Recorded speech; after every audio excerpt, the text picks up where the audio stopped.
Ad Astra Abyssosk. Welcome to the Adventurers Guild.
Ad Astra Abyssosk.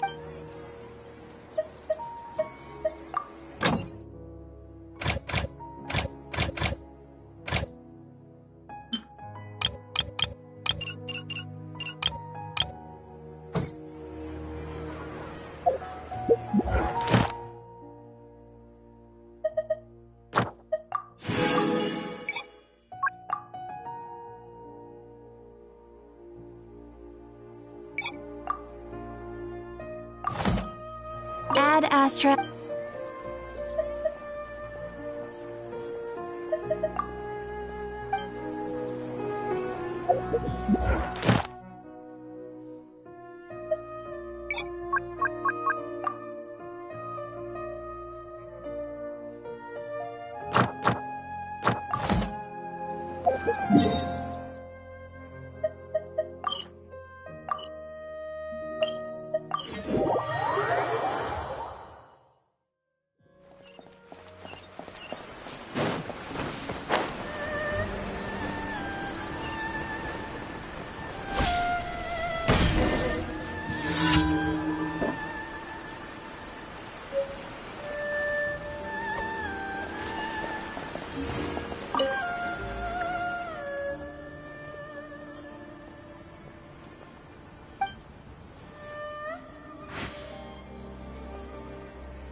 Pay your dues.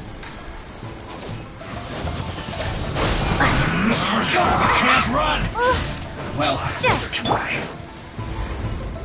Blitz. I see through you! Right? Prepare yourself. Killjoy! Why do they never miss?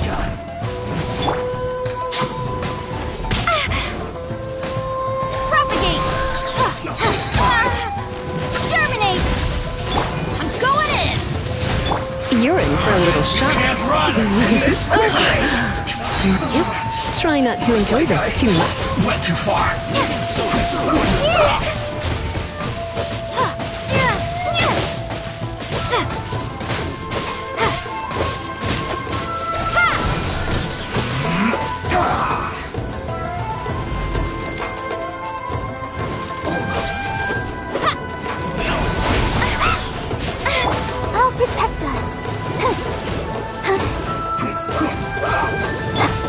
Let's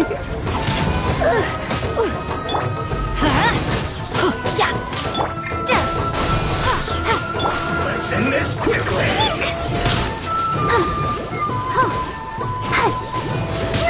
Has everyone stopped singing?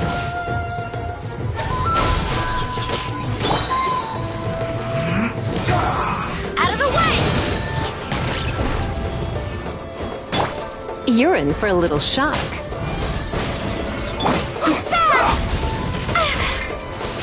Everybody stand back! Dead shit.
Surrender in the region.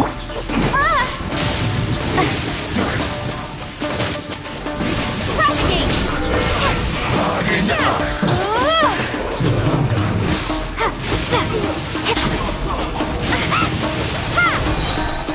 Exterminate!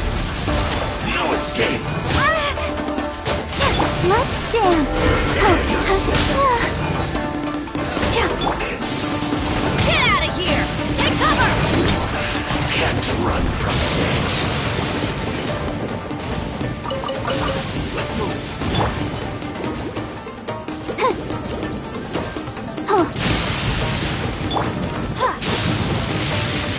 Scatter!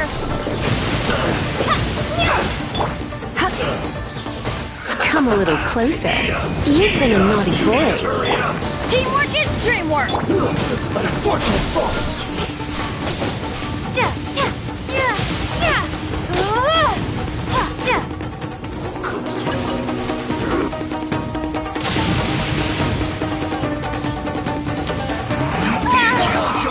We've only just begun.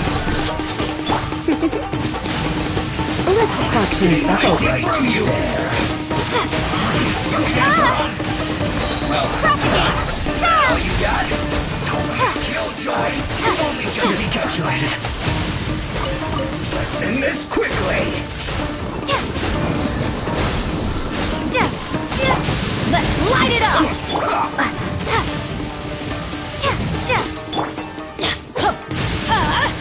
Out of the way!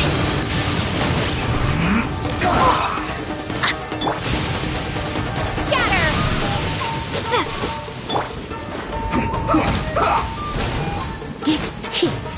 Come a little closer. Propagate! Let's end this quickly. Come on, we can do it. Let the show begin.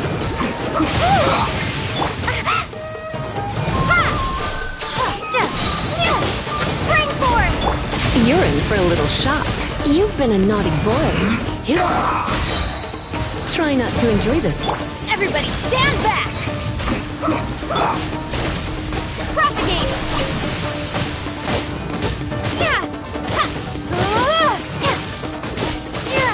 Let's end this quickly.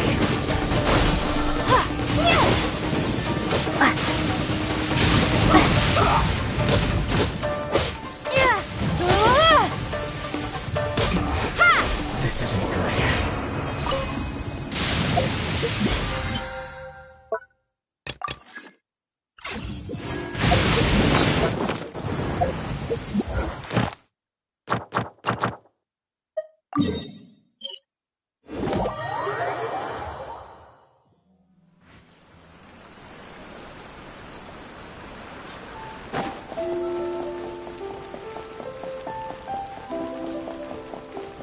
Ad Astra Abyssosk. Welcome to the adventure. Thank you for complete.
Surrendering. Spring forth!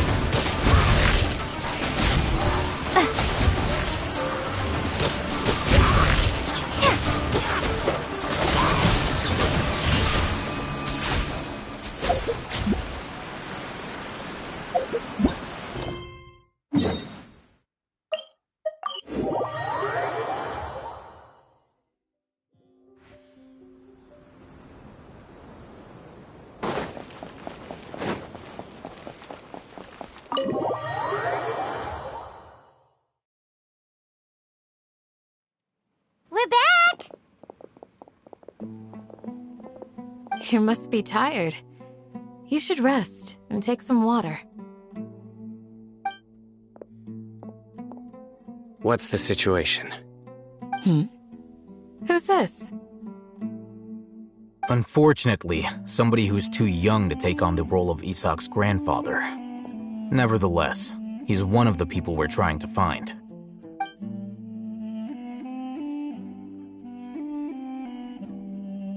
So, at one point in time, the abandoned Elazar Hospital served as the Academia's site for extracting divine cant knowledge. Yep, pretty much.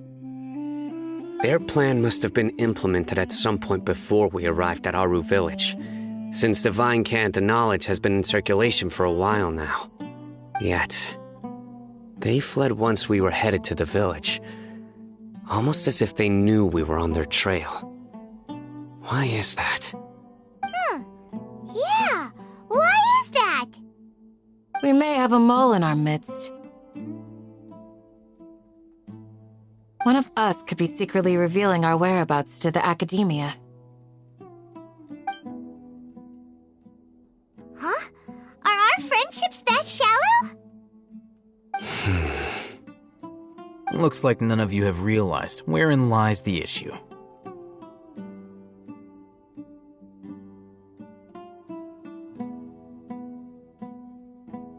Sino, you're the reason why they can predict our movements. Wait, what's that supposed to mean? Choose your next words very carefully. It is simply a logical inference. I have my reasons. So what you're saying is... Sino's the mole. Interesting. And here I thought you were the most suspicious one, Alhaitham, since you were always acting alone. I know. You have a point, but I realized something as we were returning from the hospital. Sino isn't like any of us. What are you trying to say? Do you still remember who you are, General Mahamatra? As a Matra, you are no doubt privy to certain kinds of information. Before you can take action against someone, you are required to have all the facts available, including the less than savory details. Simply put, the academia has traditionally allowed you access to a wealth of sensitive information. Knowing their modus operandi, wouldn't you expect them to take precautions against you? If you want to raise a vicious wolf, you need to make sure that you can avoid its bite. The academia is monitoring me? It's not that simple. The academia has eyes all over Sumeru, but they have a special protocol for dealing with you. Every so often comes a Nyagarbaha Day. On this day, the academia enters new information into the Akasha through knowledge capsules. I remember seeing the thick notebook next to the control panel once. Its contents were all about the General Mahamatra, his activities throughout the day, preferred methods of enacting judgment, everything. You're saying that the academia entered my information into the Akasha too? But what's the point in doing that? My actions aren't important enough to be added into the Akasha. The Akasha is capable of computation. The Akasha's algorithms are entirely capable of predicting your movements using the data entered. When you would depart, the route you would follow, your destination. It knew all of this. It predicted my every move. The academia has been watching you longer than you think. However, the fact that you resigned is proof that their suspicions were well-founded. So that's how it is. Sino adheres to his principles so strongly that he's actually a thorn in their side. Tenacity of will and steadfast faith are worthless to the academia. They need scholars who are easily pliable and mindlessly go after anything they can profit from. Sino, don't take it to heart. This just proves how much of a trustworthy ally you are. They escaped because of me. Don't blame yourself. It's not like any of us would have known.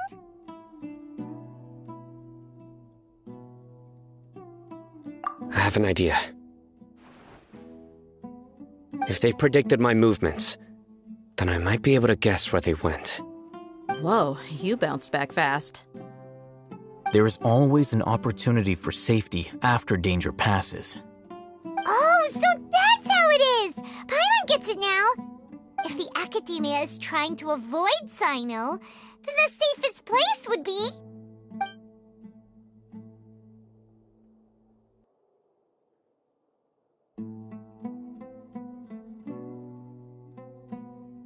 Yep, that's right!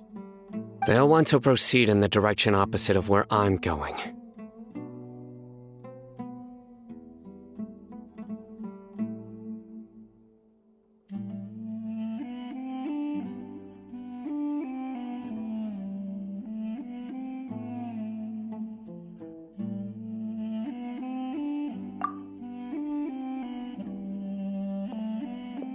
I must go.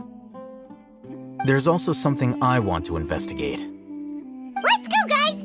After him! Please, wait! I want to go too!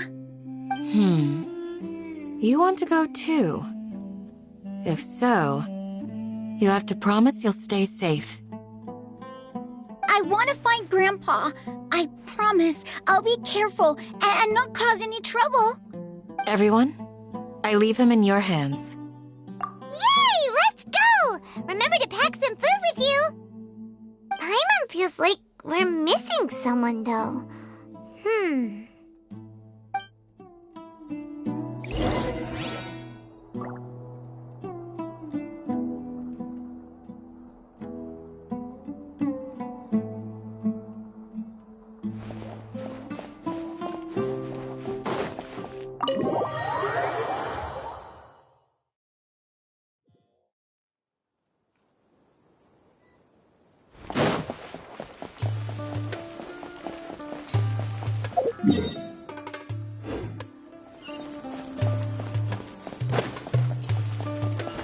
So,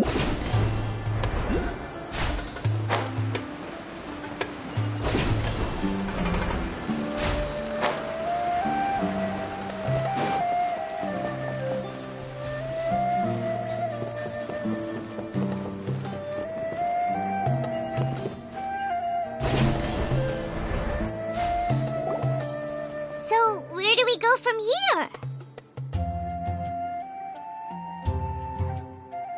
Yes. After leaving the village, we should head straight toward the desert.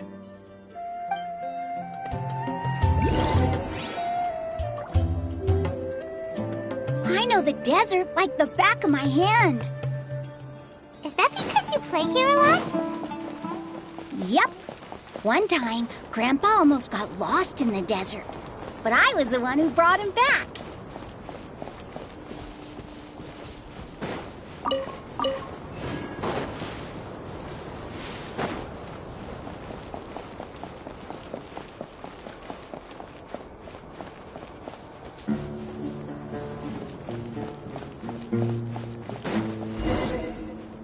There's something here. What's this? It's buried in the sand. Looks like we'll need to roll up our sleeves and do some work. And Paimon thought running around everywhere was already enough work. Okay. So, we have to dig it out? Whatever's down there, it looks like it's buried really deep.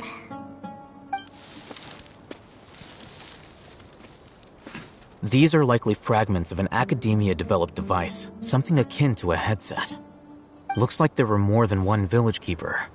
They must have been escorted this way because there are device fragments scattered around here. Let's split up and search the area. Chances are that we'll find other things nearby.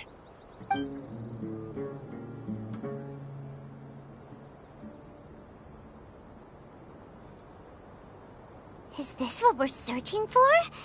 It looks kinda scary. This is definitely a device used to extract divine knowledge. How did it end up buried in the sand? That can't have been part of the plan. They must have been attacked along the way. Wait, what? Grandpa, I hope you're okay. Don't worry, your grandpa's gonna be fine. Razak didn't display any signs of starvation or dehydration, which means that they left fairly recently. We should be able to catch up. One more thing. Given that the device had been entirely covered by sand, I believe the attack must have happened prior to the sandstorm.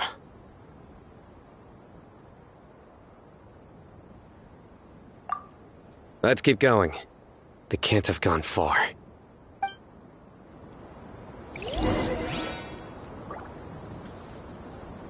Ugh, but running on sand is so tiring. But you're flying, aren't you, Paimon? Is flying over sand tiring too? Ugh, of course it is.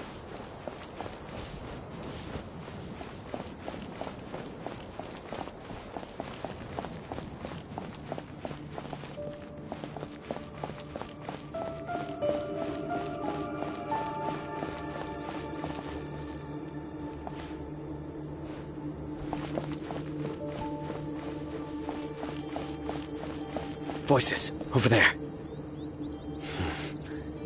It sounds like an argument. Whoa, you have really good ears. Don't get any closer. They'll notice us. Dia's talking with the Eremites? Very interesting. Let's listen in. If you had informed me sooner, there'd be plenty of room for us to... You're one of us. We would never lie. Scholars. You don't know as much as I do. Need me to... I knew it. That's our Dia. Dia? Why would you... Dia! Hey, what are you doing? Huh? Didn't you say you'd help me find Grandpa? Why are you on their side? Well, look who's here. Ain't that something? This complicates things. You've betrayed Aru village? So, this is the great General Mahamatra. Dear, you'd be better off as my assistant than hanging around with this motley crew. Seen for yourself, I have the means and methods, and my ideals are far more admirable than theirs. I'm not the type that's easily swayed, Raman. You of all people should know that. Wait, what's going on, Dia? Whose side are you on here? Shut it, Paimon. It doesn't matter. Whichever side you pick, nothing can deter us from the grand mission of resurrecting King Deshret. Once our Lord of Old returns to this land, we will have a new beginning. Face the facts, Raman. It's not gonna happen. You should understand that more than anyone. Have all your years as a merc taught you nothing about placing hopes in a ruler? I'm a desert dweller and a proud follower of King Deshret. Whether I live by the edge of the sword or in peaceful comfort, my soul will always carry this conviction. It's not too late yet. The village mad scholars aren't gonna bring King Deshret back to life. You don't understand, my dear lady. Pursuing our faith is our purpose in life. Even if the chance of success is 1 in a million, we must be willing to give everything we have. Even if it'll expose you to the academia? Even if they end up disbanding the Eremites? Your Eremites, which you've worked so hard for all these years? Yes. We've waited a long time for this day to come. The sun and the moon no longer shine here. All you see now is cracks in this desiccated land. But fate has finally dealt me a hand to play against the Academia. With these scholars in our custody, we'll stomp the Academia's forces and fight our way beyond the wall of Samiel. Ridiculous. Think about it. The Academia controls the entirety of Sumeru. Your powers are negligible in comparison. If you still don't believe me, then try asking these 2 men. They're also against the Academia, but neither of them are as arrogant as you are. They look more like pawns of the Academia to me. Why would I listen to anything the people of Greater Lord Rukkhadevada have to say? Filthy traitors. Your god abandoned all honor and betrayed King Deshret. We desert dwellers will never trust the likes of you. It's impossible to communicate with someone so hostile. Perhaps we should. Do you really believe that by kidnapping the scholars, you'll be able to negotiate with the Academia? These people have no value as bargaining chips, but I could be persuaded to take their place as your next hostage. These scholars were exiled from the Academia. I, on the other hand, am their current scribe, and will be a much greater asset to you. Wait, you can't be serious. So, you want to trade places with the hostages, do you? Precisely. Any wise person would gladly accept my offer. What are you thinking? What if they decide to kill you instead? Well, that would be bad luck for me. However, I'd get the chance to observe the scholars, perhaps even find out the truth. Think you can talk me over with that confident look of yours?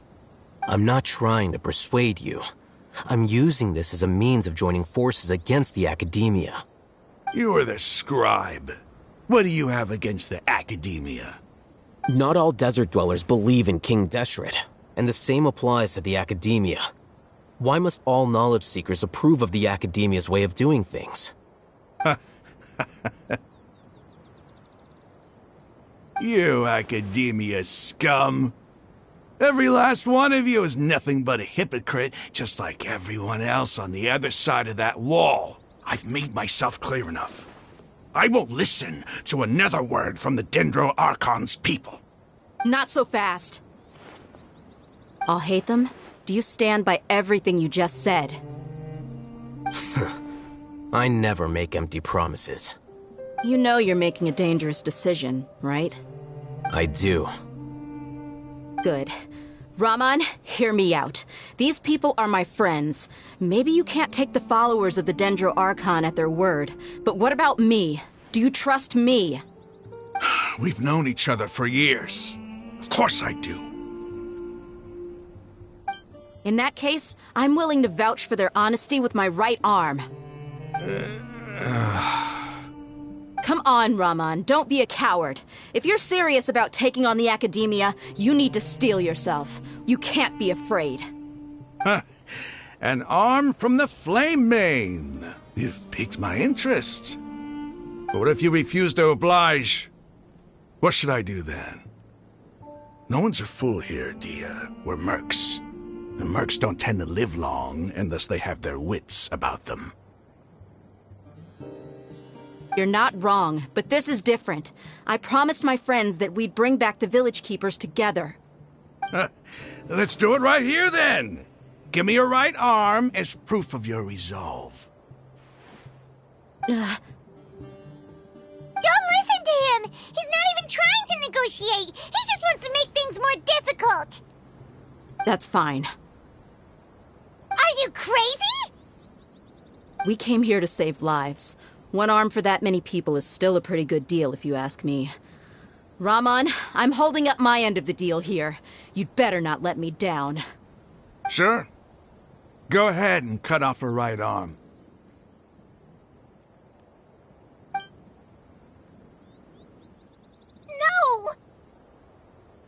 Dia!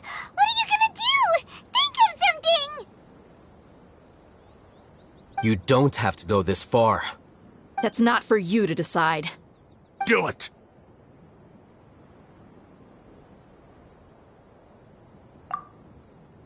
Dia!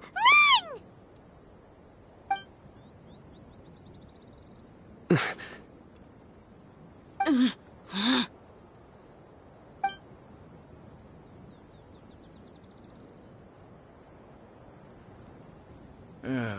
Stop!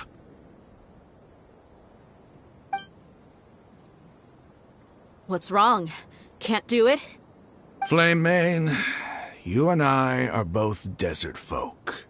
Cutting off your arm is no different than cutting off my own fingers. Where's the sense in cutting my own kin to pieces? You've shown me that you're serious. Go on now, take your friends and leave. Meet me in the desert at noon tomorrow.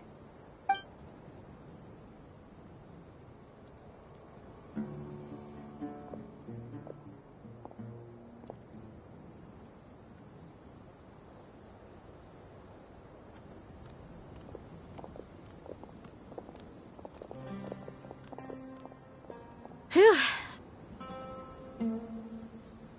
I was really counting on him not going through with it. Dia! That was crazy! Have you all lost your minds? What if he'd actually cut your arm off? Then I just have to hold my claymore with my left arm.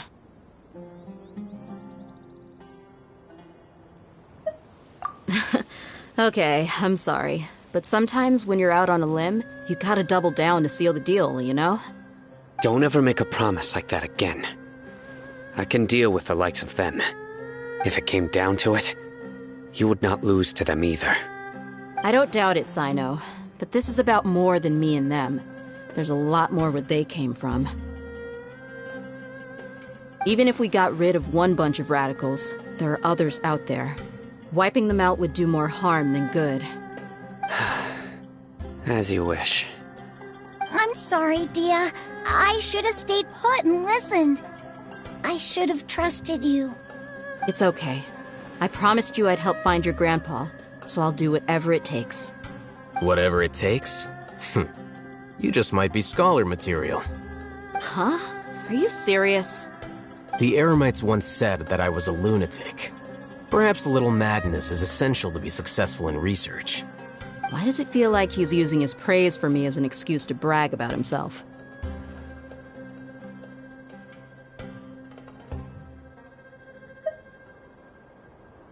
Okay, let's get moving. We should head back to the village and rest up. Today was just a trial run. Noon tomorrow is gonna be the hard part.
You're all here so early. Looks like we have everyone here. Isak, are you sure you want to come with us? I'll watch from a safe distance. Dia, I want to be there to bring Grandpa home. Okay, let's go then. Dia, wait. What's the matter? I heard that you were quite reckless yesterday.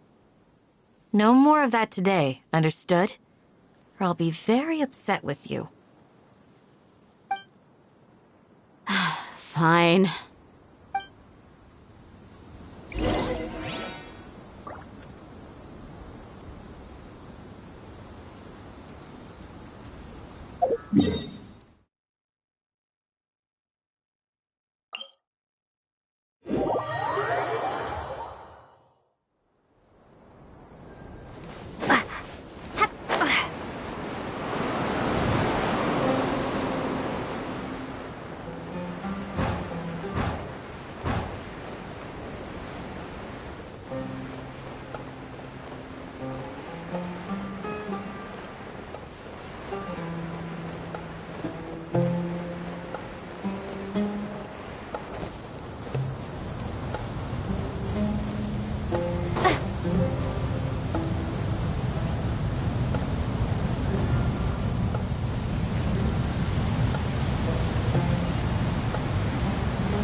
They got here before us.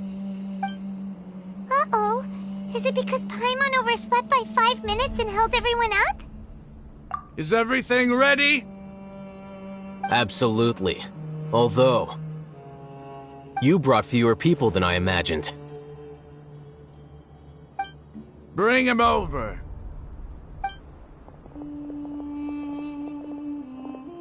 Grandpa! Why is there only one of them? Rahman, I've always thought of you as a man of his word. What's this about? It's a one-for-one exchange. Sounds fair, don't you think? And let me put it this way. Agreeing to any kind of deal with the Dendro Archon's people is already a huge compromise on my part. Don't you think you've asked enough?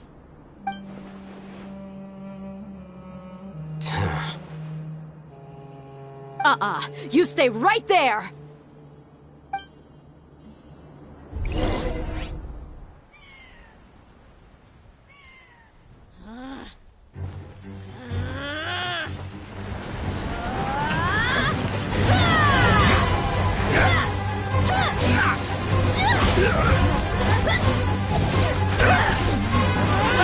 Boy, what do you think you're doing?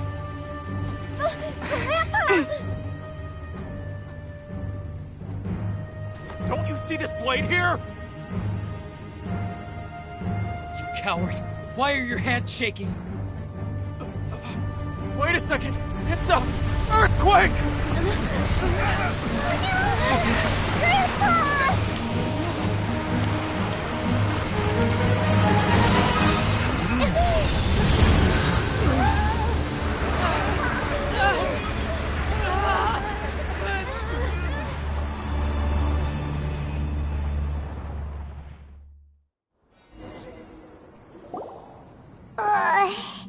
Paimon's dizzy.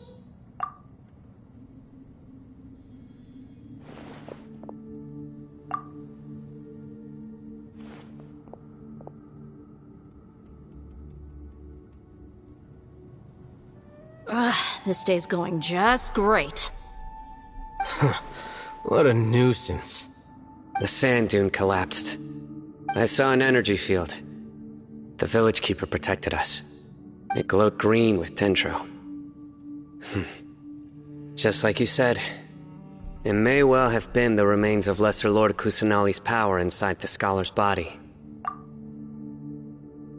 The Dendro Archon. The present one. Grandpa?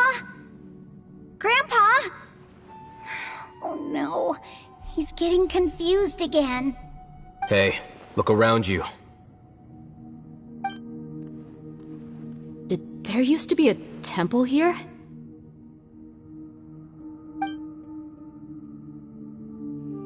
It seems that when the sand dune collapsed, it exposed these underground structures. The symbols on the gate belong to King Deshret's civilization. This structure must be ancient. Over time, the sandstorms completely buried it and left it in the state we see now. It could have been an underground palace in the distant past. Oh, a miracle. Praise King Deshret! What's he doing here? And his men too? They must have fallen down here with us. Pretty lucky if you ask me. Most of them seem in really bad shape. Except for him. He got off lightly. Mind your head. No, this isn't the time for conflict. Our exalted lord has shown us the way to his sacred palace. He's not actually gonna go in there, is he? As it happens, I want to take a look inside too. What are you doing? Don't you think it's curious? 1 minute, Lesser Lord Kusanali's power protects us from harm, and the next, remnants of King Deshret's civilization appear. 2 major deities are vying to showcase their power to us. It would be a shame not to witness them both. Paimon thought you weren't interested in gods. Indeed. In my view, gods are just a higher form of living being. Or creature, you could say. New discoveries are always worth investigating. Whether they have anything to do with gods is neither here nor there. Raman, what are you gonna do about your men? I'll just let them lay here. King Deshret will take care of his people. Right now, I'm going inside.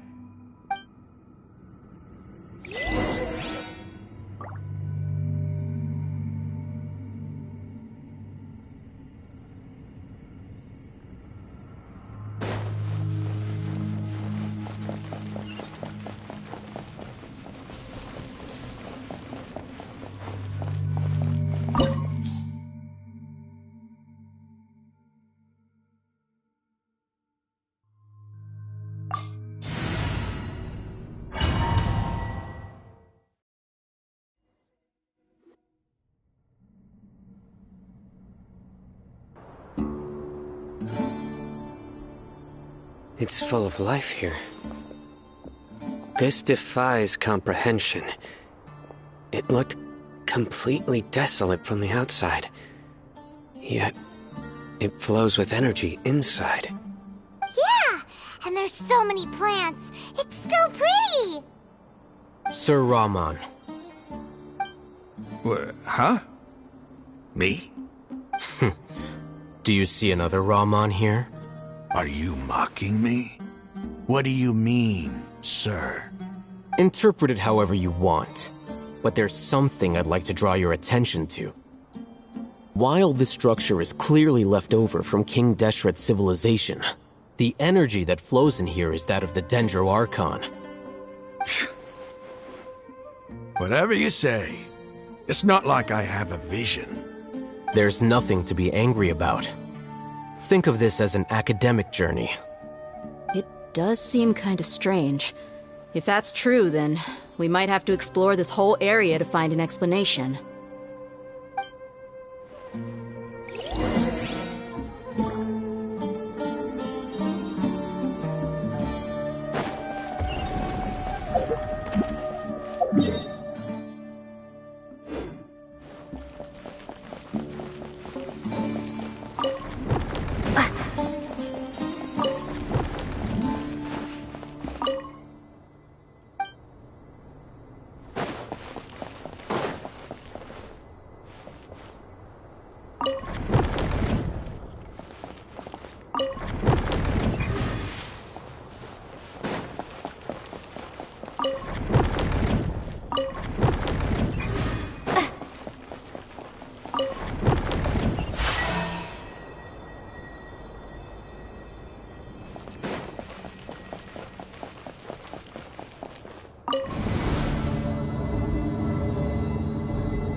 Ready, steady, go! Propagate!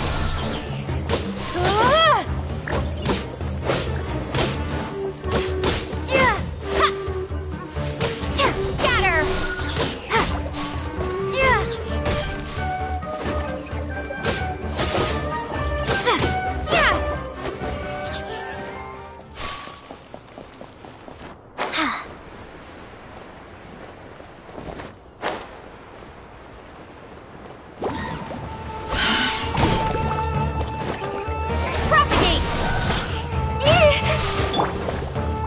Come a little closer. Blitz. Adventure time! Let's light it up! Germinate!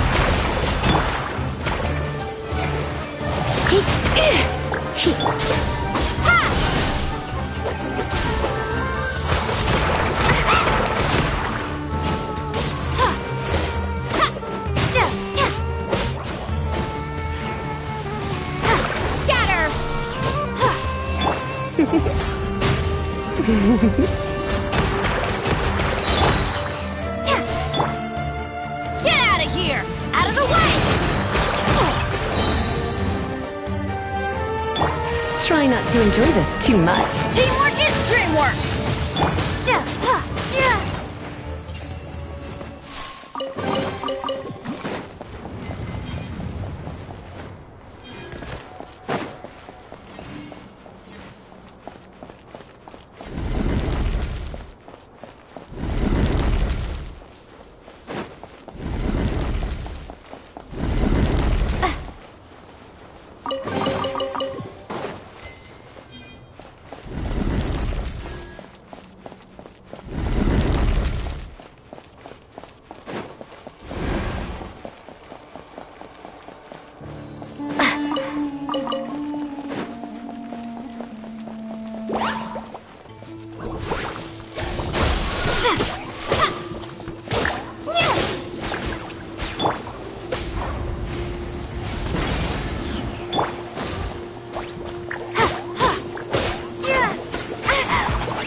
Off we go!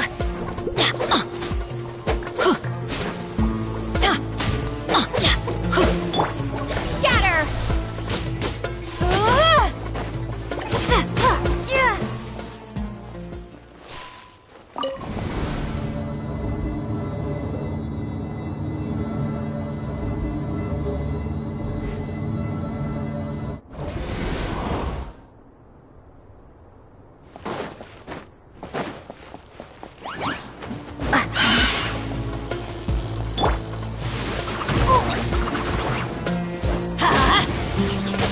Let's dance. Huh? Come a little closer. Propagate!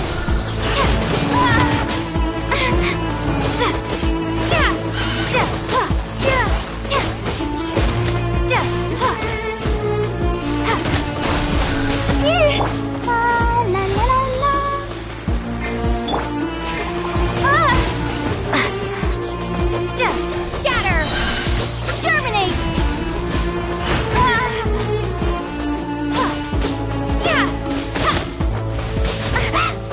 Propagate!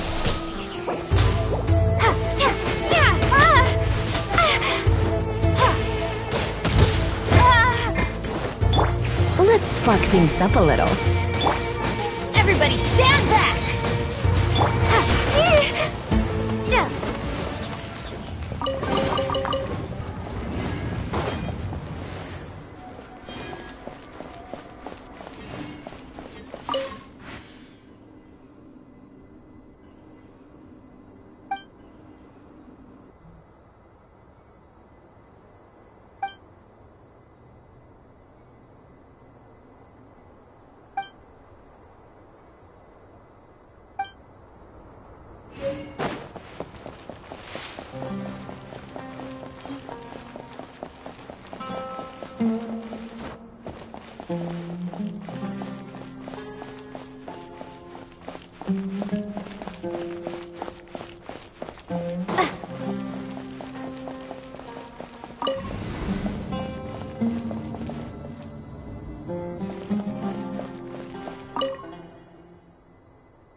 You're in for a little shock.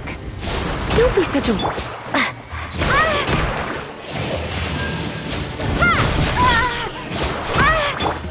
I'll protect you.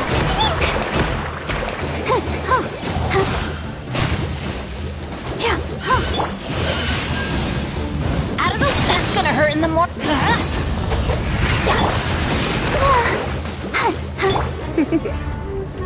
Blitz. Scatter!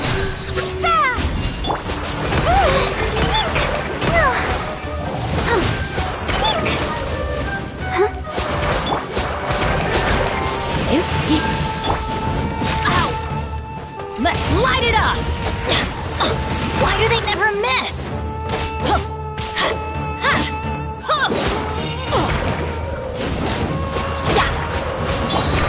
Sister. Going in! Couldn't break the curse.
It's a sight to see. King Deshret's splendor surrounds us. There's so much vegetation here. It's different than what I expected. Sure are a lot of plants for a desert. That's what I call divine providence of King Deshret.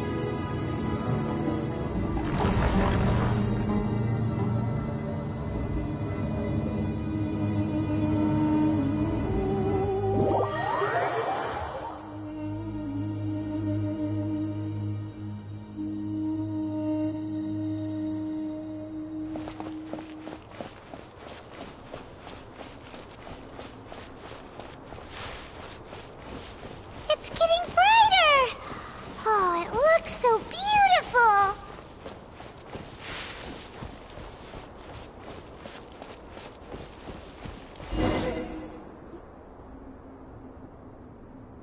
Wait. What's that?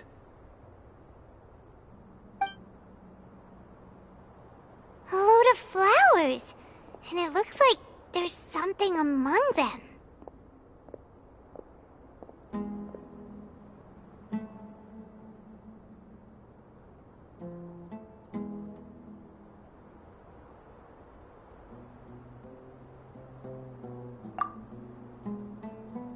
These are King Deshret runes. They left something behind. Yes. It's an elegy written in an ancient script. What does it say? Here lies our faithful priest Kasala. His wisdom is a miracle among the people, deserving of high praise and admiration. You can read ancient King Deshret script? Of course. Every student needs to master at least 20 languages before they graduate. He's not serious, right? There's still something off about this place. The elemental energy here is too concentrated. The scent of life. Is it trying to tell us something? Is this it? Analyzing.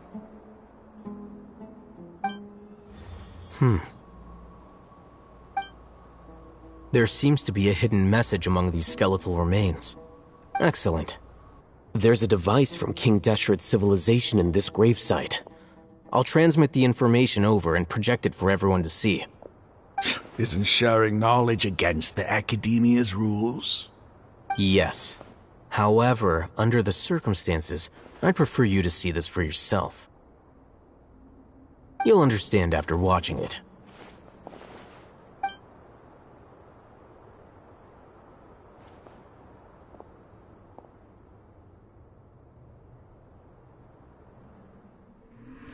Civilization is born of knowledge, but so too can knowledge be its demise. A disaster caught us unaware. It was knowledge that did not belong to this world. King Deshret brought this forbidden knowledge into our world, and it quickly spread like a plague. People's minds were filled with crazed whispers. Dark gray scales spread across their bodies. Even the land was stripped of its vigor. Only a desperate, deathly silence remained. Were it not for greater Lord Rukkhadevata from the forests, the damage would have been irreversible. She summoned the priests to build temples and infused into them the divine power of life. The disaster was miraculously tempered, and the embers of our civilization were preserved in Aru village. Alas, the miracle could not last. As long as forbidden knowledge continued to exist, it would forever blight this world.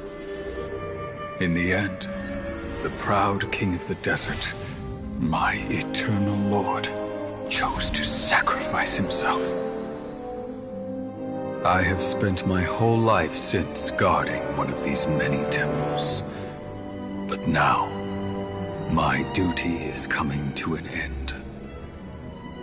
As I close my eyes for the final time, the sight of that noble deity will appear in my vision once more.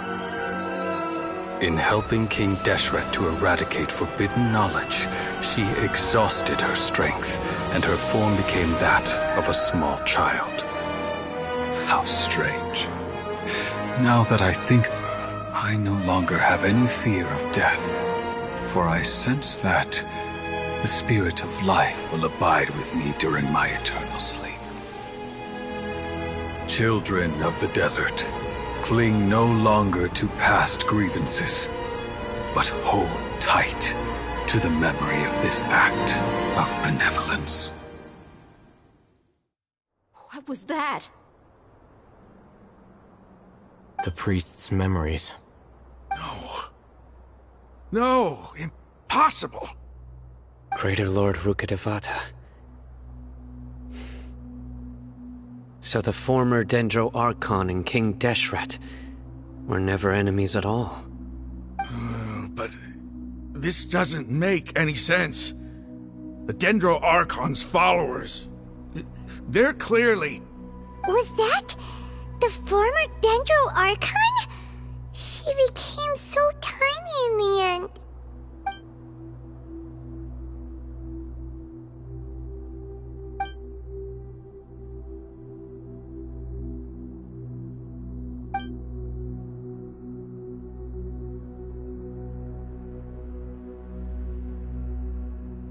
You might be distrustful of the Akasha, but there's no reason for you to doubt King Deshret's technology.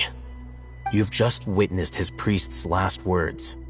I've never heard about any of this before. The surviving followers of King Deshret all gathered in Aru village. Our god did not make mistakes. We refuse to believe any of the rumors. King Deshret's death, the all but total annihilation of our civilization. It was all Greater Lord Rukkhadevata's doing. We saw her as nothing more than a traitor, who stabbed us in the back in our moment of crisis.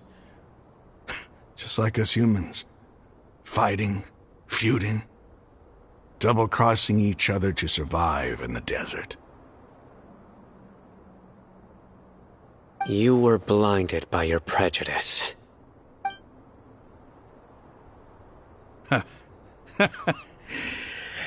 If I hadn't seen this for myself, if I hadn't witnessed his last words with my own eyes, ears, and heart, how could I ever begin to accept this? The truth is so far from what I've always known. Am I really supposed to believe that after all these years, all this time seeking revenge, suddenly now my enemy is my savior? Raman, that's enough. Give it a rest. You're starting to make a fool of yourself.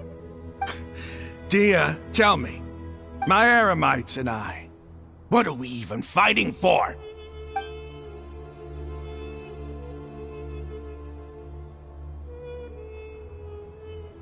Hey, how you doing?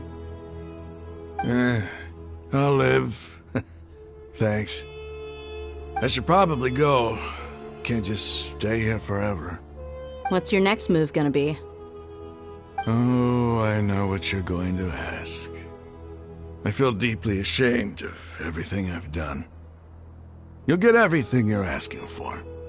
But please, give me some time. After everything that's happened here today, somehow I need to explain it to the others. It's not gonna be easy. Well, I guess that's for me to deal with. Dia, this is where our camp's located. Make a note of it. When would be a good time for us to go? Tomorrow. I'll convince everyone that we're all on the same side. And I'll return every last one of your your village keepers. We'll share our other resources with you, too.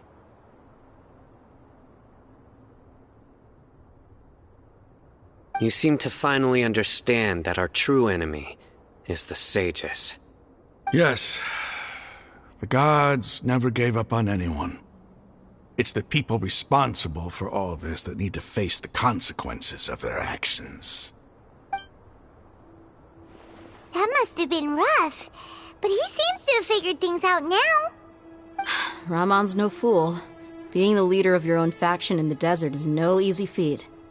It's too bad he was held back by his belief in King Deshret. But now that that's changed, I guess we have a few more people on our side. The outcome, at least, is favorable. We should get going too.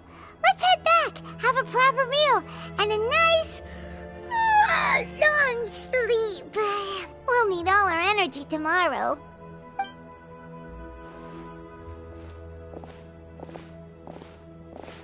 Sino, we're leaving! Stop yelling.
Yeah!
enough.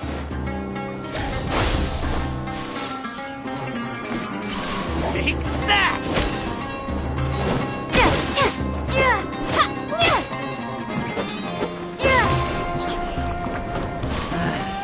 Noob. Try not to enjoy this too much. Take that! Propagate!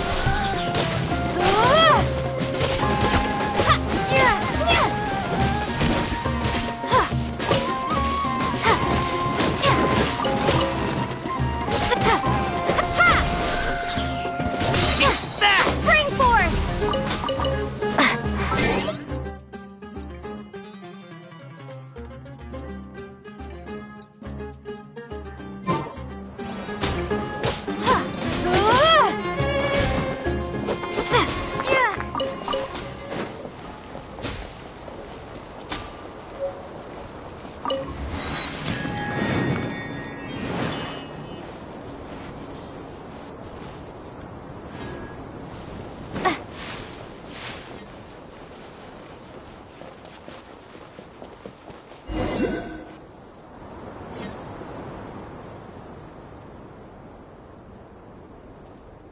Raman, we're here.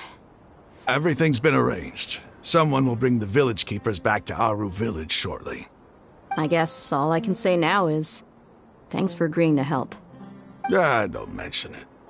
I think we can both agree you went to hell and back for it. But we share a common cause now. From here on out, we're allies. Where are the perpetrators? I'll bring you to them. Follow me.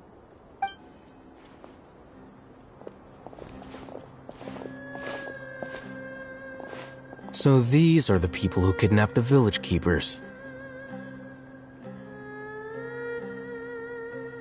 Oh no, it's the scribe! There's no need to yell. No one can help you now. We've been all over the desert trying to find you! That's right.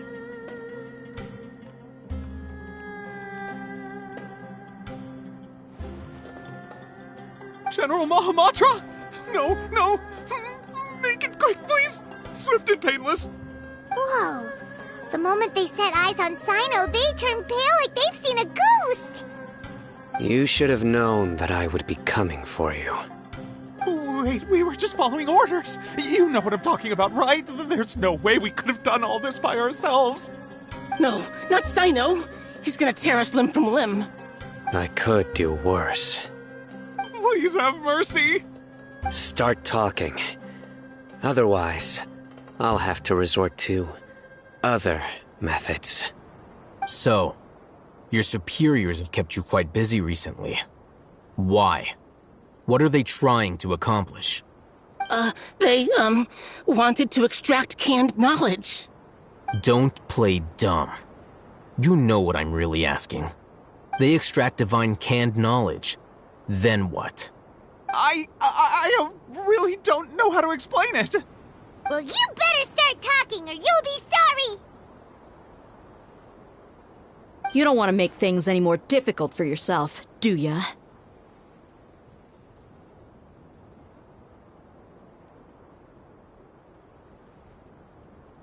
Be my guest.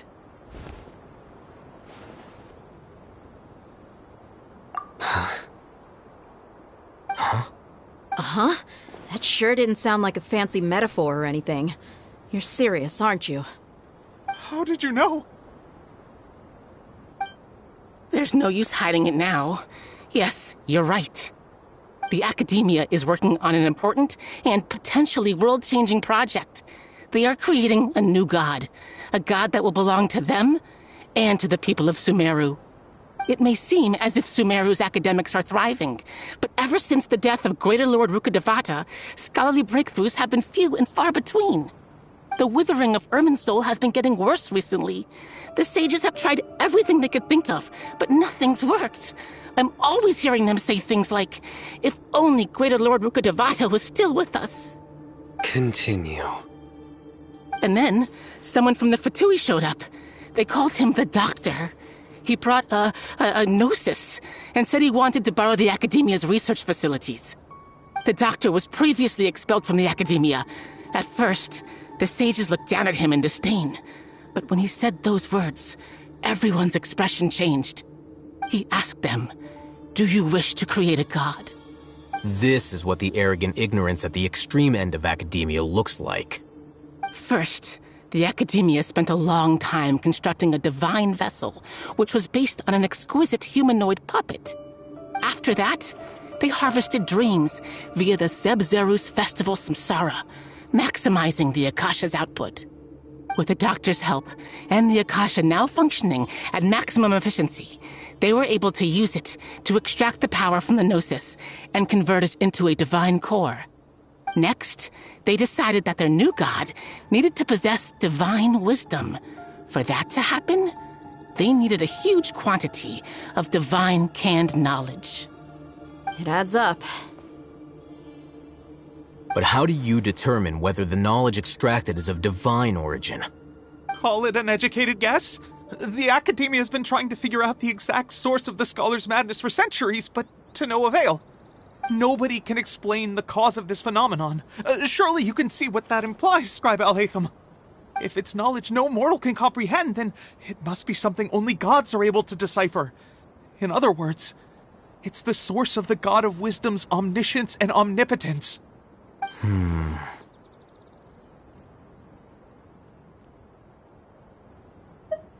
You must have noticed by now. The academia doesn't care about who their god is. It's the ability to exercise control over knowledge and wisdom that matters. It is as if they are cursed with a desire for omniscience and omnipotence that burns in their blood. Some organisms demonstrate phototaxis, and thus orient their entire lives in respect to sources of light. For the sages, their only source of hope is the existence of a deity who embodies the acme of wisdom. This is but a form of phototaxis.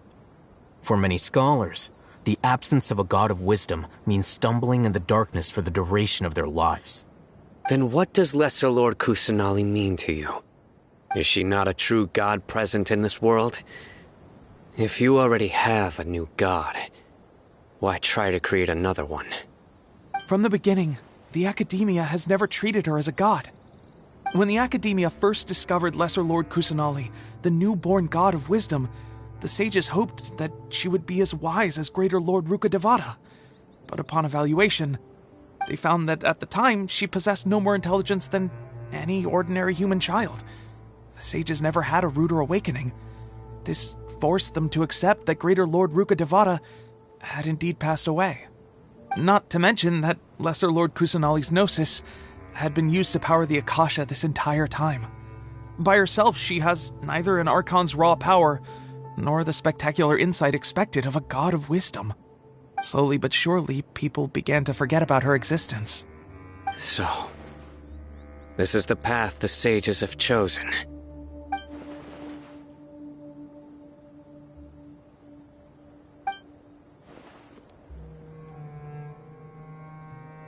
All right, let's try to keep our cool. If everyone's in a bad mood, then let's change up our scenery. Rahman, give me a few men to help us escort the village keepers back to the village. And these two scholars, they're coming too.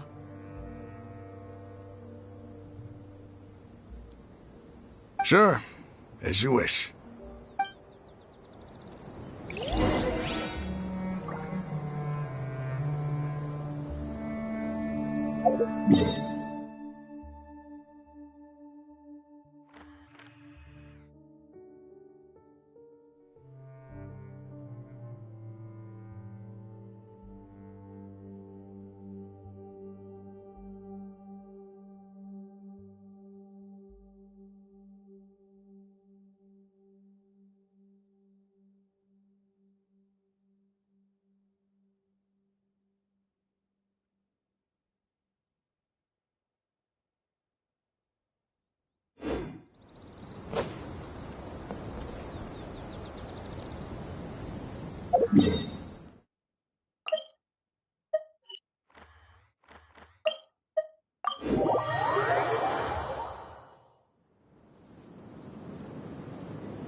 The village keepers you found have all been returned to their homes, and each one has a dedicated caregiver to look after them. The 2 new scholars are being kept under close supervision, too. Really great work, everyone. The atmosphere is so heavy.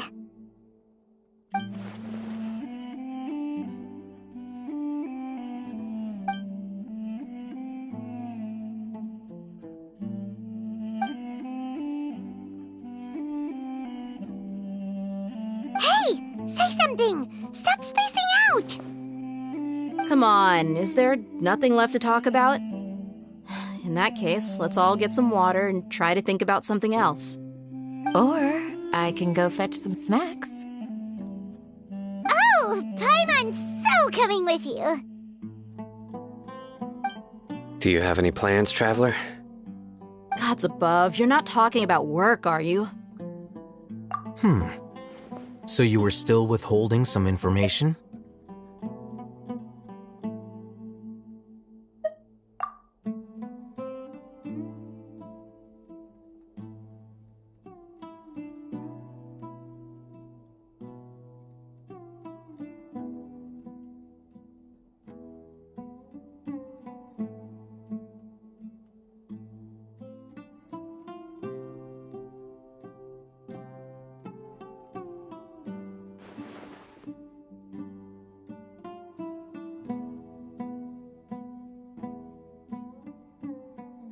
Even though we lived through all of this firsthand, it still feels super surreal to hear you talk about it again. What a whirlwind of a story. I felt like I was holding my breath the whole time. It seems like there'll be more issues to face in the days ahead than I'd anticipated. Still, now's a good time to make our next move. Now that Ramon's joined us, we'll be an even stronger team. It's time to make a plan. Indeed. These events are a flagrant transgression of the rules in every sense. We cannot allow it to continue.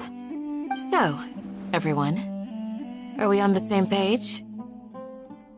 Crush the sages and rescue our god. That is our ultimate goal.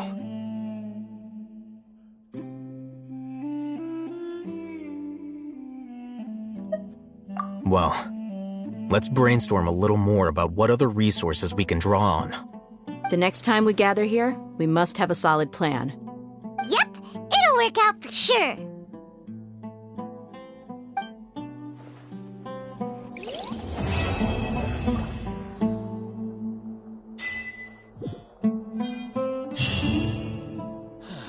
Your memory is far superior to mine.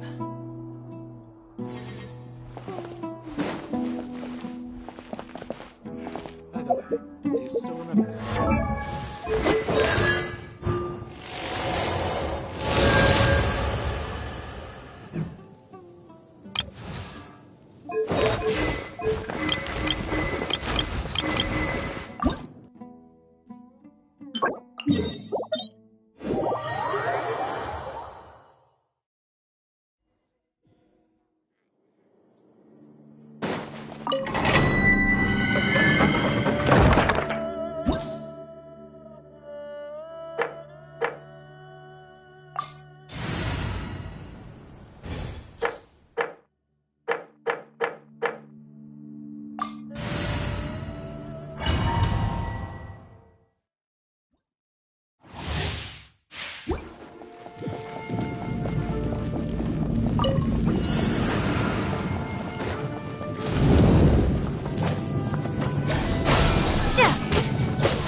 Let the show begin. Take cover! Adventure! Propagate! Scatter! Propagate!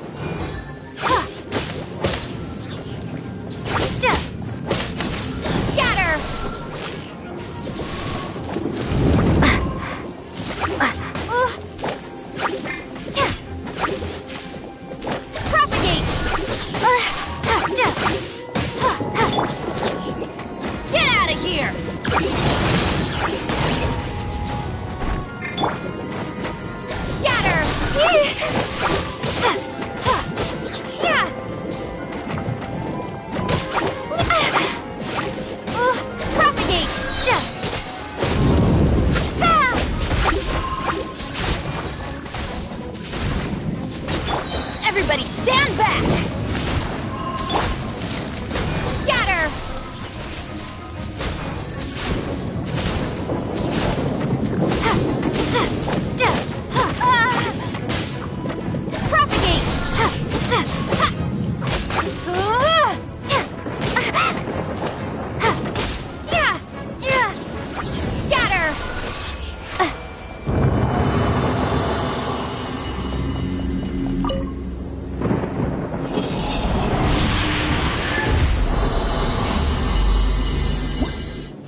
La da da da da da da da.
Has everyone arrived?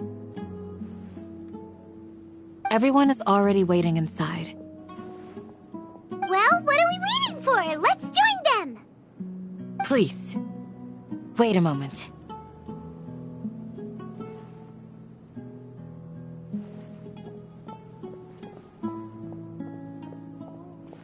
Before attending the meeting, I hope you can promise me one thing. What do you need? Promise me that you won't commit to anything too reckless. What do you think? Okay.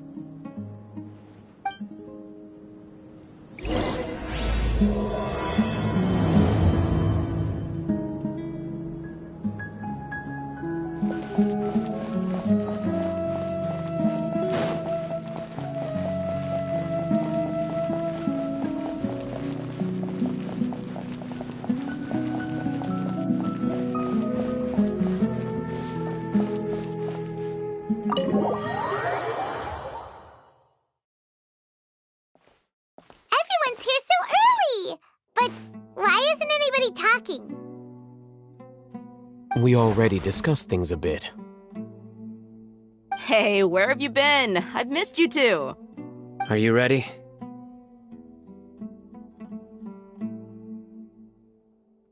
Very well.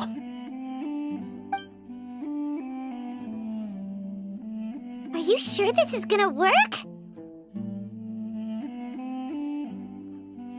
I gotta admit, it's bold. Color me impressed. It's worth a try. The point of discussion is to arrive at a solution. Let's cut the small talk and move to the next point. You're making Paimon nervous.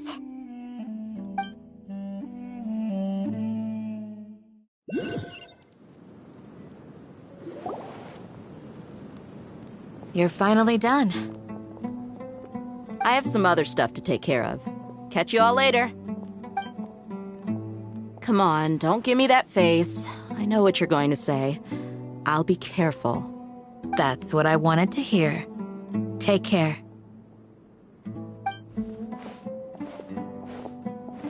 Well, Traveler, Paimon, judging from your expressions, the meeting must have been quite productive. You can tell? I'm not that good at scheming or strategy, but I can sense people's emotions. And based on your reaction, things must have gone quite well.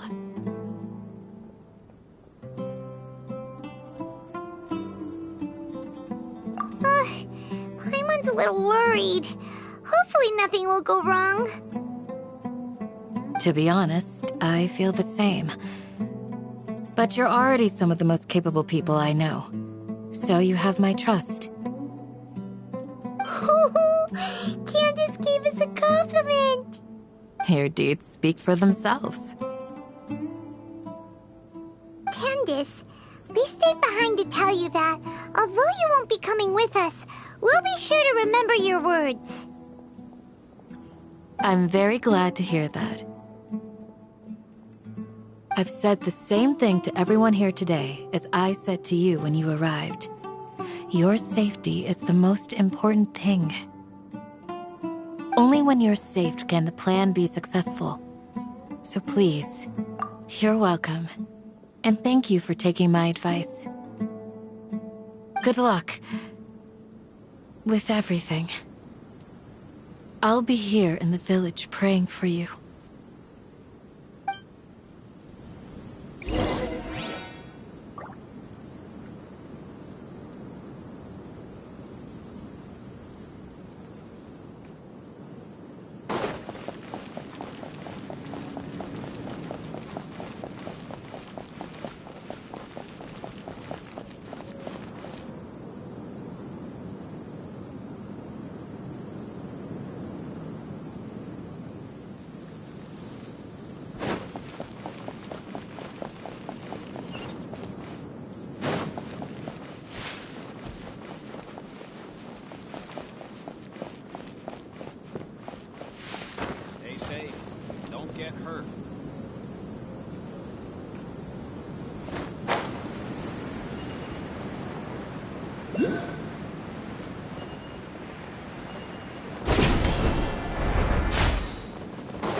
Sounds good. I'll go make some preparations. Okay. I'll hit them! Have you finished saying your goodbyes? Yeah! Also, Candace told everyone to be careful. Yes, she did. But I think my point also bears repeating. Our plan is not child's play. We won't be able to achieve anything if we're simply careful. We must go beyond that and fully commit ourselves to it. I hope this is clear to you.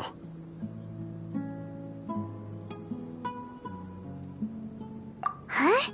Shouldn't you be saying something more cheerful to boost our morale right now?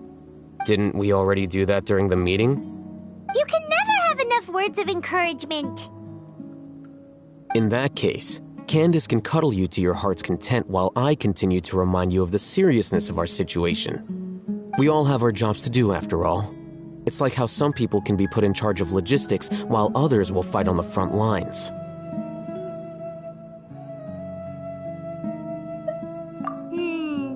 Speaking of the front lines, you don't look anything like a soldier.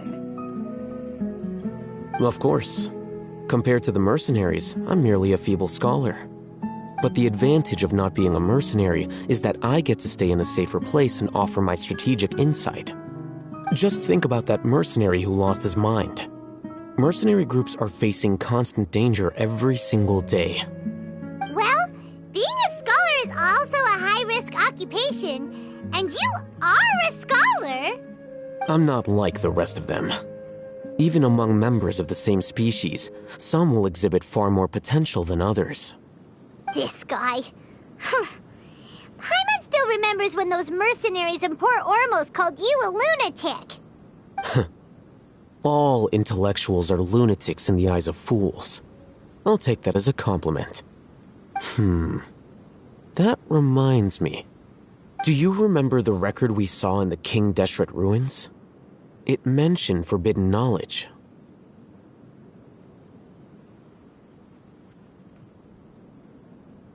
You have a good memory.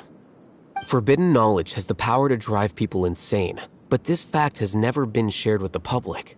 Even I, who has worked in the academia for some time, was never once informed of this.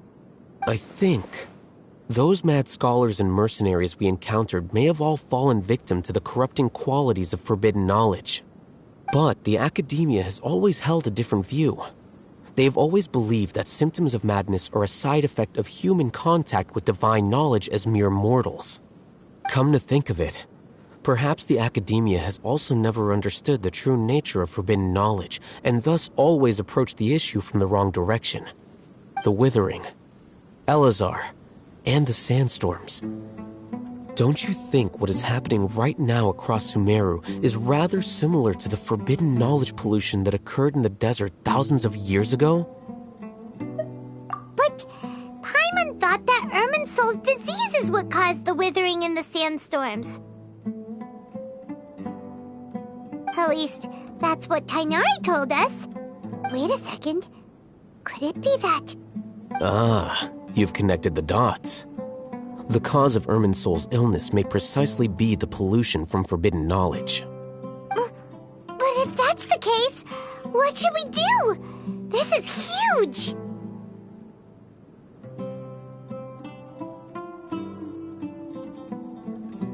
Wait. Why do you think Lesser Lord Kusanali would have a solution to this situation?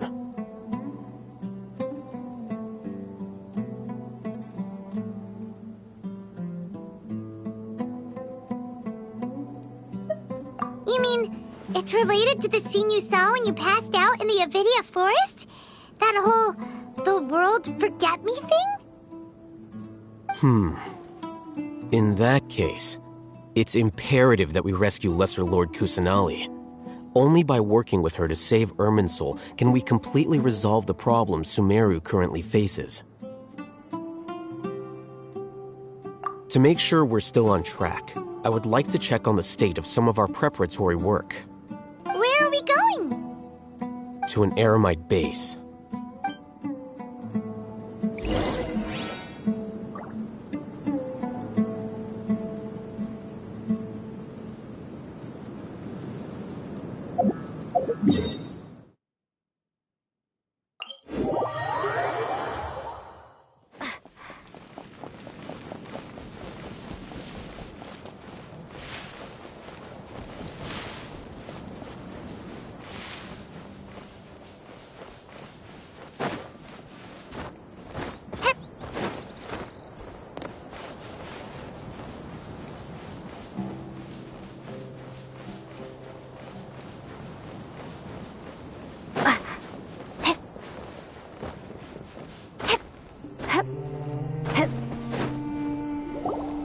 Ah, they're here.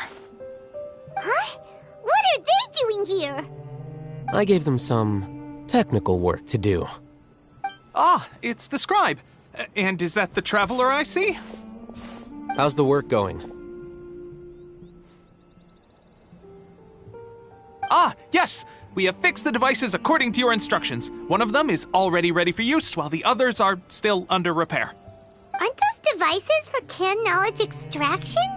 What are you doing with those? Look here. Huh? More canned knowledge? Are you going to put more weird stuff into her head again? What's that look on your face?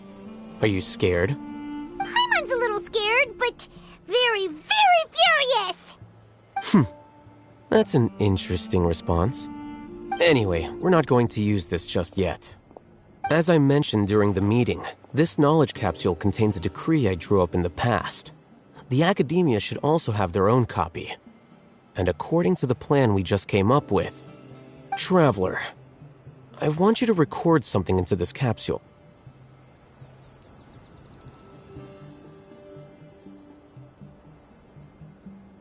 Do you believe we can save Lesser Lord Kusanali?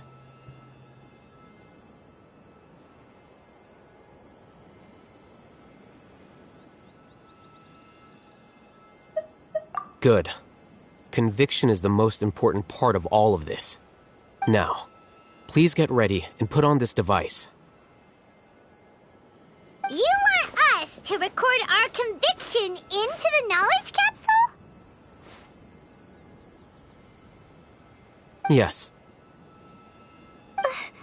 Paimon is still really worried. I understand, but trust me, Paimon, this is something we have to do. It's best if you can do as I say.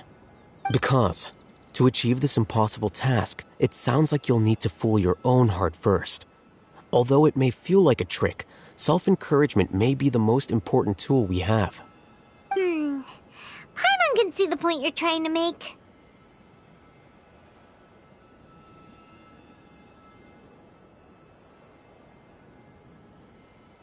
Imagine this. We have orchestrated our plan and successfully rescued Lesser Lord Kusanali. As a result, we have changed Sumeru's entire political landscape. Everything went without a hitch, and everyone recognizes and praises our achievements. Now, open your eyes. Here. What's this? Read it out loud.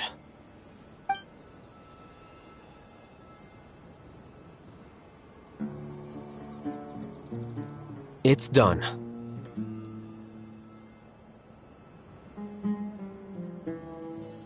Is your head okay? Does anything hurt?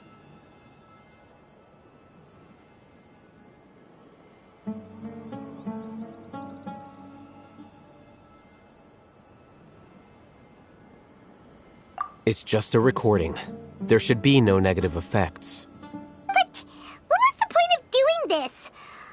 Paimon doesn't get it. And that's perfectly fine.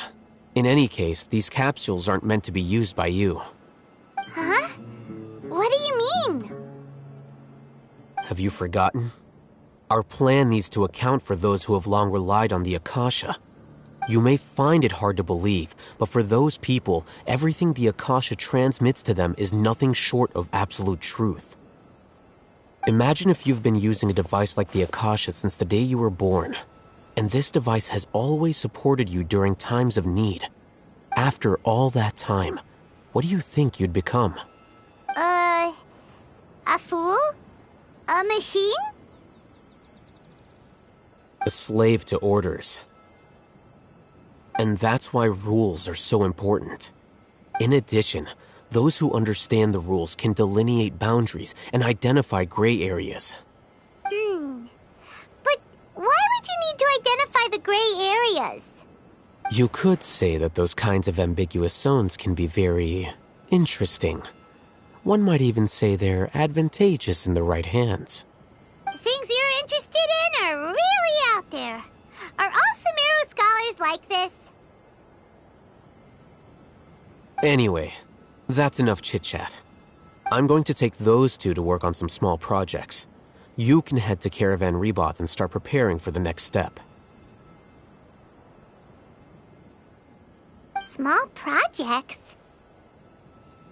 We're going to tinker with the Akasha terminal and make a few modifications.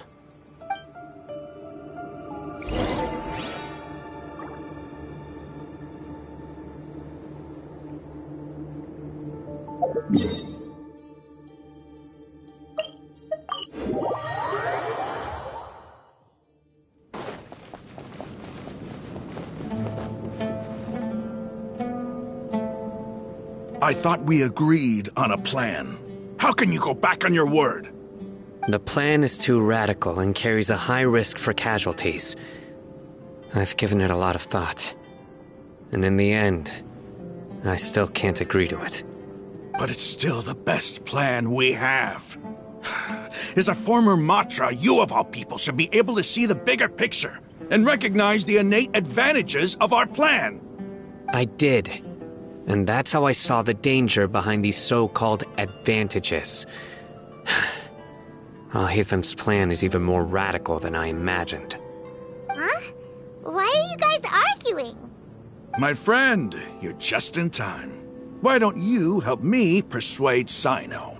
He's turned against our plan. We agreed to work out a plan at the meeting. As mercenaries, you're familiar with the local environment, so you'll take care of the specifics. But then, you went to Al-Haytham for suggestions. Had I known Al-Haytham would give you those kinds of suggestions, I would not have agreed to the plan. Look, you already know that we're all on the same side here, don't you? Mercenaries place a lot of importance on their bonds of friendship. but also will not hesitate to make sacrifices if they deem the situation to be sufficiently dire. I'm sorry, but I accept your principles. Seems you really do understand. Rahman's plan is to have me work with the Caravan Reebok guards in my capacity as a Matra. We will arrest the mercenaries and escort them into Sumeru City.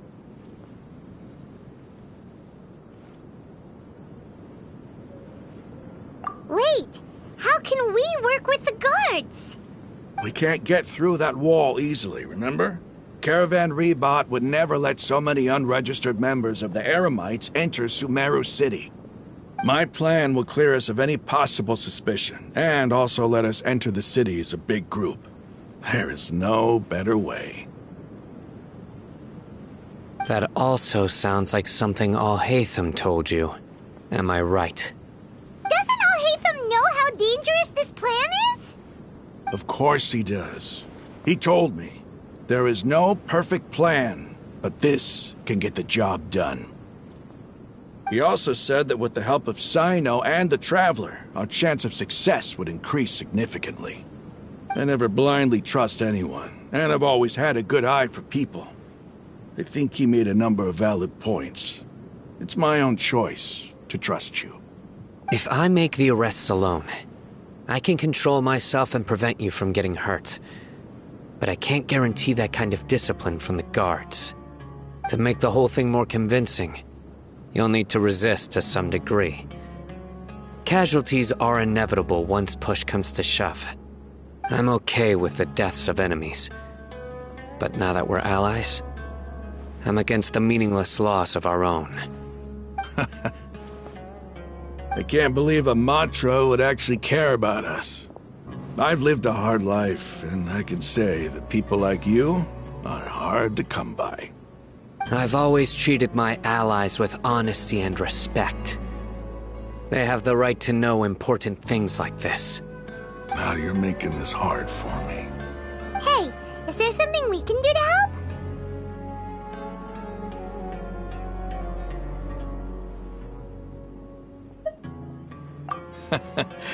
I knew you would say that. We can help fight some of the mercenaries, which should reduce the number of times you'll have to struggle directly with the guards. That should help at least a little bit.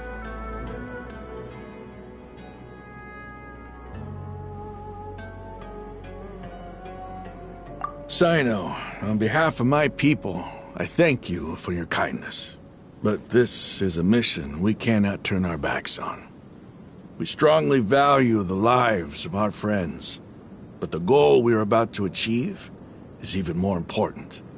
We have no fear of casualties, because we crave the spoils of victory.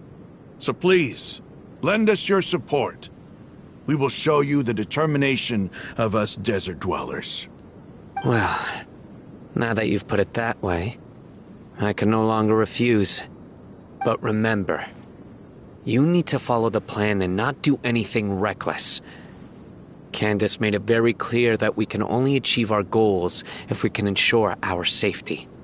Since you and I both recognize the significance of this operation, there should be no more animosity between the followers of the Dendro Archon and those of King Deshret. Everyone's life is equally important. Okay, you have a deal. Let's do this for our shared dream. The guards should be stationed in the courtyard nearby. You can find them there.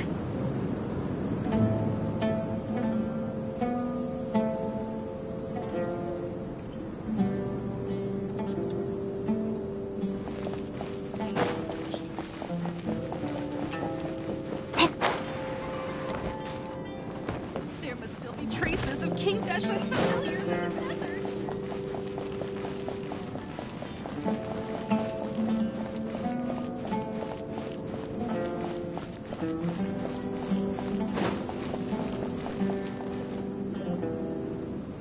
Guards! General Mahamatra! To what do we owe the honor? Keep your voice down. This is a secret operation. I'm going to arrest a large criminal gang near this location. According to the Academia's Guide and Regulations on Secret Operations, I have the right to ask for the cooperation of Caravan Rebot. Ah, of course. Mahamatra Sino's order is the Academia's order. Just let us know what you need. But who exactly are you planning to arrest, and how many people are you expecting? Depending on the scale of this operation, we may need to report it to our superiors. They're a squad of Eremites whose number is comparable to Ain el Akhmar in Port Ormos. They're involved in the theft and resale of supplies from the Academia. As many as Ain el Akhmar? Superiors as soon as possible, and treat it as a top priority desert operation. I will need personnel. Got it. Please wait a moment. I'll contact them immediately.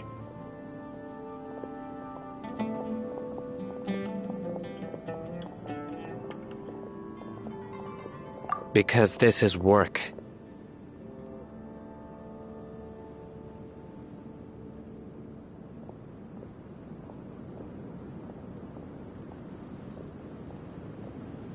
Because I trust you. Paimon can't believe you're still in the mood to chat. This whole thing has Paimon scared stiff. Aren't you even a little worried? What if these guards already know that you have betrayed the Academia and are no longer their General Mahamatra? Even if that guard doesn't know, their superiors might, right? We discussed this, remember? The Caravan Rebot operation is of great importance. But don't worry, the guards there shouldn't know that Sino has stepped down. How can you be so sure? First, the other Matra still don't know why Sino has left, which proves that the Academia has been covering up the matter.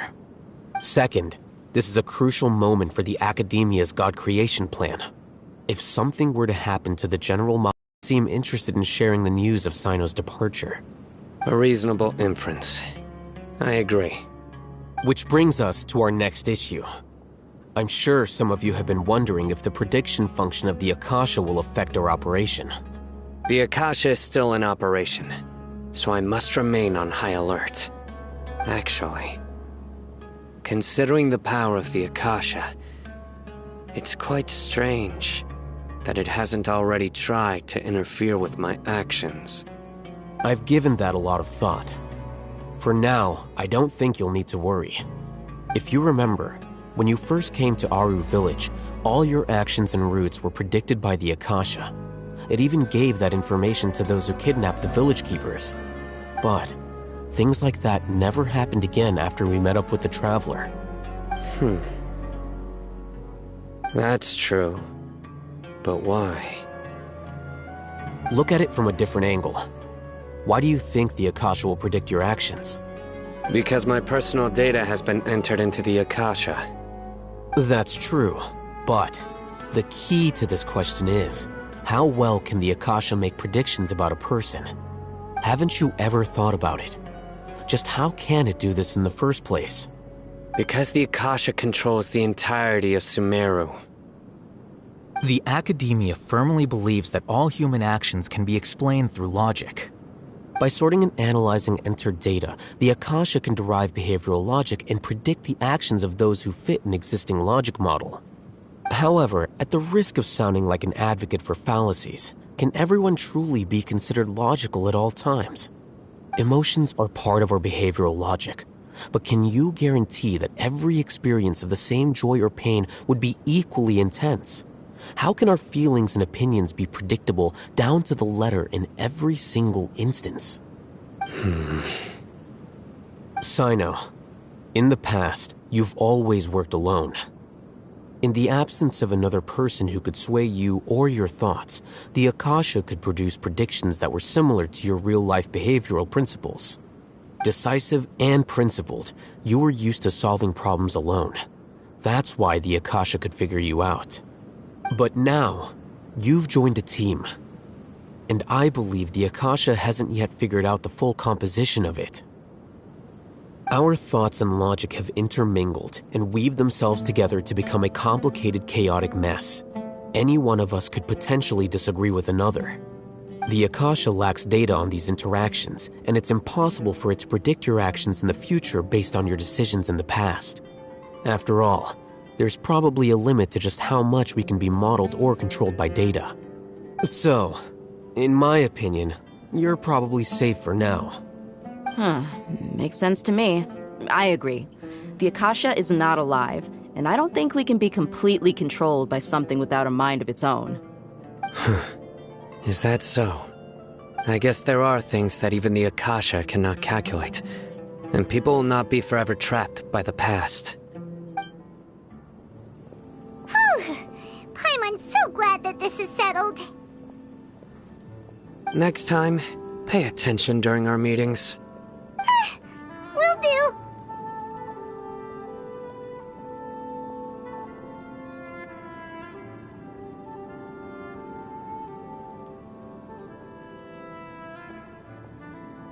Just remember to stay vigilant.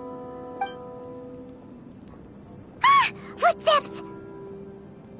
General Mahamatra, we were not expecting your presence here. I'm the security officer of the Great Red Sand District.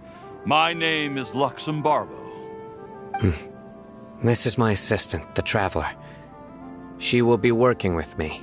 The construct next to her is for her work. Beep! Construct, beep! What a great honor to meet you.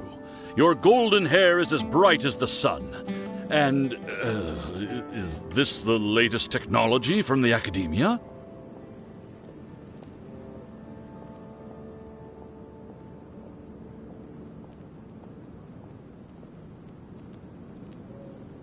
Have you made a decision regarding the matter I mentioned to your subordinate? It seems to be a dire situation, so of course you will have our full cooperation. To be perfectly honest, I've always longed to go on a mission with someone as well known as yourself. There's no need for flattery. Yes, sir. Take your most elite platoon and follow me to the eastern side of the district. We will carry out the operation there. Understood. Map. Hurry, bring the map!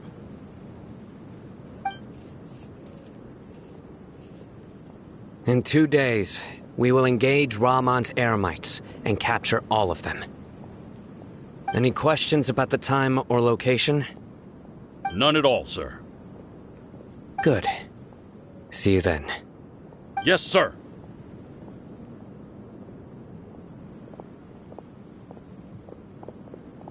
Maybe hanging around the General Mahamatra isn't so bad after all. Everyone's so respectful towards us. This is all due to the absolute authority of the Academia. And now, we're going to strike back against that massive pillar of power. Get ready. We will move out in 2 days.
It's time for the operation! Let's go meet Sino in the desert!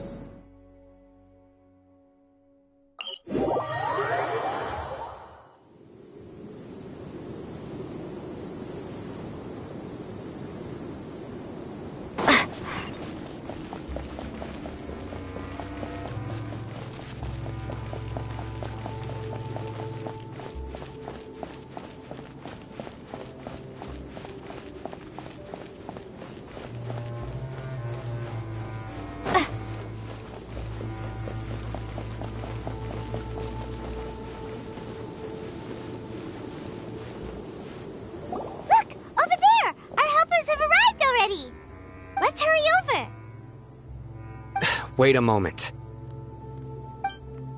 Ah! Oh, it's you. You're my assistant, remember?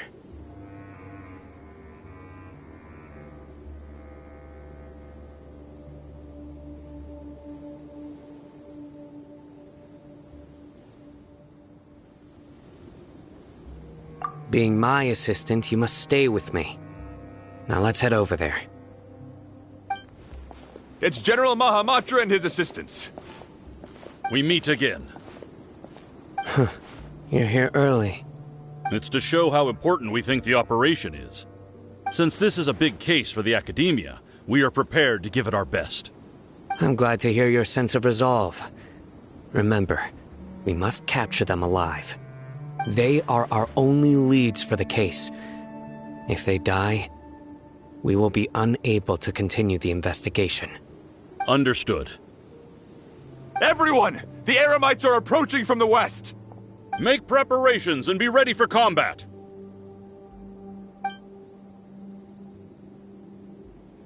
Halt!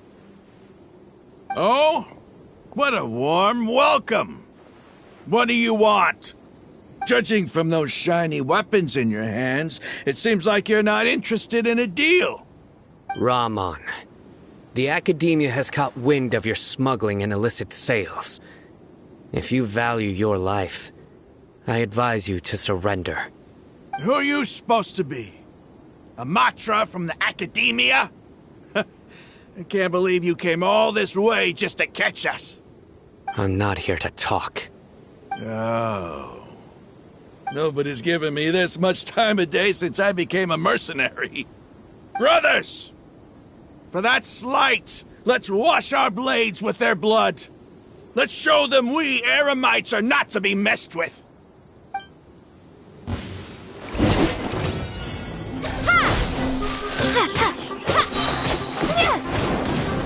Spring forth! Surrender and be gentle.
Come a little closer. I'm going in!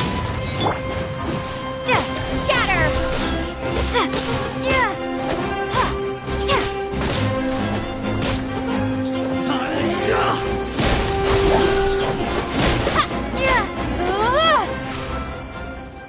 It's over. Ah! We have subdued them. The operation is now over. All Eremite mercenaries and related personnel in the area have been arrested. Ah, you pitiful Dendro Archon dogs! You'll regret this! I'm afraid you'll regret it first. King Deshret will curse you, and you will all! Silence! Oh, Restrain them and take them back to Caravan Rebot. Count their numbers and send them to the Academia as instructed by the General Mahamatra. Yes, sir!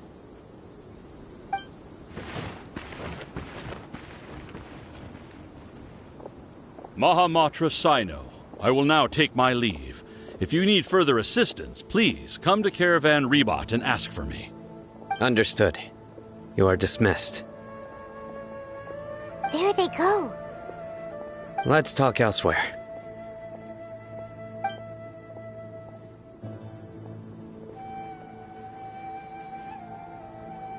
This part of the plan Yes, things went perfectly. That's fantastic! And that punch you gave Ramon there sure looked convincing enough. Once we're done here, I'll return to Caravan Rebot and oversee the group's transport. I promise. I'll get everyone into Sumeru City safely. Yeah, you're the reason why everything went so well. It's not the time to celebrate yet. I believe Dia should already be waiting for you. Go join up with her. She will need you to introduce her to Tighnari. Speaking of which, is it really okay for us not to share the full plan with Tighnari? What if he'll feel miffed about it and refuse to work with us?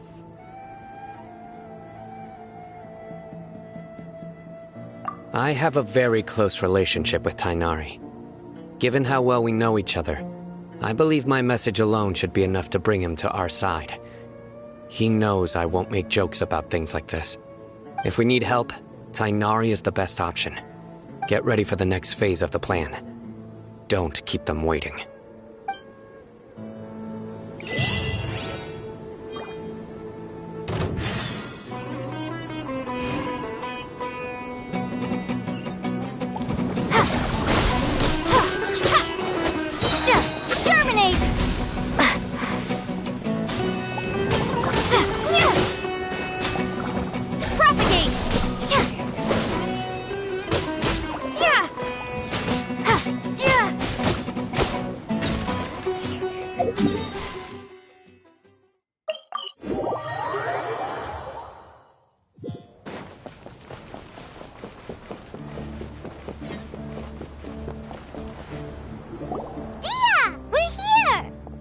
It's about time. Didn't you say our part of the plan is the most important of all?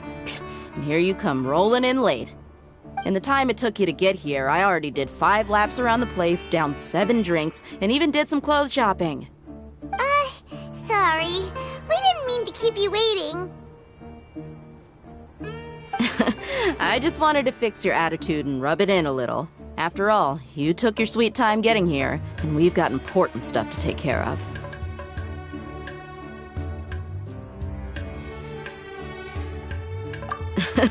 I just like seeing that serious look on your face.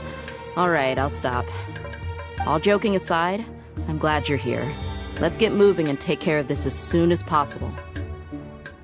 But where should we start? Our responsibility is to get a status update on the Fatui Harbinger known as the Doctor. We need to make sure he won't get in our way when we rescue Lesser Lord Kusanali. Dealing with an institution that controls all of Sumeru is already hard enough. If the Doctor were to crash the party, it would be next to impossible for us to achieve our goals. Yeah, we sure don't want him showing up. Ooh, he really gives Paimon the creeps. Right? Hearing his name just reminds me of those stuffy old geezers in the academia. I'd rather not have to deal with someone like that.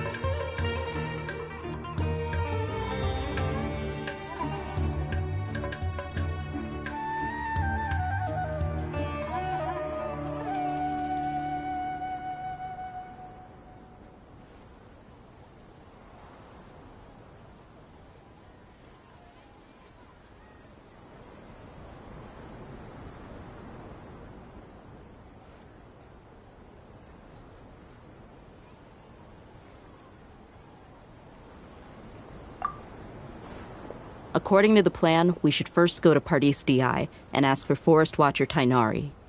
If all Hatham and Sino's sources are solid, then we can be sure that Tighnari still has the Academia's trust.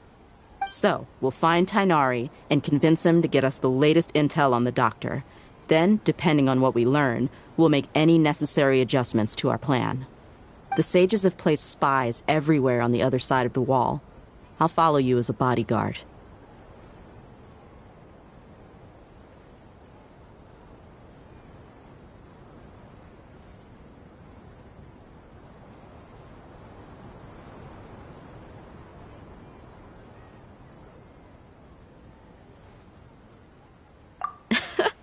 You should be honored. I don't offer my services to just anyone you know. But Paimon thought mercenaries would do anything for Mora. That's certainly true. But when multiple employers are vying for your services, you should always go with the best offer. Let's see. If I were to charge you a bill, I guess I can apply a discount. How much more do you want? I was not sure we can afford it. How much do I want? Hey, how about paying me with a smile? What do you say? I haven't seen you smiling much recently. If you ask me, someone like you must look lovely when they smile. Come on, give me a smile so that I can be less worried. Looking good! I hope this pretty smile will become our lucky charm. There are many kinds of smiles, but only a truly joyous one can bring blessings to others. Let's consider this smile a down payment for our future victory. Let's go. It's time to pay a visit to Party's DI.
We'll find it here.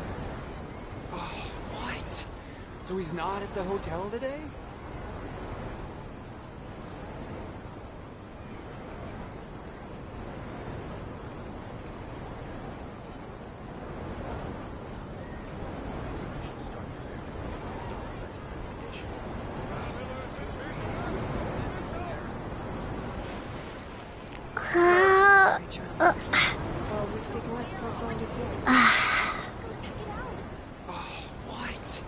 So he's not at the hotel today?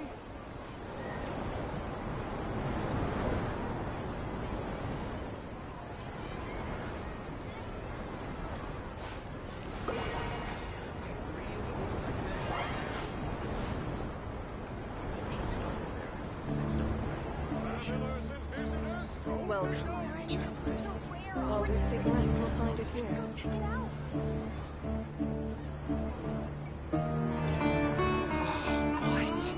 So he's not at the hotel today?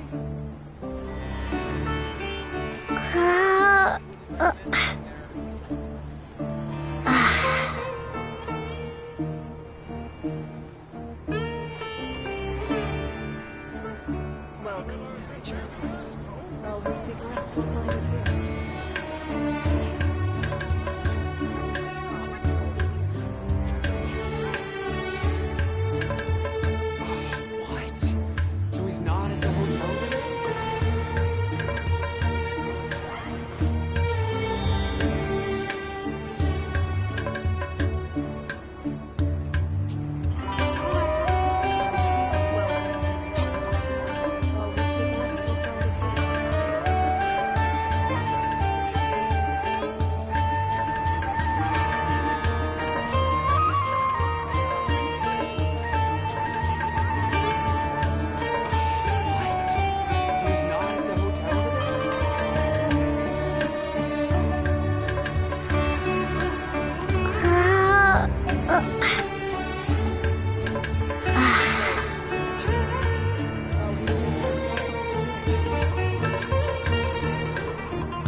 Traveler, Paimon. And you are?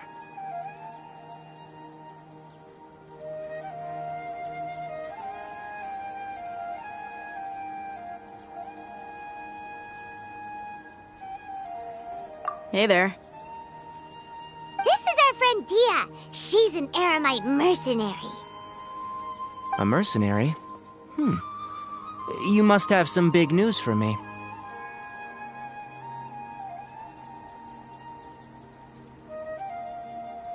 It's something really important. Please help us out. All right. Then follow me.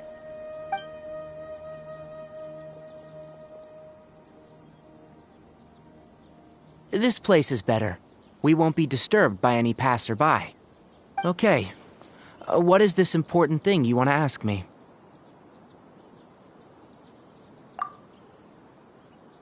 The doctor.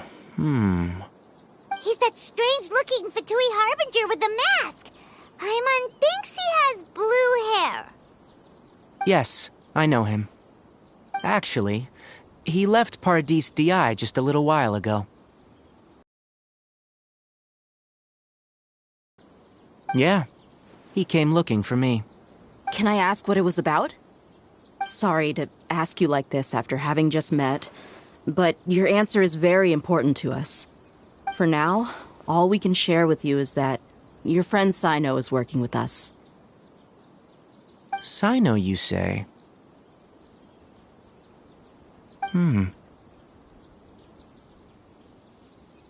I see. So that's why he hasn't been at the academia. Okay. I'll answer your questions and will assist you any way I can. You don't have to tell me everything that's happened.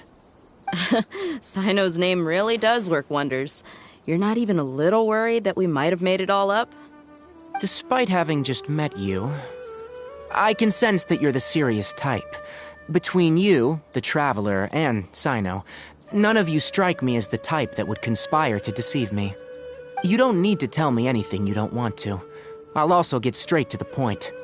The Harbinger you mentioned came to me because he wanted to take the scholar Hypatia away with him. Hypatia?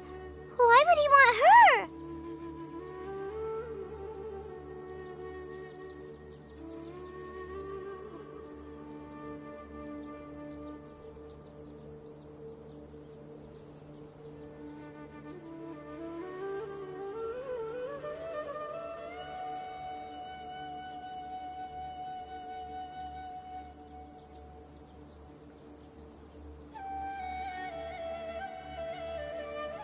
And what do you mean by take away? Is he planning to leave Sumeru? Yes. He told me his return to Snezhnaya is imminent. So you mean you're leaving this place soon? Indeed. Otherwise, we could have perhaps talked a little more. I was just about to set out when I remembered something important. To that end, I made a final trip to Paradis Di. Let me ask, have you been taking care of a scholar by the name of Hypatia? Your sources are accurate. No doubt because you've recruited many informants. But you're right, Hypatia has indeed been receiving treatment from me. Forgive me for asking, but how's the treatment coming along? Given the way you're asking, I assume you have something to say. Since you asked, I'll be frank. I would like to take Hypatia to Snezhnaya. It's incredibly difficult to transfer a patient. As a scholar yourself, shouldn't you at least be aware of this? Oh? I can't believe your utter lack of faith in me, to the point of even questioning my general level of knowledge. How unbefitting. Well, you're the only one who's ever made such a request. I have my ways of keeping her safe during the journey. In addition, I can also promise that under my care, Hypatia will receive the most advanced and effective treatment. I will personally supervise her treatment and see to her recovery. Would that be agreeable to you? Hypatia was born in Sumeru and remains a scholar of the academia. Her situation has not become dire enough to necessitate her transfer to another nation. Transporting her to Snezhnaya is risky, and the potential benefits are unknown. As the person currently responsible for her treatment, I cannot possibly sign off on this transfer. Your suggestion is rude and reckless. I'll pass. I don't know much about the doctor, but after talking with him, I realized that just like many other scholars, he possesses an aura of arrogance that I've come to detest. It's not so much that he's looking down on others, but more that he's confident in himself and his abilities to a point of near insanity. I would never refer a patient to someone like him.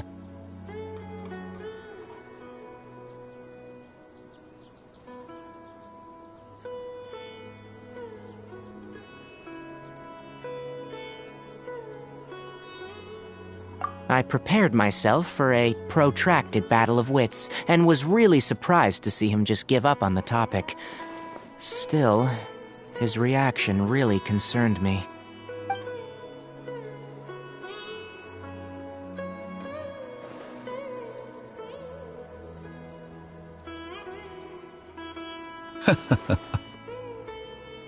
I see, I see.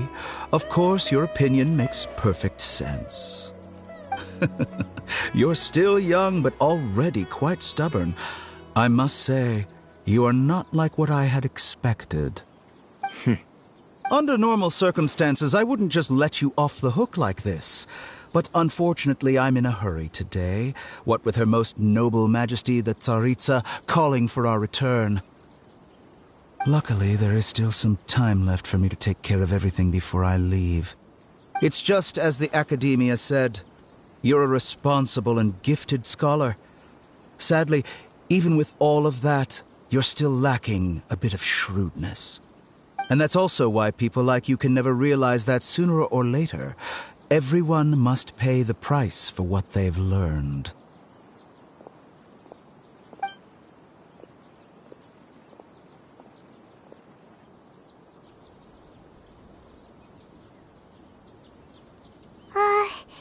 Paimon can't help but feel like he's hinting at something unpleasant. He asked a question, yet didn't care for my answer. Perhaps I'm nothing but a talking rock in his eyes. He never came off as malicious, but an utter lack of compassion permeated throughout our conversation. From his tone, I can sense that he's always looked down on others. I can barely believe it myself. But if that's true, the situation will be in our favor. I don't think I missed any details. Frankly speaking, I don't want you to do anything too risky. Now that you know a little more, it should be easier for you to stay safe. Sorry we can't tell you everything. We appreciate that you helped us anyway. I won't forget your kindness. It's okay. I have an obligation to do so. To be perfectly honest, all of this may have started because of me.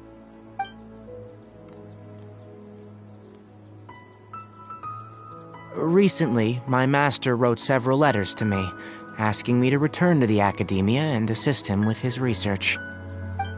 Hasn't he already asked you several times before? Yes, but there's something off about this most recent batch of letters. The handwriting and the tone are both familiar, but some details have been omitted. My master will occasionally leave a few dots on the back of the letter. 1 dot means that he wrote the letter on a sunny day, and 3 dots stand for a rainy day. This has been a habit of his for many years, but I didn't find any dots in his recent letters. I believe something may have happened to him. I get it. Since you are always at Gandharvaville, you would like me, someone already working at the Academia, to investigate this matter, right? I'd like to ask you to do that for me, if you can keep yourself safe. Please withdraw immediately at the first hint of danger. I can do that, but I have a feeling it won't be that simple. The Academia has been working on a big project. I'm not quite sure what it is, but your master might be involved with it. If the higher-ups really are hiding something, then it will be difficult to remove myself from the situation once the investigation starts. If the situation becomes critical, I'll leave the academia. If you don't see me there for an extended period, that's your cue. All right, we've got a plan. I'll stay at Gandharvaville to support you. If that scenario comes to pass, you must be extra vigilant. And be wary of any messages or direct requests from the academia. I must say, I didn't expect a warning like this from the General Mahamatra. Being loyal to the academia doesn't mean blindly doing whatever the sages say. I know what I'm doing. On that note, aren't you also being quite distrustful of your alma mater? The academia, yes. But my master is a man of integrity. Even when I was a student, I was worried that he'd get in trouble for sticking to his beliefs. I suppose he's lucky to have lasted so long, but in the end, it's still caught up to him.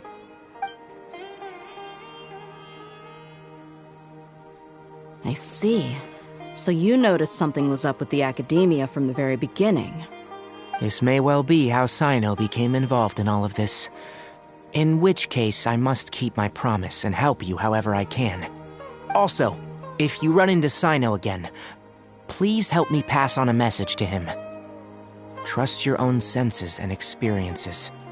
I think this may be something he needs to hear right now. Okay, we'll find a chance to tell him. Thanks. Right. Now let's go hunt down this Harbinger. Oh, by the way, which way did the doctor go when he left Pardis Di? That way. Gotcha. Thanks so much. We'll be on our way.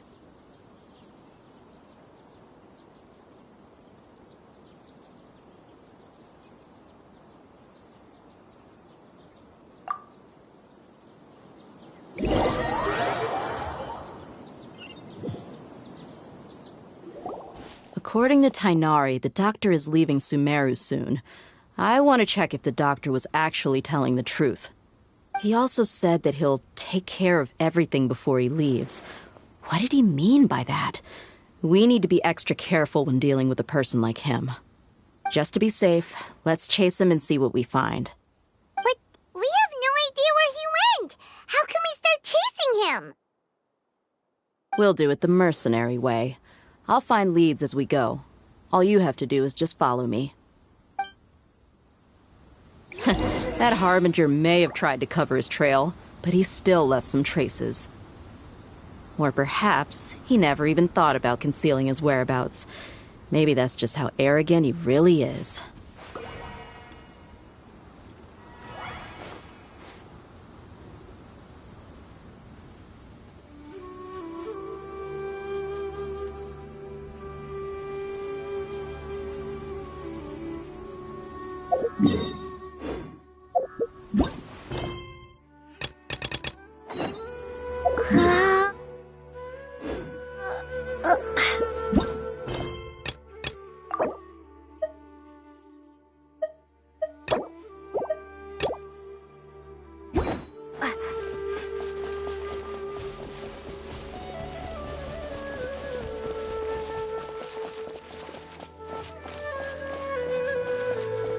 Yep, we're headed in the right direction.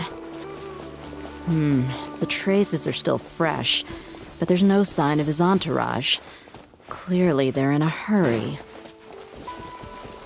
It's just as I thought.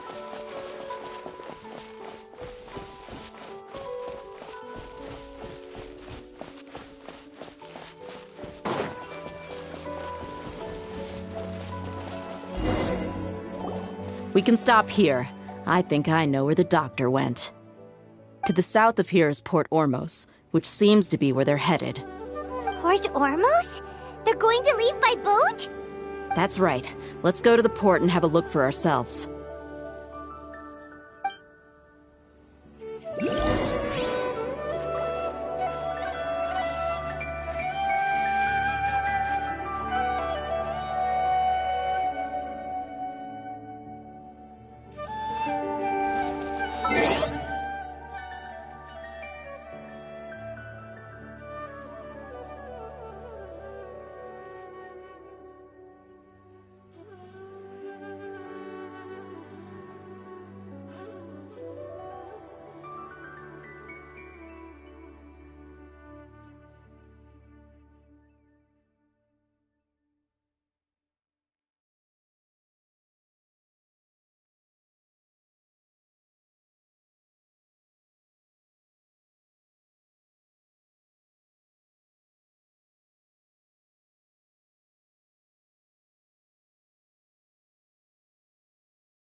try not to enjoy this.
A reward on the road.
Skills seems we found the right place.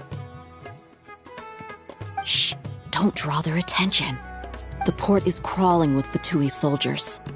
Let's keep going and see what we can find. Now this is a proper farewell ceremony for a Snezh Knight Harbinger.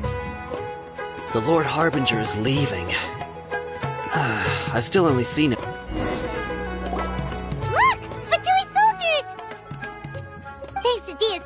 Skills seems we found the right place.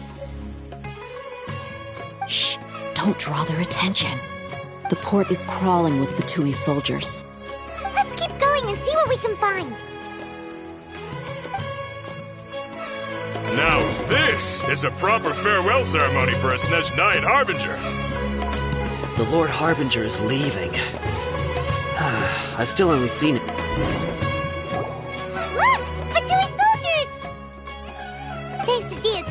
Skills seems we found the right place. Shh! Don't draw their attention. The port is crawling with Fatui soldiers.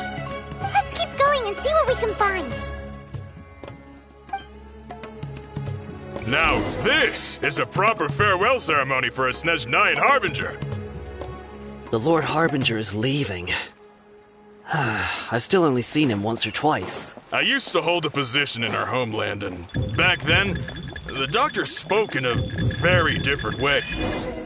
Look! Fatui soldier! Thanks to Dia's tracking... Shh! Don't drop. The port is crawling. Let's keep going and see what we can find.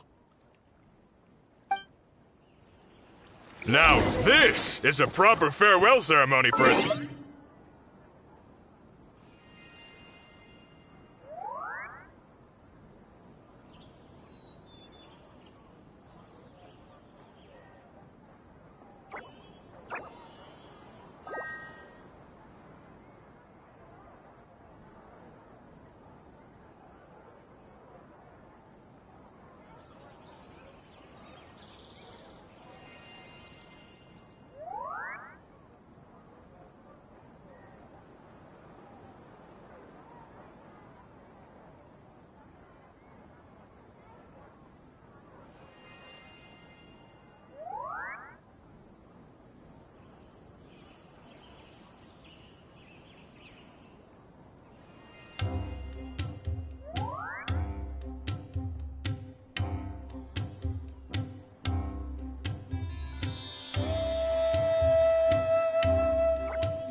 The Lord Harbinger is leaving. I've still only seen him once or twice. I used to hold a position in our homeland, and back then, the doctor spoke in a very different way from the way he speaks now.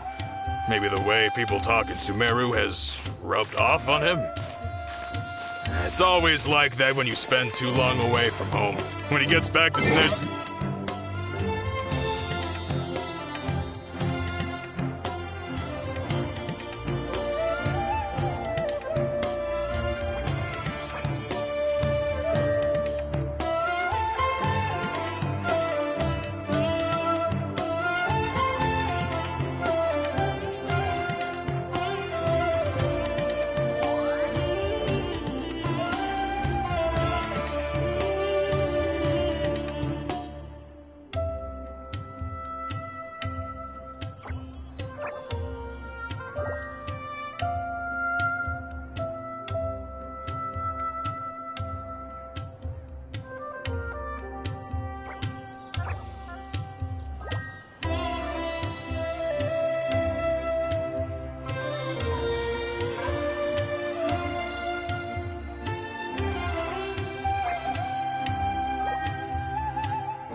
Huh?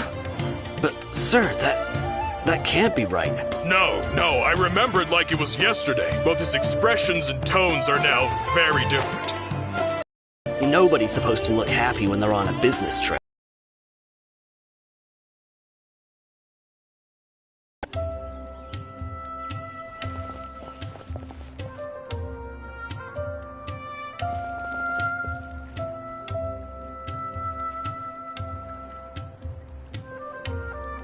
The doctor is on that boat. So he told the truth after all. He is actually leaving Sumeru. Let's get closer and find a place to hide so we can observe him.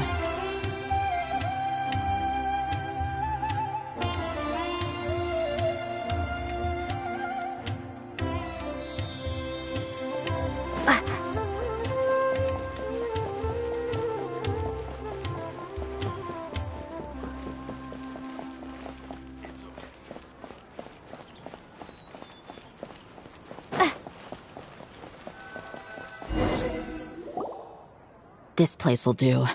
We can hide here while we keep an eye on the boat.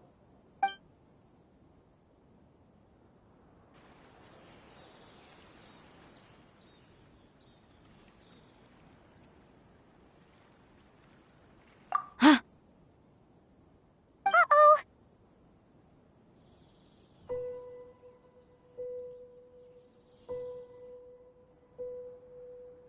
He saw us.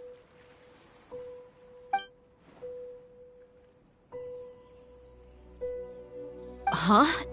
Is he waving at us? It's time to say goodbye. Wait, is he the only person on the boat? You mean there's nobody with him? And where are all the soldiers we saw in the port just now? They were all here just a few minutes ago, but now they vanished. So this was a trap.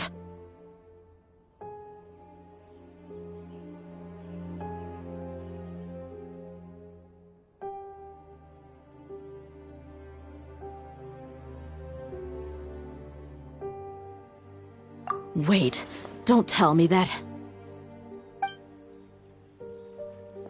Luckily, there is still some time left for me to take care of everything before I leave. Oh no.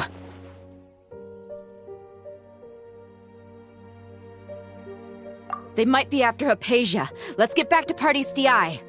Huh? What do you mean? I'm afraid that she's seen something that she wasn't supposed to see. If I were the Fatui, I would also try to take her away. And if I couldn't... Oh no! Are you saying they're going to kill her? Let's go!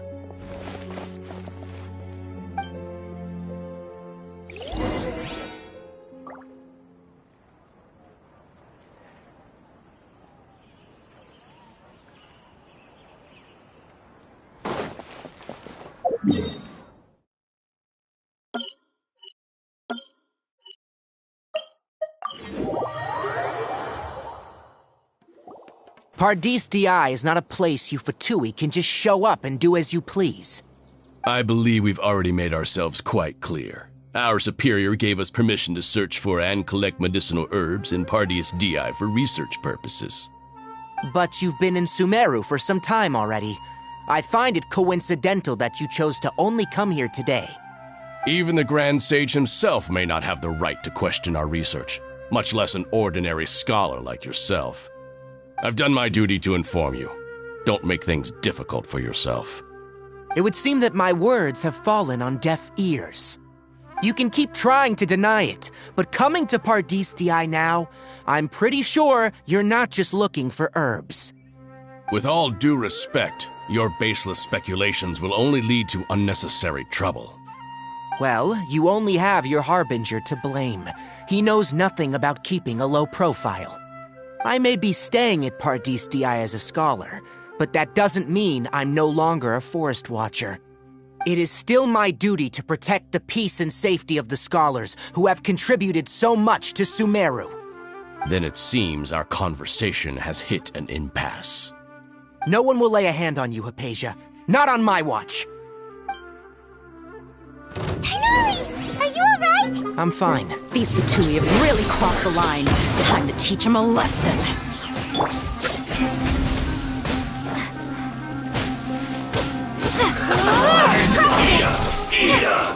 Teamwork is dreamwork! I must collect myself. This was well done.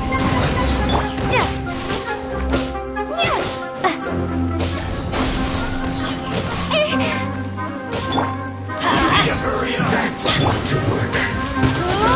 Roast and fry.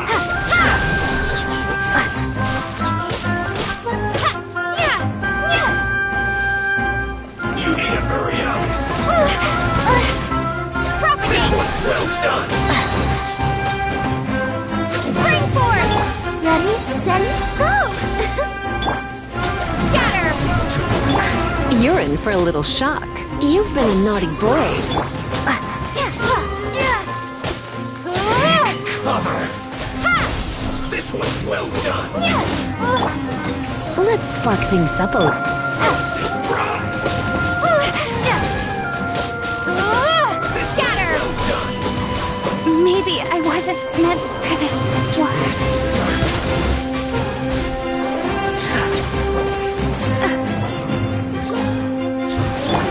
Let's light it up.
This was well done. Didn't see that coming. There's no use resisting. Give us Hypatia. Keep dreaming. Yeah, Tainari, beat him up!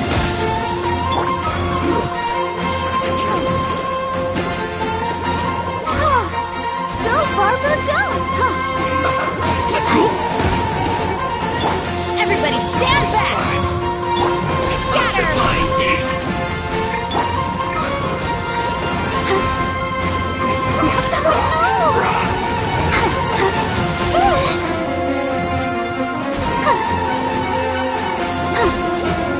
Let's do this quickly. Why has everyone stopped singing? You need to hurry up. I knew I should have stayed home. Benny's adventure team! I have failed you. This was well done. This is not the...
Let's move. Scatter! Shouldn't get careless. I will end you. Let's not waste time. Propagate! Let's dance. Don't worry about me.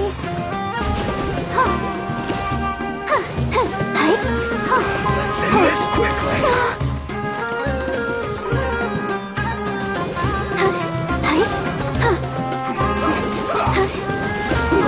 Unfortunate fault. Scatter! You're in for a little shock.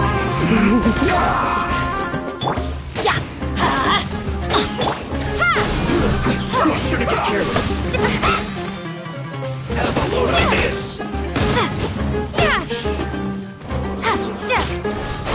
Let's end this quickly. You've been a naughty boy. Get out of here! Take cover! Adventure's tough. Let the show begin.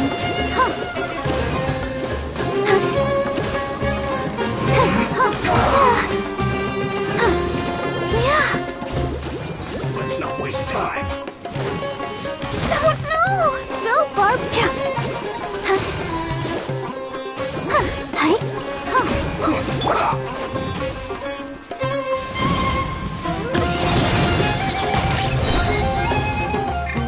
You're in for a little shock. Let's end this quickly. Surrender and you'll be Exterminate! Teamwork is dreamwork! Propagate!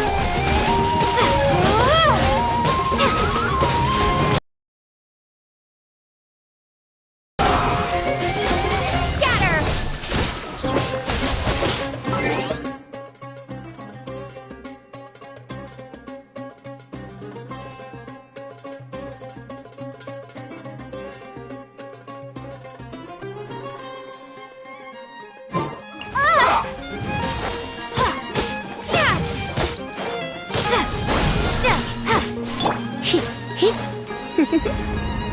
Let's end this quickly. Take cover!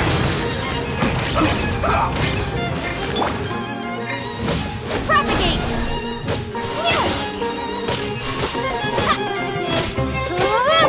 Let's dance. Don't worry about me.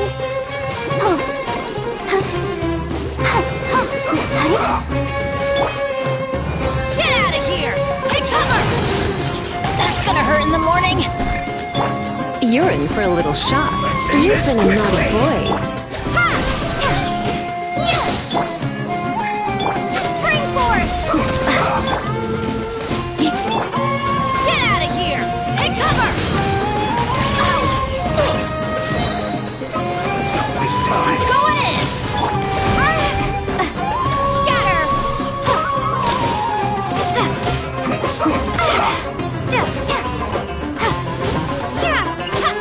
The doctor's orders are absolute. Yeah? You've been someone's lapdog for so long that you don't know anything else now.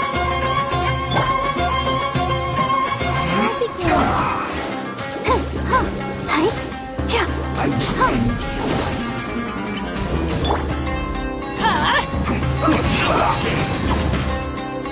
Come a little closer. Blitz. Just try not to enjoy this. Let's end this quickly. Come on, we can do it.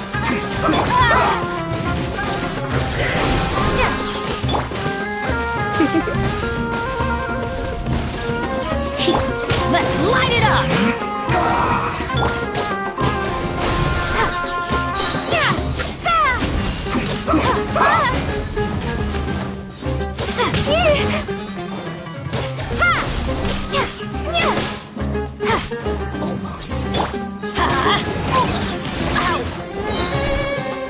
Everybody stand back! Let's end this quickly.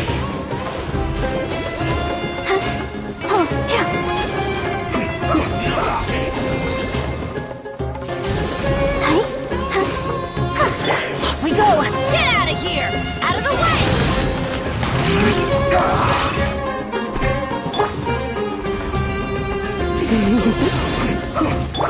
Scatter!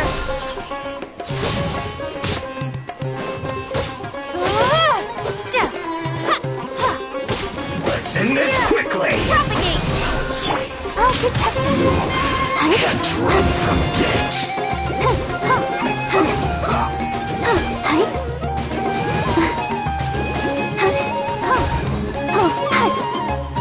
Scatter!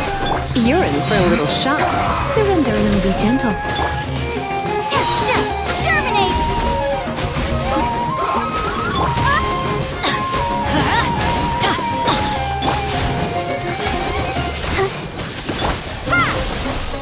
Let's end this quickly.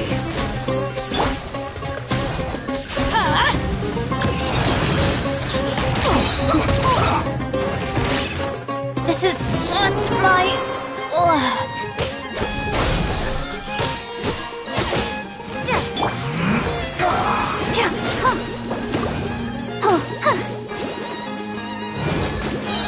Ready, steady, go!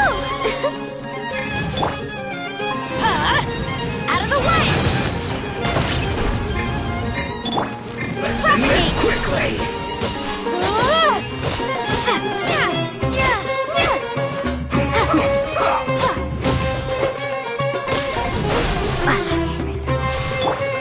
Come a little closer. Let's light it up! Scatter! Spring force!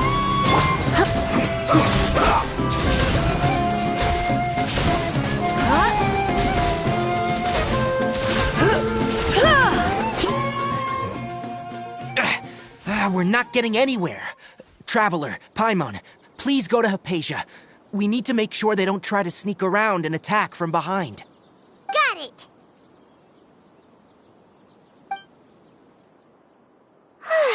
Hypatia's still here. Doesn't look like anyone's broken in.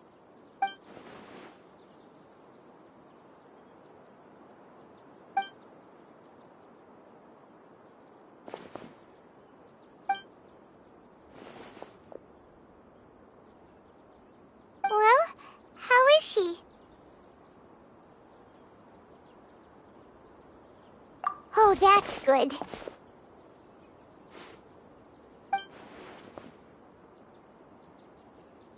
So, you think this is over?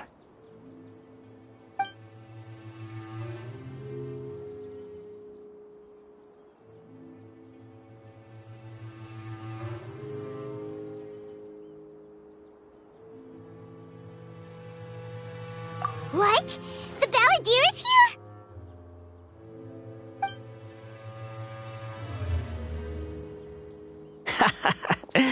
I've missed that look of abject horror. You've given me that look every time we meet.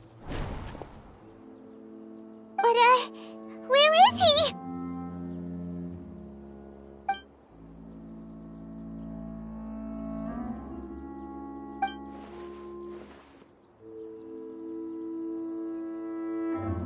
I can hear all of your thoughts, you know. Don't you remember? I already saw you the first time you came to Party's DI and made contact with Hypatia. I didn't need to do anything. It is her honor to be able to connect her consciousness with me. Who are you talking to? It can't be the Balladeer, right? That's impossible. I know you must be curious. I might as well tell you that I decided to enter Hypatia's consciousness the moment I sensed your touch.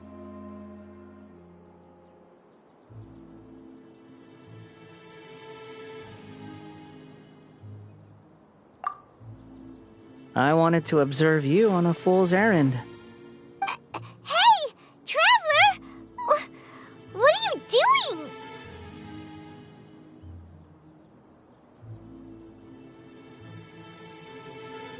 My deification is nearly complete. All that's left now are just some final details. Do you understand? Even if you manage to rescue Lesser Lord Kusanali, it will be impossible for you to defeat a bona fide god like me. Is it wise to force that childlike god into a divine battle against me?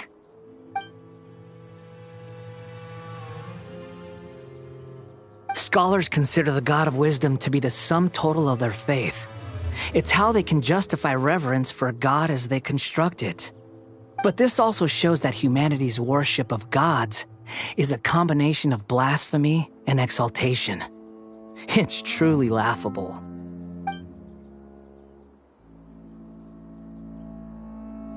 Yes. What is it?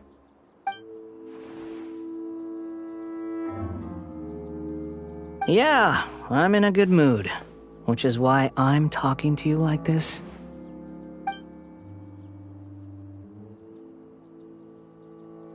What do you mean?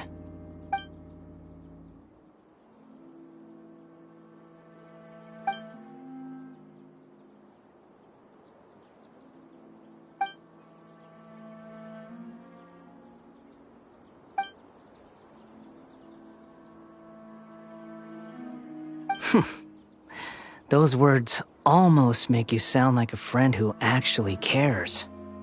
But you're wrong. I'm different from all of you. I was born to become a god. My entire life up until this point has just been a meaningless routine. Just think about a sheet of paper. By itself, it holds no meaning.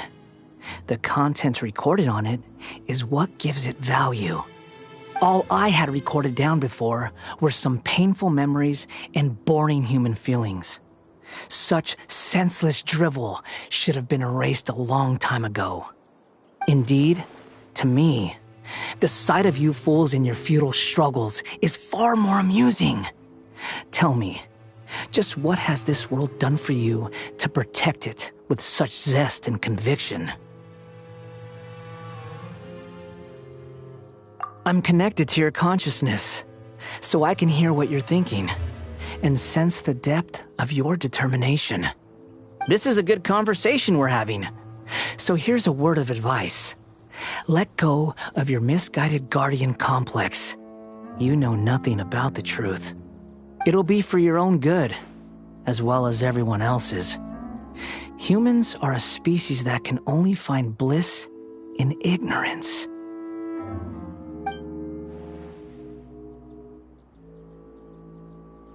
Ah, you've seen my affection for her. If you were in my position, I think you'd feel the same way.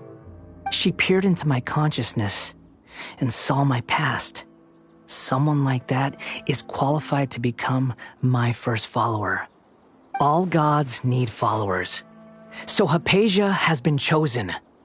Her appearance heralds my imminent arrival at the throne of divinity, while her worship shall become my glory.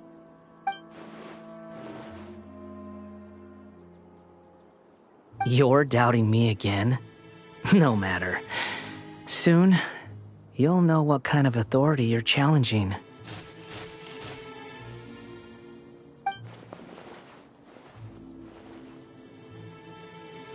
Who wants to hurt my devout follower?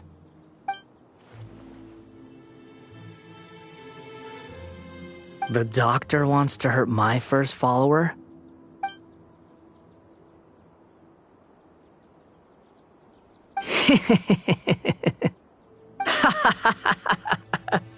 How very amusing. Has anyone ever told you that you're not good at sowing discord? The doctor has never known his place. Even now, the puny human thinks himself capable of interfering in the business of the new god.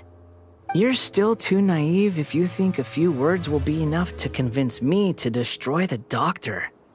But I'm willing to give you a gift, just like my expression of affection towards Hypatia.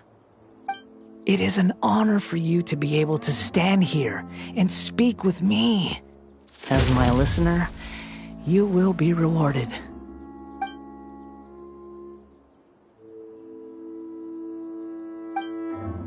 Both good things and bad things can be called gifts. After all, gods have never needed to be reasonable. Ah! Paimon used thunder! That person Paimon couldn't see was the Palantir? Oh, he sure chatted with you for a while.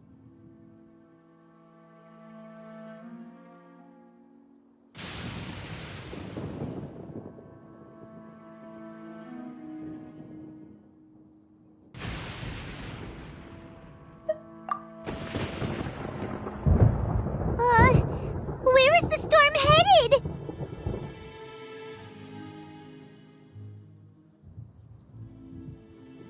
That means anyone outside is in danger! Let's go! Tainari and Dia still must be fighting!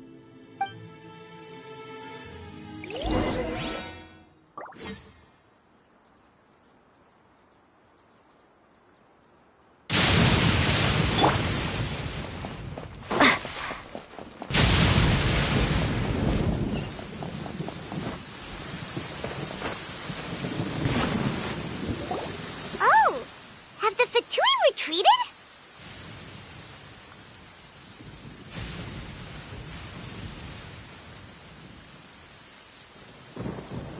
Hey, what happened to you?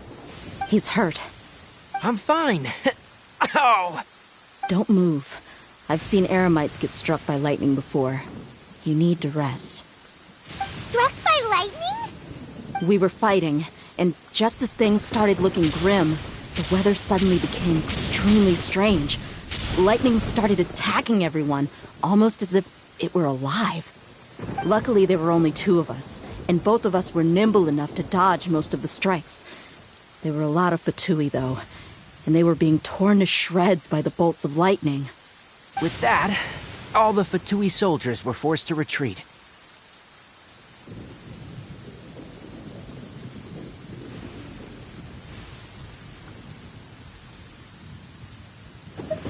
Why are you sorry?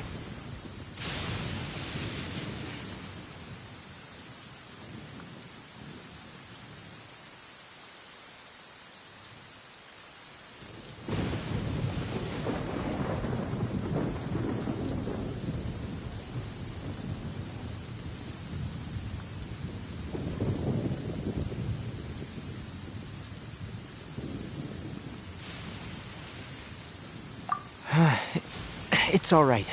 I'm sure you also never expected this to happen. Don't blame yourself. My wound aside, you look like you've seen something unpleasant. Is Hypatia all right?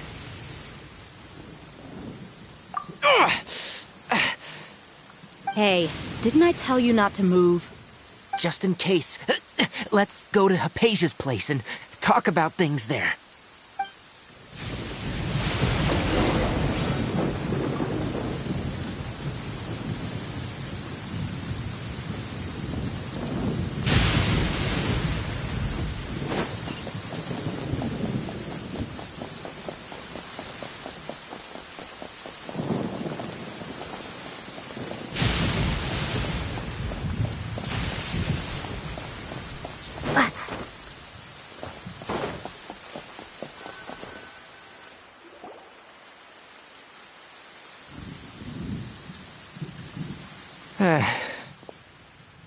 Thank goodness she's fine. Hey, how about taking care of yourself first? I understand my condition. The wound is not fatal. I'll be all right. Ugh. The more you understand medicine, the worse of a patient you become. I know. They always think they can push through the pain.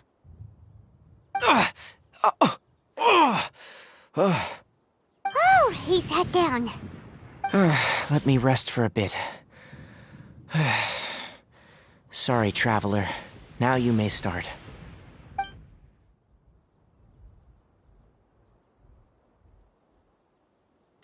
So that's what you were talking to the balladeer about?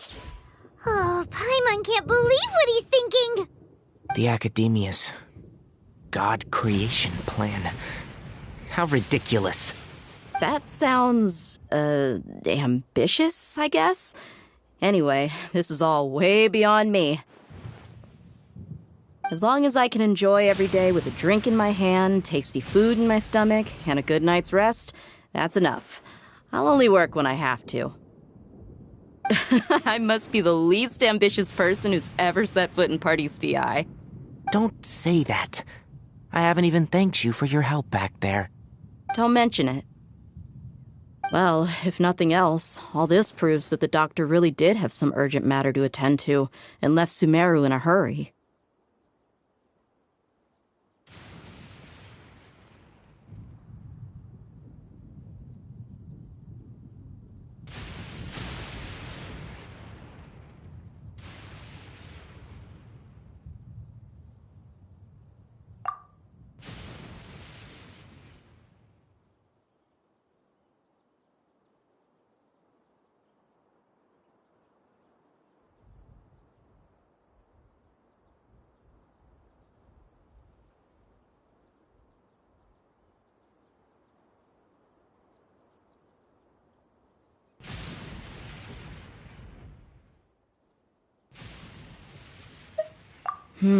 Maybe the Fatui want to cover up some secret of the balladeer. Is that why they tried to seize Hypatia? You said the balladeer claimed that Hypatia has seen his past. So, what could be there?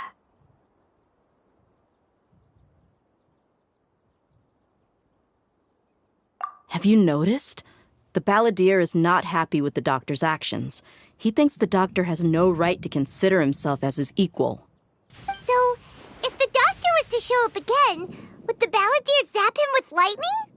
Based on what the traveler has said, I think he would. Having the doctor gone benefits him as well as us.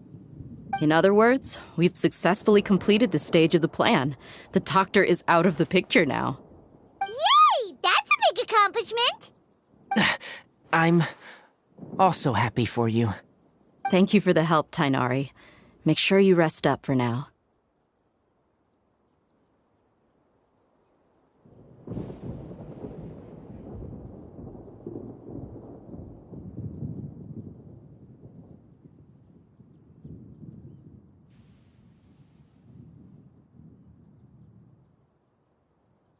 Yeah, all right.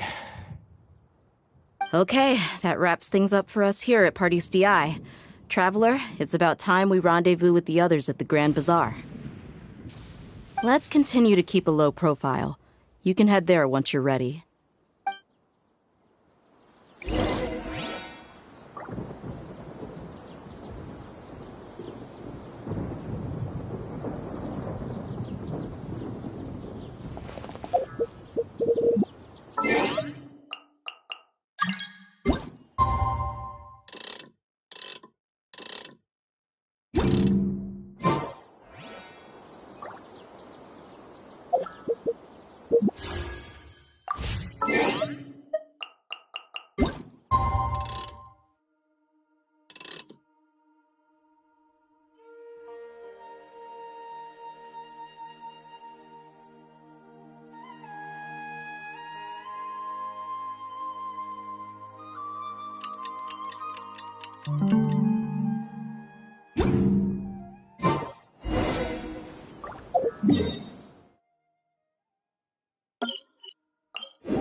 All right, everyone is here.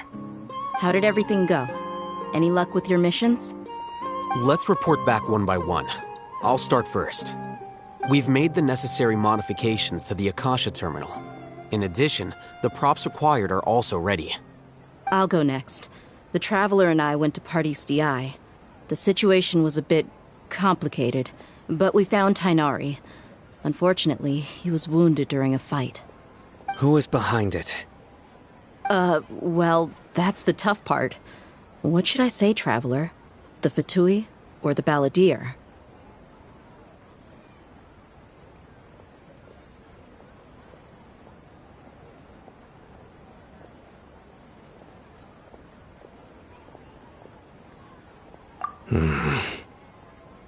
After some back and forth, we confirmed that the doctor has left Sumeru by boat.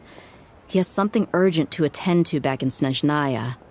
So, we've successfully removed the doctor from the picture. Also, Tainari's already resting, so he'll be okay. Good. Oh, Tainari also asked us to tell you this message. Trust your own senses and experiences. All right. I'll remember that. Everything also went smoothly on my side. The Eremites should have arrived at their destination by now. To avoid alerting the quarry, they will stay there for now. I can't believe you actually got so many Eremites into Sumeru City. It's all thanks to Rahman and his brave team, as well as their bold strategy. It appears to have been very effective. I'm glad to hear it. Well, is that everything? Okay, this meeting is adjourned.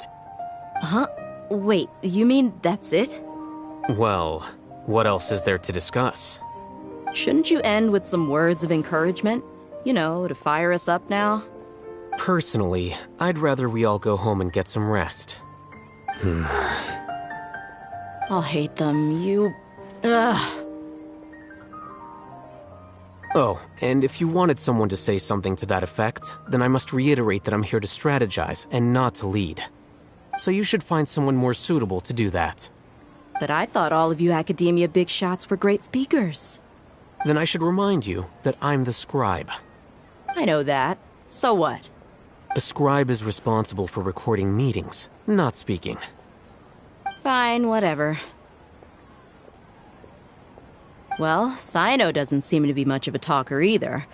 I guess that leaves it to my employer. Employer? Yep, the Traveler hired me. That's right. So come on, boss. What do you have to say for the team? Yeah, say something to boost morale.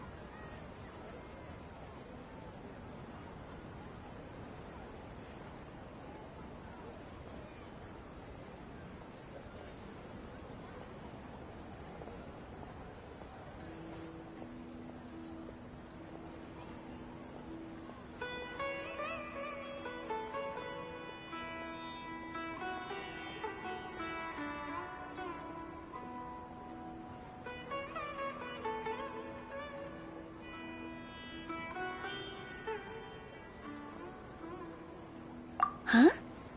What are you all doing here? Oh, it's Nilu! Hey, everyone.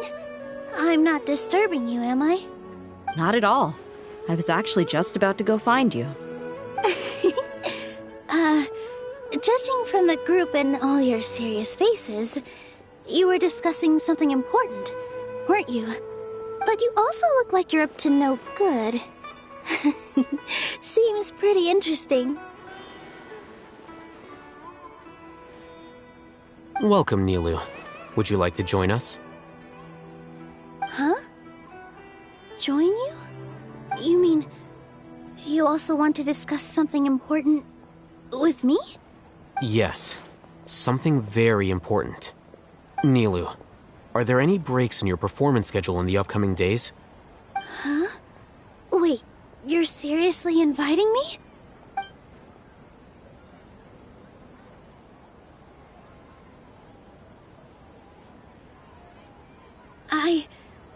I can't believe my ears. You are truly the bravest and most passionate people of Sumeru, well, that I've ever met. Ahem. Oh, right. The Traveler and Paimon are not from Sumeru, but you are awesome as well. That's right.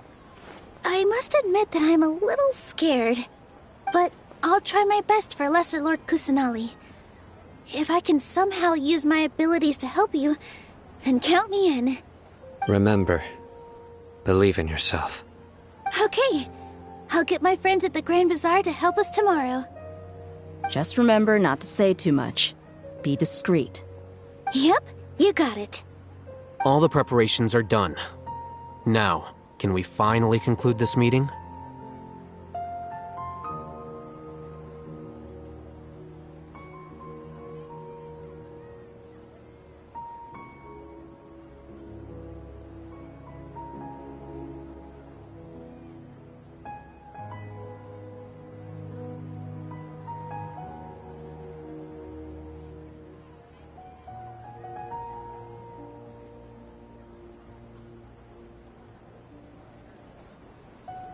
So, have you thought up what you'd like to say, boss?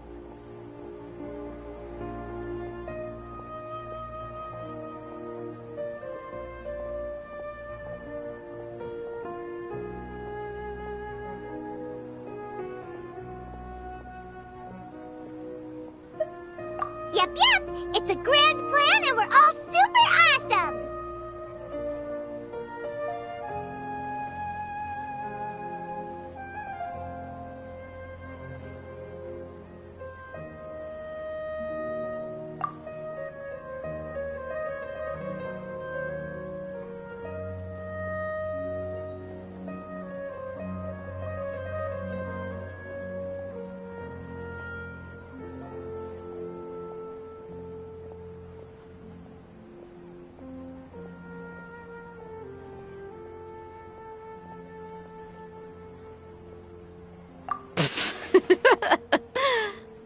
Well said. A good night's rest before an operation can be the difference between success and failure. Thankfully, I've had my place to myself recently. It's been nice and quiet. Huh? Oh, nothing. Alright, let's all go home and get a good night's sleep so we can be up early tomorrow. Okay, so I guess that means it's time to say goodnight now. Yep, good night, everyone!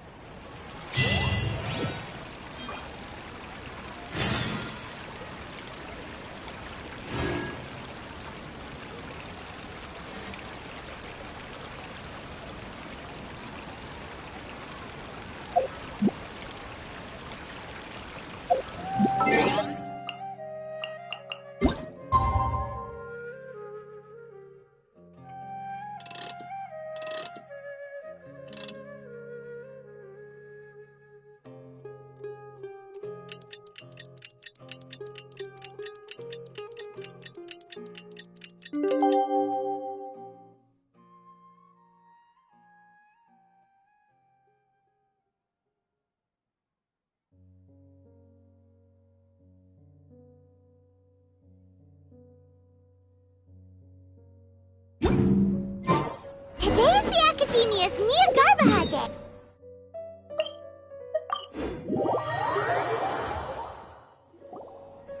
Hello, you two. Sleep well? Not really. Paimon got too nervous thinking about today and didn't fall asleep until the sun was almost up. What about you all, Hatham? Naturally, I slept just fine. After all, a good rest should be considered part of the plan, since energy is an important resource. You just want to show off how calm you are. It's crucial to dissipate any tension before we execute our plan. The only thing you're doing is being annoying. Anyway, do you need me to go over the game plan again?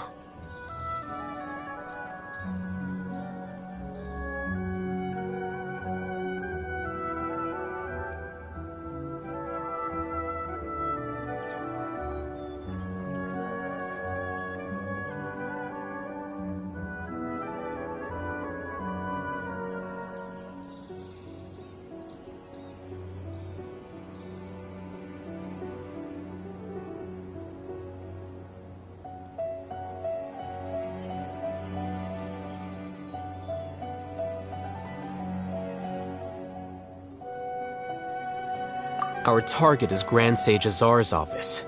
Everyone in the Academia knows that's where the Grand Sage's console is. Only they can operate it. Many restricted commands and operations are executed via that console. I'm sure that console has a way to free Lesser Lord Kusanali. You know, Paimon's been thinking, what kind of technology could let the sages imprison even a god? That isn't something they could have accomplished with their scholarly talents alone. In the sanctuary of Suristhana, there's a device of Greater Lord Rukkhadevata's that she once used to isolate herself while meditating. 500 years ago, the Grand Sage at the time modified the device so that it can no longer be controlled from the inside. They were effectively trapping one god with the power of another. So, how are we gonna get to the Grand Sage's office?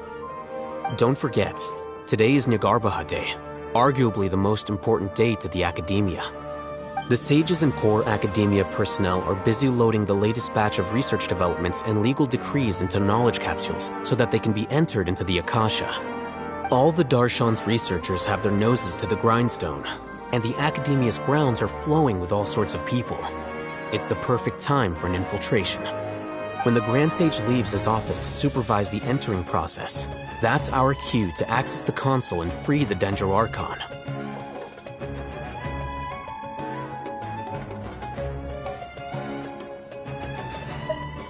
Well, yes. That's just the visible side of our plan, after all.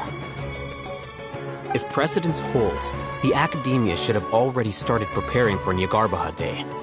Everyone should be in position. All that's left is for us to lead the charge. Let's go. So are we just gonna walk in through the front door, or...? Yes.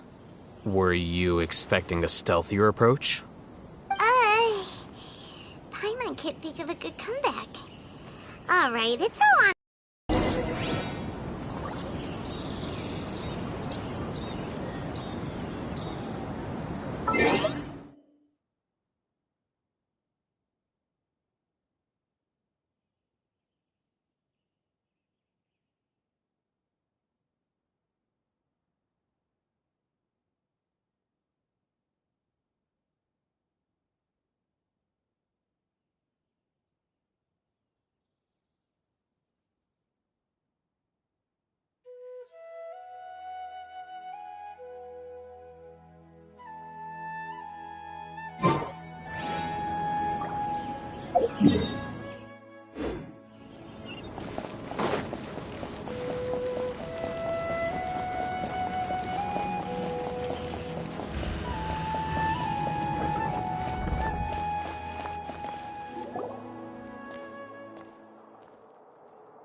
Scribe?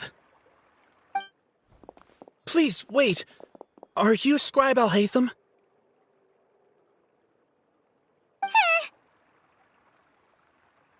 That's me. Is something the matter? I'm in a hurry. No. I was just surprised to see you here. I had heard that the sages were looking for you not long ago, but I didn't know what for. And, also, please don't bring outside guests into the Academia.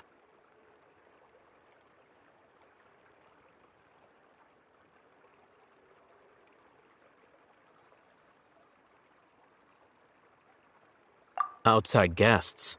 How did you arrive at such a conclusion? Your groundless inference shames the Haravatat Darshan. What did you say?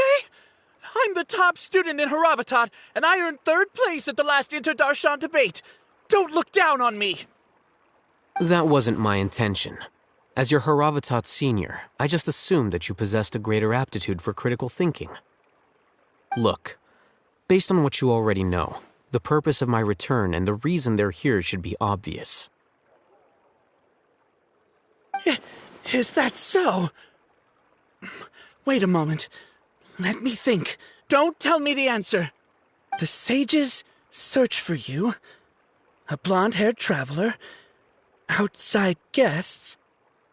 So, from the start, the sages weren't looking for you, but this traveler? And you were gone from the academia for so long because... Hey, shh. Yes, you've proven yourself as the top student in Haravatat. I surmise you've arrived at the correct conclusion. As I expected. Please, forgive me. I wasn't thinking clearly just now. Thank you for getting me back on track. It's nothing. We'll be on our way then. All right. Thank you for your contributions to the academia, Scribe.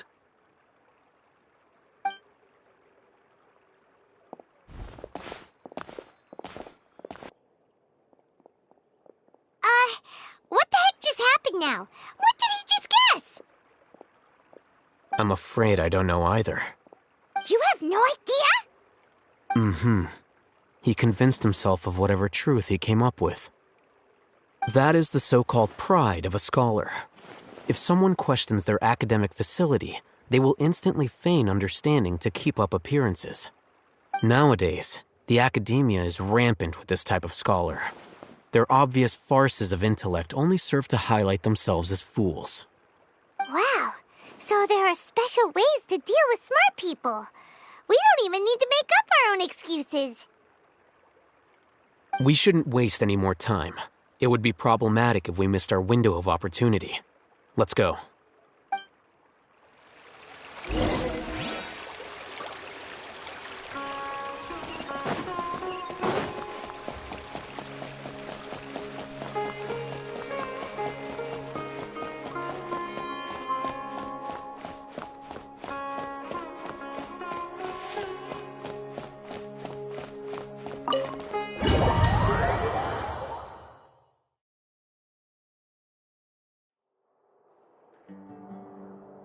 Is this the Academia's library?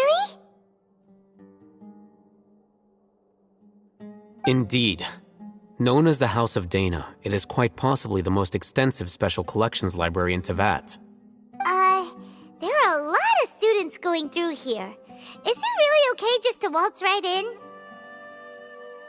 The Academia marches to a fast beat, especially since it's Nyagarbaha Day. They're all occupied with their own matters. Just act natural.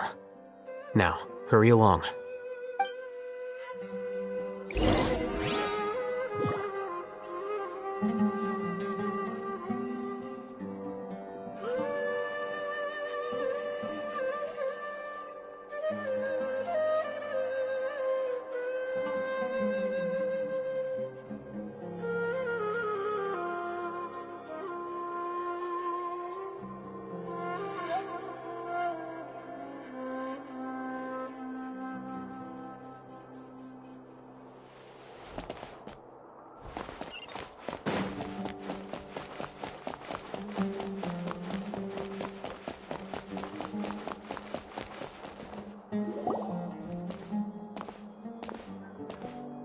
What's this platform for?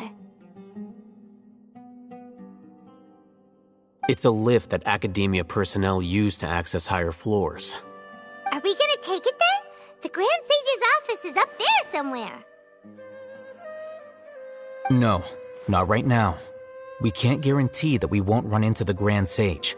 Let's step back and observe for now.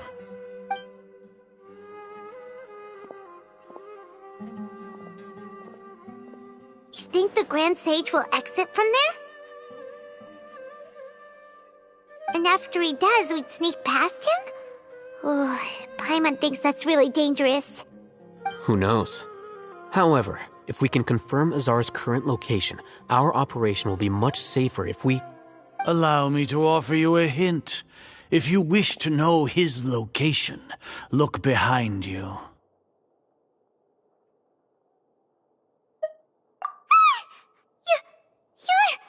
What's Grand Sage Azar doing here?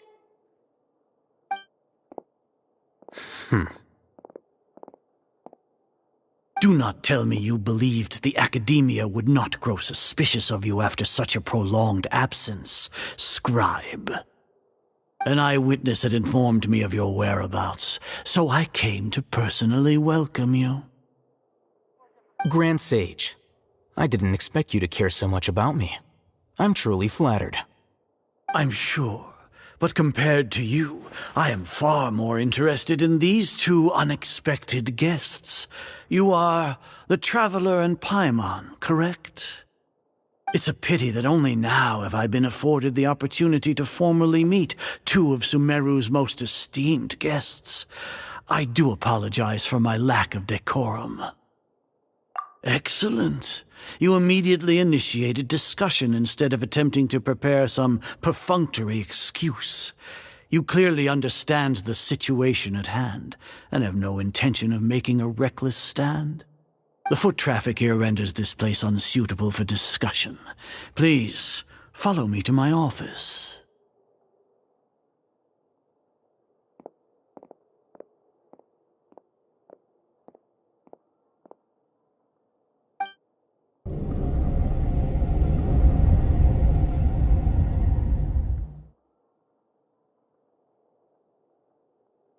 This place is crawling with guards.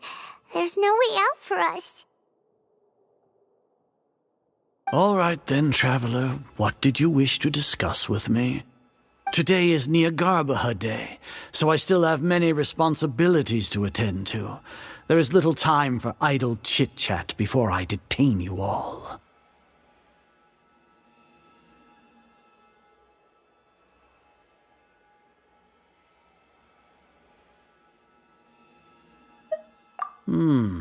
You seem to know quite a bit about our endeavors.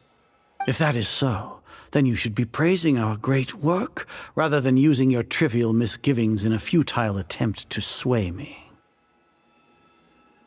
Trivial? Then tell me, what do the Fatui want from me? Worthless. Those are all completely worthless. Benefits, divine power. These materialistic words do nothing but debase our great work. Creating a god. Yes, we are using human wisdom to create a god. If humanity cannot attain omniscience and omnipotence, then we shall create a god to reveal them. This is the pinnacle of human wisdom. We shall regain a god's guidance at long last. No longer will we flounder in the interminable void of consciousness and knowledge. Even Irminsul will be freed from its plight. For our nation of...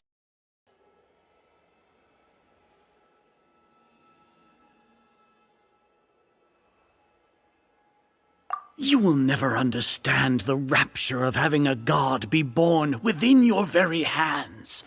With your degree of knowledge, you cannot even comprehend such an emotion. Gods exist on a plane that far eclipses humanity's. Lesser Lord Kusanali, what can she even do? Care for the people? Fend off sandstorms? Fabricate silly fairy tales? These are but child's play for the academia. Does that make us equal to the gods? We are a people favored by Greater Lord Rukkhadevata. Though I may have personally not seen it, our forefathers bore witness to true wisdom. The ascension of the Lesser Lord has brought nothing but bewilderment to the scholars. They all ask, is that truly what true wisdom is supposed to look like? With that in mind, it is better to keep her isolated in the sanctuary of Suristhana, so our academy will not become embroiled in turmoil. What a pathetic justification! Do you really think that only the super smart or powerful should be able to call themselves gods?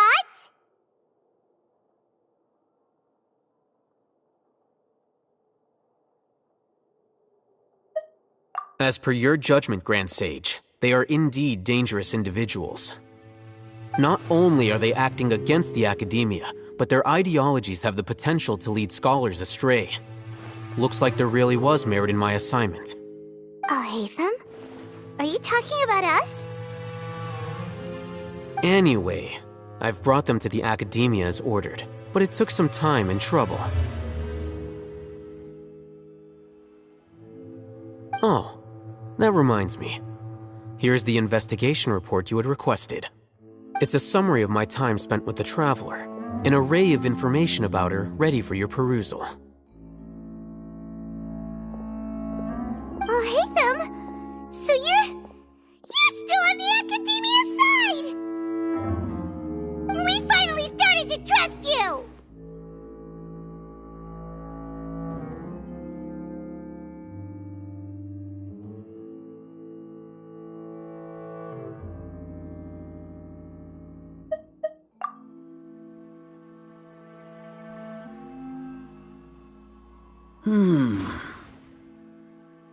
Excellent. Detailed contents with no errors. I would expect nothing less than an immaculate report from the scribe. As it is Niagarbaha Day, I'll enter the information on you into the Akasha. Surely you know what that means. We'll be monitored, just like Sino. With the Akasha's calculation prowess, all of your actions will be predicted with an accuracy of at least 98%. Furthermore, your data will be updated in real time whenever new information presents itself. To put it into words you can understand, wherever you go, you will be walking under an invisible leash. Are you not familiar with the concept that great responsibility begets an equally great suspicion? In any case, you are Sumeru's most concerning external variable. Locking you down will greatly decrease the chance of any undesirable outcomes coming to pass. You're despicable! Despicable? Your ploy was to sacrifice the Traveler here, was it not? Lord Azar, I know what you're trying to say, but I've been following your plan this entire time. Why are you doubting me at this juncture? Must I delineate your entire plan? Very well, I will spell things out. First off, I received an eyewitness report that you were spotted with the Traveler at Caravan Ribat. However, you immediately departed for the desert and escaped surveillance range. Judging by the time, you all likely encountered the truant General Mahamatra in the desert. Am I correct? Maybe Paimon shouldn't have mentioned Sino just now. The Academia had not received correspondence from its scribe for a prolonged time. You were also in the company of the Traveler, a close associate of Lesser Lord Kusanali and General Mahamatra Sino, who had defected from the Academia. With their instigation, what was the probability that you would betray the Academia? Rationally speaking, 50%? 70%? What do you think? Regardless, that's only a guess. The facts are that I've brought the Traveler right before you, and I gave you my report. Indeed, your boldness deserves praise. To think that despite status as an outlander, the Traveler is still willing to sacrifice for the sake of your plan. If I'm correct, you have a contingency plan to save Lesser Lord Kusanali and ruin our great work. Sneak into the Academia on Niagarbaha Day, using Alhatham's status as the scribe. For there is a good chance that an opportunity to save the Lesser Lord will arise. Should your intentions be discovered, Alhatham will turn traitor and sacrifice the Traveler, thus proving his innocence. He can then stay inside the Academia and continue searching for a way to proceed forward. As for Sino, according to the Akasha's calculations, he will soon return to the Academia and confront me in person. I suppose this is also a part of your plan?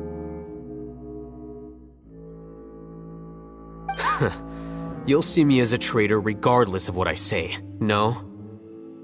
Even if you impugn me, it would have little effect on you all. You misunderstand. Losing our scribe would irreparably damage the Academia's regular operations and the development of Sumeru's future academic systems. However, under the current circumstances, even that is trivial compared to what we stand to gain from our great work. You said that I betrayed the Academia, but you, Azar, you've betrayed all of Sumeru, betrayed its Archon. So flight is turned to fight at long last. Guards!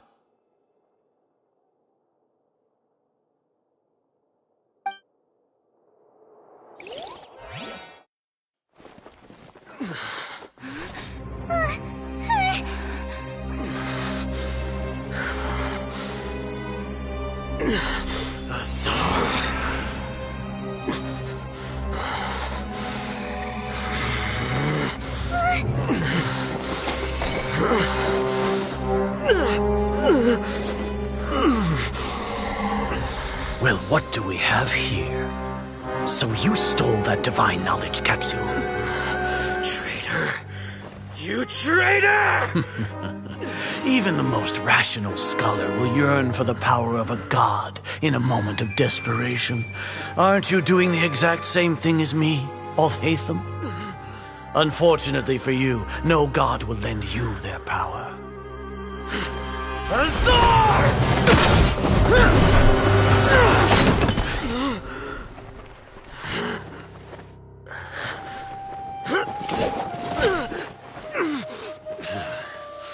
He has gone completely insane.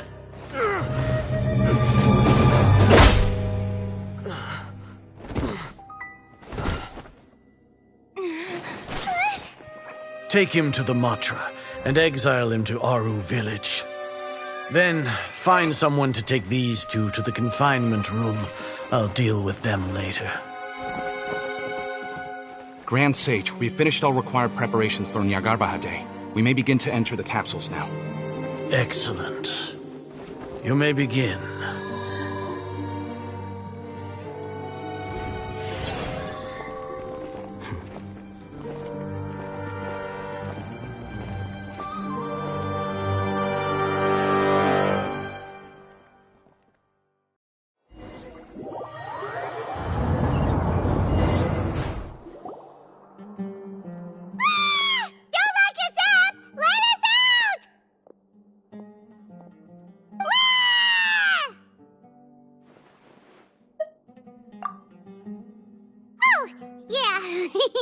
Paimon got a bit carried away there. How was Paimon acting just now? Great, huh?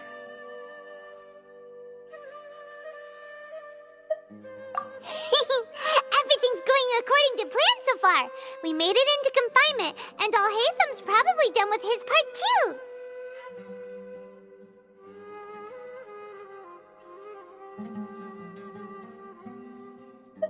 We even managed to trick Grand Sage Azar! Alhaitham sure knows how to cook up a plan! What are we doing next? Paimon has trouble remembering things when she's worked up.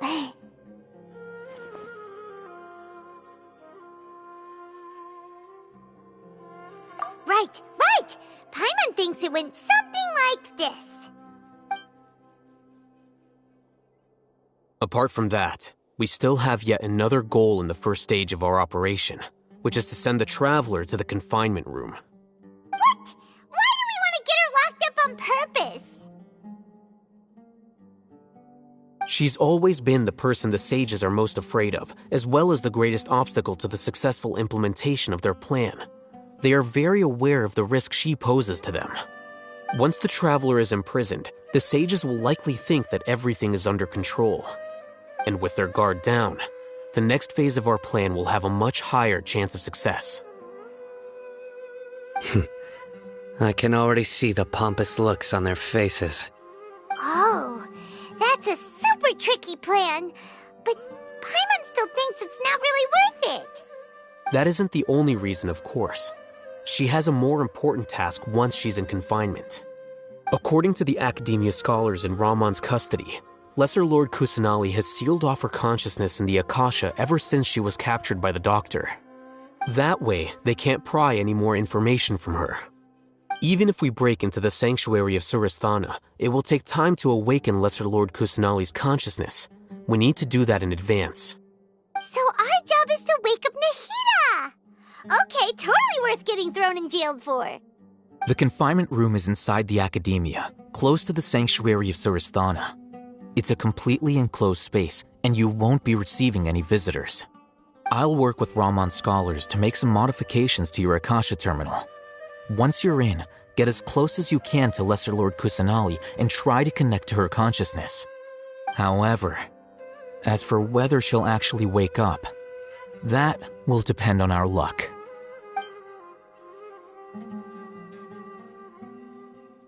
Oh, no wonder you've been wearing your Akasha terminal today. It's the one that Al-Haytham modified.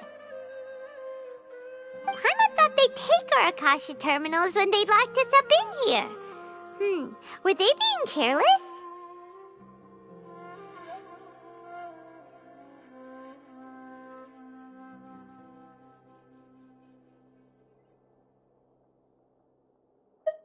Alright, so what now? Sounds easy enough. We can finally talk with Nahida after all this time. Let's do it.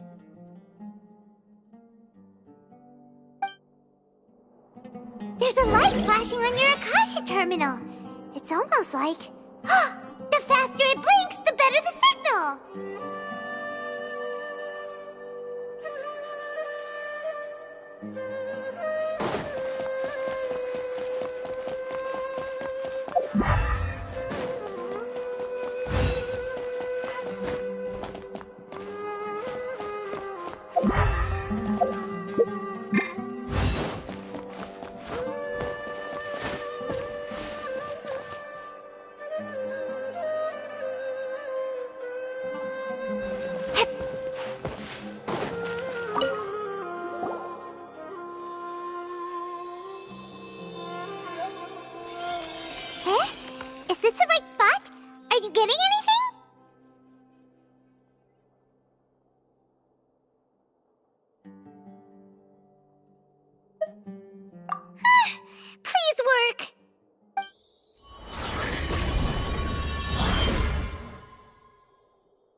Nahida!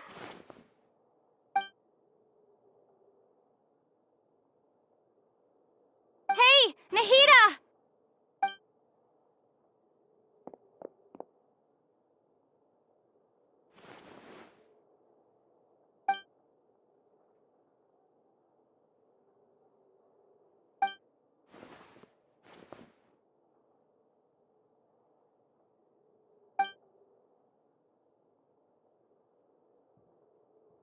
When did it first start?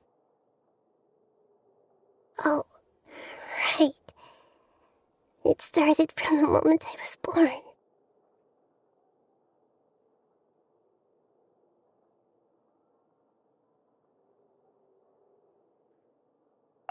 I want to become a worthy Archon.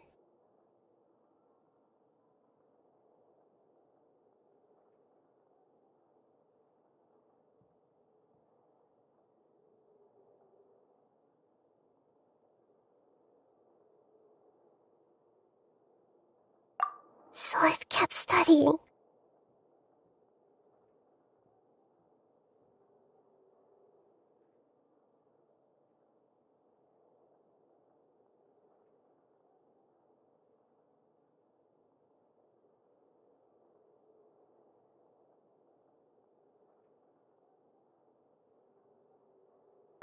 Kept listening to my people and their hearts.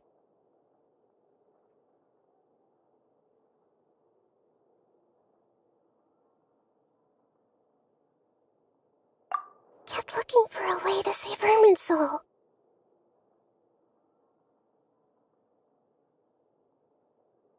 So I can catch up.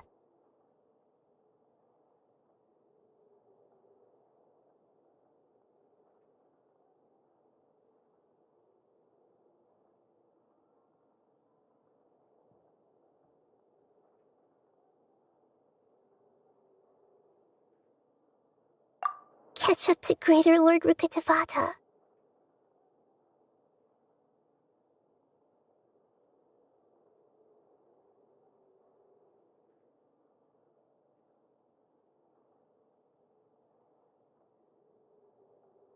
But I'm stuck in the sanctuary of Sarasthana.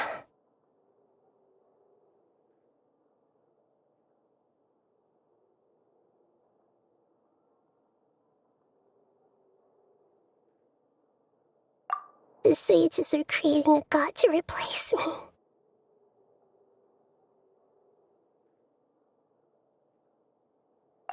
And I'm forced to lock my consciousness in this boundless darkness. Nahida!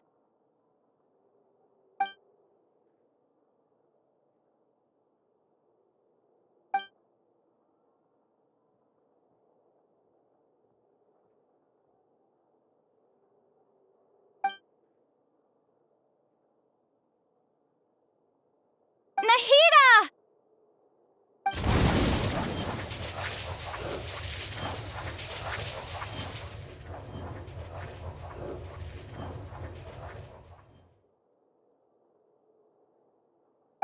It's so quiet here.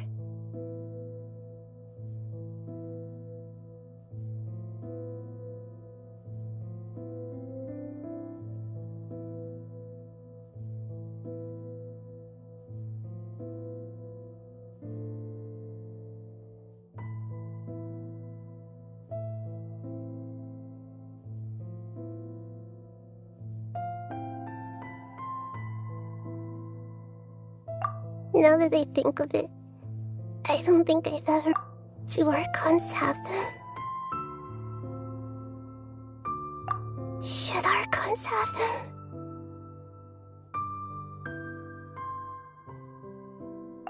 Have I been doing the right thing? Am I really not needed? How do I really feel about all of this?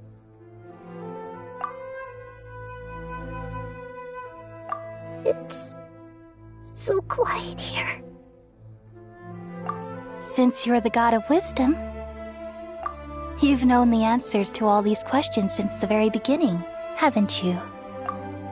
Who are you? Whose voice is that? It sounds familiar.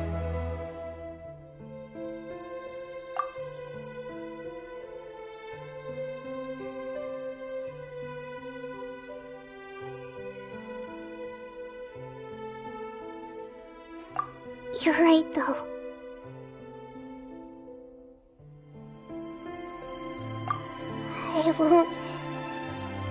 I won't ignore my own...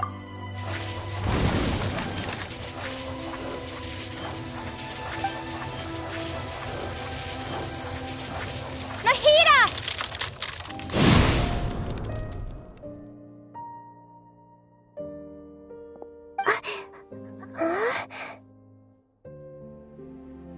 Nahida? Did you wake me up? Thank you. Why are you here? We're here to rescue you. Are you alright? I'm fine. It's just... When I think of everything that's happened to me, I feel really angry now.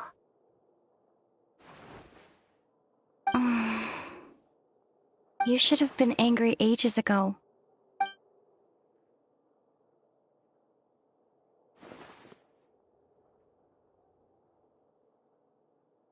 Huh?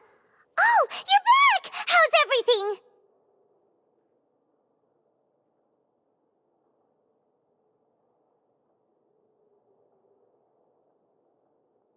That's wonderful news! Great! We weren't locked up for nothing! When you went to wake up Nahida, Paimon was listening for any sounds outside. You were out for a long time. There are fewer and fewer scholars going about now. You think everyone's done with their Nyagarbha Day stuff?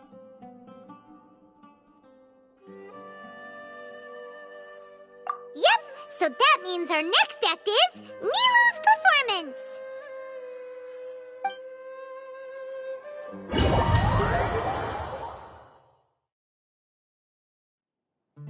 Nilu, are you sure about this?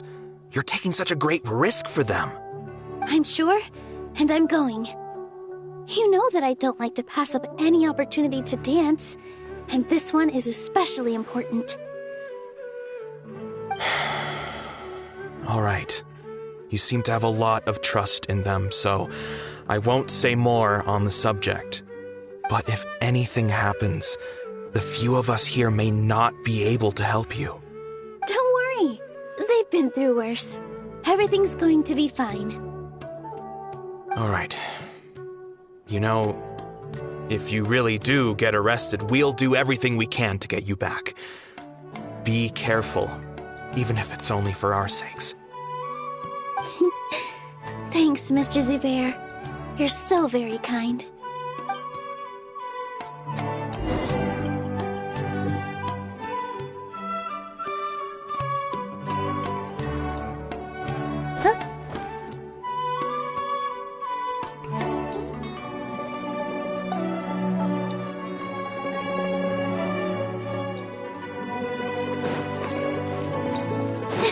This isn't the way to the Academia.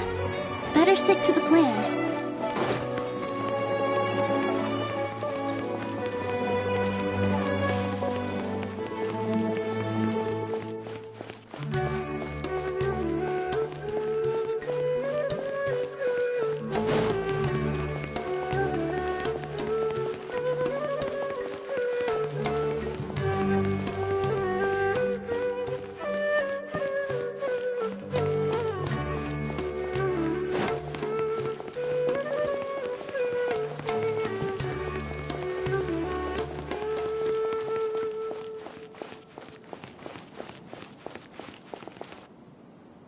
Nilu, how's it going?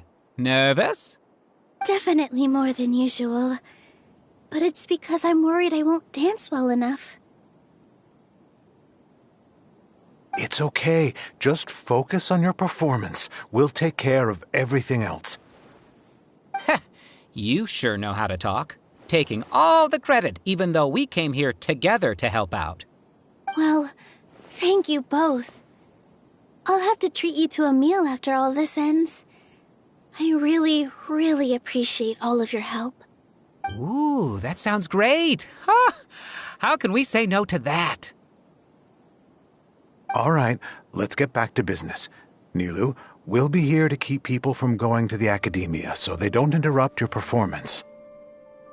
I was planning on telling them something like, the Academia's been conducting a weird experiment, and some of their test subjects escaped. It's really dangerous there, so stay away. Oh, you couldn't think of anything better? Oh well, I guess it does sound like something the Academia would do. I think it sounds great. I'm counting on you guys. Don't worry, it'll be a piece of cake.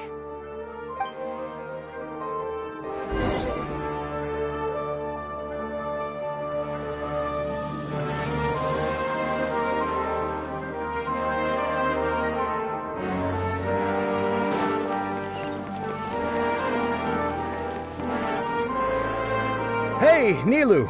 Sorry, it's great to see you, but I'm really busy right now. Our Bait People Away with Yalda Candies plan is working beautifully. Do you want some candy? We have more than we can give out. Vihar, thank you so much for doing all of this. And even dressed up as the Knight of Flowers, no less. I'll pass on the candy, though. I cut back on sweets in the period leading up to a performance, and I'm about to start one. You have a point. The stage is cleared and everything's ready, so you can start your performance at any time.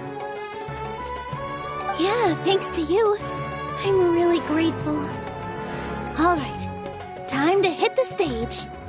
You're welcome. The honor's all mine, since I'll have such a great view of the show.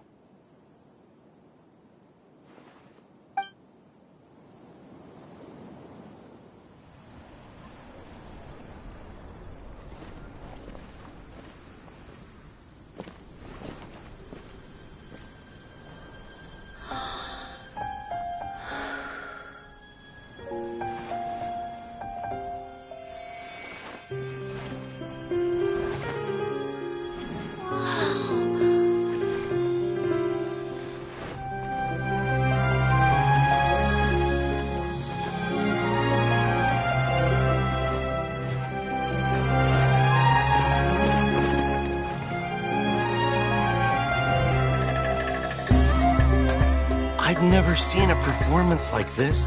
This is incredible. Yeah, but I heard that public performances like these have been banned. I can't believe she's doing this here.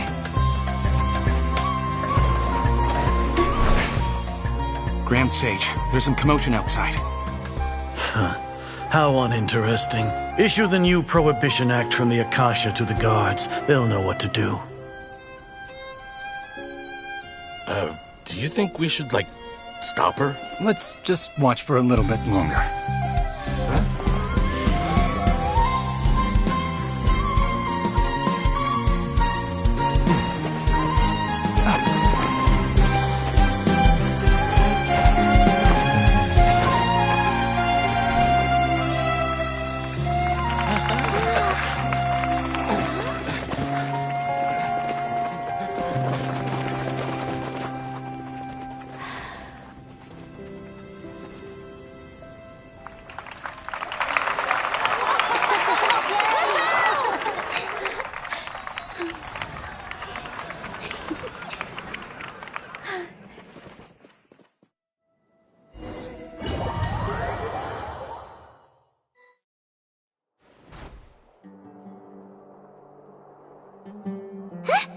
Did you hear that?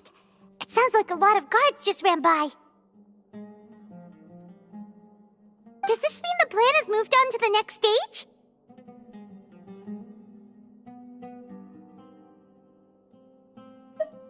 Yep. It's great that everything seems to be going well. Come to think of it, when did Al-Haytham replace the knowledge capsule that was about to be entered into the Akasha?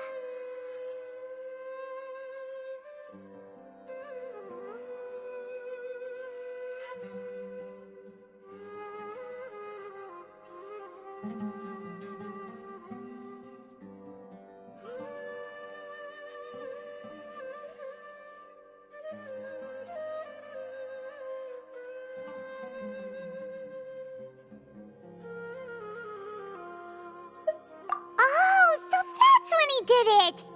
Paimon was too nervous to notice. Speaking of, didn't Al-Haytham also yoink the divine knowledge capsule from that mercenary leader in Port Ormos when everyone else was distracted? It's a time-tested trick of his.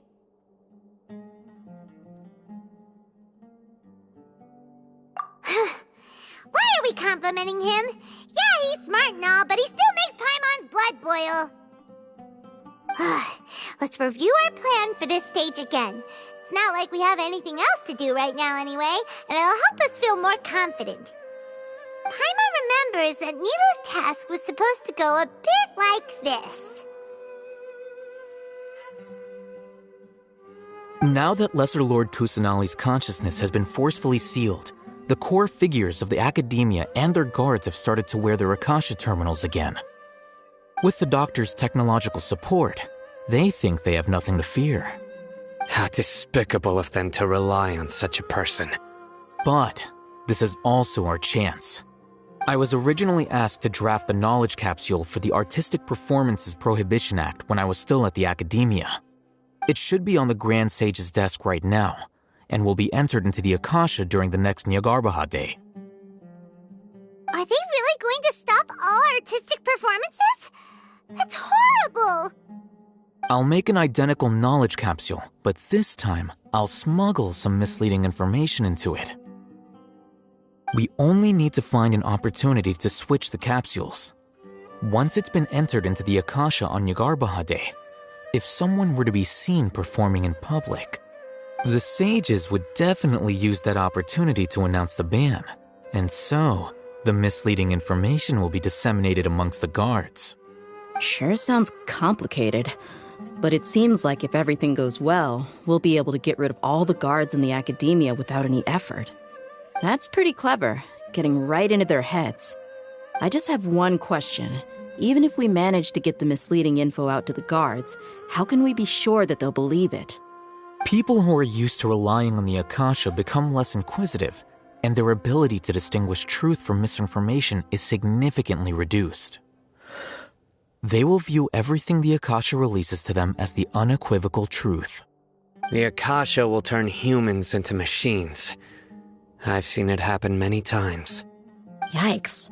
Good thing I didn't wear it for long when I was working in Sumeru City. At first, I thought it was a good thing, too. By the way, this plan still requires a performer, right? Do you have someone in mind? Nilu of Zubair Theater. I know her really well. We can trust her. I'm kinda hesitant to ask her to participate in a dangerous plan like this, but we can ask her in person. All right. After the guards and the Academia are gone, then it'll be time for me and my stowaway brothers to shine.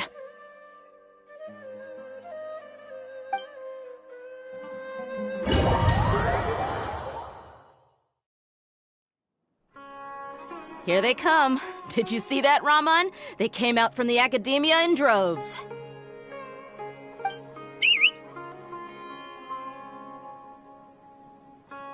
After laying low in the city for so long, this is the moment we've been waiting for. My brothers have already sprung into action. We couldn't do anything to them inside their coop, but outside the Academia, this is our hunting ground. With a lioness like you, the prey sure won't be able to run far. We still need to eliminate the guards as soon as possible. If we give the sages enough time to realize what's happening, the plan's doomed. All they've done is to sit on their cushy salaries and twiddle their thumbs all day while we fought and struggled every day in the desert. The only advantage they might have is their numbers. Speaking of which, most of the guards who report directly to the Six Sages belong to the Corps of 30, but they have a completely different reputation. Following those blasted sages every whim, throwing away all the principles of being a mercenary. As someone in the same profession, I'm obligated to teach them a good lesson today. Indeed, the trap has been set. All we need to do is lead them there. All right, let's each take a road and herd those scattered guards back into one place. Make sure to attract their attention. Isak will be the key. You gave such an important task to that child. Will he be okay? It'll be fine. Isak was so determined to help, so let's put our faith in him. Besides, even if he's caught, the guards would be too scared to do anything to him. They've never seen Lesser Lord Kusanali in person, after all. You've got a point. Anyway, I think I see them coming. Let's head out. Good luck.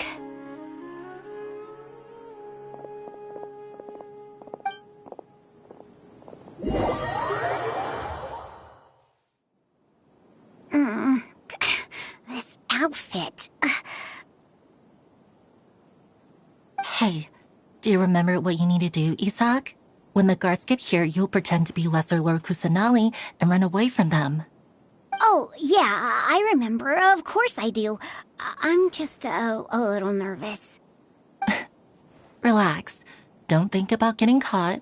Even if that happens, we won't leave you behind. You only need to think about getting the guards' attention and leading them to the Grand Bazaar. Leave the rest to us. Okay, got it. I'm here to pay back Lesser Lord Kusanali for helping Grandpa. I won't get cold feet. Hey, they're here. I can see the Academia guard.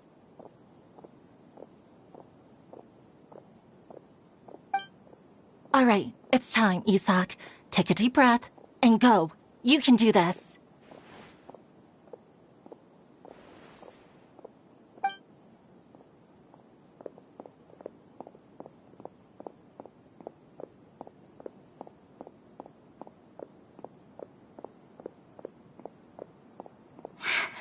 Why is there a guard over there? Did he already run ahead of me? This is different from our plan. But there's no time. I need to make a choice.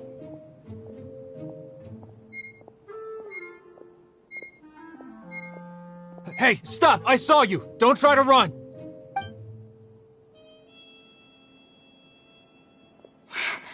Why is there a guard over there? Did he already run ahead of me? This is different from our plan. But there's no time. I need to make a choice.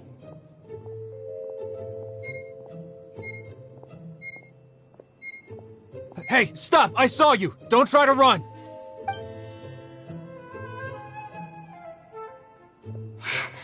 Why is there a guard over there?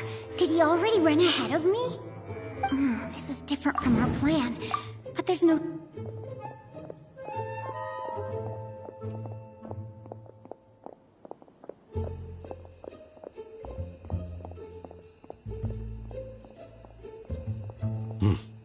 Let's have a look behind the house. What should I do next? Huh. Looks like nothing's here. A wasted time. Luckily, he didn't check behind the tree. What should I do next? The guard looks alert. What should...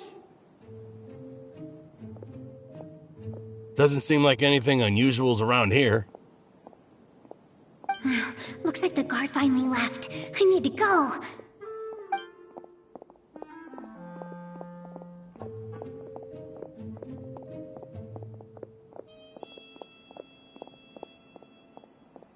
Hey! Lesser Lord Kusanali is over there! Stop! What? Lesser Lord Kusanali? How did I not notice that? They found me. This is bad. Where should I go? Oh, how is this possible? There's also an academia guard here.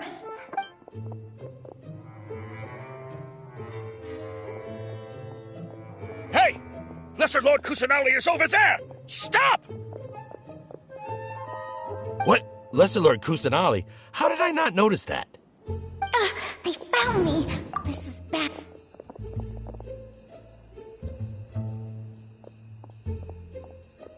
Hey! Lesser Lord Kusanali is over there! Stop! What? Lesser Lord Kusanali? How did I not notice that? They found me.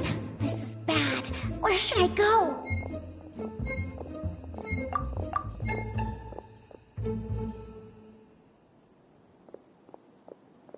Hey! Lesser Lord Kusanali is over there! Stop! What? Lesser Lord Kusanali? How did I not notice that? They found me. The target suspected to be Lesser Lord Kusanali has escaped into the Grand Bazaar. Assemble and arrest her!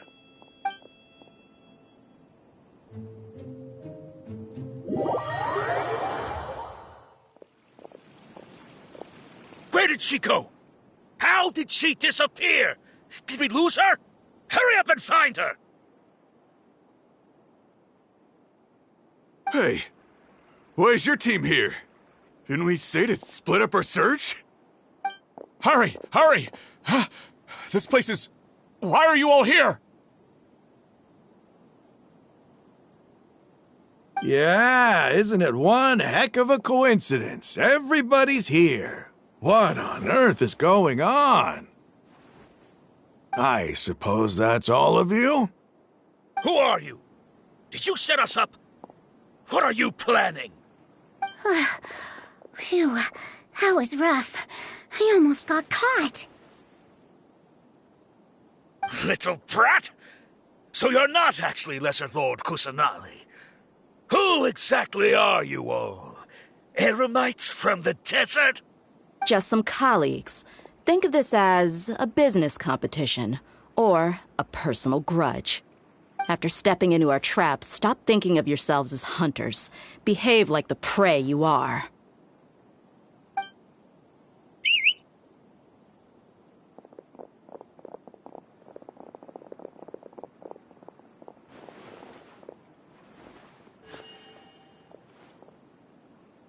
An ambush? How's that possible? This is Sumeru City, but mercenaries from the desert somehow ambushed us! You've spent all your time hiding away in the academia. This place has long since become our hunting ground. Brace yourselves!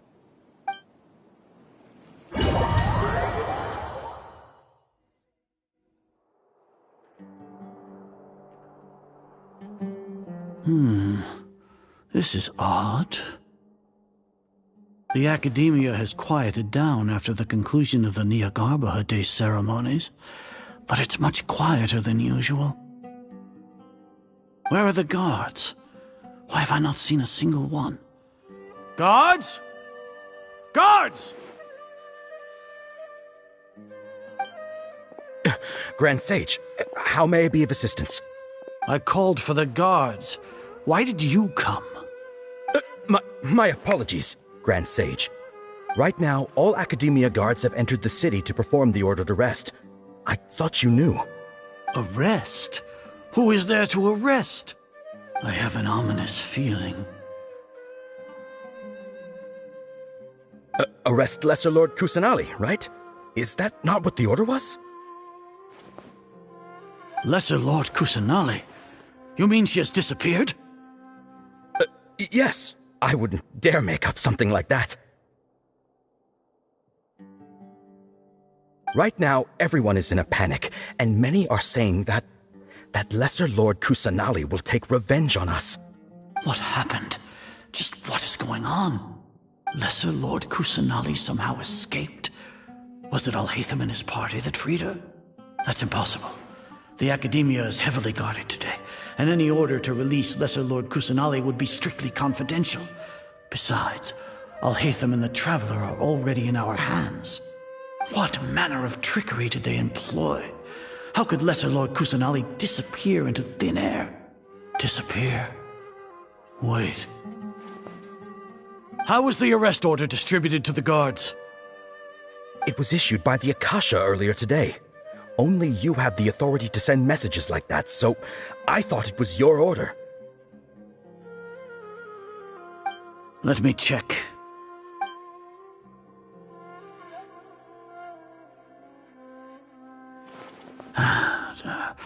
Here. Lesser Lord Kusanali has escaped from the sanctuary of Surasthana. Go to the city and arrest the escapee immediately. The Akasha indeed contains this information, and it clearly appeared in my mind. How did they bypass my permissions to issue this kind of message? Was it the report about the Traveler that Alhaitham submitted? No.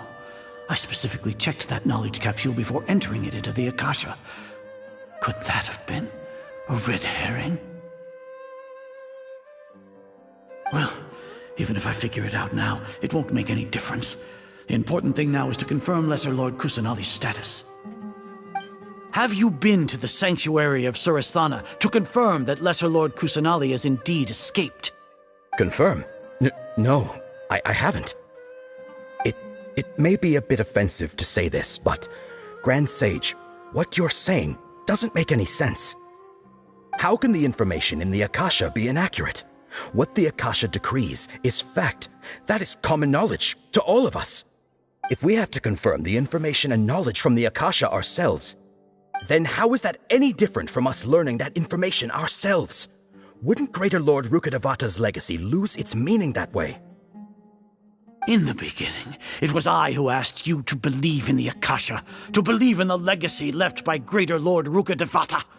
Are you trying to use my words against me? No, Grand Sage. I'm merely confused because I believe in you. I never meant to refute you. Stay here and see if there are any suspicious people around. I'll go to the sanctuary of Surasthana on my own. Yes, Grand Sage.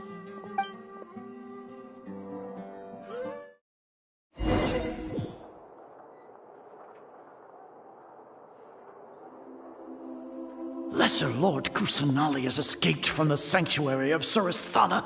Go to the city and arrest the escapee immediately. How can that be? Stop thinking about it. Stop. It must be a trick of theirs. As long as I personally confirm it. Ah! Impossible. That's impossible. There must be something wrong with my eyes.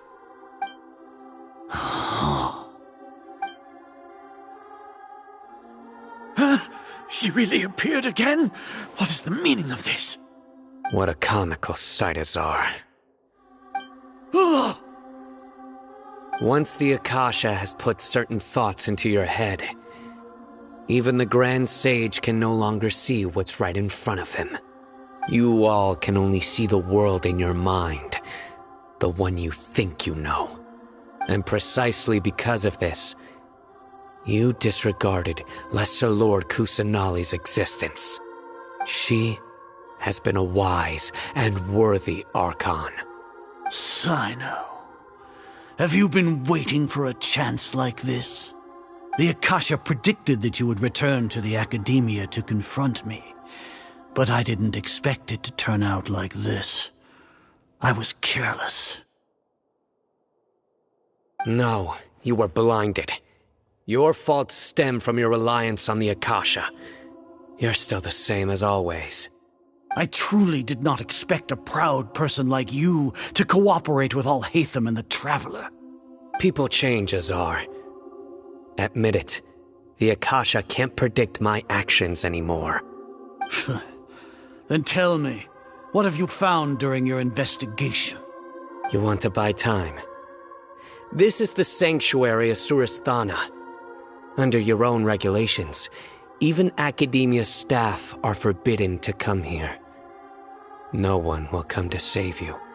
As for the investigation, I've at least confirmed that you are guilty of insurgency against the Archon.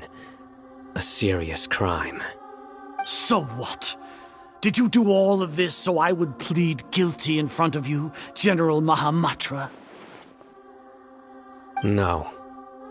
I want you to plead guilty in front of the Archon herself.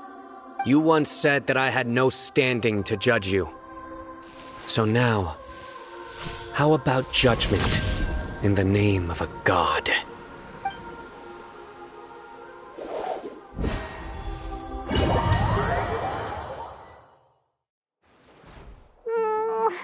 How long do we have to wait? Paimon wants to know how things are going out there. Paimon hasn't heard any sounds outside for a while. Hopefully something bad didn't happen.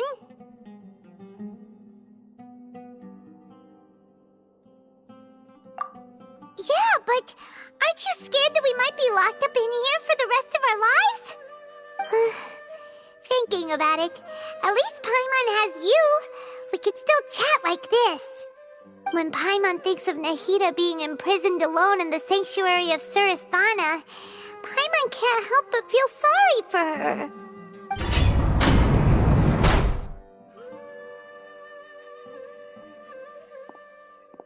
Here comes your savior. Dia! Paimon just knew you would come to rescue us! You two really owe me some big thanks. I had to search through who knows how many guards to find the key here. It felt even more tiring than whacking them. I'm exhausted.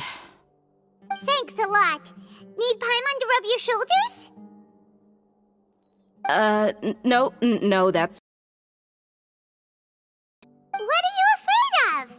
Oh, are you ticklish? Now isn't the time to talk about being ticklish.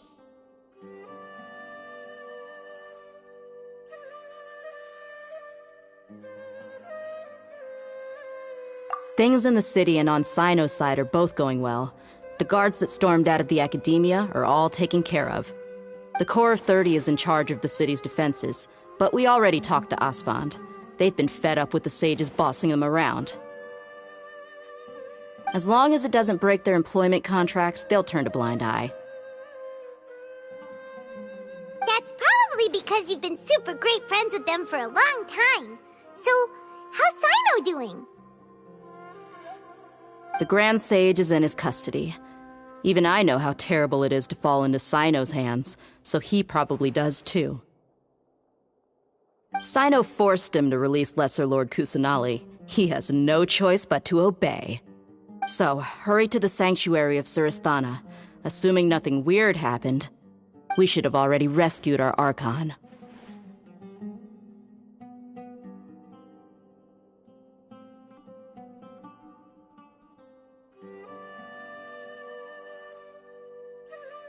Honestly, I didn't expect our ragtag bunch to do this well. We just came together last minute to save the Archon, you know? Alright, you two better go. I still have to clean up some messes in the city. See you around.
It's nice to meet you.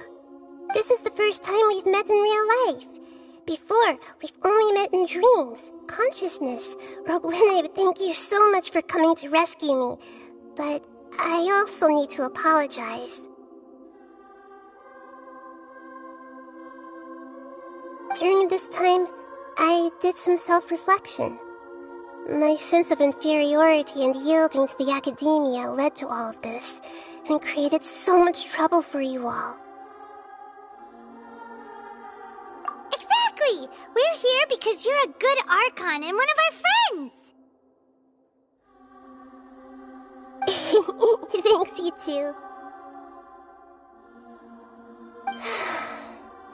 Amazing. So this is how it feels to walk out of that cage with my own body. It's like I just had an endlessly long dream. I can't even tell if I just woke up or was only now born into this world. My concept of self has become so clear. But now doesn't seem to be the time to indulge in this feeling.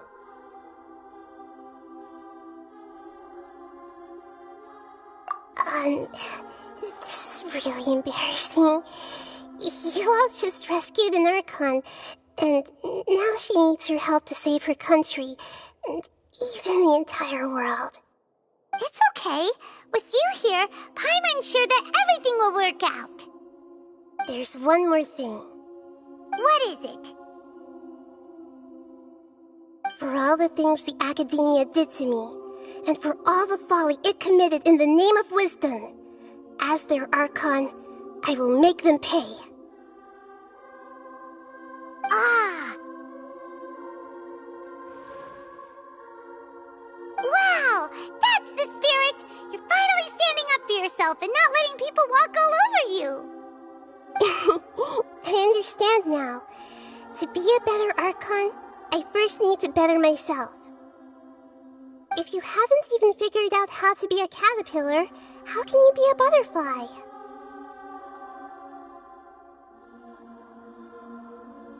Yes, true. That reminds me. I wonder how far along the Academia is with their god creation plan. We need to hurry and prevent the birth of that false god. I need to make some preparations. Since I'm now free, I can establish a direct link to the Akasha and control it. First things first, I need to remove the restrictions that the doctor put on me in the Akasha. After that, I'll make some adjustments and revoke the sage's permissions. The Akasha will then be like how it originally was, only operable by the Archon. After all, the Academia betrayed Greater Lord Rukkhadevata's trust. This might take some time. In the meantime, you should also work on your own preparations. If we don't stop the god creation plan in time, we'll be in for a tough fight.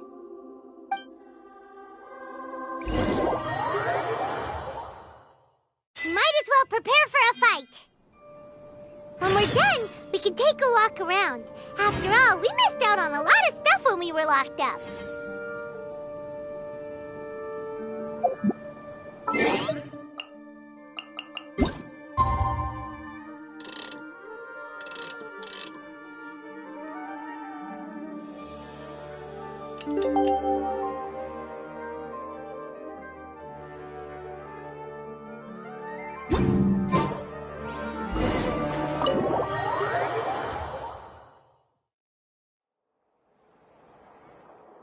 How's it going, Nahida?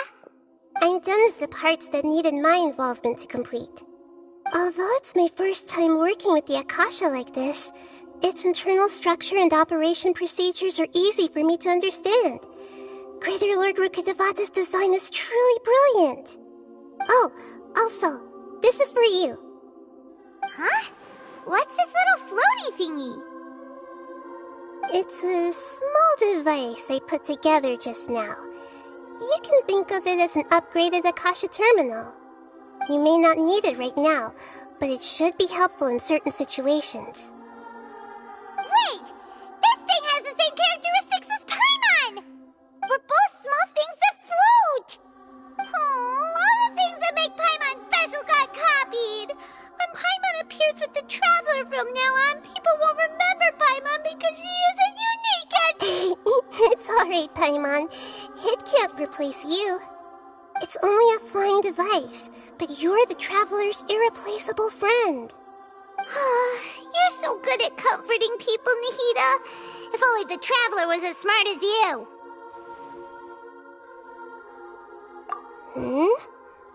I was simply telling you what I feel to be the truth. I wasn't trying to comfort you. Nahida, you're natural at this. What you just said made Paimon even happier. By the way, there's something I need to confess.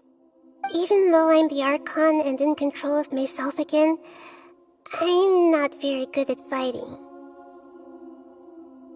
You may have heard that an Archon's power is derived from their people's faith. However, I'm not as well loved as Greater Lord Rukkhadevata. If we get into a situation where combat is our only option, I'll have to count on you, and I'll do my best to provide support. I'm glad I can rely on you. So the God of Wisdom isn't good at fighting? That actually sounds about right. I've located where the false god is. Time is of the essence, so let's skip to it.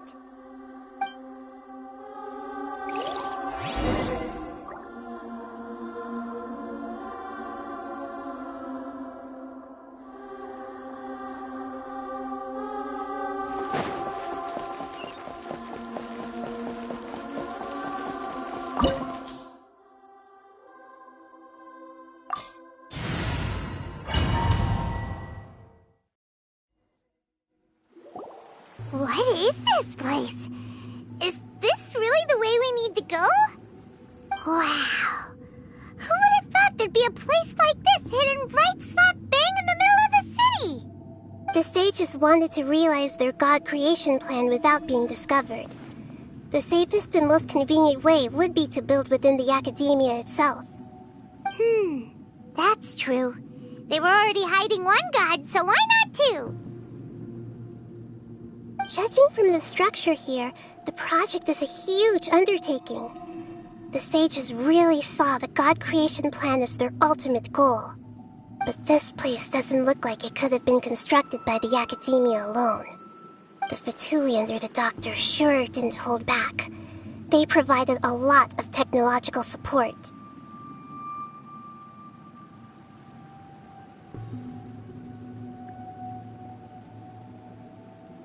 Yeah, or else they wouldn't have been that generous.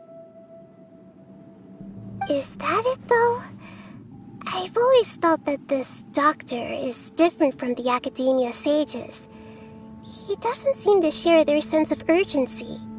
Instead of being interested in the end product, it's like he's enjoying the experimental process.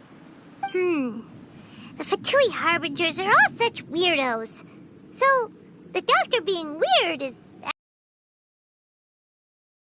So, this Fatui that they're trying to turn into a god is called the Balladeer? We had previously come into contact with his consciousness.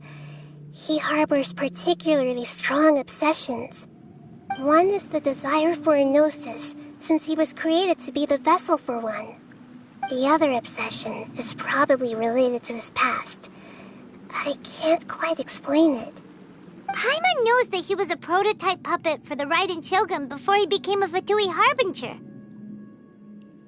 That's why he wants a gnosis so badly. There's no way he'd willingly be a test subject. Not with that temper and ego of his. It sounds like you know the Balladeer quite well. I see. Tell me more about him and what he's like. The more we know now, the better we can plan for and react to any future situation.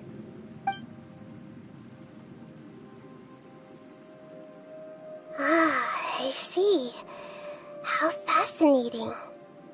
Alright, time to go. Let's get through here and meet him in person.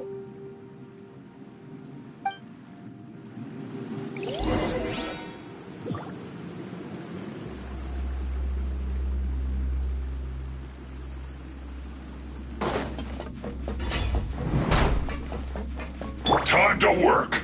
Let's spark things. Work time. No excuse for slacking.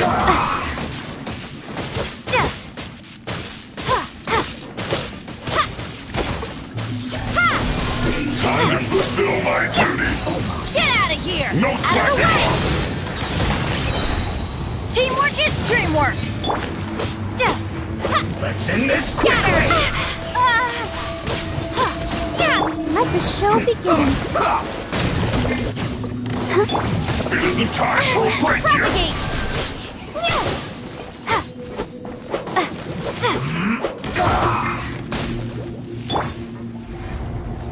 Blitz. Get out of my way!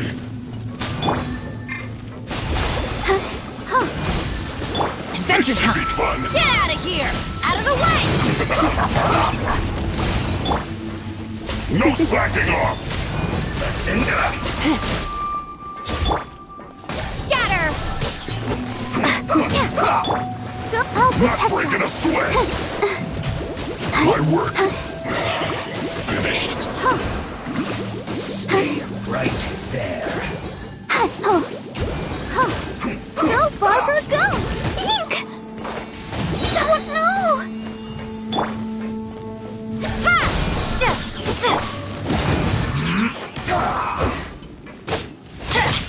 Come a little closer.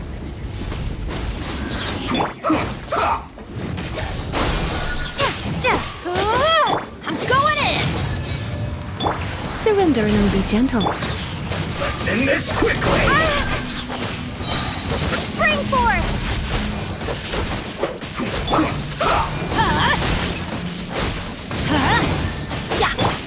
Propagate! Come on! We can do it!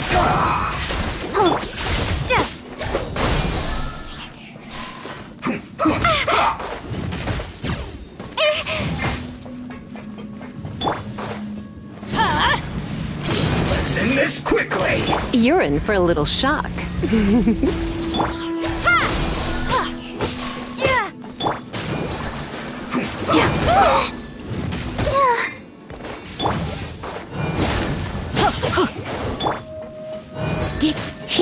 Propagate!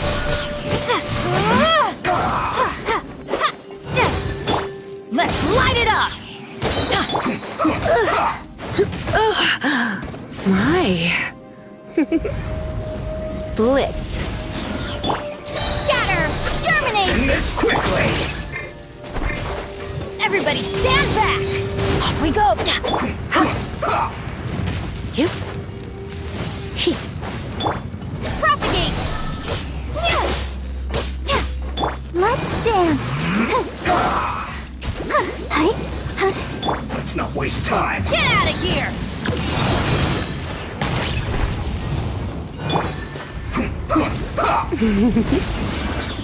Scatter!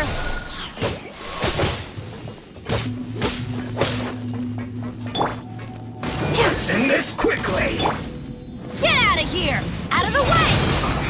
Why do they never miss? This is it.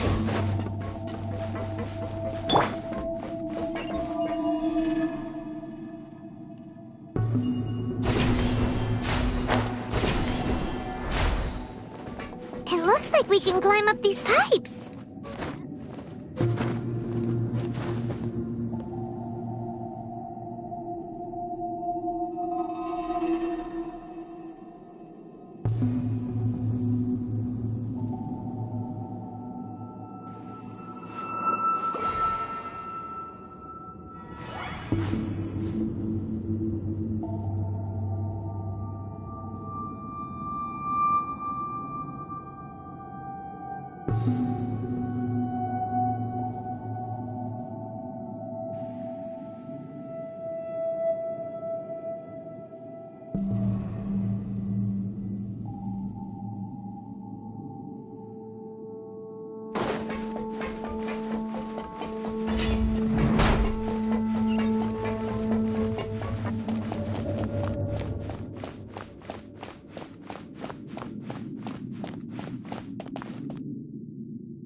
The pattern on the ground seems all messed up.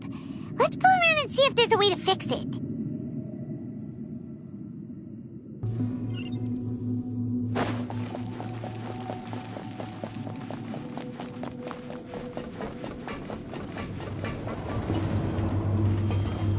It seems to have stopped. Let's continue.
Let's begin.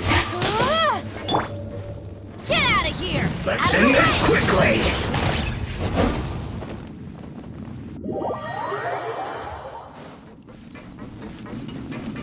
Propagate!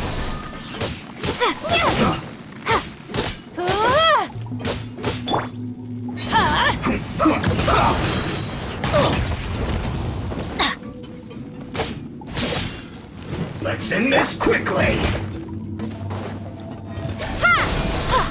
You're in for a little shock. Let the show begin. Let's not waste time.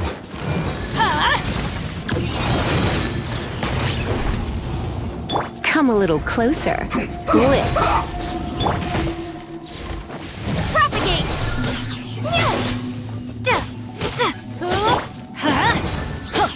Let's end this quickly. Out of the way!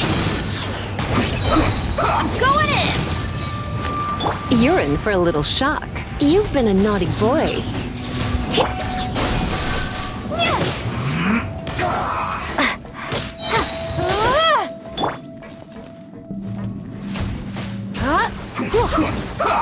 Spring forth!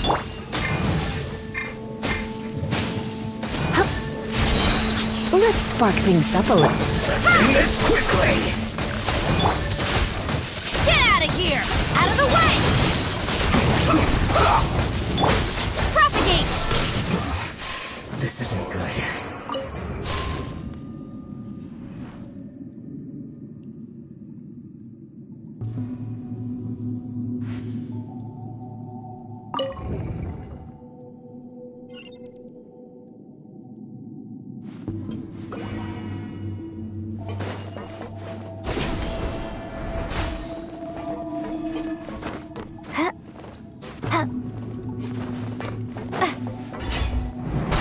Frozen. You'll get frostbite. Flash frost.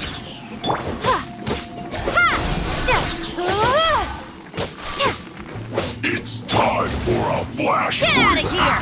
Out of the way! Teamwork is dreamwork! Oh no! Blitz. Germinate!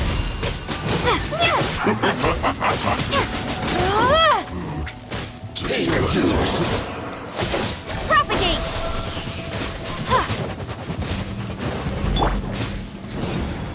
Take cover! Leaving so soon. You're in for a little shock.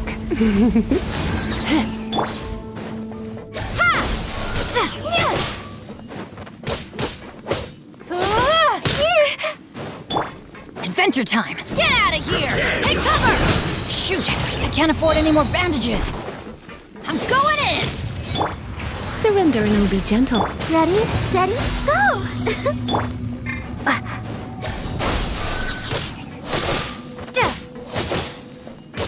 You can can't run from death.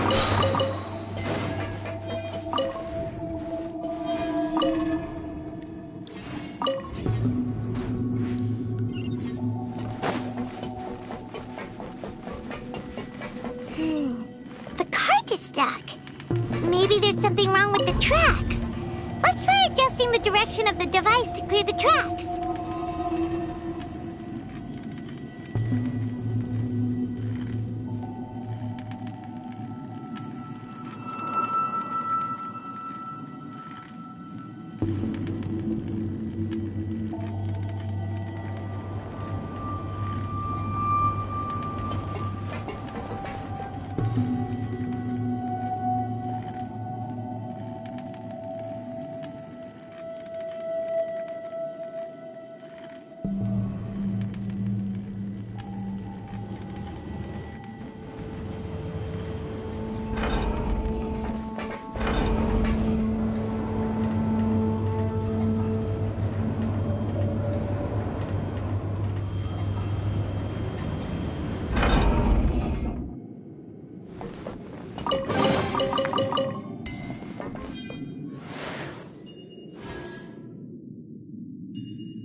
I'll put you on. Let's move. Let's light it up! Shouldn't get careless.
Don't be such a You're in for a little shock. That seemed to work. I will end it. Let's not waste time. Harden up. Shatter! Come a little closer. Blitz. Let's end this quickly. Shoot!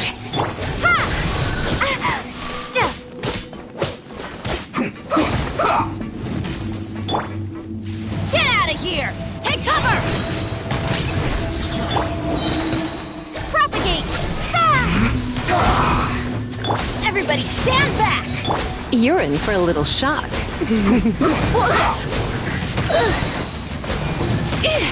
Looks like I got carried away. This first.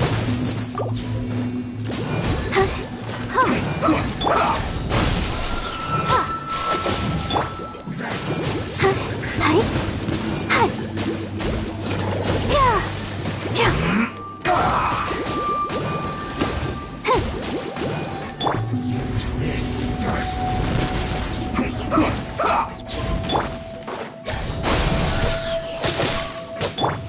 Get out of here! Out of the way! Let's end this quickly. Propagate! Exterminate! Let the show begin.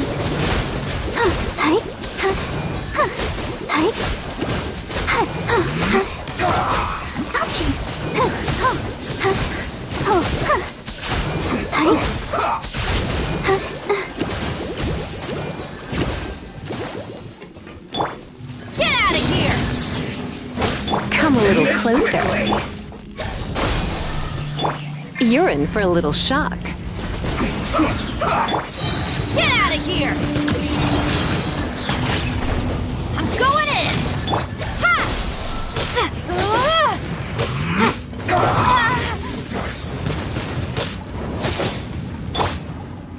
Come a little closer.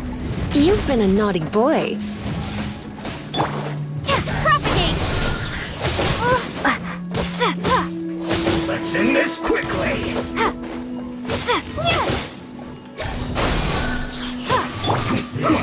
You're in for a little shock. Let's spark things up a little. Let's not waste time. That seems to work.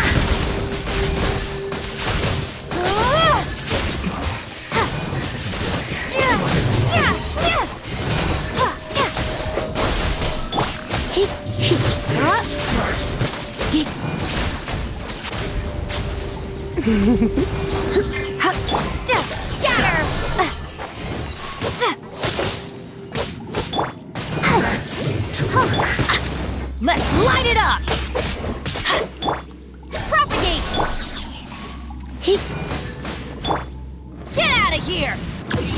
This first.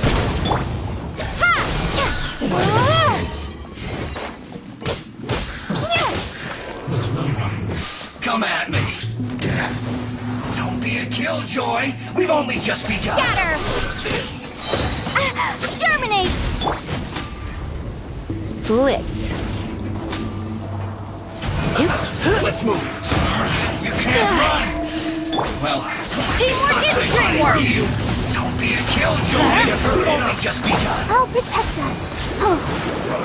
We can't run. Well, can I? Surrendering and be gentle. Don't be a killjoy. We've only just begun. Miscalculated. Unfortunate fault. Propagate!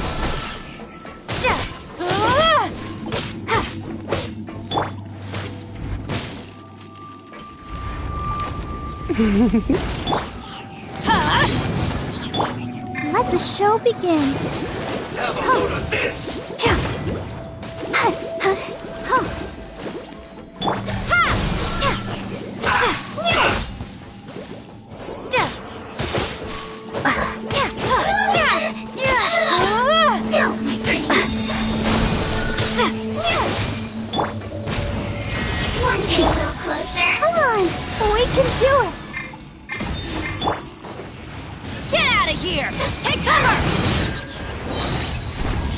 Everybody stand back!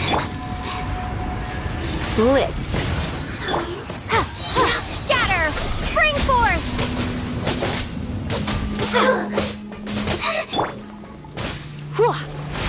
One after another. Out of the way! This can hurt. Try not to enjoy this. Propagate!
Looking at its operational status, we must prepare for the worst.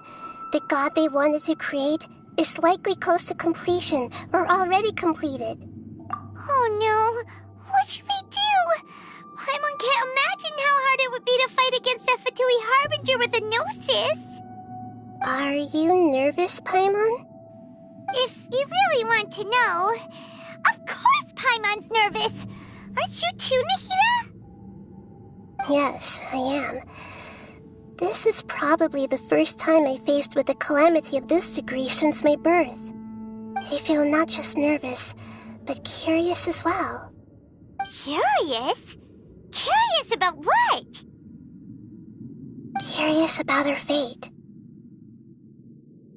To me, everything we perceive in this world, everything we learn, and everything that happens to us is considered knowledge. And if it's a form of knowledge, then it can be understood.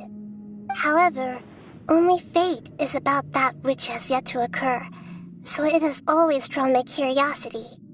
So to me, fate is the ultimate knowledge. That's also why I love observing humans and all the things that happen to them. It all brings me great satisfaction. And now, at long last, I'm not just an observer anymore. I will personally experience my own fate with you by my side. Isn't this such a wonderfully exciting thing? Ah, so that's what you mean. Paimon thinks she understands what you're feeling. Agreed. Okay, let's continue on. I can sense his aura from here.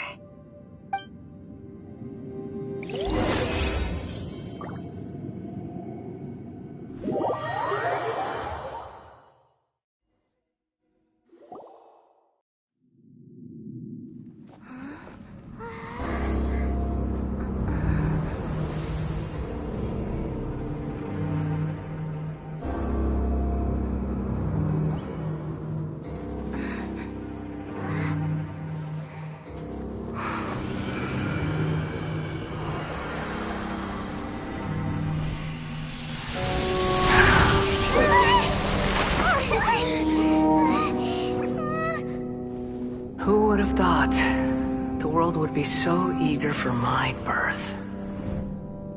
I remember you, Booer, the god of wisdom, and standing beside you, the traveler. Is he all-knowing and powerful now like Greater Lord Rukkhadevata? No, I can't feel the same kind of divinity I felt from the Greater Lord. It seems that the sages didn't get the chance to infuse the divine knowledge capsules into him. But even still, he has undoubtedly become a true god now. So we're too late? The Balladeer has already become a god? The Balladeer. A long bygone title. When my spirit ascended to divinity, I felt as if I had existed for the same number of epochs as heaven and earth. Looking back, the existence of what once called itself Kunikazushi appears infinitely small and ugly.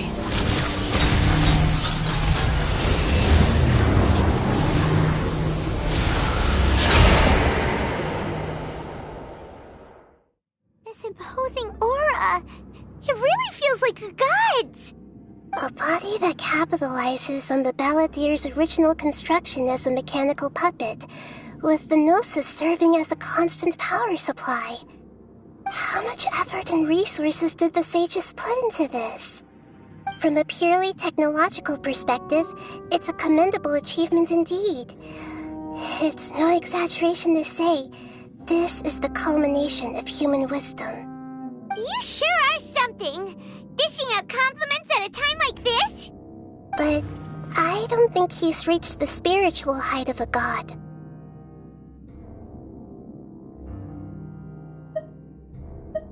Strife is engraved upon every god and every gnosis brought forth into this world. Can you feel it? The exhilaration of such power, and the thrill of anticipation for our contention. Nahida wouldn't feel the same things as you! Do you not realize that you are interrupting a conversation between gods? Lowly creature, know your place!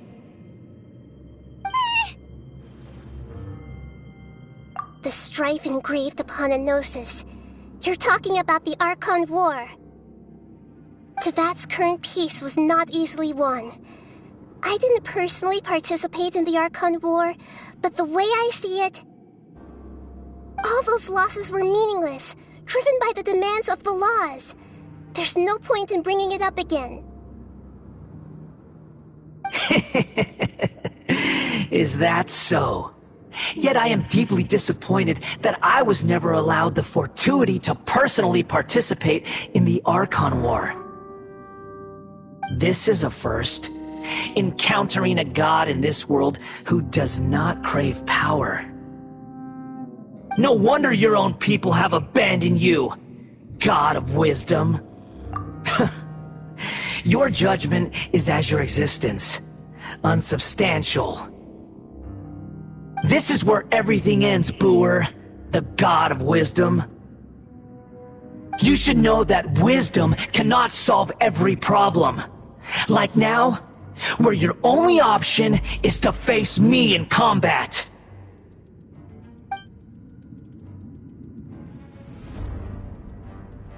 Come! Let us reenact a scene of the Archon War. Come and inaugurate my birth as a god.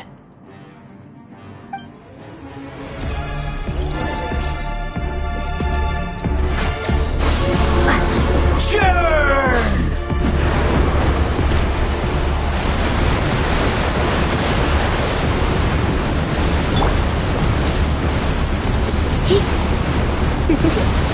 Feeble human! Don't be such a brute!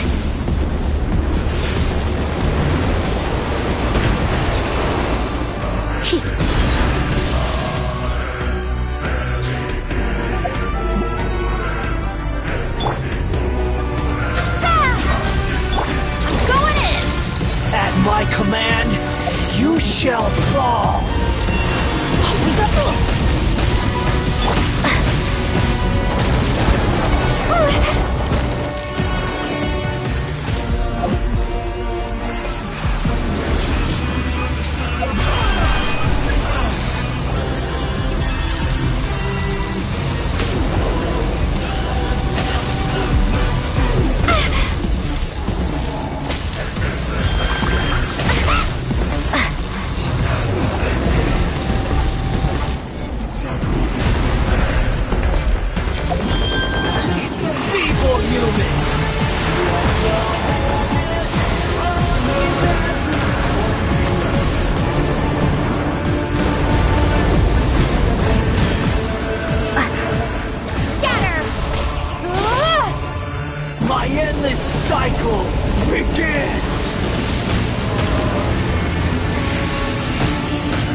Ready, steady, go!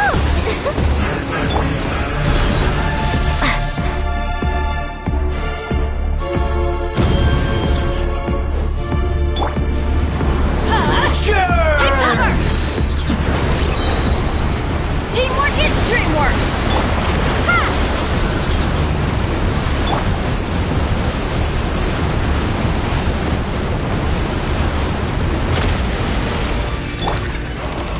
At my command, you shall fall!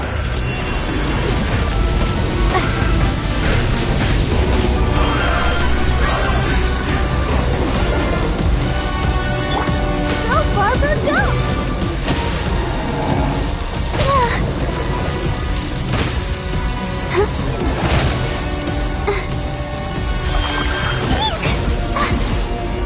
I'll protect us. Surrendering will be gentle. Perish!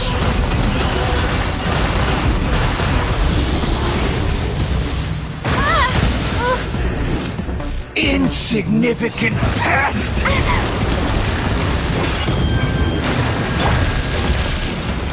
Out of the way!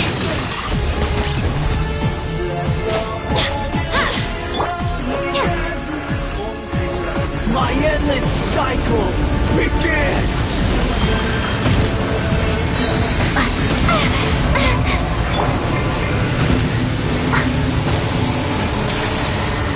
Let the show begin.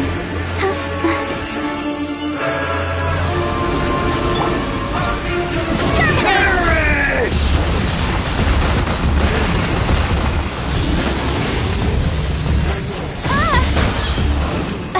Feeble human!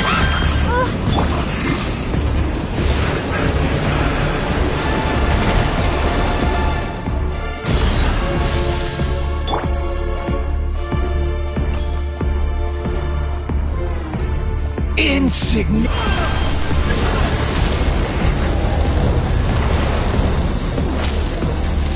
Come on, we can do it.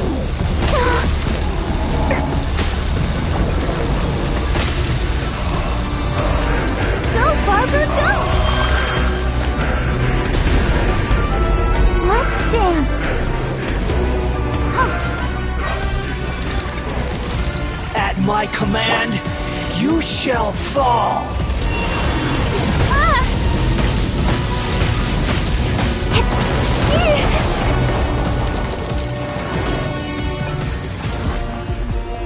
Feeble human!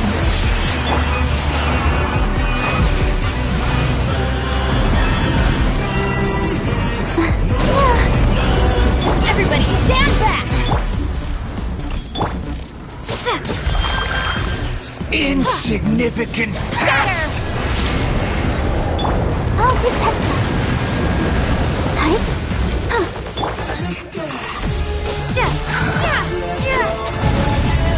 Propagate! My endless cycle begins!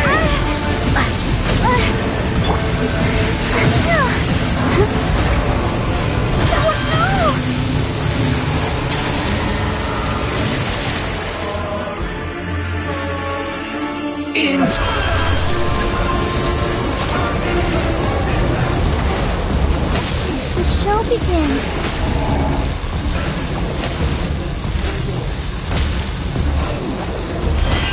More power!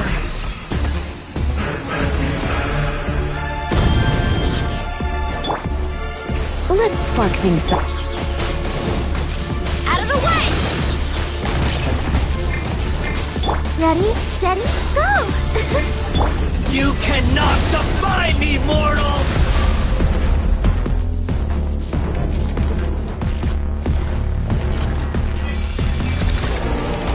At my command, you shall fall!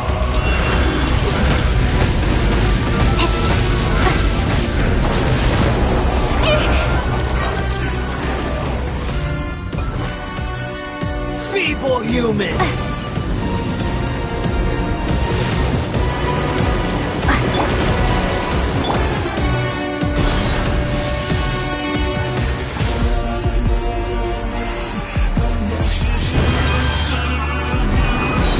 My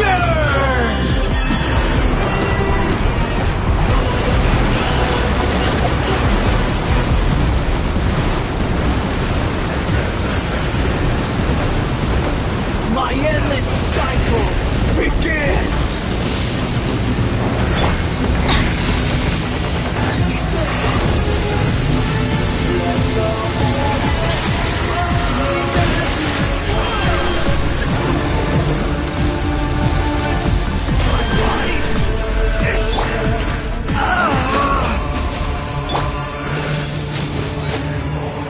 You're in for a little shock.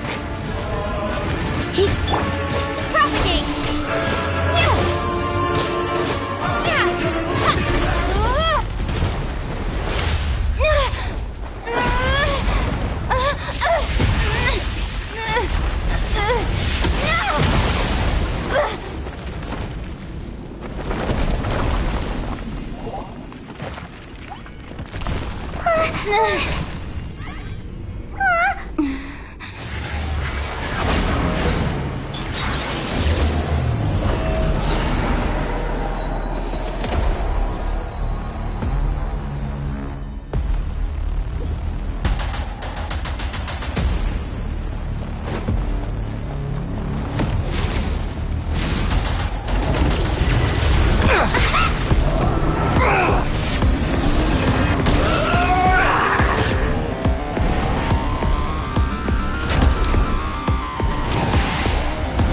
To oblivion!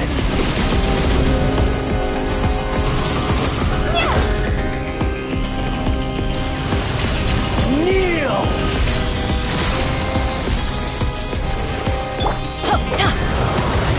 But why do they never miss? Tremble!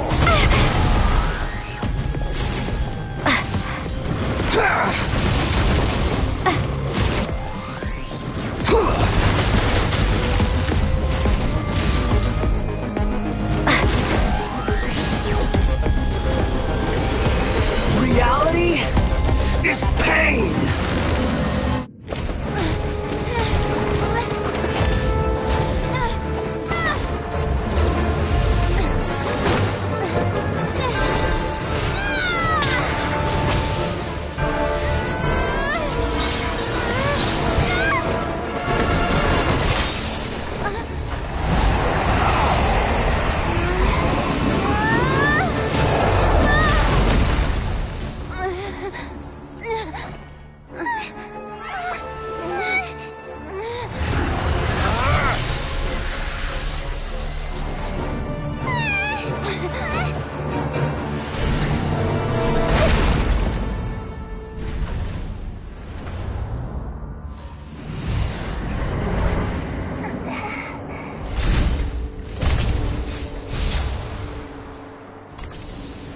This is supposed to be a battle between gods, yet you choose to hide behind a mortal.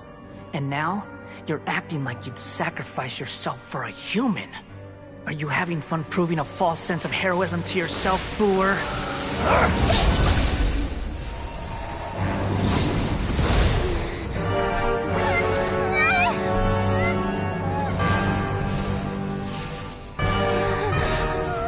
The data collection is almost complete. Do you even know how many times you've tried to take my gnosis from me?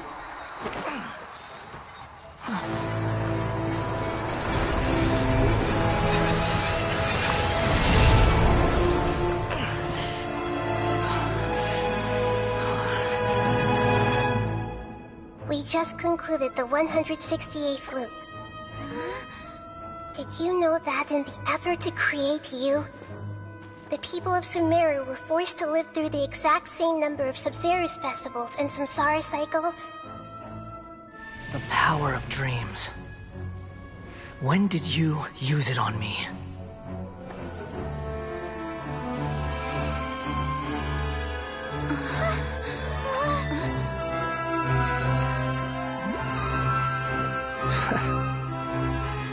You can't even defeat me in a dream. What do you hope to achieve with this little trick? Come, Traveler. Just like before. Allow me to awaken the memories in your dreams. All that battle experience! It's more than that. Compile everyone's wisdom in the name of the Archon. That is the original function of the Akasha. I've sent everything that happened just now to the people of Sumeru in the form of knowledge. I've asked them to help you find a way to defeat the false god.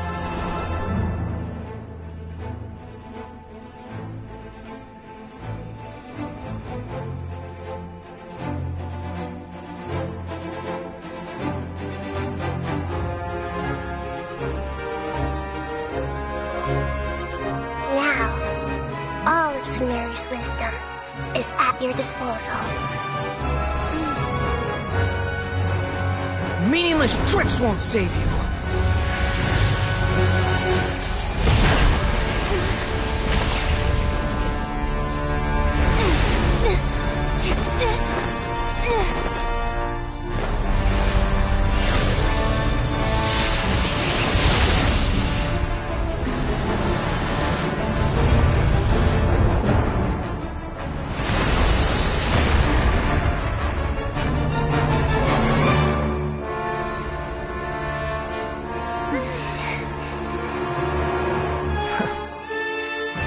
Are you done with your tricks?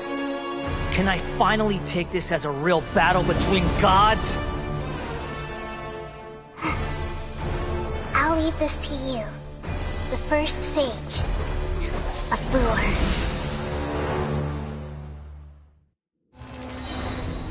I am the all-knowing God!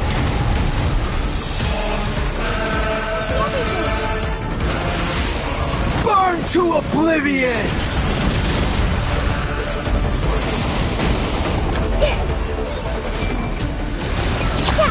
Kneel!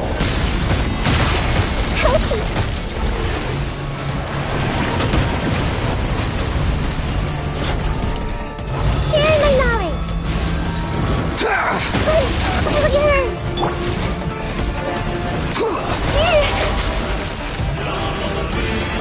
Exterminate! Try not to enjoy this too much.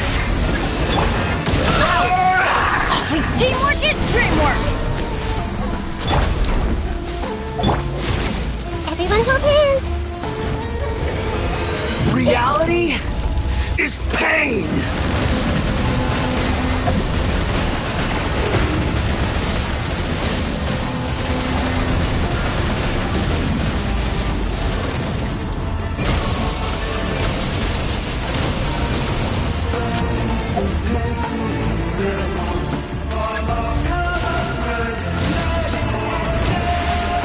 Burn to oblivion! I see everything!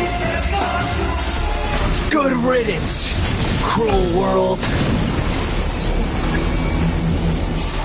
Everyone hold hands!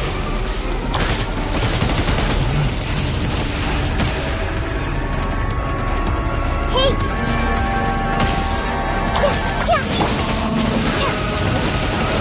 Scatter!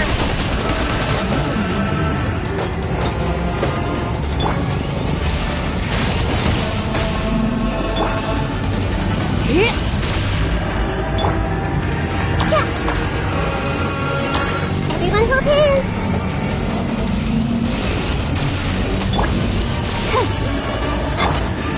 Propagate! Your new god awakens! Now, your eyes have been opened.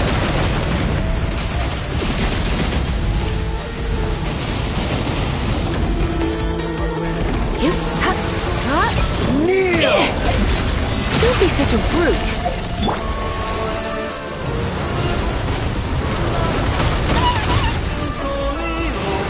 Tremble!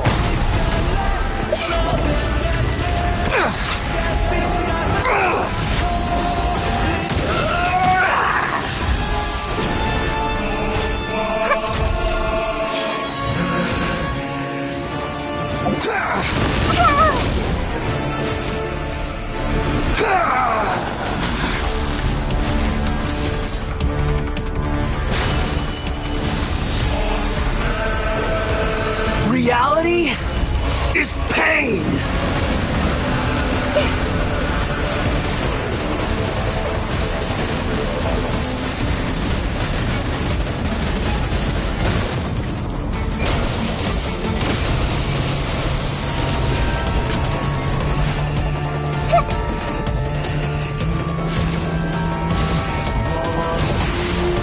Burn to oblivion!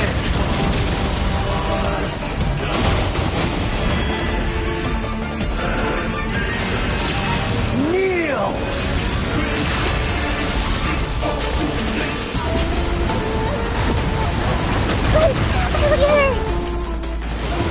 Tremble!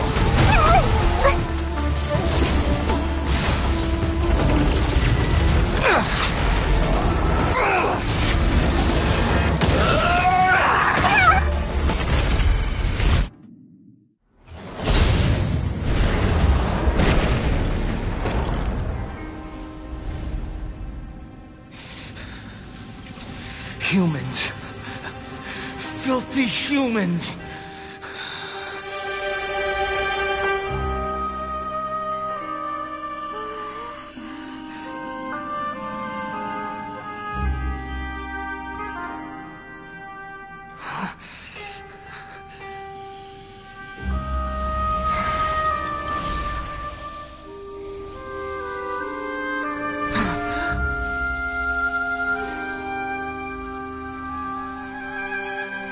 No!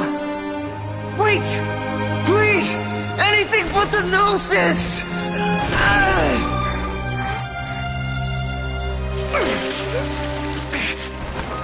That's mine! Don't even try! I'll never go back!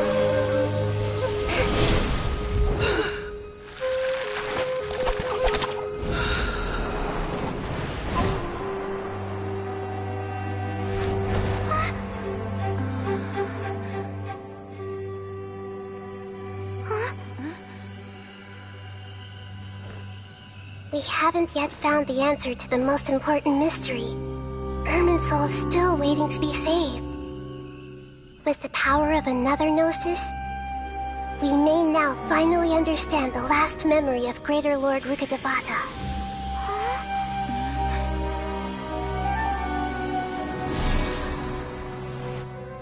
This is... That's right. This is the last memory of my predecessor.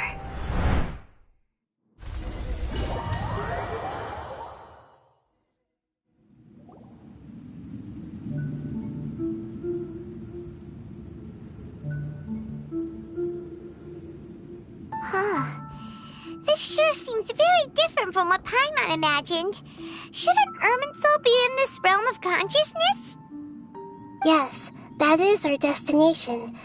But I didn't expect the remaining consciousness of Greater Lord Rukkhadevata to be as polluted as this.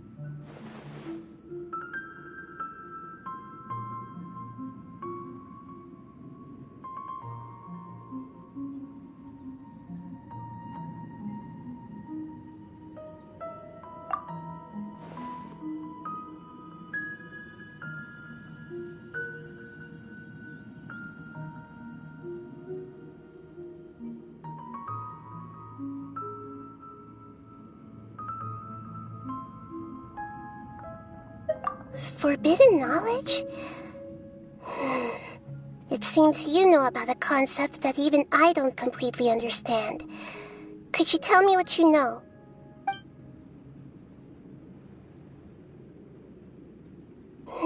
Your inference seems logical enough. Forbidden knowledge once polluted the desert thousands of years ago, but was successfully repelled thanks to King Deshret's self-sacrifice, and Greater Lord Rukkhadevata nearly exhausting her power. Then, a second instance of forbidden knowledge pollution occurred during the Conria Cataclysm 500 years ago. But I'm afraid it is much more serious this time, with Irminsul itself already in danger. So, if we're in the remaining consciousness of Greater Lord Rukkhadevata, and it's also been affected by forbidden knowledge pollution, then does that mean, in order to save us, Greater Lord Rukkhadevata? Yes. It's very possible that she sacrificed her life in the fight against forbidden knowledge. She didn't completely eradicate forbidden knowledge, but if it weren't for her actions, the pollution would have been far more rampant over these past 500 years. The way that everyone, including me, has forgotten everything about forbidden knowledge may very well be due to her restoration of Irminsul. Aww. Do you feel sad, Nahida? I'm just sharing her pain. The pollution of her consciousness here is severe. There is madness, chaos, and pain all around us. Did she fight to resist the forbidden knowledge pollution in such terrible conditions, all the way up to her last breath? She even used her last remnant of lucid consciousness to leave a clue for us to follow.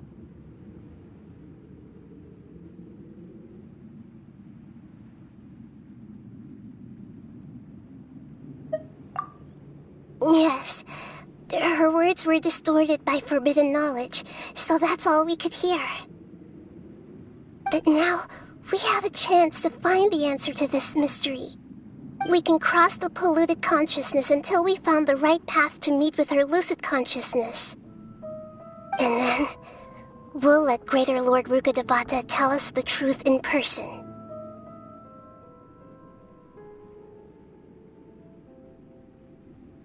Each of us need to be mindful of the state of our own consciousness while we are here. Even with the Gnosis' protection, we must always keep a clear mind. Otherwise, we could go mad at any moment. That's so scary. Don't worry, it should be easy enough for you to keep that mind of yours clear, Paimon. Let's go.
Are we in the air? And why is there a huge boat? That's the boat of consciousness, which symbolizes reason here.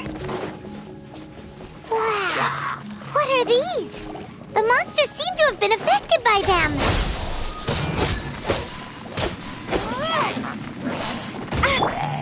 Come a little closer. You've been a naughty boy.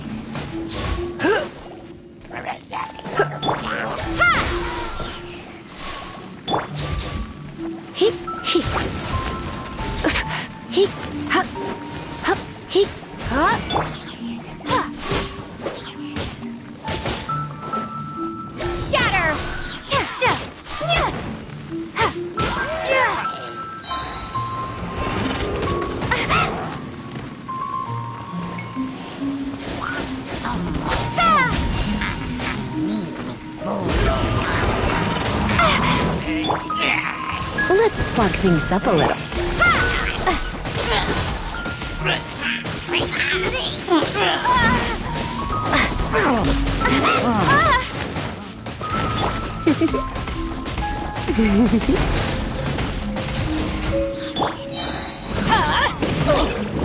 I'm going in! Out of the way!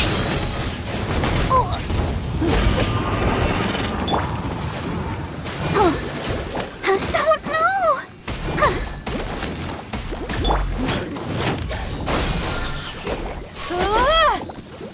Come a little closer. Blitz.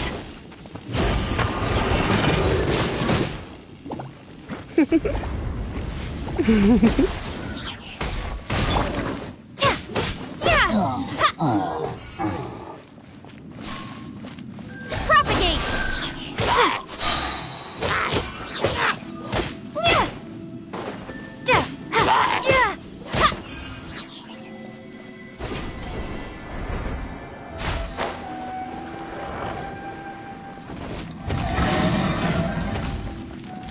Germinate! Surrender and be gentle. Come on! We can do it! Come a little closer. Out of the way! Adventure time! Everybody stand back! You're in for a little shock. Blitz.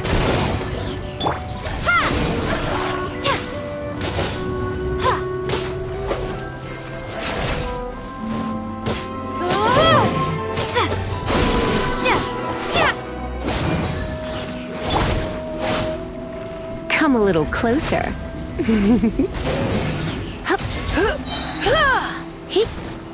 Try not to enjoy this too.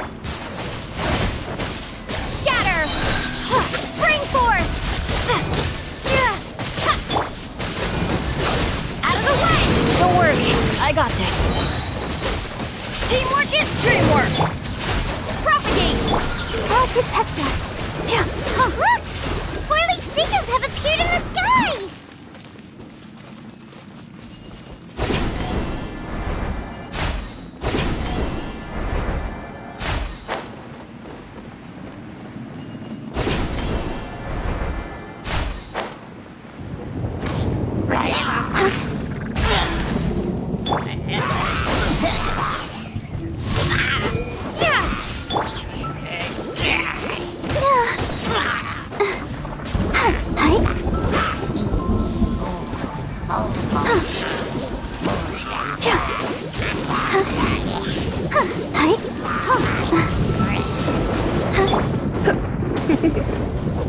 Blitz.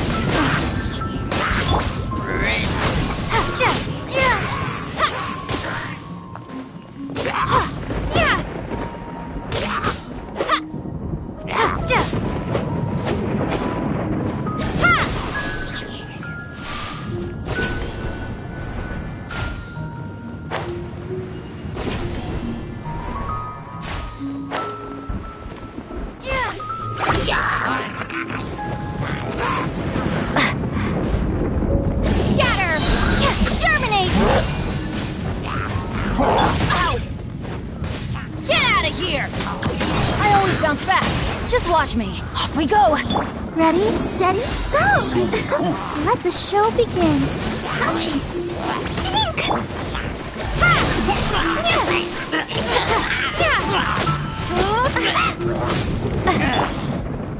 Surrender and be gentle.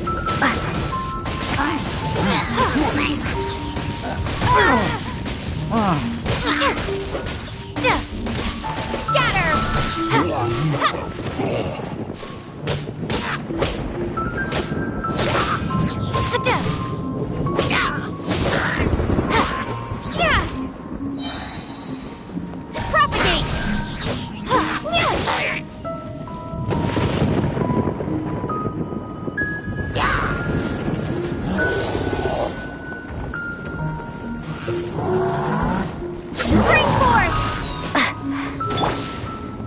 Get out of here! Take cover!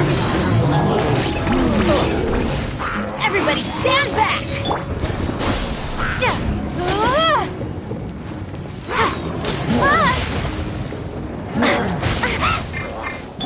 Let's dance. Hi, hi, huh. Huh. Huh. Huh. Oh. Hi.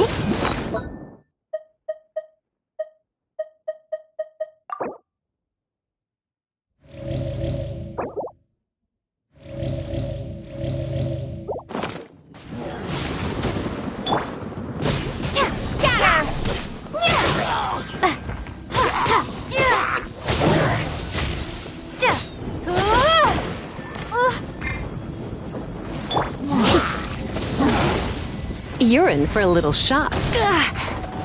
Come a little closer. Adventure time!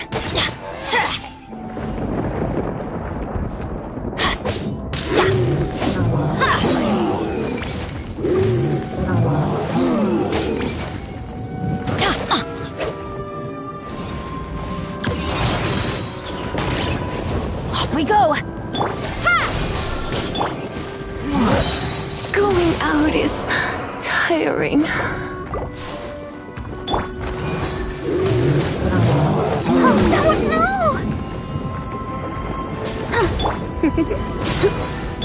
Why do they never miss? Propagate! You're in for a little shock. Blitz. Adventure time! Teamwork is dreamwork! Ow! That's gonna hurt in the morning! Get out of here! Take cover! Ow! Come on, we can do it.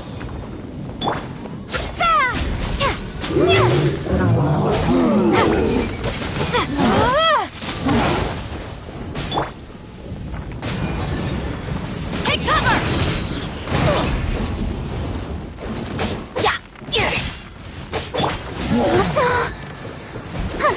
Come a little closer. Get out of here! I'm going in! Let's spark things up. Scatter!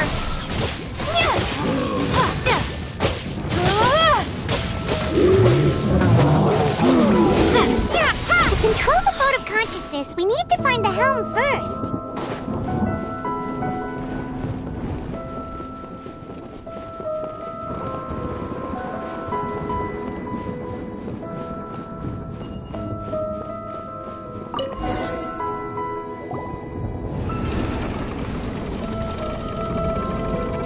We changed direction. Are we still going the right way, Nahida?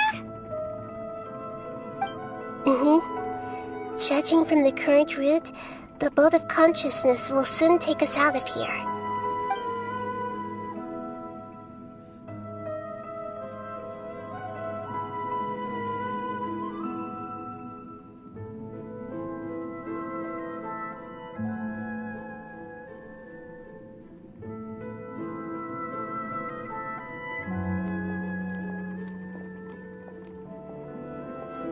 We'll be arriving at our destination soon. How are you feeling? Are your minds still intact?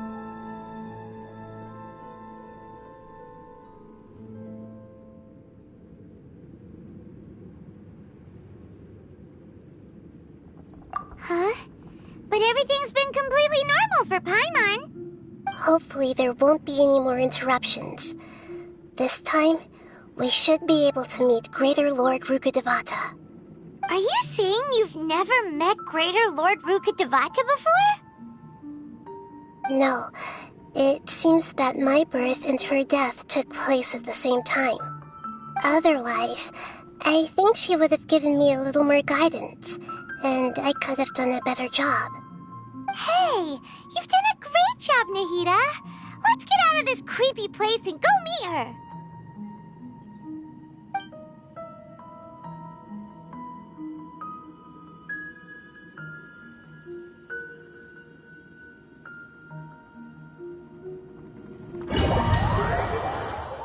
So, is this the place you were talking about? The base of Irminsul?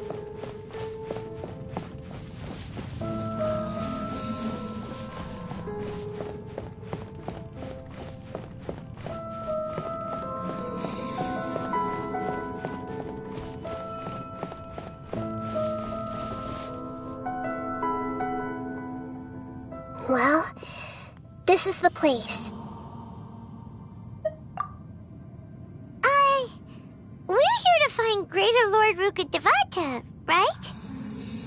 But the one standing over there is... Is that... me? She looks exactly like me. Are you Greater Lord Rukkhadevata? Yes, that's me. Are you surprised by my appearance? Irminsul and the surrounding lands have been reproduced here as they were years ago. But this is just a realm of consciousness. We are manifestations of the same nature. Hence why we would appear exactly the same. We're of the same nature? Why? Because you are me, and I am you. You are me in the new samsara. The new samsara? As Greater Lord Rukkhadevata, I'm the avatar of Irminsul, and you are the purest branch snapped from Irminsul. Imagine it this way. Even if a tree dies, its branches will eventually take root and grow, continuing the tree's life in another form. I'm merely the remaining consciousness of Greater Lord Rukkhadevata. Died a long time ago.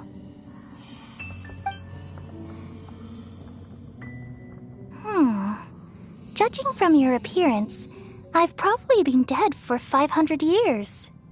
But you're finally here. My new self in the samsara. If this is true, then am I going to be a great Archon like you someday? Though we share the same nature, our fates are bound to be different. All things have their own fate. When a branch grows into a mature tree, it won't be the same as the original tree. That's why fate is the ultimate knowledge, isn't it? That's a great insight. Yes, very good. It's also precisely why you won't become like me.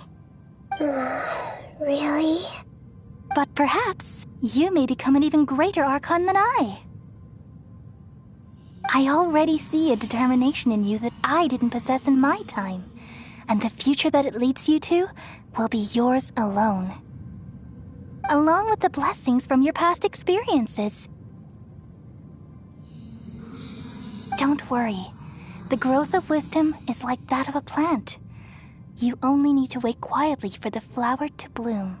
Come to think of it, the sages never had the faintest inkling of the meaning of wisdom. Thank you. Nothing makes me happier than discovering that the Archon I always admired was in fact myself in another fate. It's so nice to speak with you, Greater Lord Rukkhadevata. I've always wanted to meet you. The feeling is mutual. From the moment I snapped the branch off Irminsul and created you, I've also looked forward to talking with you. Could you tell me why you wanted to create me? And what exactly happened when you died? Ah, I see.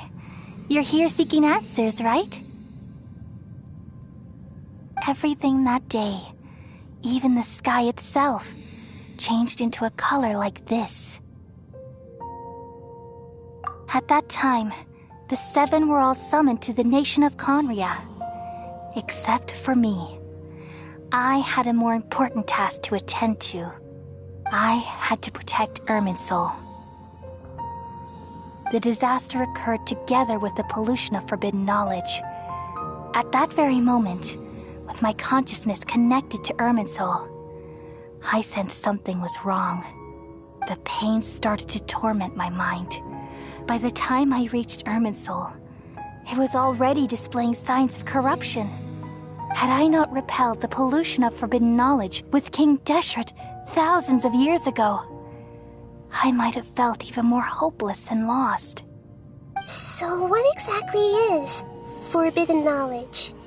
It's a kind of knowledge that doesn't belong to this world. and a form of truth that can't be understood. It came from the very bottom of the abyss. Even I could never understand it. The world is constantly rejecting it, leading to all kinds of bad phenomena. If we allow forbidden knowledge to pollute Irminsul, I'm afraid the entirety of Tevat could fall apart. So, there's knowledge that even the God of Wisdom can't understand? At that time, I knew I couldn't repel the forbidden knowledge with my strength alone. Which is why I created a device that compiled human wisdom and named it the Akasha. It's truly the world's most amazing invention. Thank you.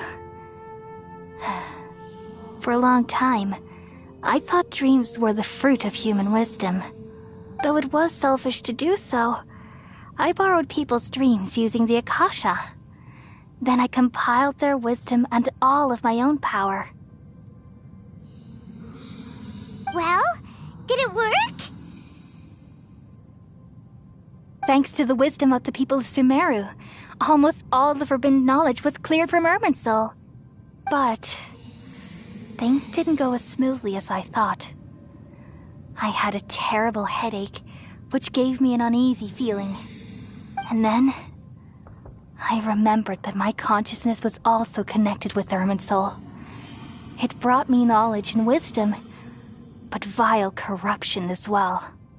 From the very beginning, my existence had been polluted by the forbidden knowledge. Oh no! How could that happen? I've experienced that pain in your consciousness. It must have been a horrible experience. Yes, but my feelings weren't important. The important thing was that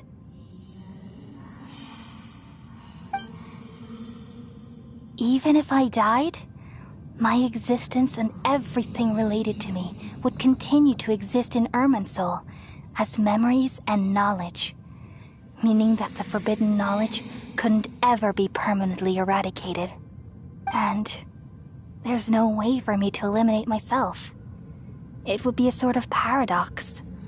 So, I took the purest branch of Irminsul as my incarnation in the next samsara and left a trail of clues, all in hopes that you would come here and remove me and my pollution from Irminsul forever. Wait, no, I can't. So you realize what that implies? You are very smart indeed. Irminsul has all the knowledge and memories of this world. And as you've realized just now, removing me from Irminsul means I essentially will never have existed in this world.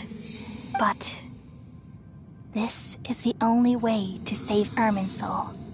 People love you so much and they've missed you so much over the past 500 years. I am exactly the same. So how can we just forget you like this? Is there really no other way? There must be something else I can do.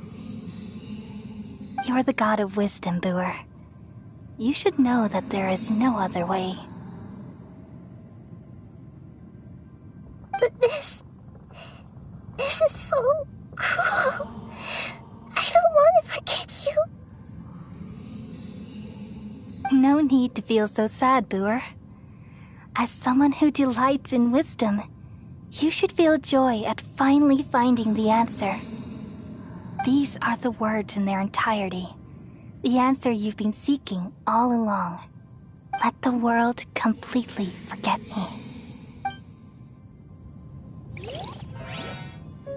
We all nestle under the great tree of wisdom, peering out to perceive the world. From the earth and from the rain, we perceive its wonders, until we become a white bird to perch atop a branch, and finally snap off the most important leaf. Once upon a time, I alone dreamed in this world. In my dreams, everybody would also dream after they fell asleep.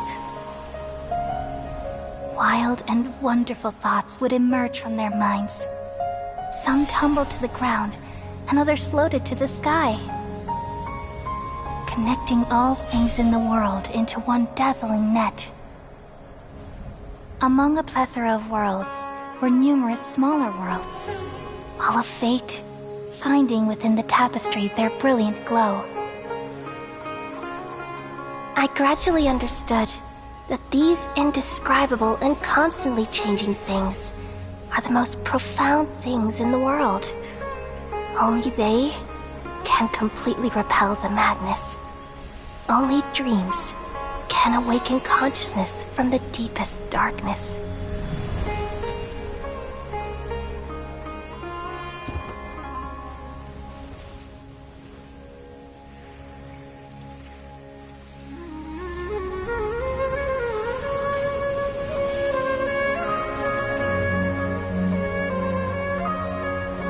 I'm the one who posed this question, yet also the one who sought a solution.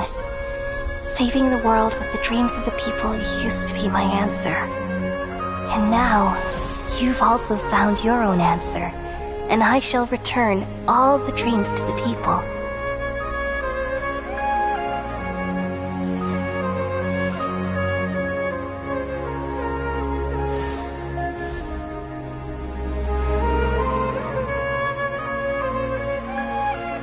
Goodbye, people of Sumeru.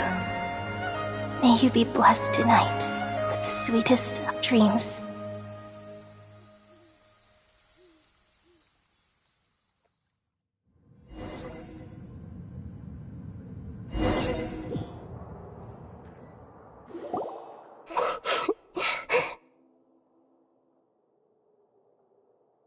I'm alright. I'm just a little confused. We've just saved the world, right? So why am I crying? I don't know where this feeling inside of me is coming from, but I feel very sad. Just now, we used the power of two gnosis to successfully connect with the Ermin soul consciousness from 500 years ago. Then, we removed the remaining pollution from Ermin soul.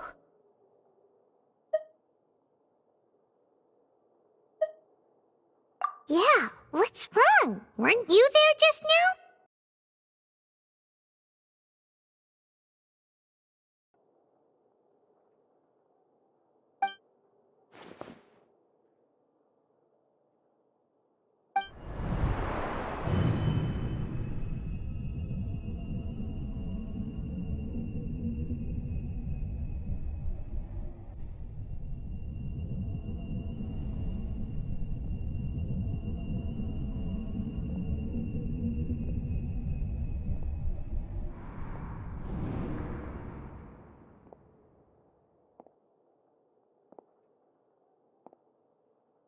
Huh? That sound. Traveler! Paimon! I've been waiting here far too long. But finally I have the chance to be alone with you. All the precious time I wasted has finally paid off. The doctor! What have you done? Just a type of sound wave that can quickly put defenseless people into a dream. As I expected, it doesn't have any effect on gods. This is the only thing of interest I found among the sage's research. I thought I'd take it for a little spin. Don't worry. I know you would never forgive me if I actually killed them. I'm here to negotiate with you. Naturally, I won't do anything dangerous that could potentially damage our relationship. Negotiate with me? I heard you had already left Sumeru. Why are you here again now? I left Sumeru, but I also stayed in Sumeru. Even the God of Wisdom is restricted by the habits of cognition. How disappointing. You mean there are many different versions of you in this world? An astute guess. Even the same individual will have different cognitions at different ages. A long time ago, I made a major decision in hopes of preserving all my perspectives of how I observed the world. Observation is the first step of any experiment, but observing the current world doesn't satisfy me. It lacks an important dimension, that of time. So I saved segments of all my ages and made them into independent individuals. That's all there is to it. Indulge me. How does the God of Wisdom find my method of seeking knowledge? It's an insult to the very concept of life. Life inherently has many rules and restrictions, each with its own significance and reason to exist. It can't be broken on a whim. Good. Amazing, even.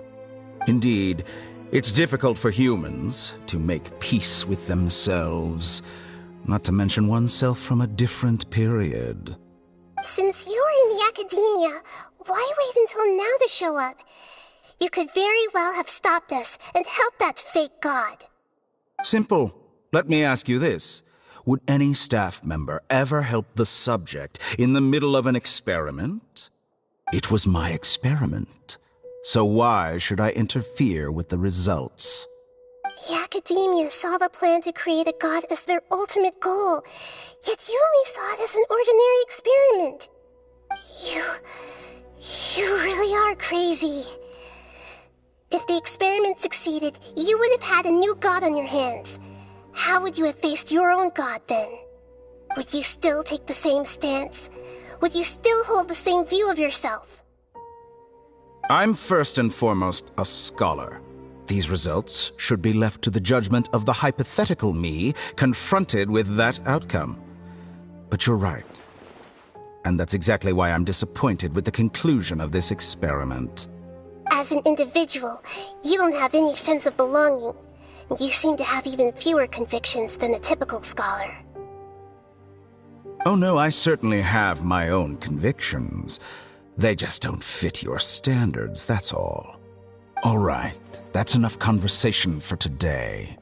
The experiment is over, and it's time to tidy up the equipment and reclaim any useful materials. For example, the Gnosis.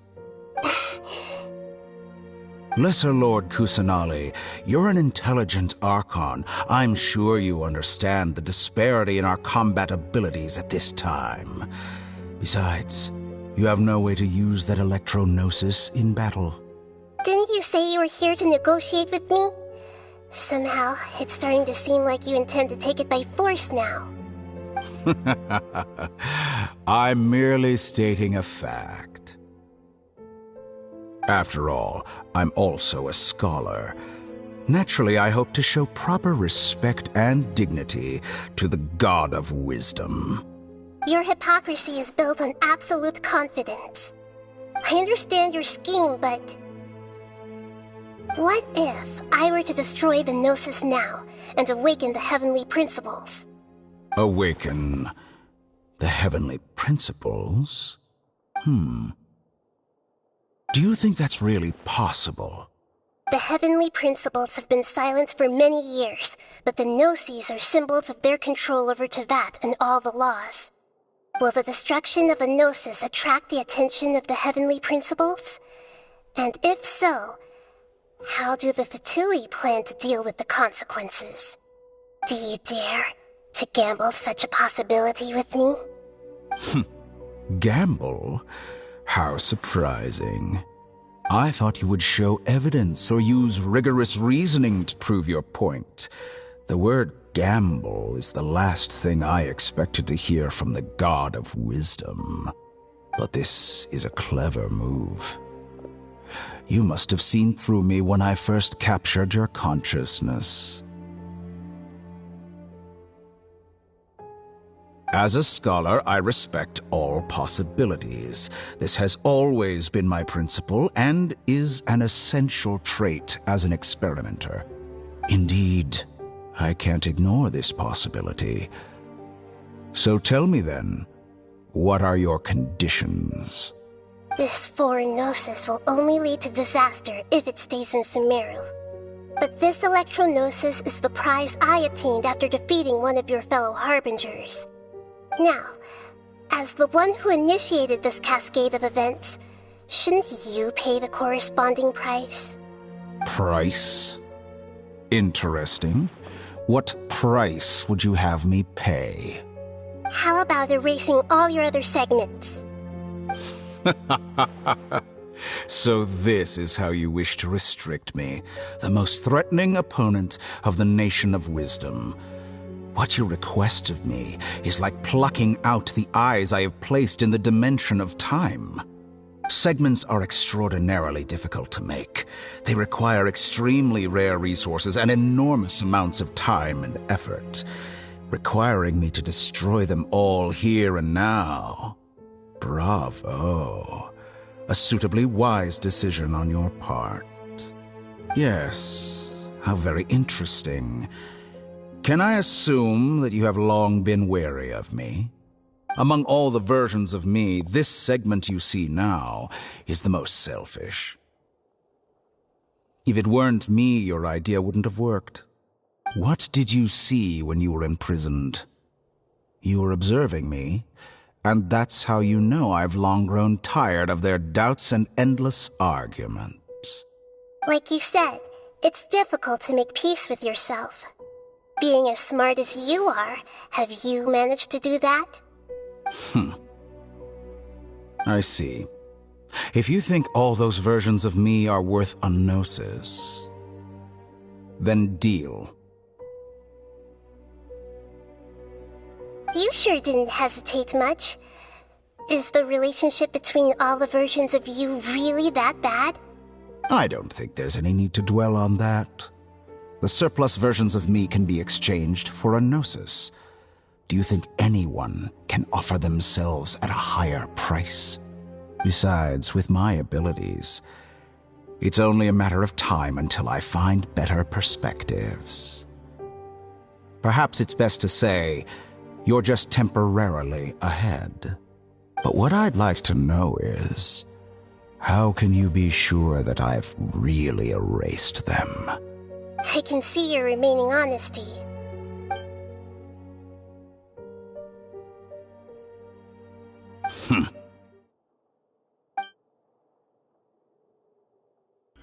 What a ridiculous decision! You can't be serious! How could I have been so short-sighted? You think this is the end? Wait, I'll have Please wait. You'll make this moment count. You will regret this. Well, have you confirmed that it's complete? Here, take it. The future of Sumeru City will be in my hands alone. I will shut down the Akasha and let curiosity and the thirst for knowledge drive the realm of academics once again. There won't be any further gaps for you to exploit. It truly pains me that my academic achievements have never been appreciated in my homeland. Of course, I have no interest in being rejected by this city for a third time.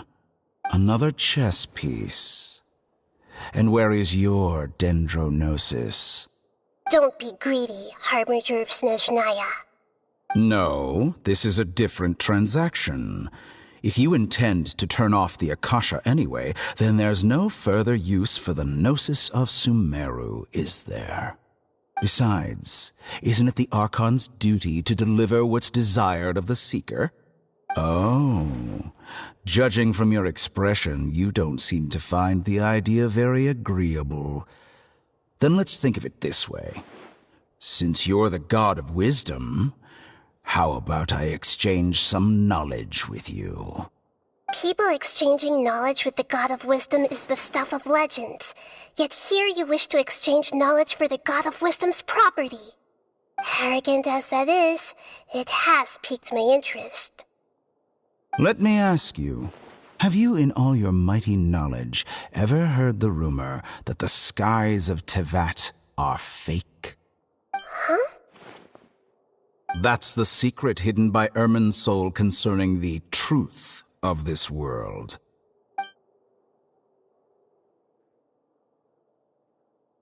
Once I finish telling you about this, it will be time for me to say goodbye. With negotiations, we've all gotten what we wanted.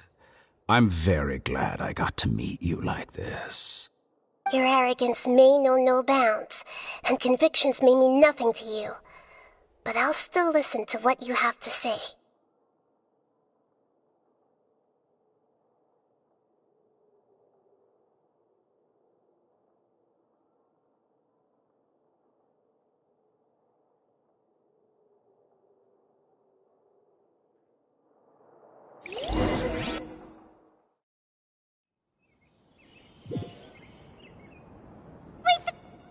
Together!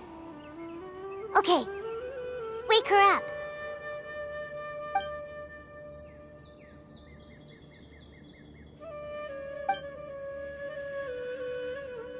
Are you awake? Kali says it's time for breakfast. Come on, get up!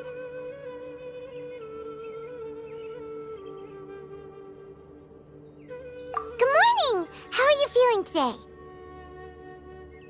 Good to hear. It looks like we've recovered pretty well. Not even Tainari could stop us from going out now, right?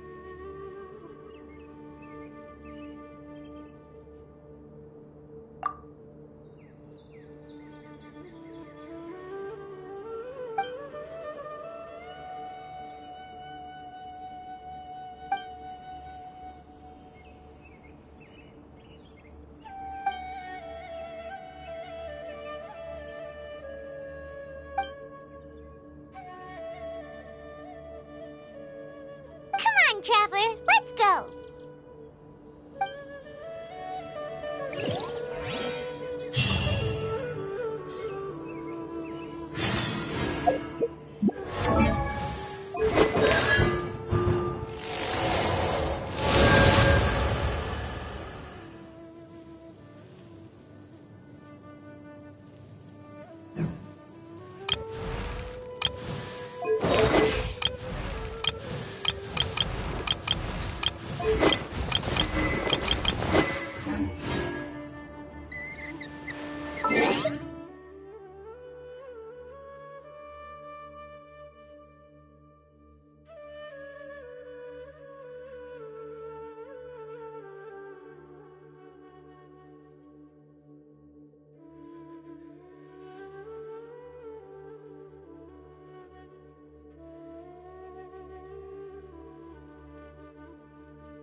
Good morning.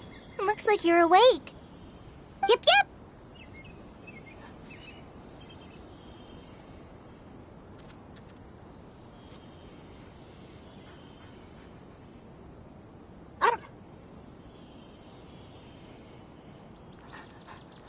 I prepared some breakfast today. Please have a taste. I hope you'll like it. It's nice to have you here so we can eat something yummy. Well, now that I've recovered from Elazar, I'm feeling better than ever. I can even prepare 4 or 5 meals a day now. And Paimon bets they're all delicious. Oh, by the way, someone brought a letter for you after you went to sleep last night.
Nope. Paimon wanted to read the letter with you after you woke up, so Paimon didn't open it. All right, let's read it now. Oh, it's from Nilu. Ahem. We're going to hold a feast at the Grand Bazaar and celebrate Cyano's reinstatement as the General Mahamatra. As heroes of Sumeru, please be sure to attend. I'll wait for you. The date of the banquet is written on the back. It's in 2 days. Oh, I've also heard that you've become heroes here as well. That's amazing.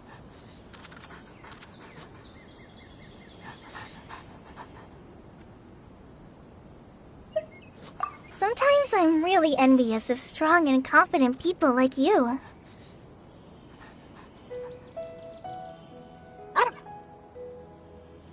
Oh, you're embarrassing me.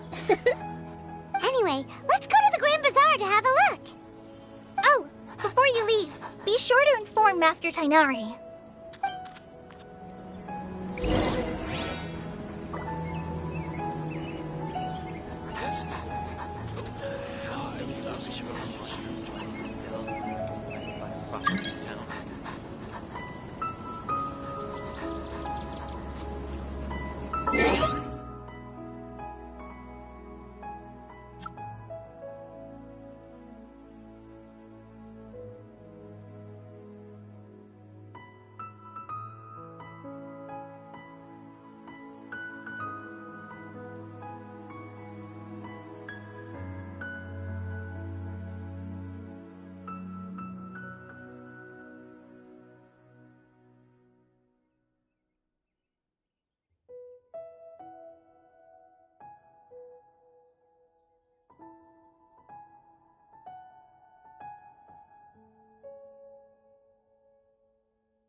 Ah, good morning. How do you feel today? We feel much better. How about you? I'm recovering well, thanks for asking. But from the looks of it, you seem to be already busy with work again. It's fine. I'm not that busy, really. The Elazar patients have recovered, as well as Hypatia. For now, I only need to tend to my Forest Watcher duties. It seems once Irminsul started getting better, everything else started to recover too. Yes, but there are still some residual effects. The withering is one example. Though it won't spread anymore, the existing zones won't just disappear. By the way, we have some good news. Sino got his position back. This news is hardly new. He had already mentioned it to me before. Huh? You mean he was already here? Why didn't he come to say hi to us? He visited once, but he was afraid of disturbing you while you were resting. He just asked me a few questions and left. Then you probably already know all about the celebration feast. Celebration feast? No, I haven't heard anything about that. Huh? But didn't Nilu say in her letter that they would celebrate Sino? He didn't tell you? Perhaps. Or, alternatively, he doesn't know about it either. Come to think of it, Sino doesn't seem like the type who'd enjoy a celebration feast.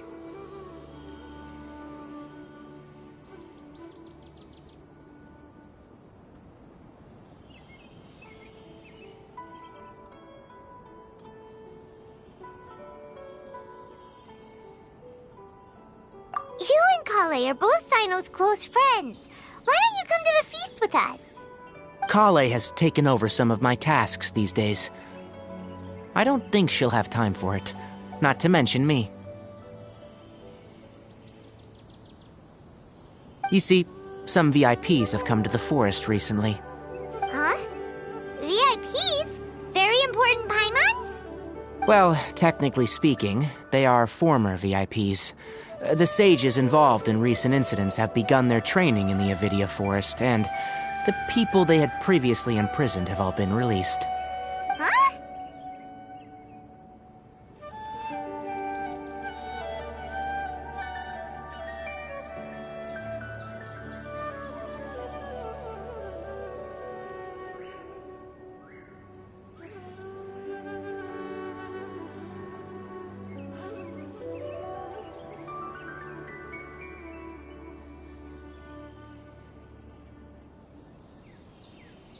Yes, he's a little weak, but he isn't injured and his condition is stable. Lesser Lord Kusanali, in her boundless mercy, has decided to spare Azar and the other wrongdoers. Supposedly, they were ashamed of their shallow ideologies, and have decided to dedicate the rest of their lives to cultivating wisdom in the Avidia Forest. When they learned that Lesser Lord Kusanali had defeated the Balladeer and saved Irminsul, they were shocked at first, but also became happy, feeling that the sacred light guiding them on the path of discovering wisdom had begun to shine once again. As a result, work has increased for the forest rangers. That sounds really exhausting. There is nothing we can do, really. But that's another topic. Back to the matter at hand. Are you two planning to head out? Ah, right! We're here to request permission to head out. Would that be okay? You've recovered well. You may go. But be careful. Yay! Will do!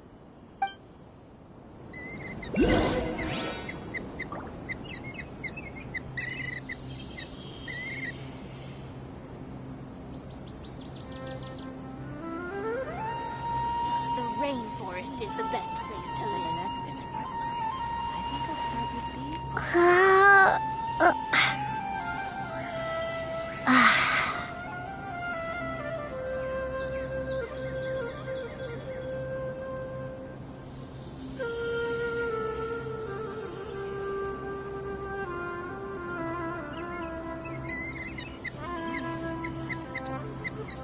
The rainforest is the best place to live.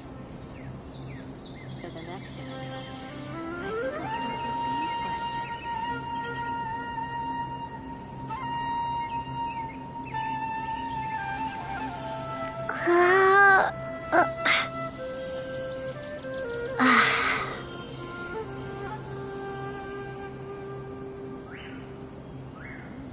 rainforest is the best place to live.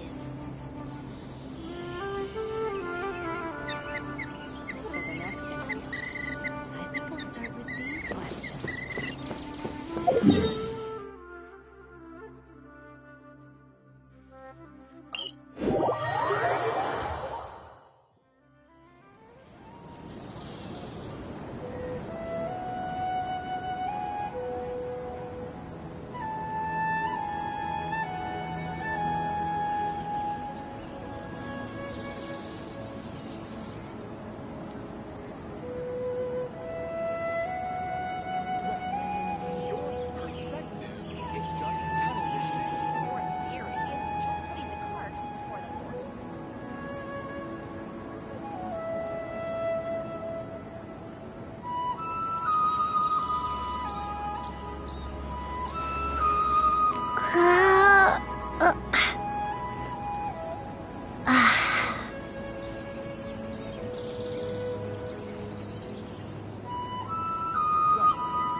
Perspective is just tunnel visioning.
Well, there won't be any problems if the feast starts at that time.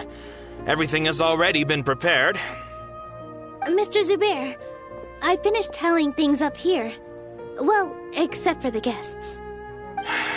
Is a simple reply really that much to ask of our guests? It's affecting our arrangements. Oh, it'll be fine. Besides, it never hurts to get things ready in advance. I was thinking the same thing. The feast will be held sooner or later, right? Hey, Nilu! Traveler, Paimon! We got your letters, so here we are! You're the best! The other guests haven't even replied yet. Huh? Are we the only ones that have arrived? Yeah, I had someone deliver letters to all of our guests. But maybe everyone is still busy with other things. Look, I get it. Sumeru is in an extremely important period of transition right now, but even if your friends are important figures, they shouldn't just ignore your request like this. Nilu is Sumeru's #1 celebrity, after all. You have no idea how happy I am to talk to people with good taste. If you consider enjoying Nilu's dances having good taste, then almost everybody has good taste. Because Paimon thinks everybody will love her performance. That's right. We all think she's amazing too. Nilu is an absolute favorite among those of us who frequent the Grand Bazaar. For Outlanders, you have a great eye. Master Zubair, let's have a vote for the most outstanding audience members next time. I think these two may win. Nonsense! It is not for us to determine the value of an audience. But indeed, we could try giving gifts to people with particularly good taste. I heard there's a device in Fontaine called a camera that can record people's appearances as pictures. Such pictures would make superb gifts. Ooh, good idea. I wonder where we can find one. You guys are so funny. There's really no need for that. I'm satisfied just being able to perform here. There's always a lot going on at the Grand Bazaar. Yeah, and that's why I love it here. Traveler and Paimon, could you help confirm if the letters were actually delivered? If for some reason they didn't receive the letters, then please tell everyone that there will be a feast here.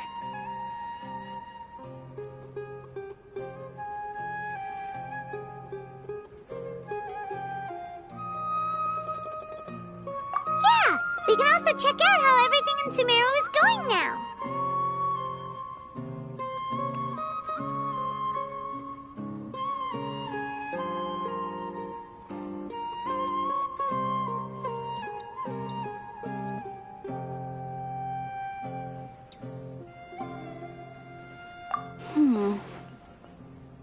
When I wrote the letters, I heard that Dia was in Port Ormos, and Alhaitham was at the Academia. As for Sino, we've only heard that he appears at the Academia from time to time. I'm not too sure about Rahman's whereabouts. My guess is that he's with Dia. As for Dunyarzad, I just hope she's feeling better. I sent her a letter, but I was afraid of disturbing her. If you have time, please ask about her for me. Okay, got it. Let's go, Traveler.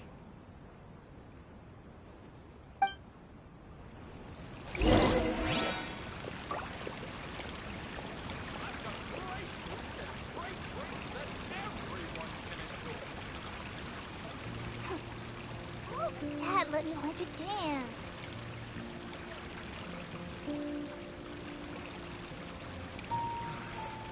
Life is so dull here. In my opinion, Shoots is the best stall. Welcome! Future Spice is here.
haven't seen Alhaitham anywhere.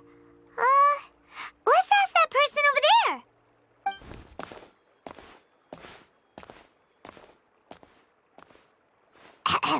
Hey there, have you seen Alhaitham around? Yes, it seems Scribe Alhaitham has gone to the House of Dana. You should be able to find him there. But you're already the second group of people I've seen looking for him today. He must be quite the busy man. Oh? Who else was looking for him? Mr. Cavey was just here asking about him. You wouldn't believe how terrible their relationship is. And now you two are here. Don't tell me everyone's here looking for gossip about the sages.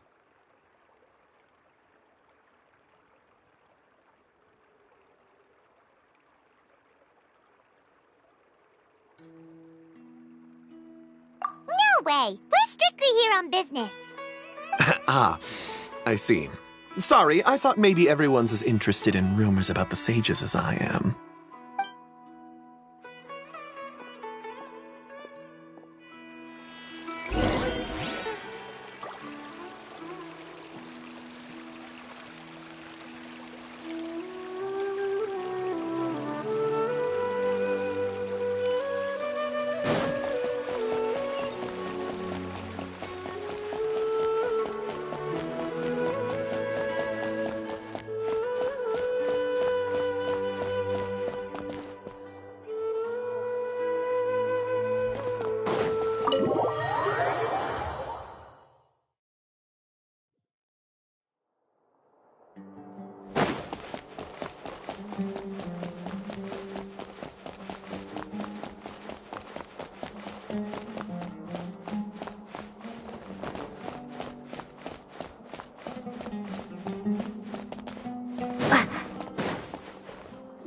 Alhaitham should be around here somewhere, right? Oh, he's over there! But it looks like he might not have time for us.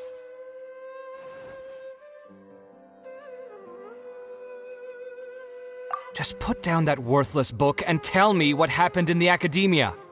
This is not just some worthless book. Do you have any idea how difficult it is to find a physical book like this in Sumeru?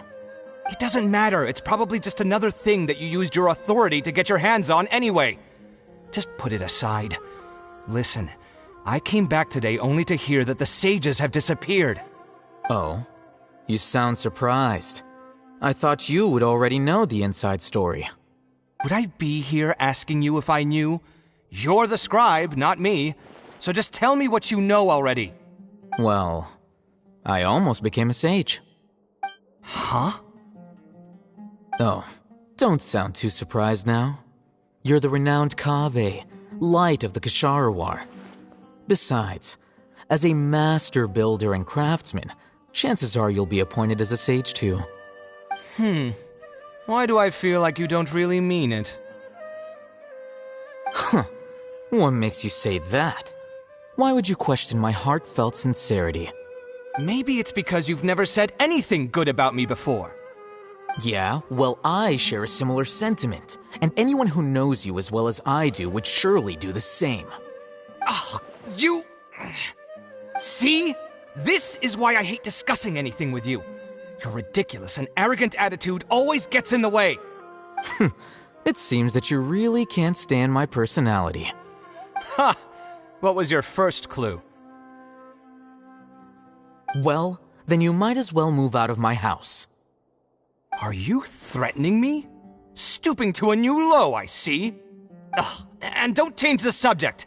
You, a sage? What a joke. The academia might as well just close tomorrow.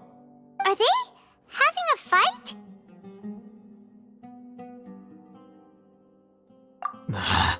Forget what's going on with the academia. Haven't you been busy with your construction project? Tell me, when are you going to build yourself a mansion? Don't get me started. I get angry just thinking about it. So, what great building did our master architect work on this time? Like I need to tell you. Keep your nose out of my business. No, I think we deserve to know. Where were you when Sumeru needed you most? I was in the desert for a large project, but considering Haravatat's utter ignorance of architectural and aesthetic matters, you probably wouldn't understand. Which is truly unfortunate. I can only pity the man who doesn't understand the first thing about beauty and romance. Unlike a true... hold on, wait a second. What do you mean by when Sumeru needed me most? Well, while you were out fiddling around in the desert, many people came together to save Sumeru from a crisis. Ha! And you think I'd believe that? Look, all you really need to know is that Azar and all his accomplices have all been overthrown. Huh? What nonsense are you talking about? It's no skin off my nose if you don't believe me. It's not like my Darshan was the one trying to apply for funding from the Grand Sage. Yours, though, on the other hand... You know what? I'll ask around. I'm sure someone knows what's going on here. You're dead if I find out you're lying to me.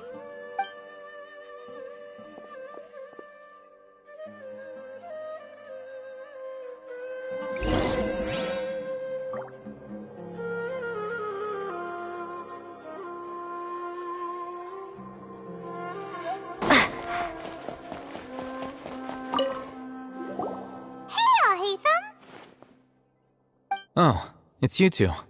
What's the matter? We're running some errands for Nilu. Have you received her letter? Letter? Nilu said she sent out a letter inviting everyone to a celebration feast in 2 days at the Grand Bazaar. We'll also be celebrating Zaino's reinstatement as General Mahamatra. If she addressed the letter to all Hatham of the Academia, then the letter should have gone to my office. I've been busy these days, so I haven't had time to check for any new mail at my office.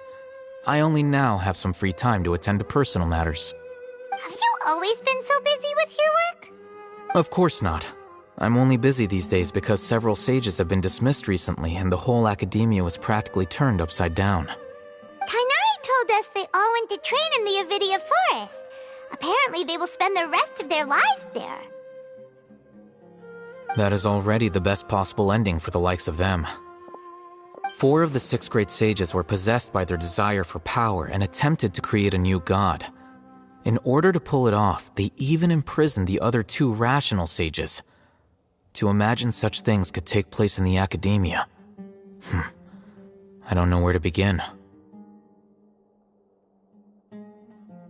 Yeah, you're right. Feels kind of strange to hear them called that after all this time. But then again, the 6 great schools sounded pretty impressive too. Yes, at least that's how they're supposed to sound. It's said that when the Academia was first founded, the Dendro Archon herself established the 6 great schools, each representing one of the 6 different types of wisdom. Numerous Darshans have sprung up and faded. Only the 6 Darshans, attaching themselves to the 6 great schools, have stood the test of time and obtained permanent seats in the Academia.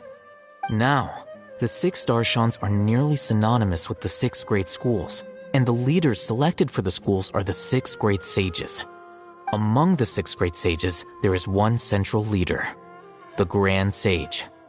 Unfortunately, only the sages from Vahumana and Amorta remain now.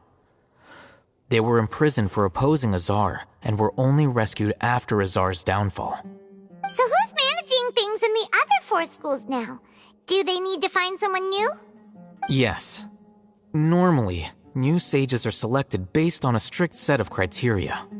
Oh, didn't you just say something about becoming a sage? If they pick you, then we'd have a huge connection in Sumeru.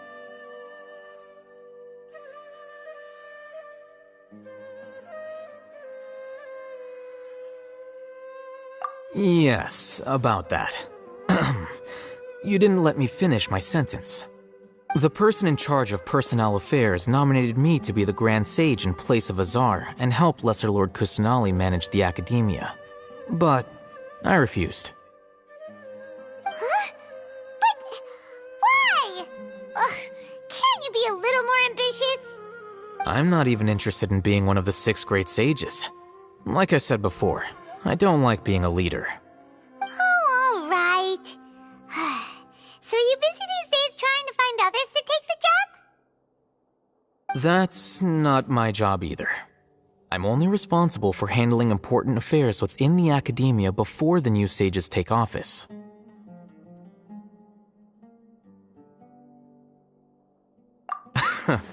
And the first thing I'll do is reject Kasharawar's application for funding. By the way, who was that other person just now? Is he your friend? Do we look like friends? Paimon doesn't know. That's why Paimon's asking. His name is Kaveh, my roommate. You could say he's the representative for Ksharawar scholars.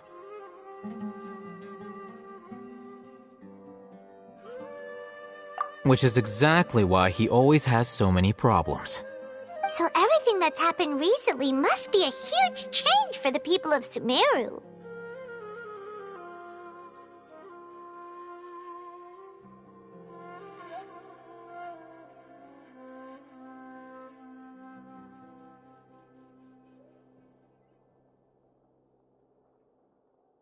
Such is the work of the Academia Scribe. Well, anyway, no matter how busy you are, since you are our planner, remember to attend the celebration feast in 2 days. Alright, I'll see you there.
This is Port Ormos.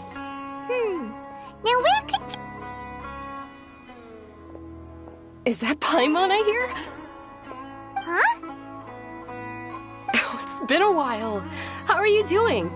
Dunyarzad! It's been so long since we've seen you! I'm doing well.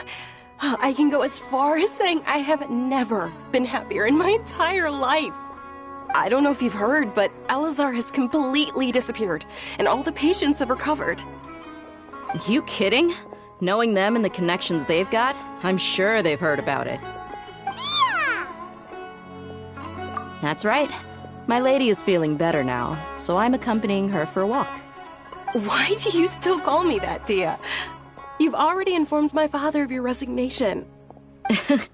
I guess I'm just used to calling you my lady. Old habits die hard. Resignation? You mean you're quitting? Yeah, I might start losing my edge if I keep being a bodyguard for the Homayanis. You know that my parents and I are fond of you, and that we appreciate you very much. It wouldn't be a problem if you wish to continue to be our bodyguard. I'm not a woman that's easily persuaded.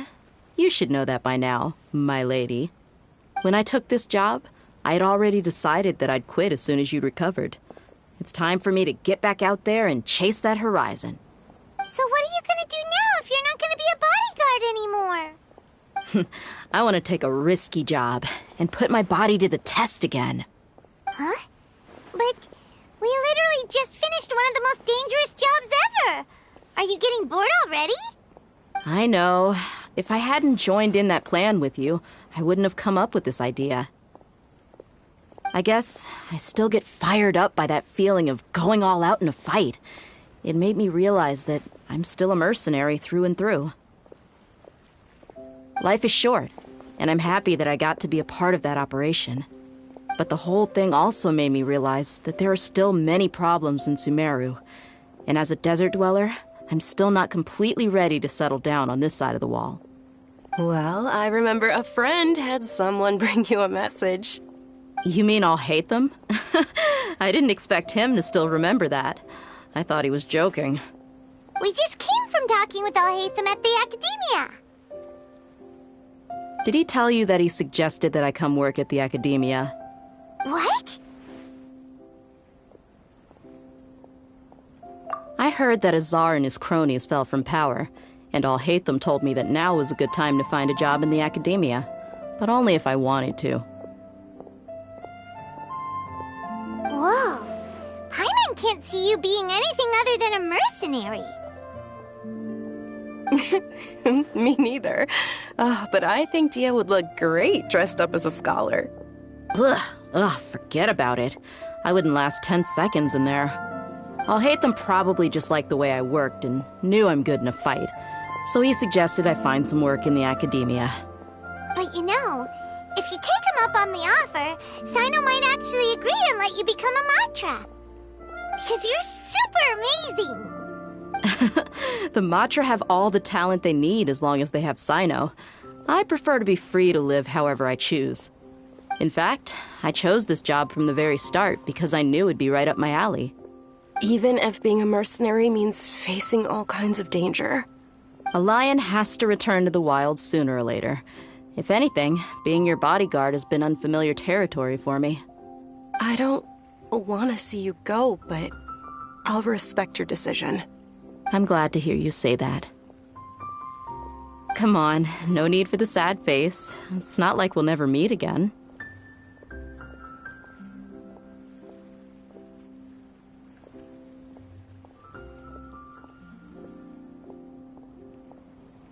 Once the whole Dendro Archon thing is settled, everything in Sumeru will take a turn for the better.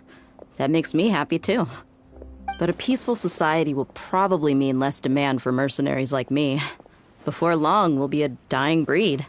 So I'd better get to work while I still can. Huh? But wait a second. You make it sound like you're leaving now. Well, no, not yet at least. I promised my lady I'd stick around until next week. So, have you been in Port Ormos this entire time? We were wondering if you had received a letter from Nilu. Oh, did Nilu write to us? She heard that you were seen in Port Ormos, so she sent the letter here. Huh. It was probably sent to the inn that we're staying at. My lady has been very energetic lately, and keeps taking me on hikes, staying out even into the night. By the time we get back, the receptionist is usually off napping on the job. Right, and we tend to leave quite early in the morning, so the old man on duty is also usually dozing off. So what it really sounds like is that the person on duty is always asleep. I bet the letter's at the reception desk. I'll go check later. No wonder there wasn't a reply. You never received the letter. Good thing Nilu asked us to come and check on that. Sorry to make you two come all the way out here. It must be something important for Nilu to specifically write to us like that. Yes, she said they were preparing a victory feast in the Grand Bazaar, and will also be celebrating Sino's reinstatement as General Mahamatra. She was hoping you could come. Great! I'll be sure to attend. Count me in too. But is there some sort of dress code or anything for the feast? Can I just show up looking like this? Since it's being organized by Nilu, I don't think she'll be too picky about that. If anything, I think she wants to see us as our most natural selves. All right, then this is how I'll show up. The feast will be held in 2 days, so don't forget. Sure. Thank you so much for letting us know. We'll see you there. Oh, by the way, do you happen to know where Sino and Raman are? The General Mahamatra always comes and goes without a trace. Normally no one knows his whereabouts. Oh.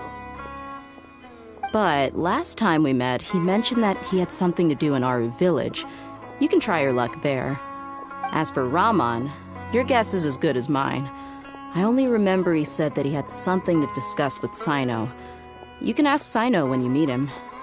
Don't mention it. You'd better get going. All right,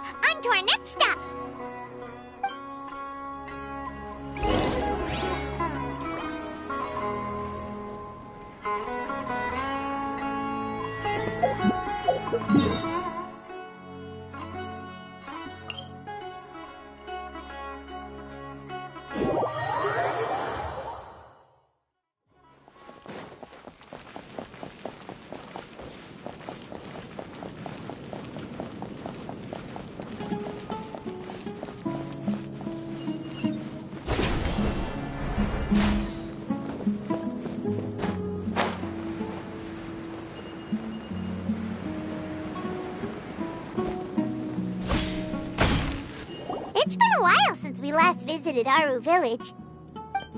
Ah, there's Sino!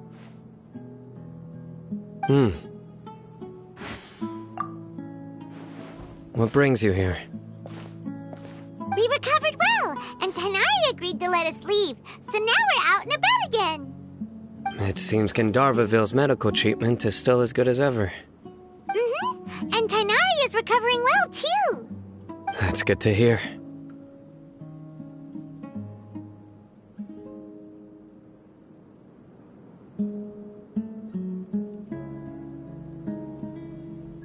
Yeah, you're the one who brought us to him when we lost consciousness, right? Thanks for that. You're welcome. Tainari has excellent medical skills, and Kale is quite attentive. It was the best place for you. But why are you just standing here like a dead tree? I'm meeting some people. Oh, you mean Candace? I've already talked with Candace and the village chief. They're still at the usual place. You can go there if you'd like to see them. But you know one of the people I'm meeting as well.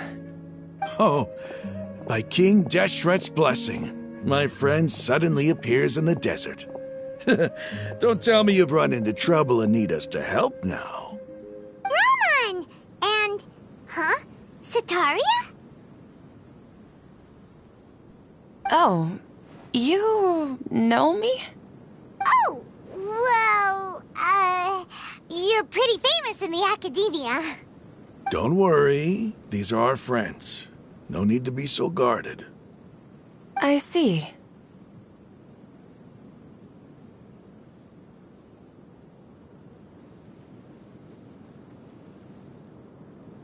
I'm doing well. Many good things have happened recently. Same here. Really, I feel that my whole life has started to shine after suddenly finding a new direction. Oh, tell us everything. Yeah, you go ahead. Alright, well, I suppose I should start by saying I've decided to leave the academia.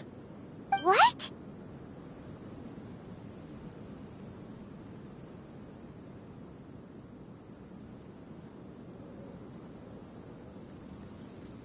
It's not that I've given up on being a scholar. Instead, you could say I've found a new identity.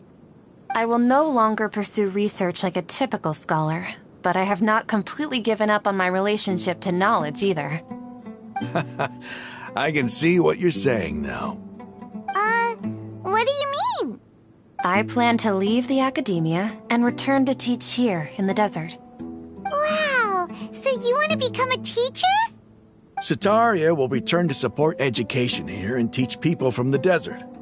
She can't teach everyone on her own, but there are many of us Eremites all over Sumeru.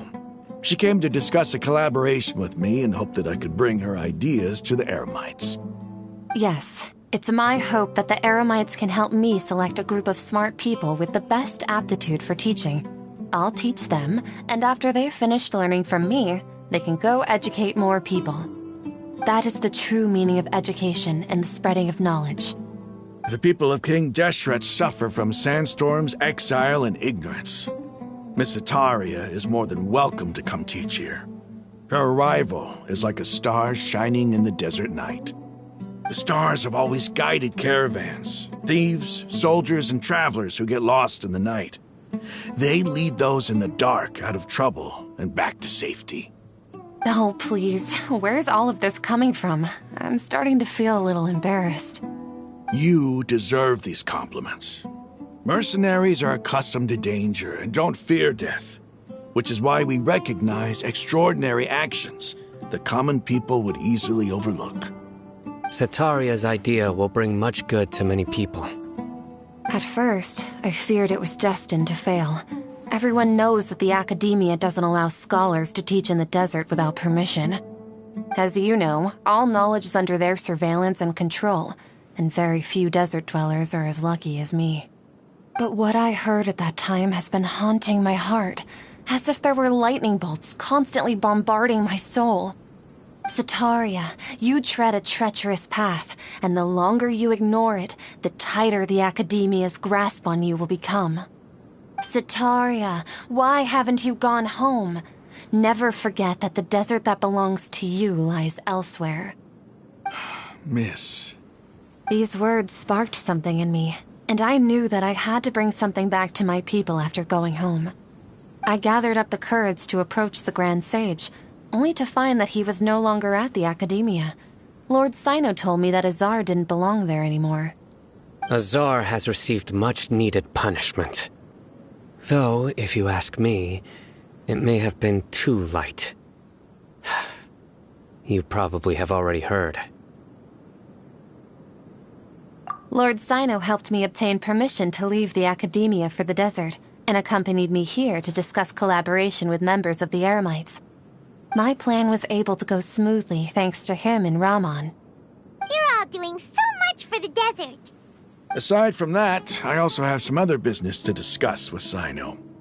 Lesser Lord Kusanali has allocated many resources to support and develop the desert. I've done some business for her, and part of it required the assistance of the Eremites. I applied for a few batches of educational materials from the Academia, and sent them to several groups in the desert, as instructed by Lesser Lord Kusanali. I believe the people will make good use of them. That's exactly what the people here need. Physical books and other related items. If it weren't for Sino and Lesser Lord Kusanali, I'm afraid we'd never be able to get our hands on them. Apart from this, the Academia is also recruiting scholars that are willing to teach in the desert. I'll let you and Sataria know as soon as I have any more news. We must be persistent about this, and maintain these resources to ensure long-term effectiveness. This is the first time in hundreds of years we've had a glimmer of hope. I think this may be the turning point for the desert. Remember these words. Here lies our faithful priest, Kasala. His wisdom is a miracle among the people, deserving of high praise and admiration. I hope people with wisdom like that priest will rise again among the desert dwellers. Then we'll once again see the wisdom and glory that once shook the world. Enough about us. Are you here to discuss some business too? No, not at all. We're actually here on behalf of Nilu. Nilu wanted to write to everyone, but she wasn't sure where the letters should be sent, so she asked us to come find everyone personally. A celebration feast will be held in 2 days at the Grand Bazaar. She hopes that all of you will be able to attend. At the feast, we'll also be celebrating Sino's reinstatement as General Mahamatra. Although, judging from your appearance, it seems you've already been reinstated. Paimon thought you would only start working for the Academia after the feast. Celebration? Feast?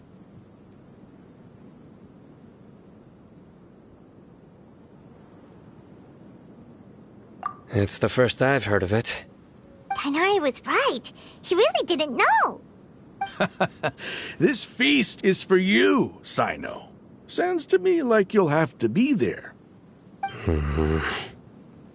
It's rare to see that kind of expression from Lord Sino. You must not like feasts very much. No, not really. But I'll go. Well, I still have a lot to handle here. Besides, I need to look after Miss Sataria in the desert, so I'll have to pass. I'm afraid I won't be able to join you. Although, if you'd be so kind, please give a message to Miss Nilu for me. The message is, I'm sorry for how I treated you before, but now I understand the beauty of your dance. It's like a light shining in the sky. You and the art you symbolize are not only beautiful, but also lively and powerful, so much so that it was prohibited.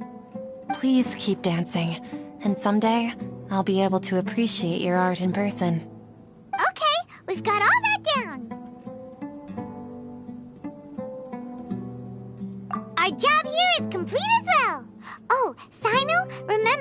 party's in 2 days. Make sure you're there. Got it.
Today's the big day! Let's go to the Grand Bazaar and see how the celebration's coming along.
Everybody's already here. Looks like we're the last ones to arrive. You're here. Ah, there you are.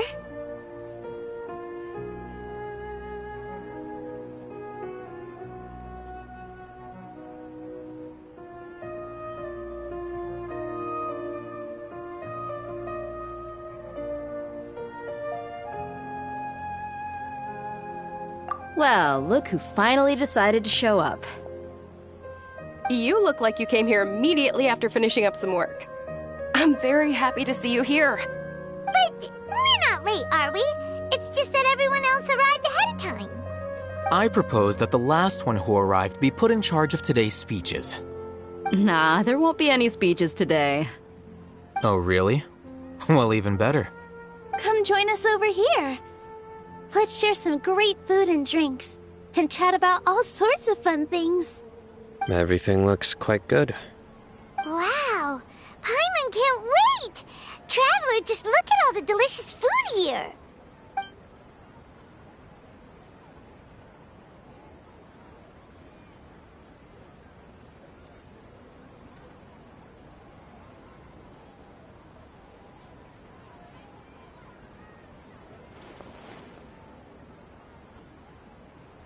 Whoa! It's so delicious! Oh, this grilled meat tastes amazing! The food was specially prepared for you by everyone in the Grand Bazaar. And we have gifts that were sent by the residents of Sumeru City when they heard we were holding a feast. Everyone that came said that you saved Sumeru, and wanted me to thank you all on their behalf. Ah, feels kinda nice to be seen as a hero. I could get used to this. Being a bodyguard is also a hero's job. You've always been amazing, Dia. My lady sure has a way with words. Thanks. I'm glad to hear it. And I'm happy to meet everyone that participated in the great plan. Don't mention it. Come to think of it, we've really done something impressive together. It's unbelievable. We owe it to our abilities. And luck. Really? Why do I remember everybody thinking that luck was against us and feeling like we hardly had a chance of succeeding? That's how I remember it too. It's luck that brought us together, and it was luck that let us form a team. Then, it took even more luck for us to formulate a plan and implement it successfully. Moreover, judging from the results, everything worked out well. Yeah, everyone gave it their all when it mattered most. It was almost like a performance. We took the stage and put on our best show. Everyone played their part, and thanks to everyone's efforts, the performance was a great success. So, would you say we're good actors too?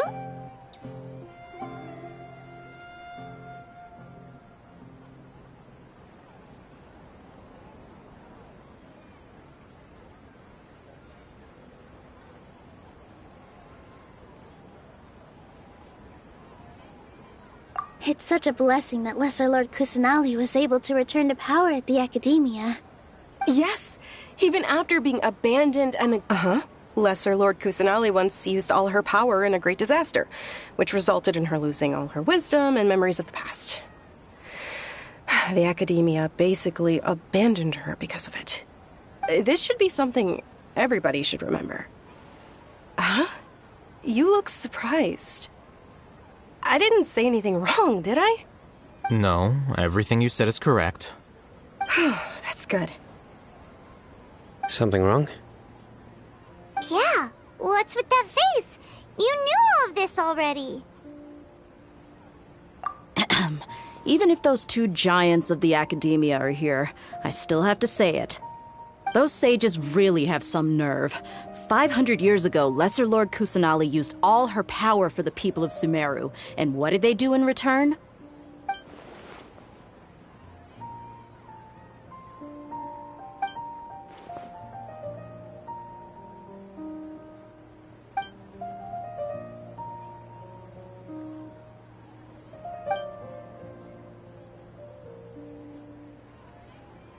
If you bite the hand that feeds you, don't act surprised when it turns into a knuckle sandwich, right, Sino?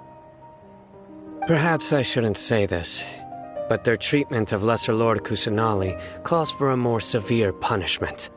You could simply tell Lesser Lord Kusanali that you wish to have Azar and his accomplices severely punished.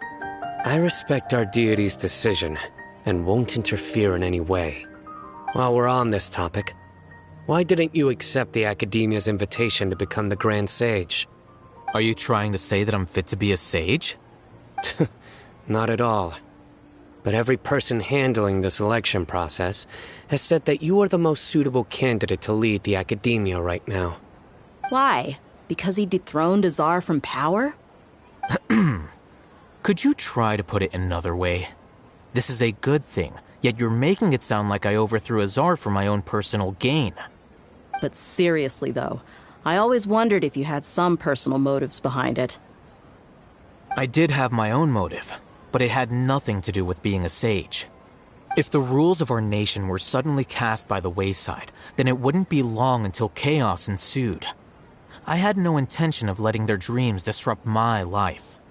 By that, you mean your life working as the Academia's scribe? Precisely. Wait, is that all? So, that's the only reason why you joined us and came up with all those plans? It's reason enough. You've certainly got quite the personality. You flatter me. All right then. How about you? You've already resumed work as the General Mahamatra, right? That's right. Will you be happy with that life? It's not about being happy. There are merely a lot of things that I must do. Even so, keep your spirits up and try to be happy, okay? And try to smile more every day, just like I'm doing now. Thank you. I'll keep that in mind.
Ah, there you are, traveler. Well, how is it? Are you enjoying the feast today? If there's anything you're unhappy with, just let me know. I'll be sure. That's good. It's the first time I've ever invited so many exceptional people to one place. I was a little nervous myself. You see, every guest here is quite extraordinary. It's unbelievable that we've got everyone together here. Almost like a fairy tale. Make sure you live it up tonight. I'll be happy as long as you're enjoying yourselves.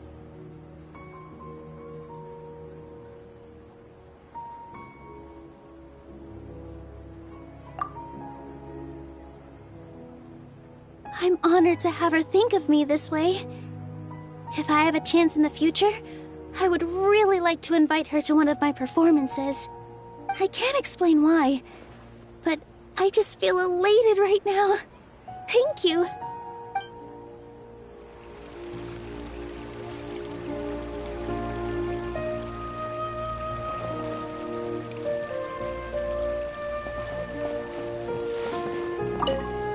The atmosphere here is good, and everything is delicious. Yeah, I don't often come to such places, but it feels quite good. I have a lot to handle these days. Otherwise, I could show you around. There's always next time. We're friends after all. This feast is pretty good. I like it.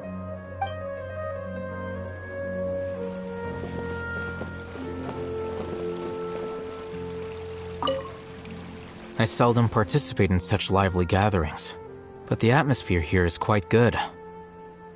No, this gathering today has a unique meaning.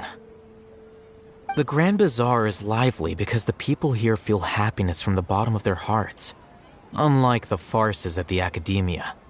That happiness is an emotion that'll be forever alien to those bookworms who have driven themselves insane by studying. I seem to have taken both keys when I left the house. Oh well.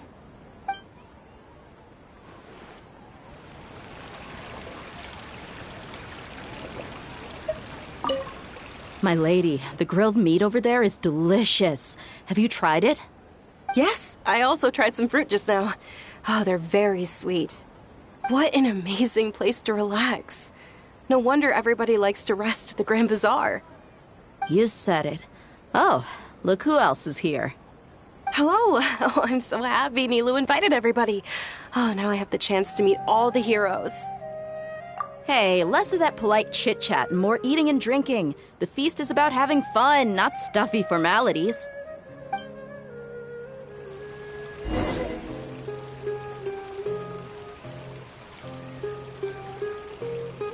Hey, what's wrong? Your head is starting to droop.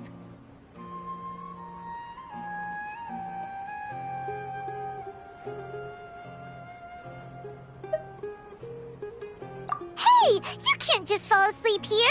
Paimon will go find something delicious for you to eat. You'll wake up once you've put something yummy in your tummy. Of course, just wait here for Paimon.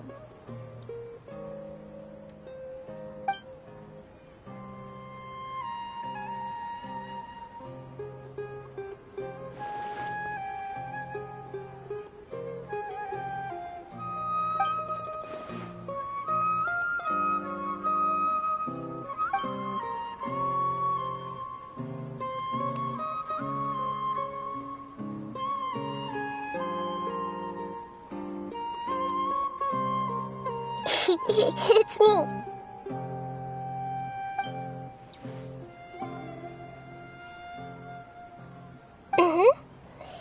You may blame me for being a bit too self-indulgent.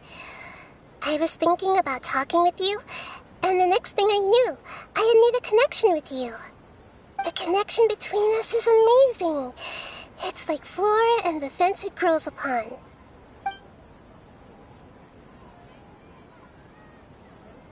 I heard there's an amazing celebration feast today at the Grand Bazaar. I wanted to have a look for myself, so I snuck in. Lately, I've been so busy dealing with all the fallout from recent events, so I really haven't had any free time. Although you've already helped me with a lot, there's still one more thing I hope you can help me with.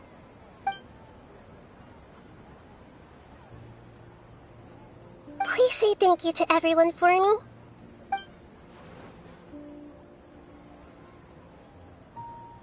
Oh, is it not convenient for you to do that for me?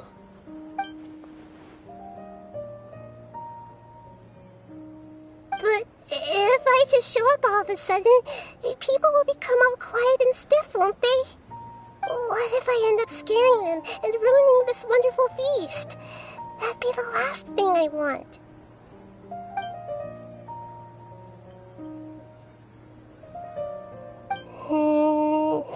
Let me think about it. Okay.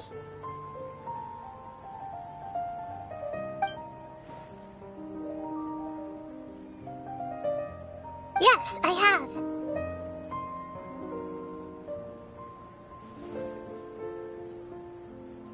You said I should go thank everyone as myself, right? So, I've decided to borrow your body for the time being. Please don't blame me. The flora also climbs up to the fence to get closer to the sky.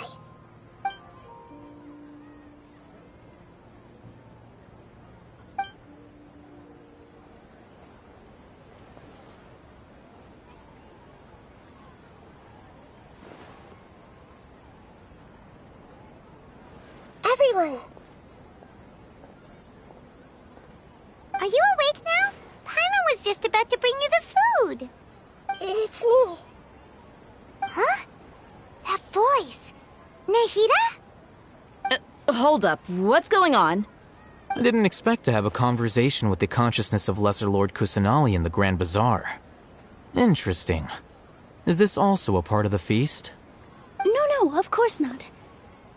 Are you Lesser Lord Kusanali? Hello, Nilu.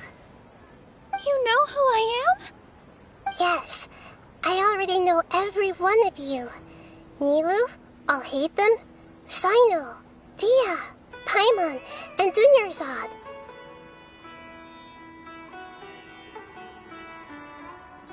Lesser Lord Kusanali?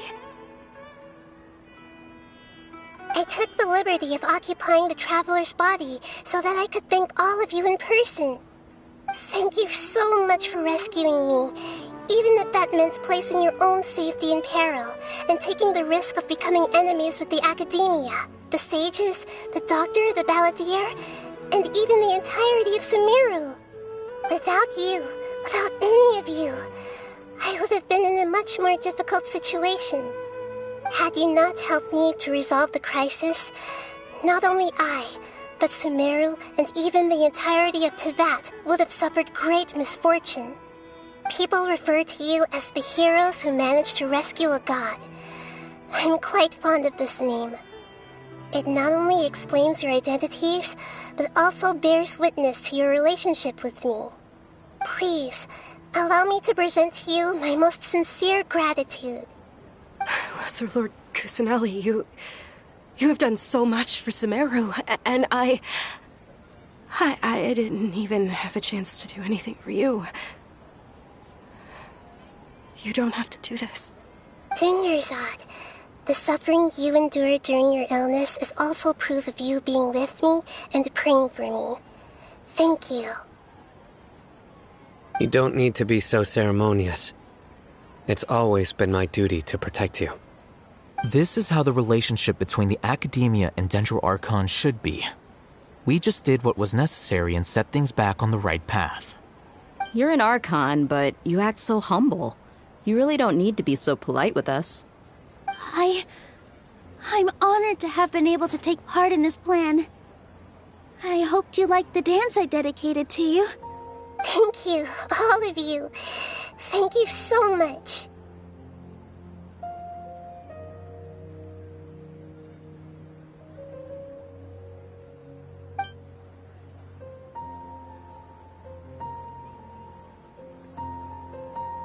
Yeah.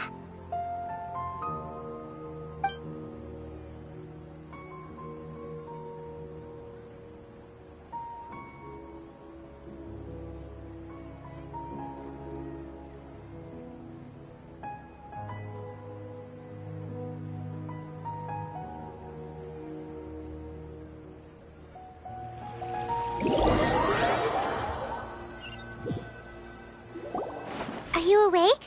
Did you rest well? After Nahida left, you ate a lot of food. You've become a glutton. That just means you still have a lot to learn from Master Paimon, the Sage of Gluttony. Alright, since you're awake now, should we go and have a chat with Nahida? She should be in the academia right about now. If you have any questions, now's your chance to ask.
Traveler and Paimon? What a fantastic night! I'm still immersed in all the happiness and joy, like a candle floating on water. So are we, and that's why we're here to talk with you. Is there anything you want to know?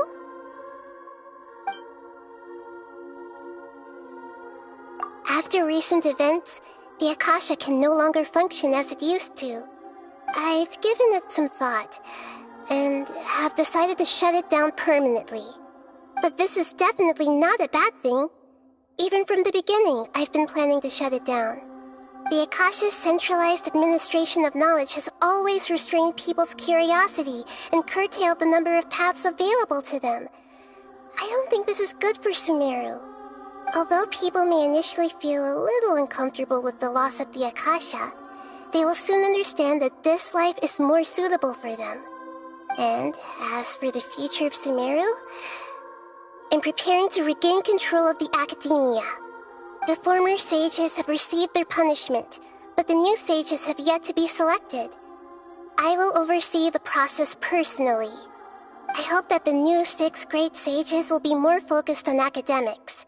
Sumeru needs such leaders more than ever.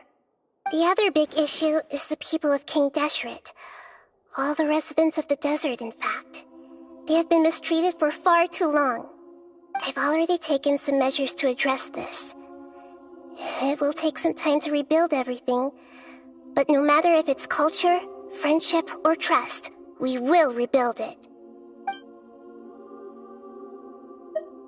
You mean, what happened after the doctor put you to sleep? You guessed correctly. The top-ranked Fatui Harbingers, up to number 3, possess power comparable to that of gods.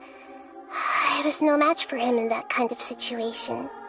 However, in spite of the bad situation, I still managed to make a fair deal with the doctor.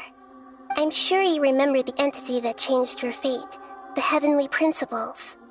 In fact, the Heavenly Principles has been quiet since the Conria disaster 500 years ago. I used this point as leverage against the doctor. I told him that the Heavenly Principles may be awakened if I destroy the Gnosis. Although it was just a bluff, he still fell for it.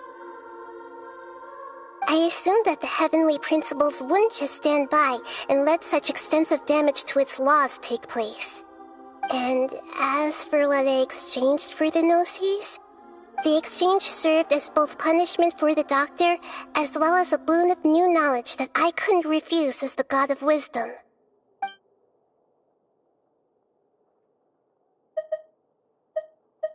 He's still in a coma. I've hidden him like how one would hide a feather. I know you have many misgivings about him, but as someone who had become a god, he has retained a number of very useful features. Don't worry, I'll keep an eye on him and make sure he doesn't do any evil. In addition, there are still some mysteries left in him. Some things may be very clear from my perspective, but he has still yet to understand them himself. His future will be determined by fate. Is that where you're headed next? Fontaine, the Nation of Justice? As far as I know, that nation operates in a judicial system.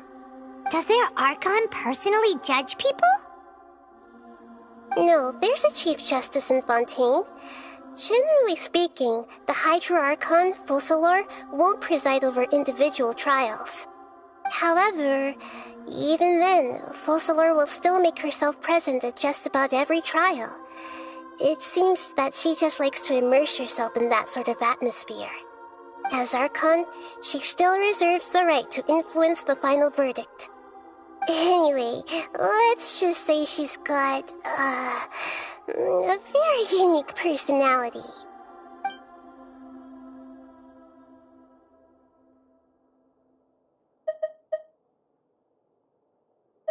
Are you sure?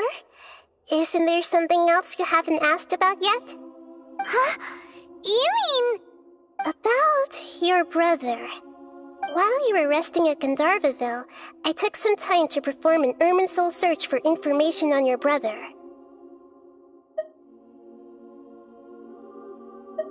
Yeah! Isn't Irminsul a repository for all the information and memories of Teyvat?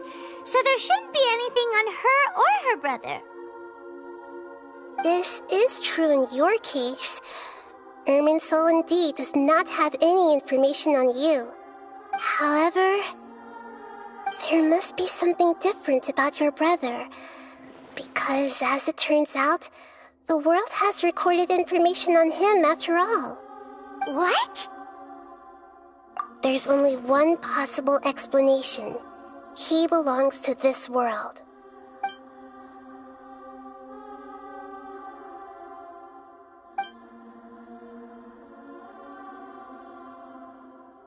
But nothing about this makes any sense!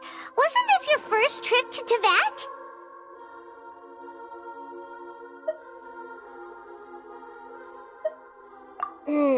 According to the records I was able to access, your sibling suddenly appeared in Conria.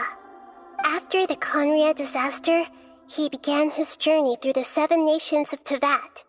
But just as his journey was about to reach its conclusion, the Irminsul records on him suddenly become fuzzy. What do you mean, fuzzy? Did something happen to him? All I know for sure is that somebody, for reasons only they can know, is deliberately obfuscating his fate. And whoever it is, if they can do that, who knows what else they're capable of.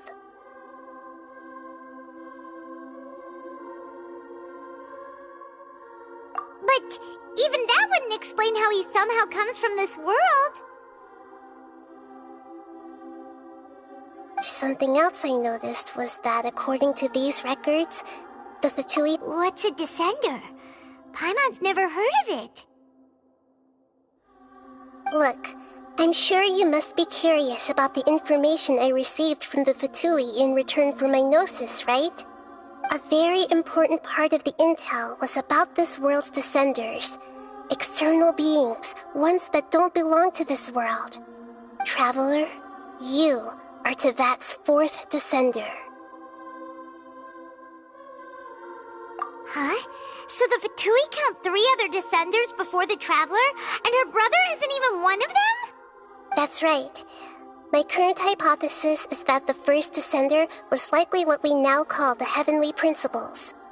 As for the other descenders, I still need to verify their existence. It could take me some time. Paimon's head's about to burst from all this crazy new information. And yet, even knowing all this, I'm sure you must still have a lot of unanswered questions. I must say, I truly regret that I can't help you more as the God of Wisdom. There are many questions in my heart as well. I will need some time to go through each one of them.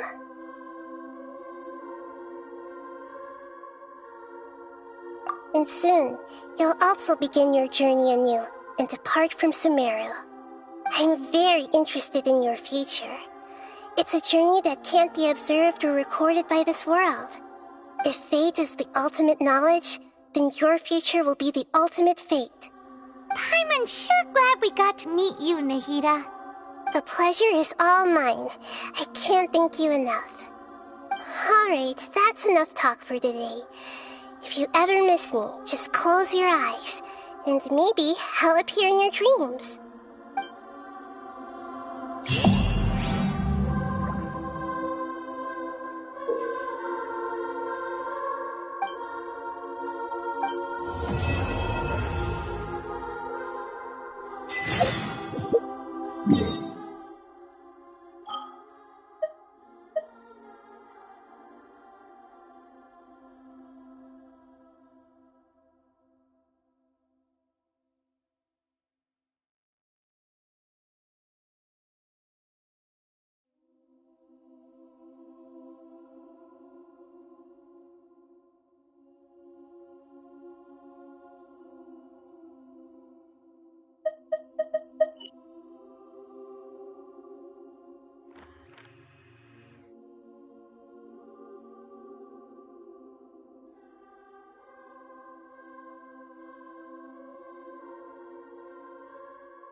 Benny's adventure team, a set! La da da da da da da da da da.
Surrender and be gentle.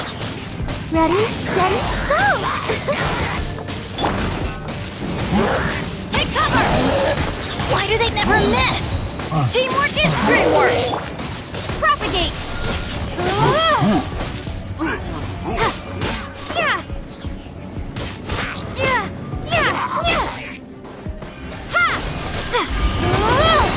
Germinate!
You're in for a little shock.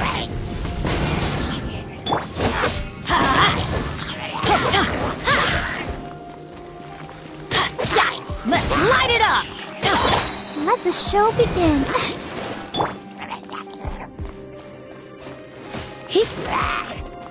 I'm going in!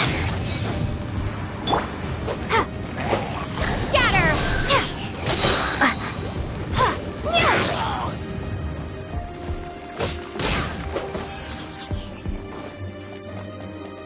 Propagate!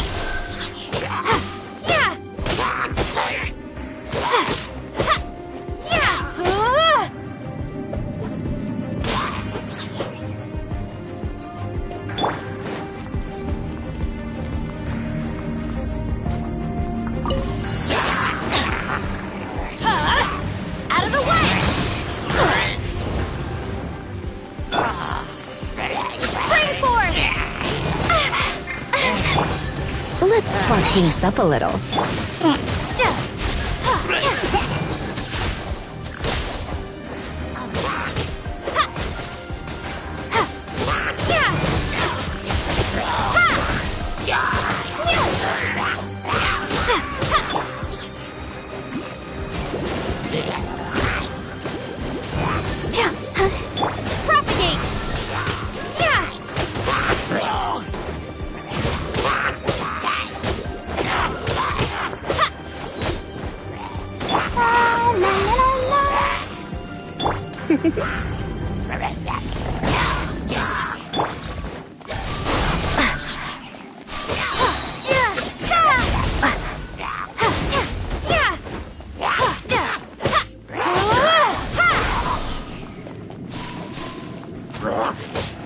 Teamwork is dreamwork! Scatter!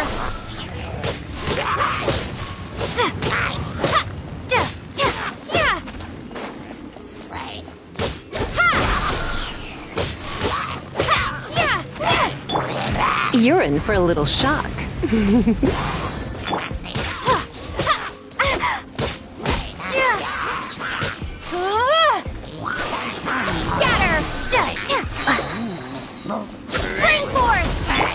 Surrender and be gentle.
Benny's adventure team, assemble!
a reward on the road.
Benny's Adventure Team, assemble!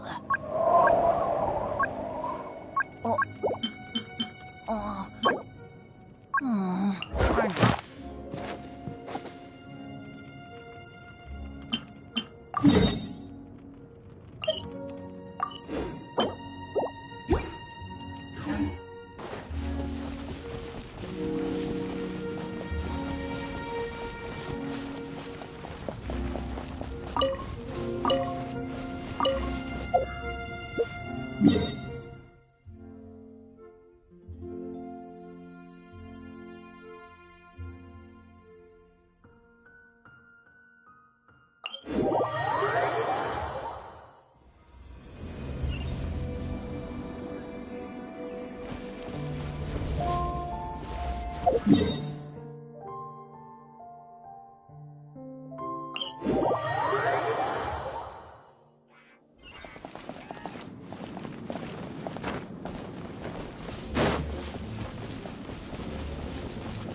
Everybody stand back!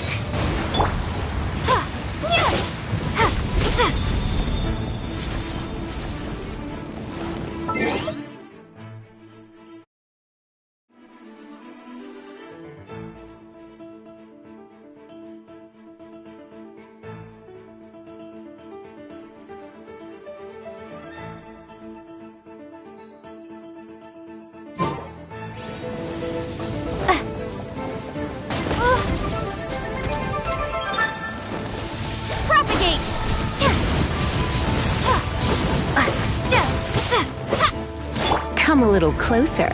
You've been a naughty boy.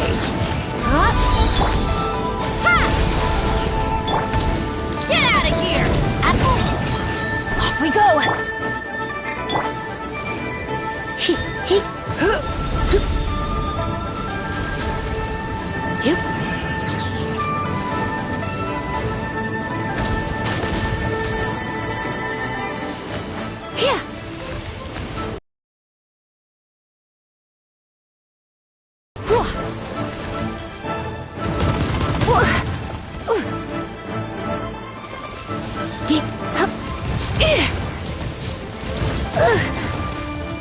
Come on, we can do it.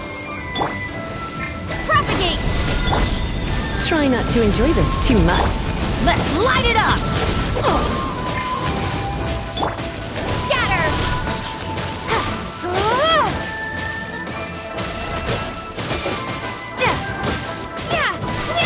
Propagate!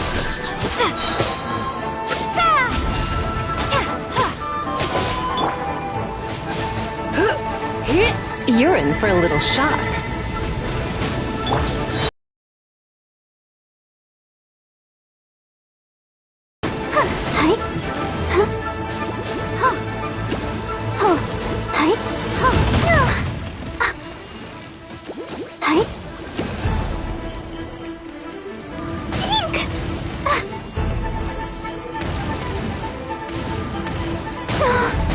I feel a little weak.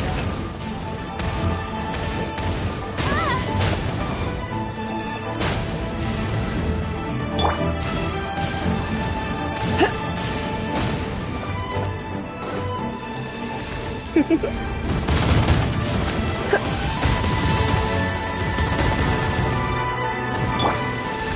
going in!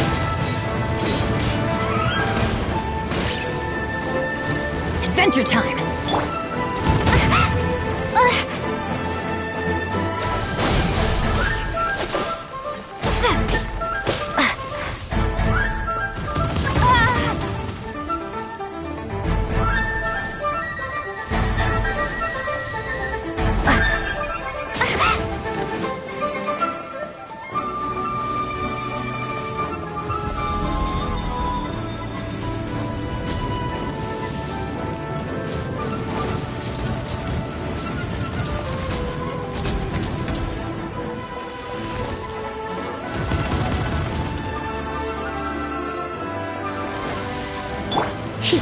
Looks like I got carried away.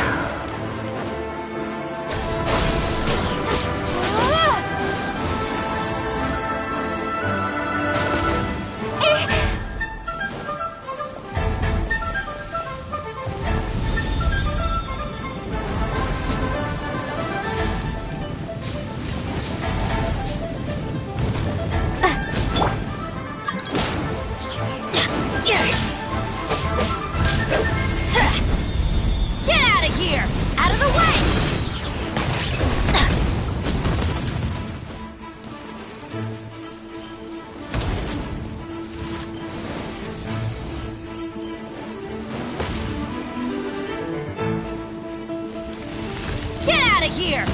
Shoot! I can't afford any more bandages! Out of the way! Couldn't break the curse.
Whoa! Where did that come from?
You're in for a little shock.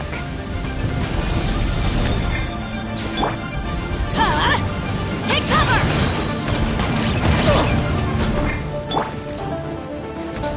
Scatter!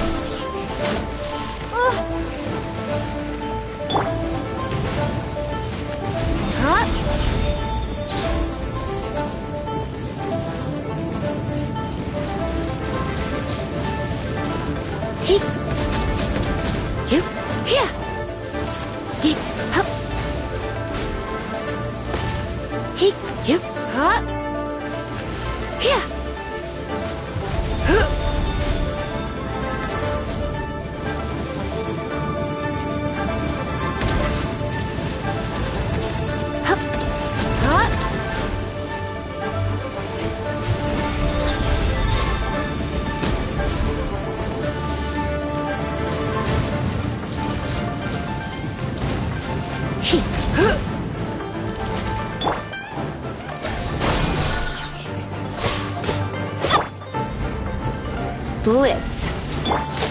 Out of the way!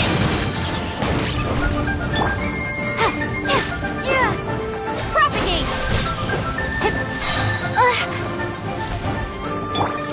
Teamwork is dreamwork! Surrendering Legion. Germinate!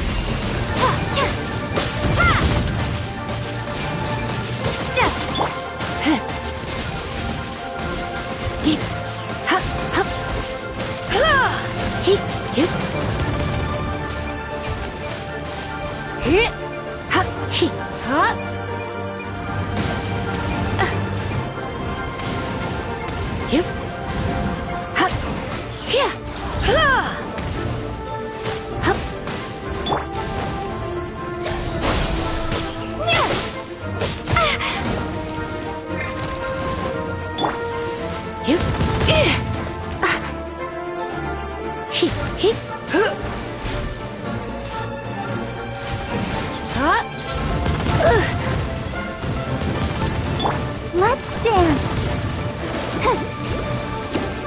Go, Barbara.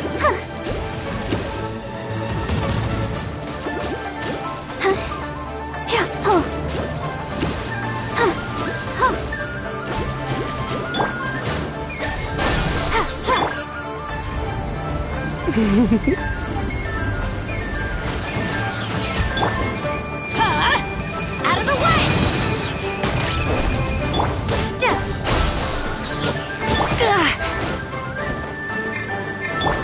I'll protect us. Oh, no! Hi. Huh? Oh.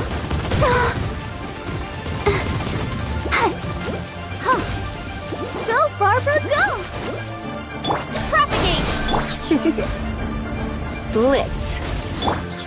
Get out of here! Everybody stand back!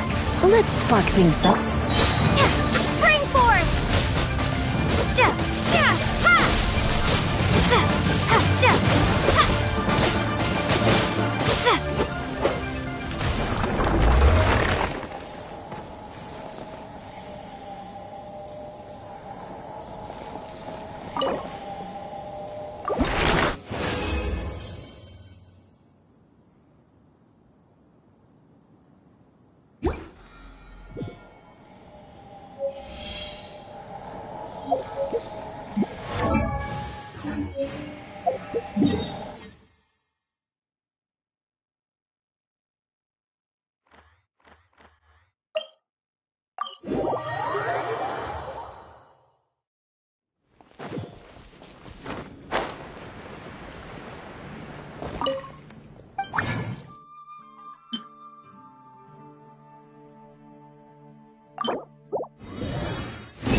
Oh, ow!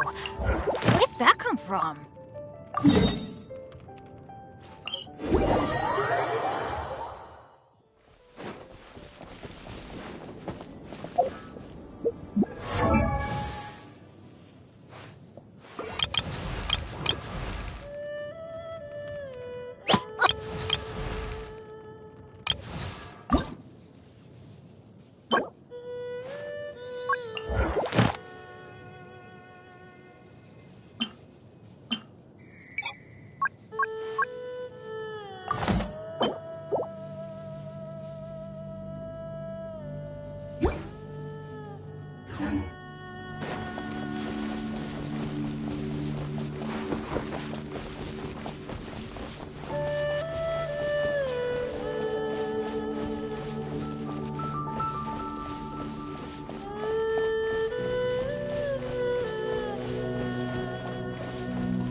Propagate!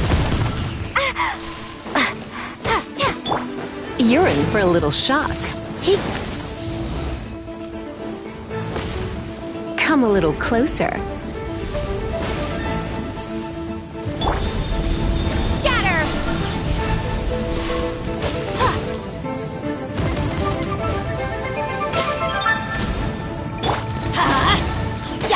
Why do they never miss? Get out of here! Out of the way! Ow!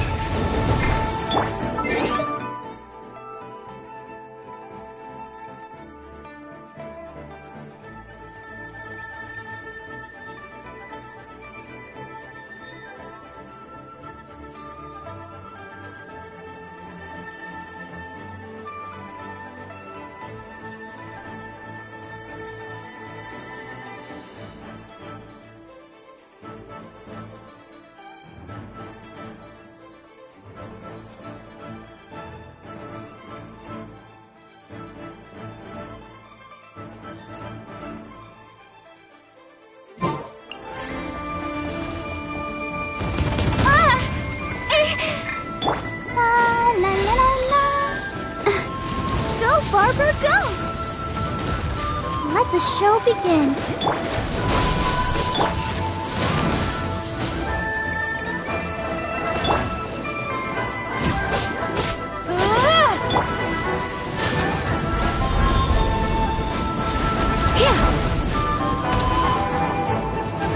Don't be such a brute.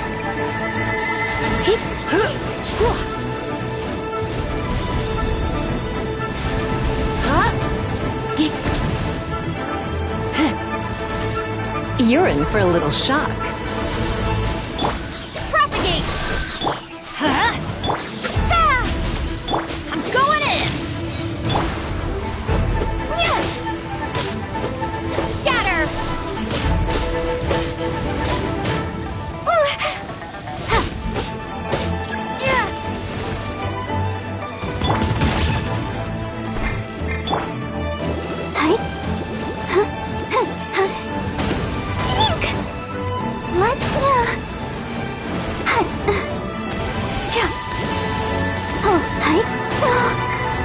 Has everyone stopped singing?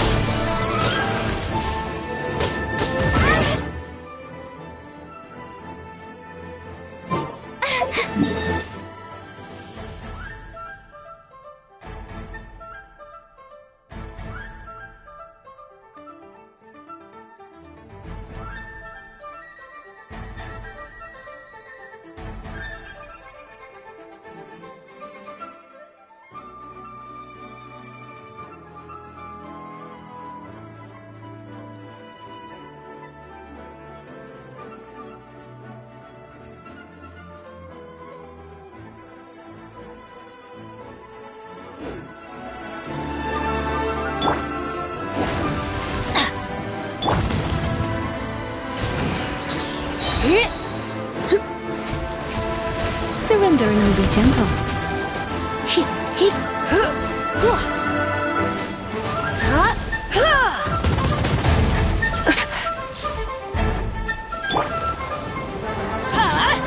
Out of the way!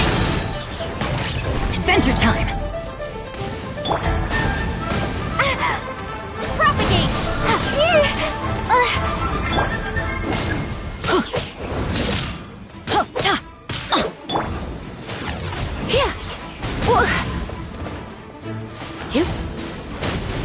I have some for you too.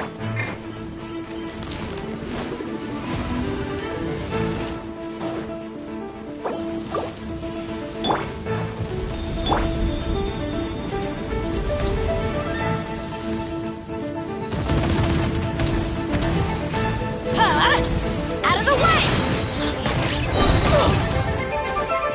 Everybody stand back! Scatter! Spring forth!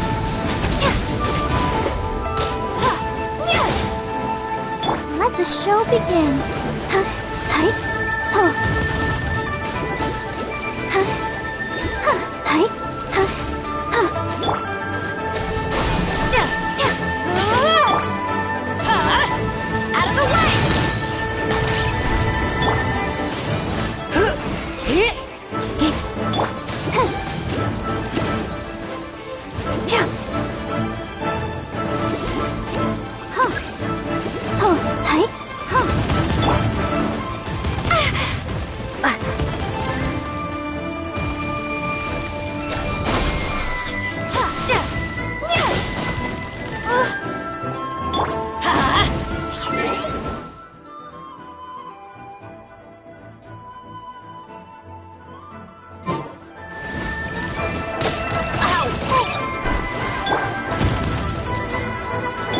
Let's dance.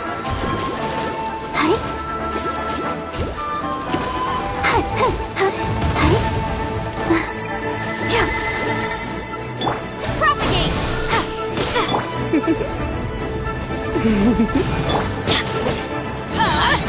Out of the way! Let's spark things up. Teamwork is dreamwork!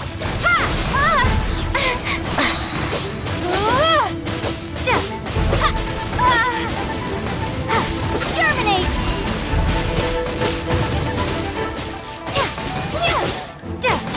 Scatter!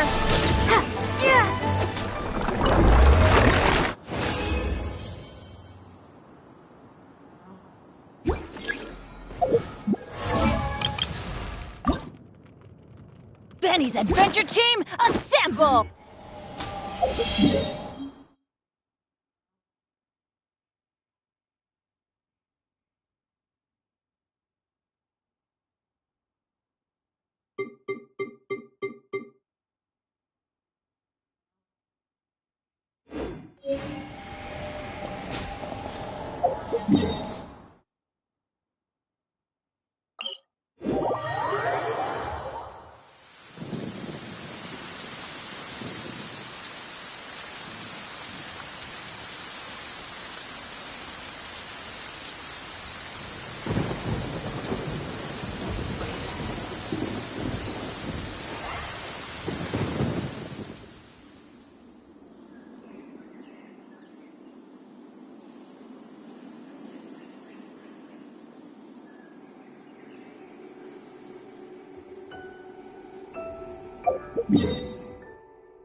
Benny's Adventure Team, assemble!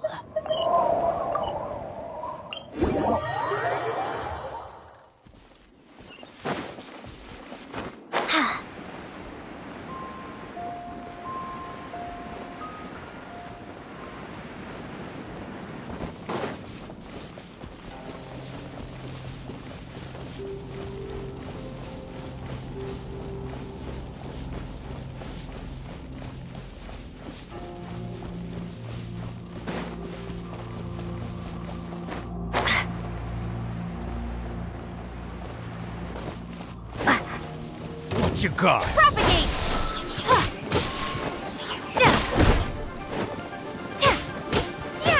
You're open! Scatter!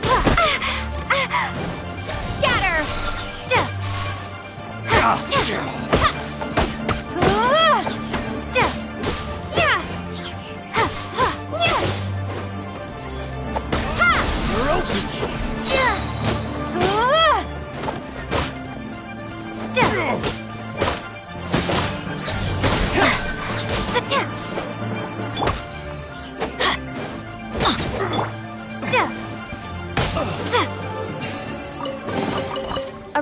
down the road.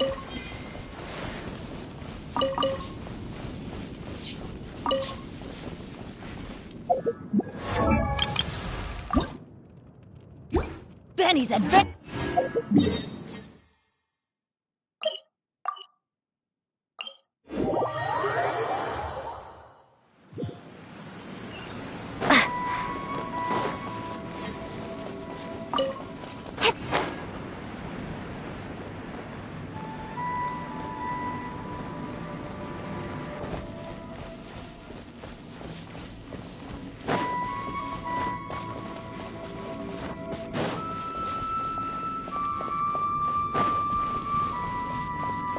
There's no end to this. Spring forth! Propagate!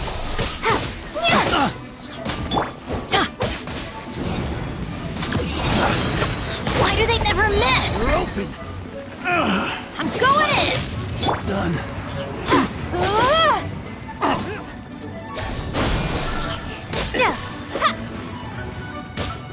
We're open.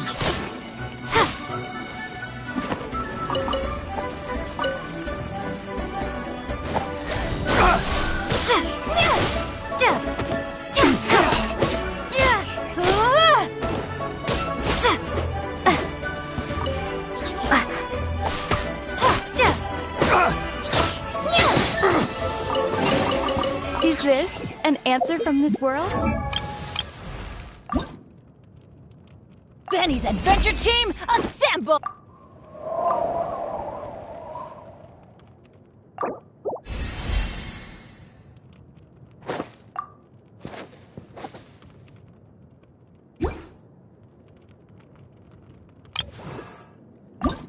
La da da da da da da da da.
Try not to enjoy this too.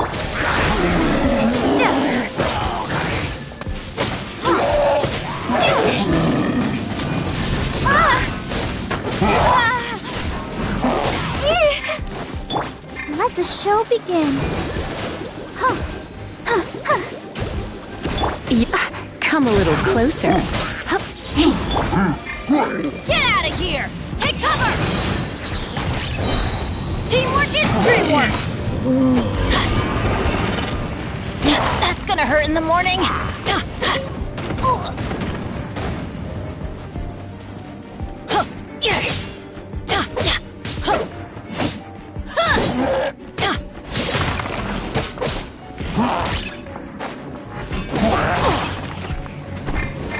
You're in for a little shock. You've been a naughty boy.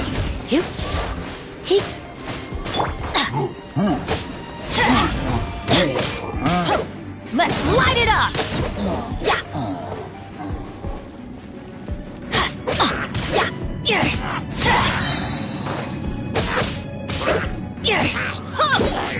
Off we go!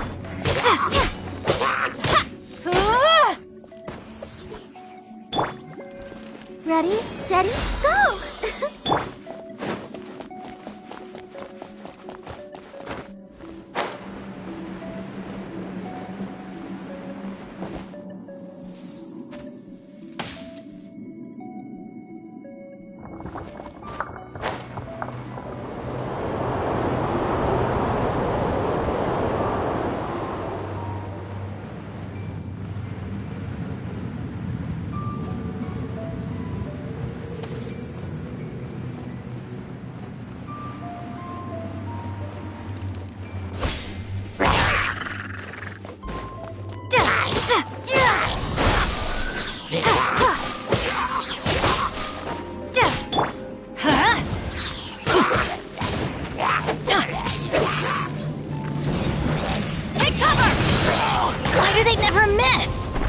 Adventure time!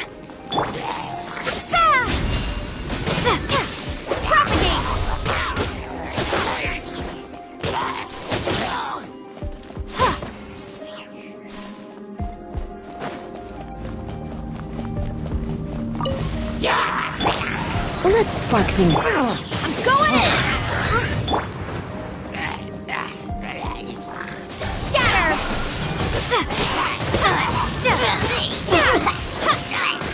Let's dance.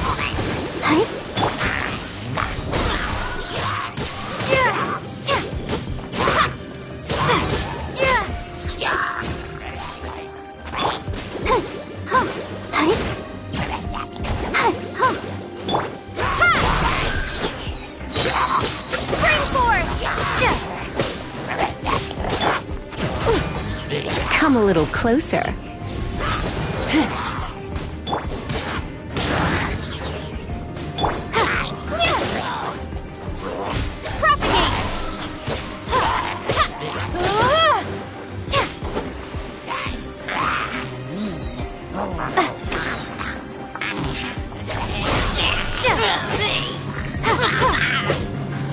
You're in for a little shock. Try not to enjoy this. Teamwork is dreamwork! Come on, we can do it!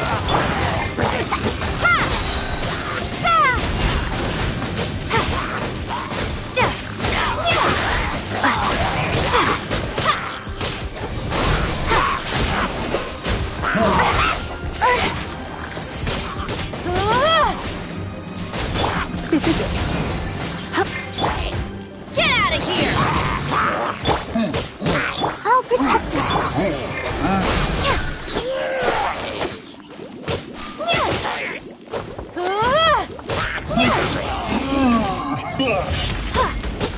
Scatter!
You're in for a little shock.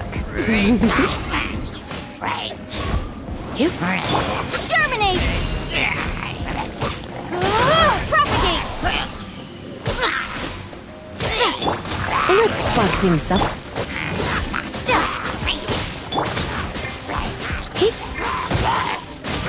I'm going in! Yeah!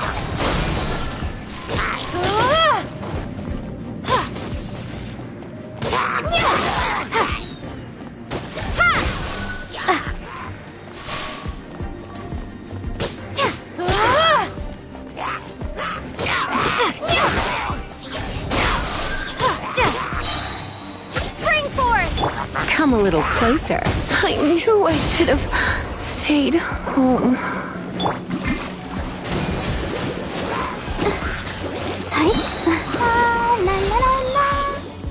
You're in for a little shock. Come a little closer. Blitz. Scatter!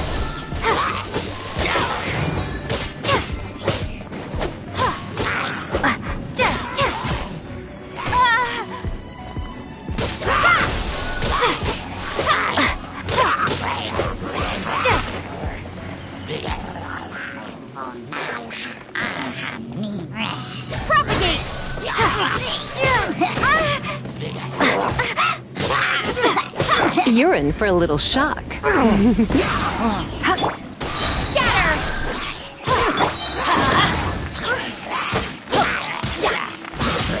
Adventure time!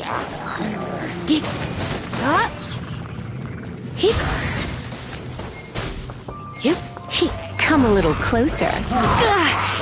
You're in for a little shock. Looks like I got carried away.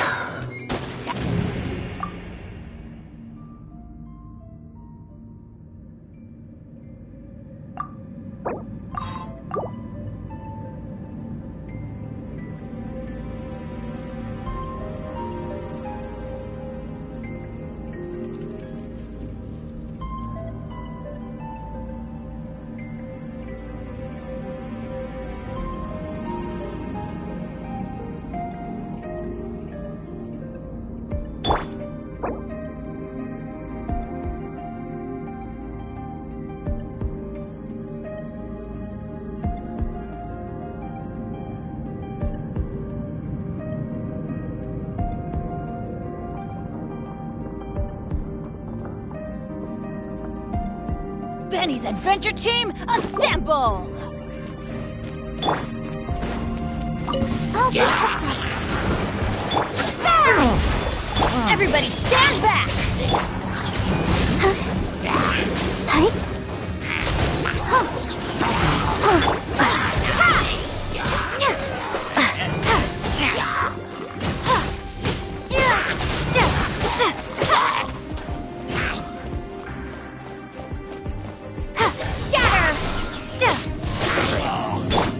Come a little closer. Blitz.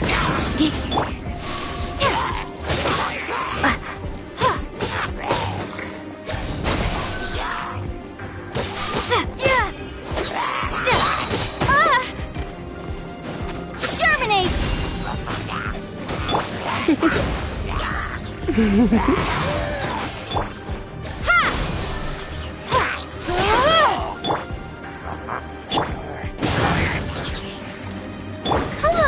We can do it!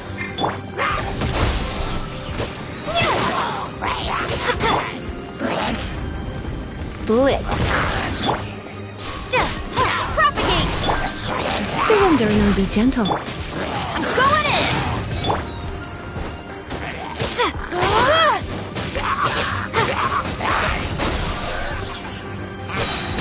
Spring forth!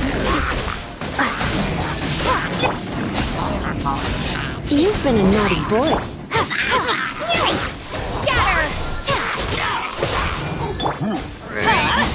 Take cover!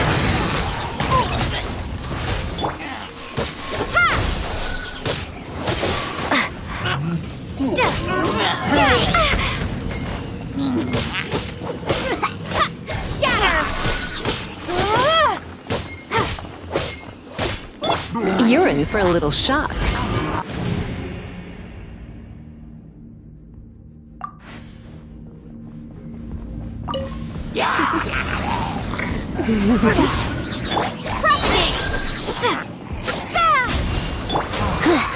I knew I should have stayed home.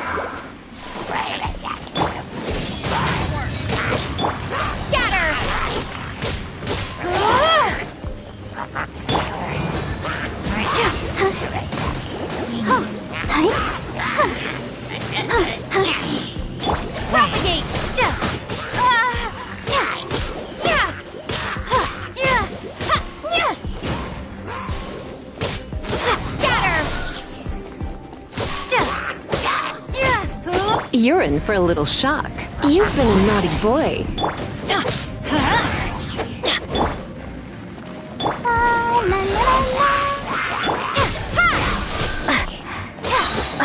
Germinate!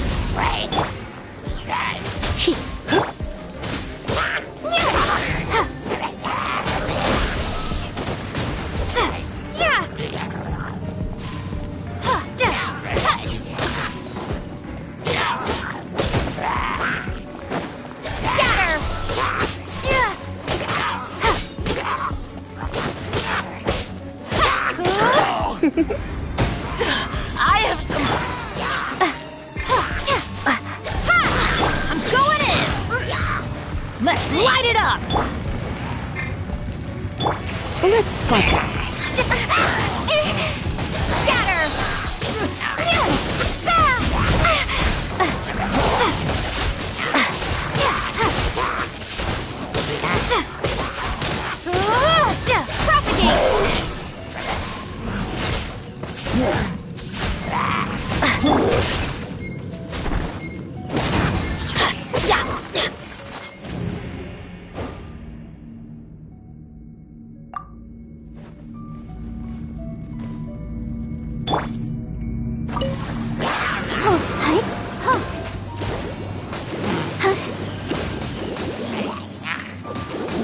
Go, Barbara, go!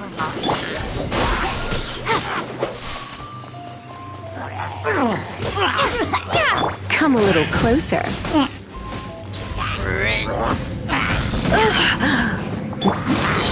Ready, steady, go! Teamwork is dreamwork. Germinate!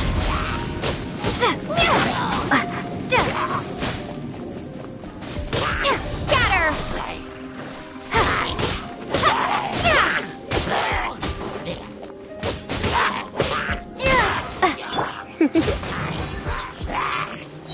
You're in for a little shock. Surrender and obey. Let's dance!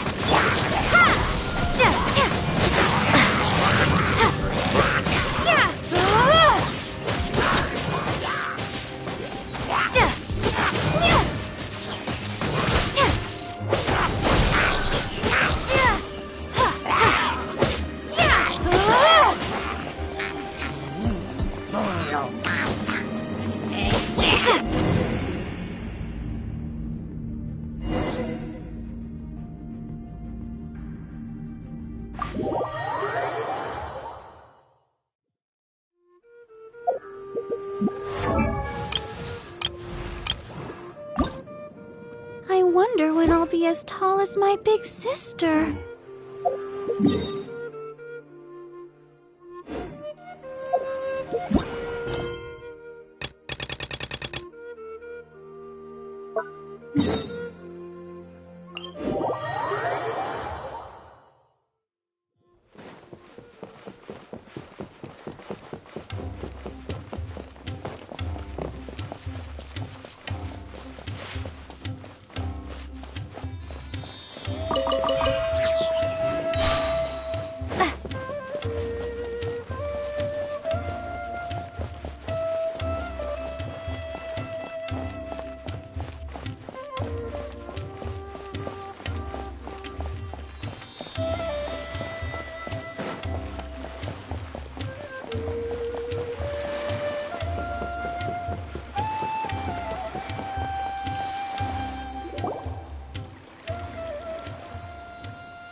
Huh? Wait, you're that blonde traveler who's on a journey to all corners of Teyvat, right? Who's asking? Do you need something from us? You bet I do. I was worried I wouldn't be able to find you. I have a letter for you, you see. It's from another Outlander. He was a crafty fellow, let me tell you. Took advantage of a loophole in our mailing system by opting for guaranteed delivery, then filling in the most obscure mailing address I've ever seen. Well, we are always on the road, so yeah, it's pretty tough to get mail to us unless we happen to go to the post office on a whim. So, what address did that person give you anyway? He just wrote, Next to a small, white-haired talking fairy. What? So the address is Paimon? Yeah, exactly, right? And if I failed to deliver the letter, I'd have been bound by regulation to compensate him. Really, he got me good. I count myself very lucky that I ran into you here.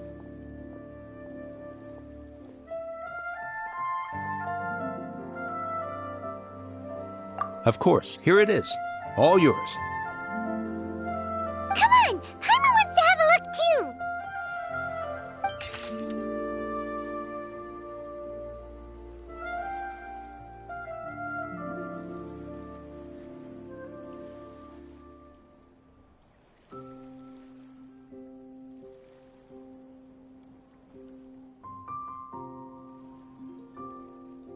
Kaya, huh?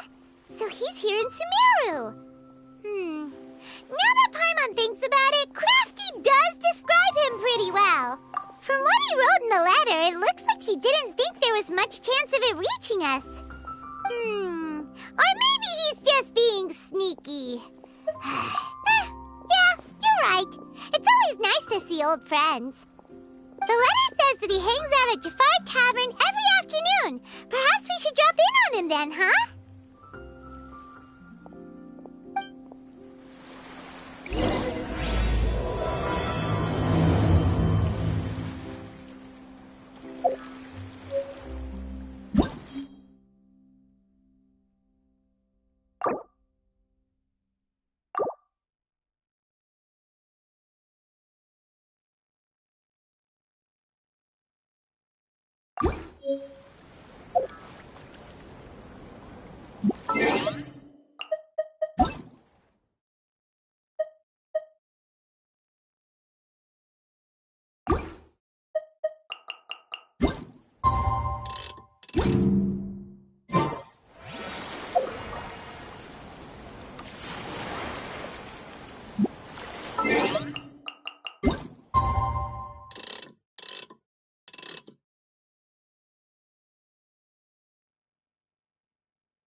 Kaya should be at Jafar Tavern right now.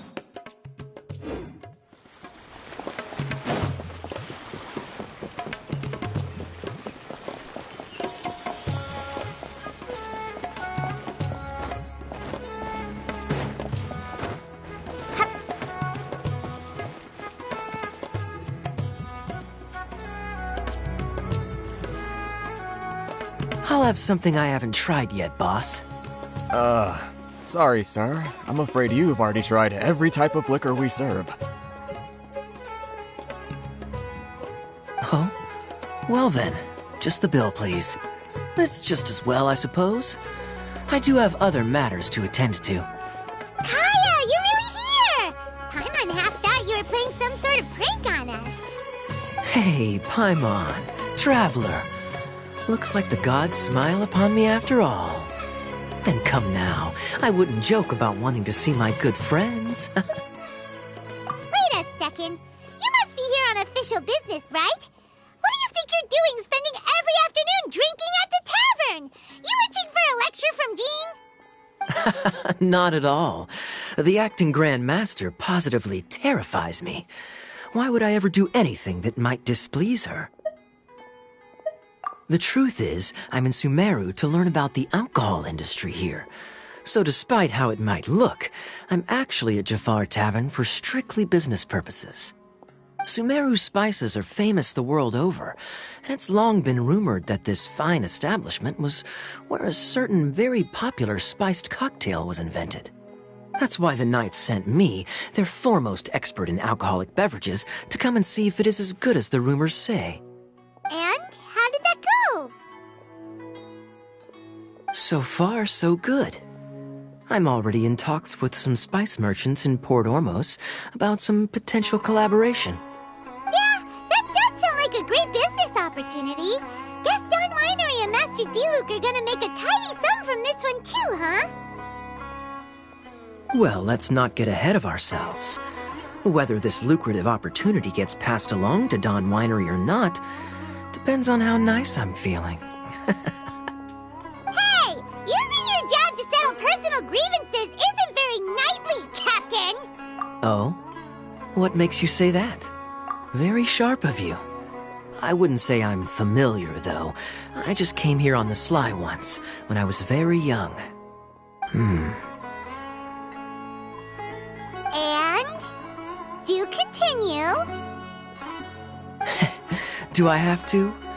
When I said we could talk about the old times, digging up my past wasn't exactly what I had in mind. Well, all right, since you're so interested.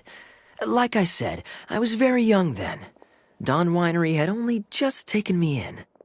I overheard my adoptive father talk about sending a team of merchants to Sumeru during a business meeting. I'm sure you'll agree that everyone's curious about their roots on some level. And my roots? They're in Conria, which is said to have been located deep underground, somewhere near Sumeru. And so I stowed myself away amidst the cargo, and silently joined the merchant delegation on their trip to Sumeru. But it wasn't long before the merchant delegation received news that I'd gone missing. Their leader promptly found me, and before I knew it, my adoptive father was dragging me back home by the ear. It was a short-lived adventure. Sorry I don't have a more thrilling story for you. Honestly, not much. The only reason I knew that Conria was near Sumeru is because I happened to read that in a book when I was young. My life had less and less to do with Conria as I grew up, and so I started caring less as well. I used to believe that I had inherited some sort of duty from my father. But then I began to wonder. Maybe my father left me in the peaceful land of Mondstadt for no other reason than simply to keep me alive. As well as ensuring that I'd be safely cut off from certain things. The thought that I might be able to actually live a happy life there must have been the icing on the cake. This is obviously all speculation. Simply put, I'm afraid that I'm not particularly in the know on this topic. These days, my surname, Alberich, is probably the only link to Conria that I have left. One death afternoon, please, boss. Tell me, what do you know about the significance of that name, Alberich? Dainsmith? Ah, you've decided to join us. I was wondering how long you planned on listening in. I believe I've seen you before in Mondstadt. Dainsleif, if I'm not mistaken. So you remember me. Then we are already acquainted, Kaya Alberich, descendant of the Abyss Order's founder. Huh? What? I take it that you weren't aware of this until now, Kaya. Or you wouldn't have been so forthcoming with your surname. Oh my. That's quite a lot of baggage for a surname, isn't it? Though I must say, it does confirm an old suspicion of mine. I suppose that was why my father left me in Mondstadt after all. I'm surprised that you take me at my word without the faintest hint of skepticism. Well, perhaps what you told me just happens to answer some questions I carry in my memories. And in any case, I recognize your eyes. You're a pure-blood Conrian, aren't you? Very clever. Forgive me for being direct, but I sincerely hope this new knowledge doesn't change anything. If you've already let go of your ties to the past, then keep it that way. Kaya, you're not involved with the Abyss Order in any way, are you? Hey, hold on now. This conversation has taken a rather sudden turn for the deadly serious. And I'm afraid that as someone from Mondstadt, I'm not accustomed to this sort of atmosphere. So what if I know my ancestry? Do I strike you as the type who would be bound by that kind of thing? Relax. I'll be just as delighted to hunt down the Abyss Order tomorrow as I have always been.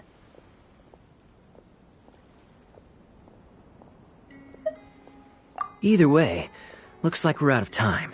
I've got a spice merchant to meet in a minute, so I'll leave the three of you to carry on the conversation without me.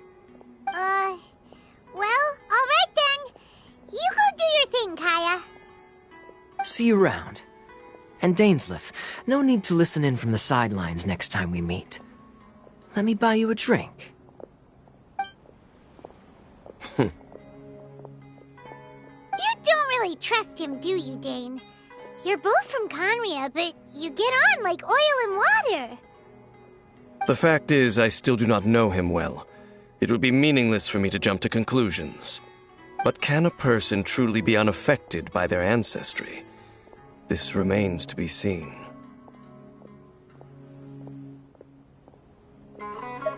Well, I suspect that they call your brother their prince, precisely because there is a succession of sorts.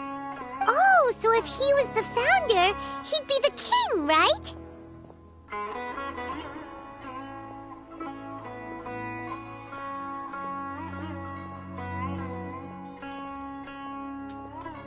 I mean to investigate the Loom of Fate. Do you remember that name? Yeah, the Abyss Order's evil plan! We learned about that back in Mondstadt.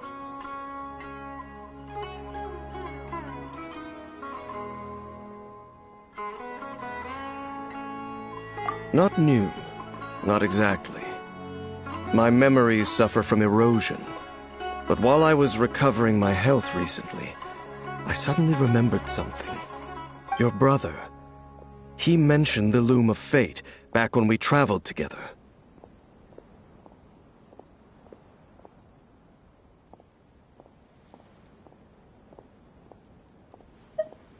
Apparently so.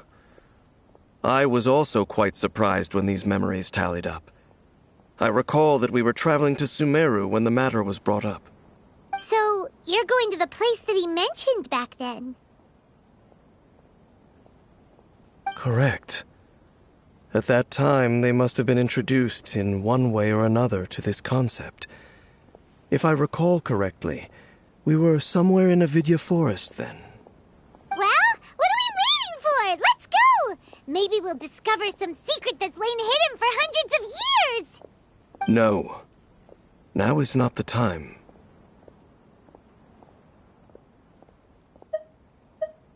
No, it's just... I'm still waiting for my drink. Seriously?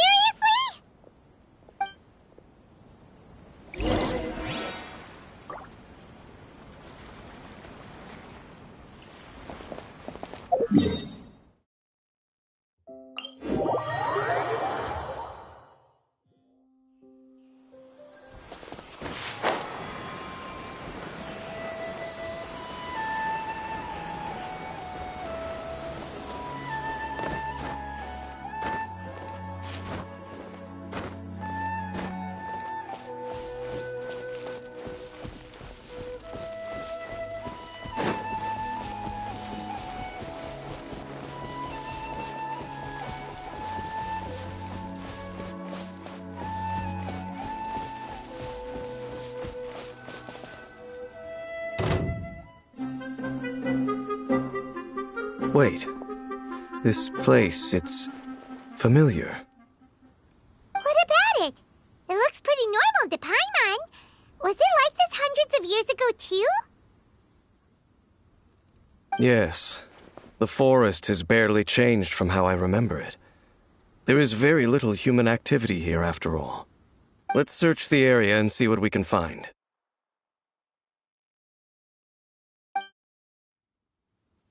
Is this a field?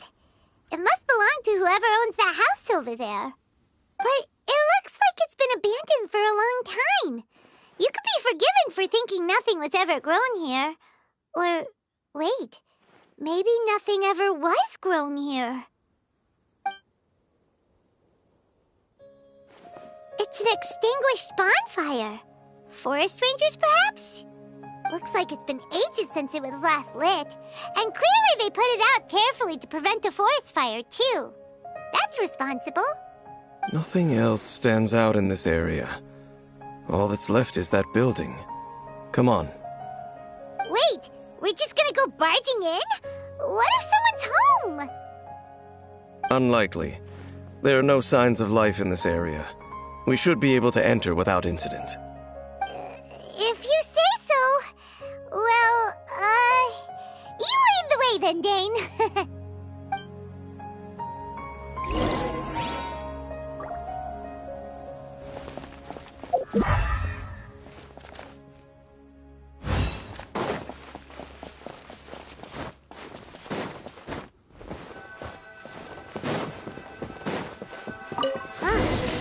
So they're really in... There's a box over here. Why don't we open it? And by we, Paimon means you. Paimon's just scared that whatever's inside might bite her fingertips off.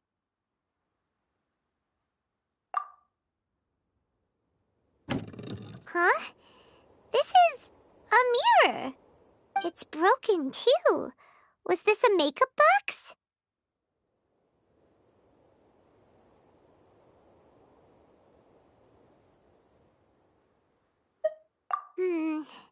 That's kinda disappointing. Paimon was hoping we'd uncover some super big secret, especially after Dane talked this place up.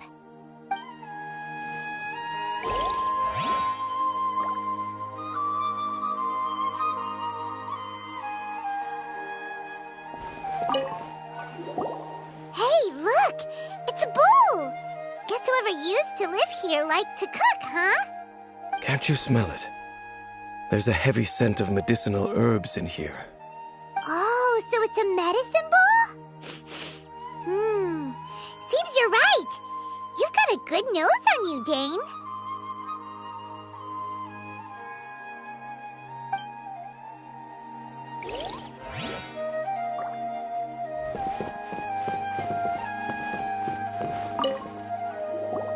This bed looks pretty ordinary. Huh. There's nothing underneath it either. What sort of person would want to live here? It's so dark and damp. Can't be all that comfortable.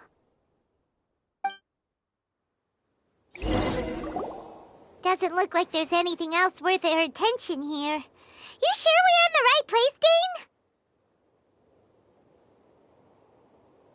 My memories are quite foggy, but my subconscious and instincts both assert that something once happened here. But we'll exhaust ourselves if we search aimlessly. I hear noises outside. Let's go and check. Noises? Is it... It's not much. Just some minor adversaries.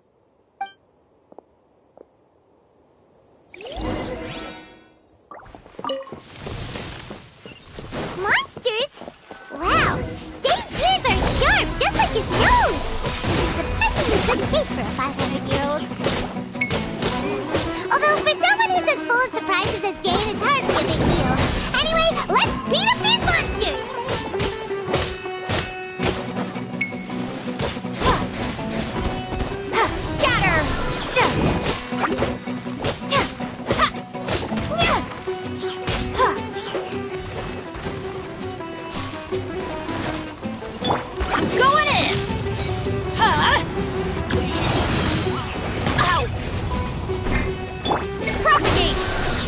Come a little closer.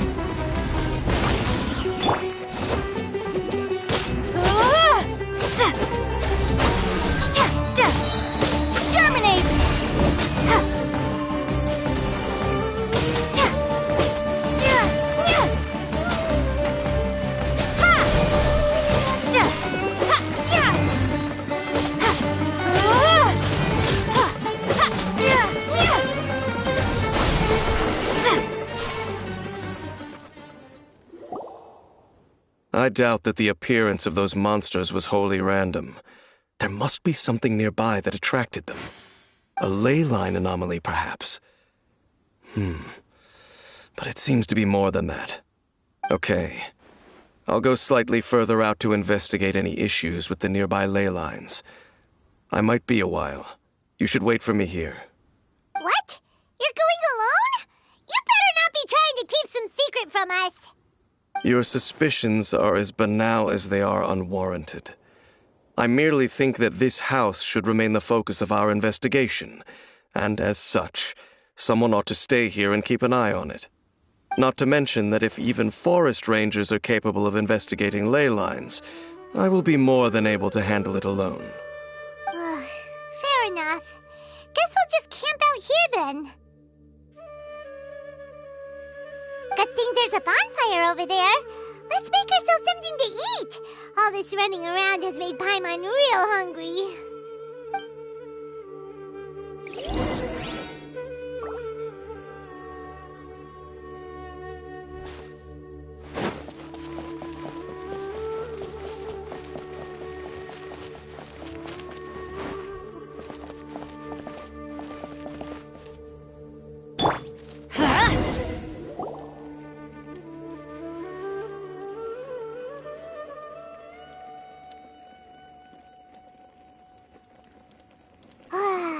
Cooking is as good as ever. Even if there was no other reason, the food alone would be enough for Paimon to stick with you. Changing the subject, Dane's taking forever. He said that there might be an issue with the nearby ley lines. How bad do you think it could be? We came together, but now it's back to just being the two of us again. You know, now that Paimon mentions it, we really have spent lots and lots of time together, haven't we? So, don't take this the wrong way or anything, but, do you ever get tired of Paimon being around?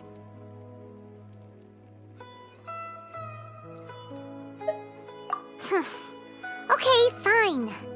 Paimon should have known you weren't gonna say anything nice. So, next question.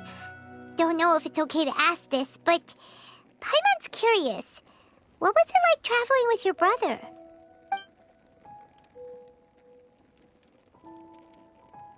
The stars?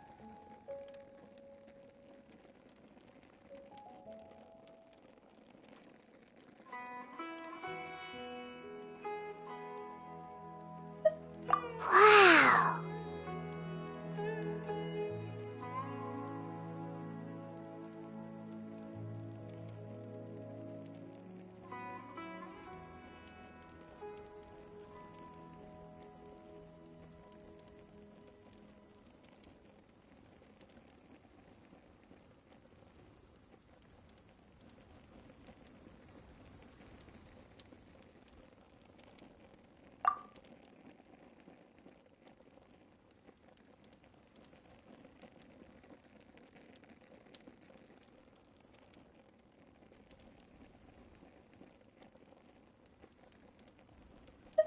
Yeah, Paimon understands.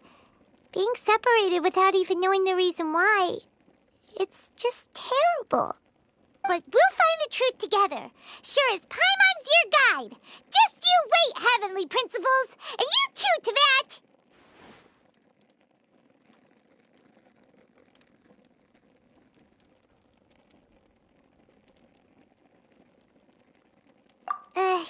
You know what? We've talked too long about this sad stuff. Let's talk about something happy instead, 'cause if you're sad, Paimon will be too.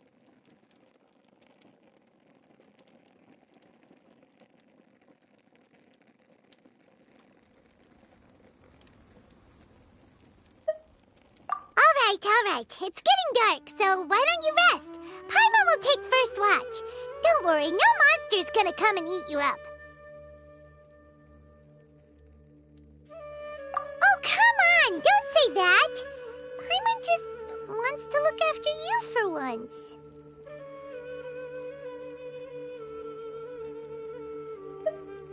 Nighty-night. Go on, shoo! Off to sleep!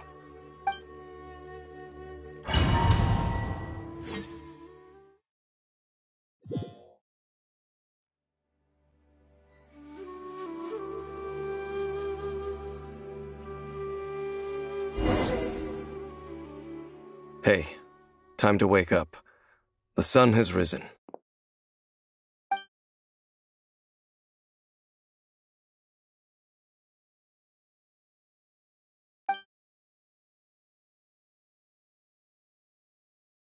What a deep sleeper.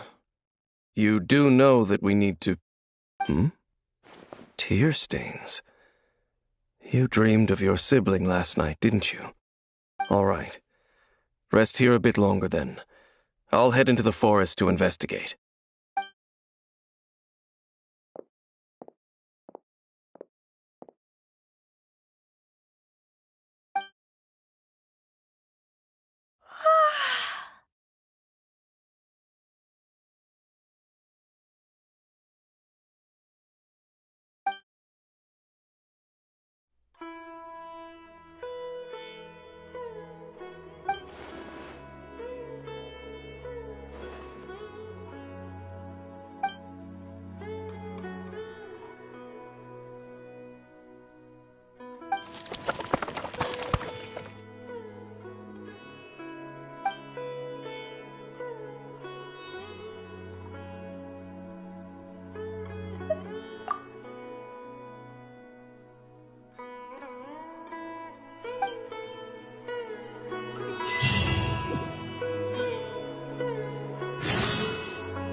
Halt!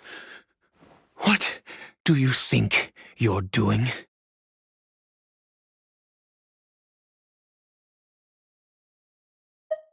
This place is not whatever you think it is. Your travel companion. You mean the one that was keeping watch by your side last night? Your companion departed for the forest early this morning. That much I saw with my own eyes.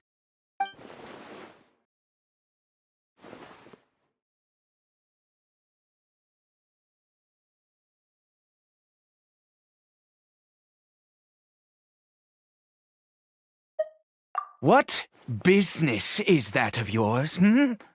All you need to know is that I claimed this place first, and what I do here is none of your concern. Do I make myself quite clear? Leave!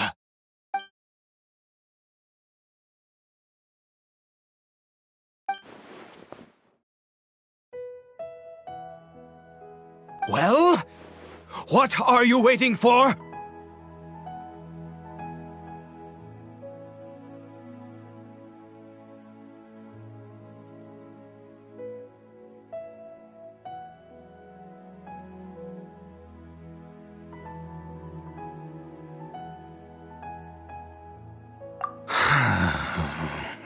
If you must, suit yourself. I've been observing you, and you don't look like a forest ranger, nor someone from the academia. Still, I'm warning you, no funny business. Promise me that, and you can... Okay, fine. Whatever. Just move us... You... Oh, go on then. Have it your way. I knew I wasn't going to be able to hide this anyway. Just come in.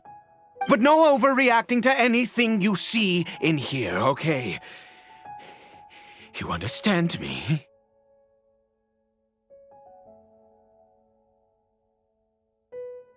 Come on then.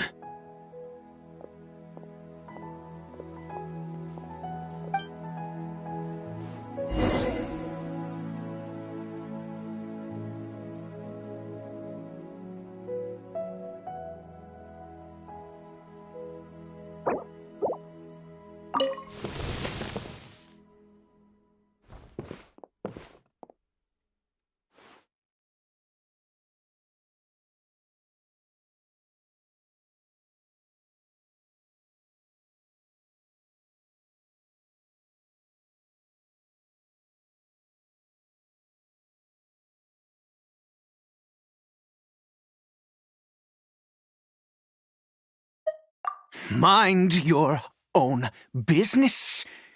Don't worry. He isn't aggressive. How could he be? He was too young for anything like that. So don't you lay a finger on him. Just find yourself a corner to rest if you're tired or cold. Huh? You know Conria? Who are you, exactly? And how do you know I'm from Conria?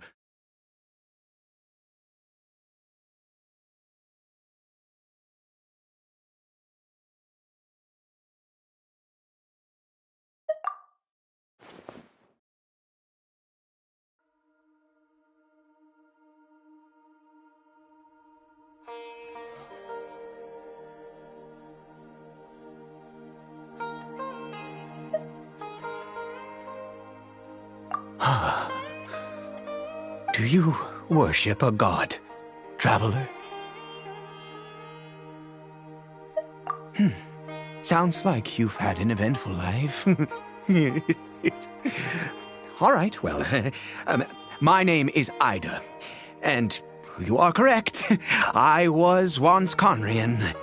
I apologize for my earlier hostility, but you must understand, as far as I'm concerned, humans who do not worship the Seven are nigh extinct.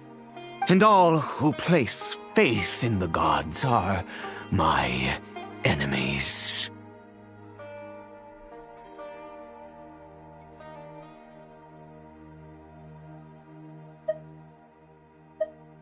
That may be. But the fact is that chances to talk to people like yourself have been few and far between since the cataclysm. This wretched curse of immortality. Who knows how long I must continue to suffer like this? The curse. It was a little gift given to the people of Conria by those vile gods. We lost our home, our loved ones, everything. The agony of the cataclysm itself was already too much to bear, but then came the curse, robbing us any chance of release. All we can do is watch helplessly as our souls erode and our bodies decay.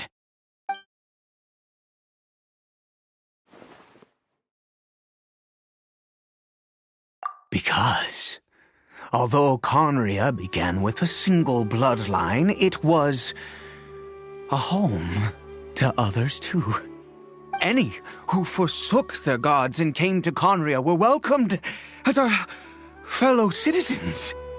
When the cataclysm came, we pure-blood Conrians were declared the greater sinners. Upon us the gods placed the curse of immortality. But those whose ancestry belonged to the domains of other gods were punished with the curse of the wilderness as they fled, turning them into monsters.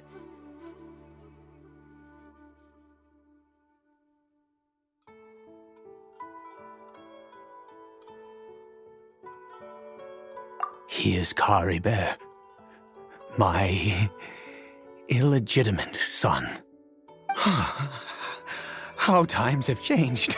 I can say that out loud with no consequence now, but it was once a matter of unspeakable shame. I was a noble of Conria, by blood, but I resented the life that my family had arranged for me. And then, one day, I met a beautiful woman amongst the people. Her roots were in Mondstadt, but that mattered not to me. It was love at first sight. Kari Bear faced great hardship from the very moment of his birth. All due to my selfish desires, and I was never able to be there by his side for any of it. And after all that, He turned into a hilly troll right before my very eyes. I always owed him much, and now at least I can finally be close to him.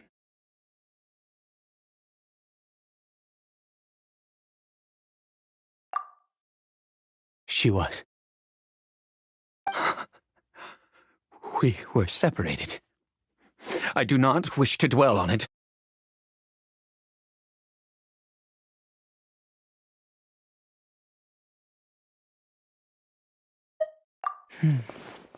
It could be worse. I suffer the pain of loss because I once had everything I could wish for.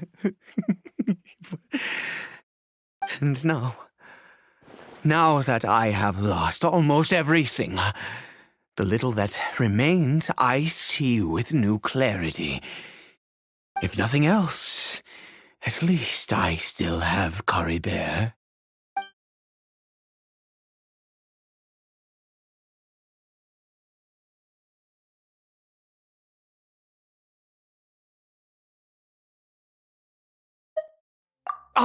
Yes, that reminds me. I only returned here to check on Caribert, but I do have other things I wish to do. You may come with me, if you're so inclined.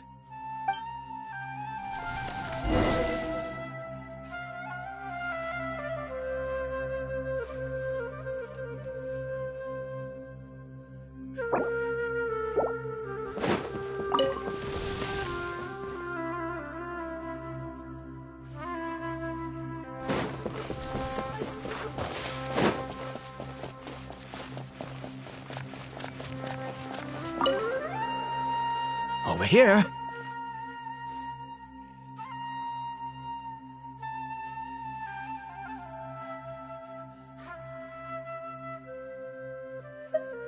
I'm sure you're wondering why I brought Caribert here to Sumeru.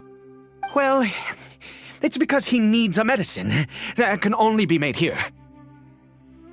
One which will help him to recover his clarity of mind.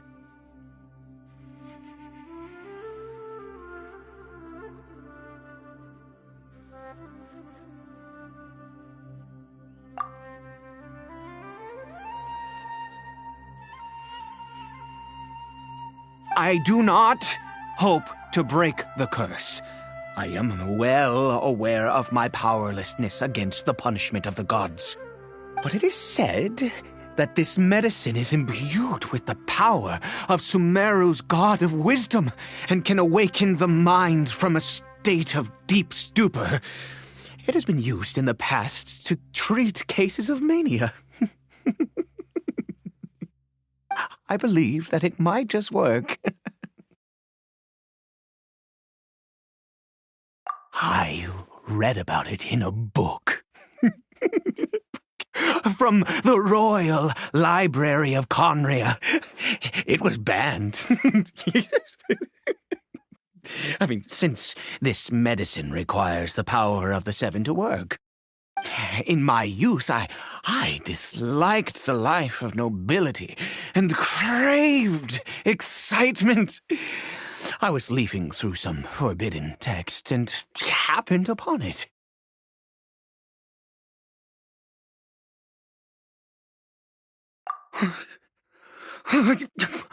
What other choice do I have? What exactly would you have me do, huh? The gods have already punished us. What does one more sin matter now? Never mind. As long as you understand. I'm sorry. I struggle to take control of my mood sometimes. Perhaps a consequence of having lived too long. As it happens, I am in dire need of some help to make this medicine. My hands don't have the dexterity they once did. I fear they may be decaying from within. All thanks to this curse of immortality. Okay. To start with, take this ingredient.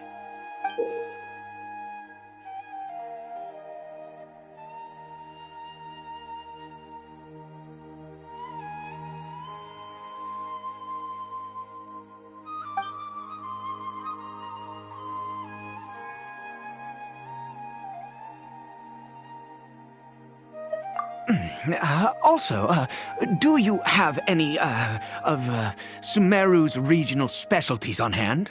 I believe they're called Kalpalata lotuses and Sumeru roses.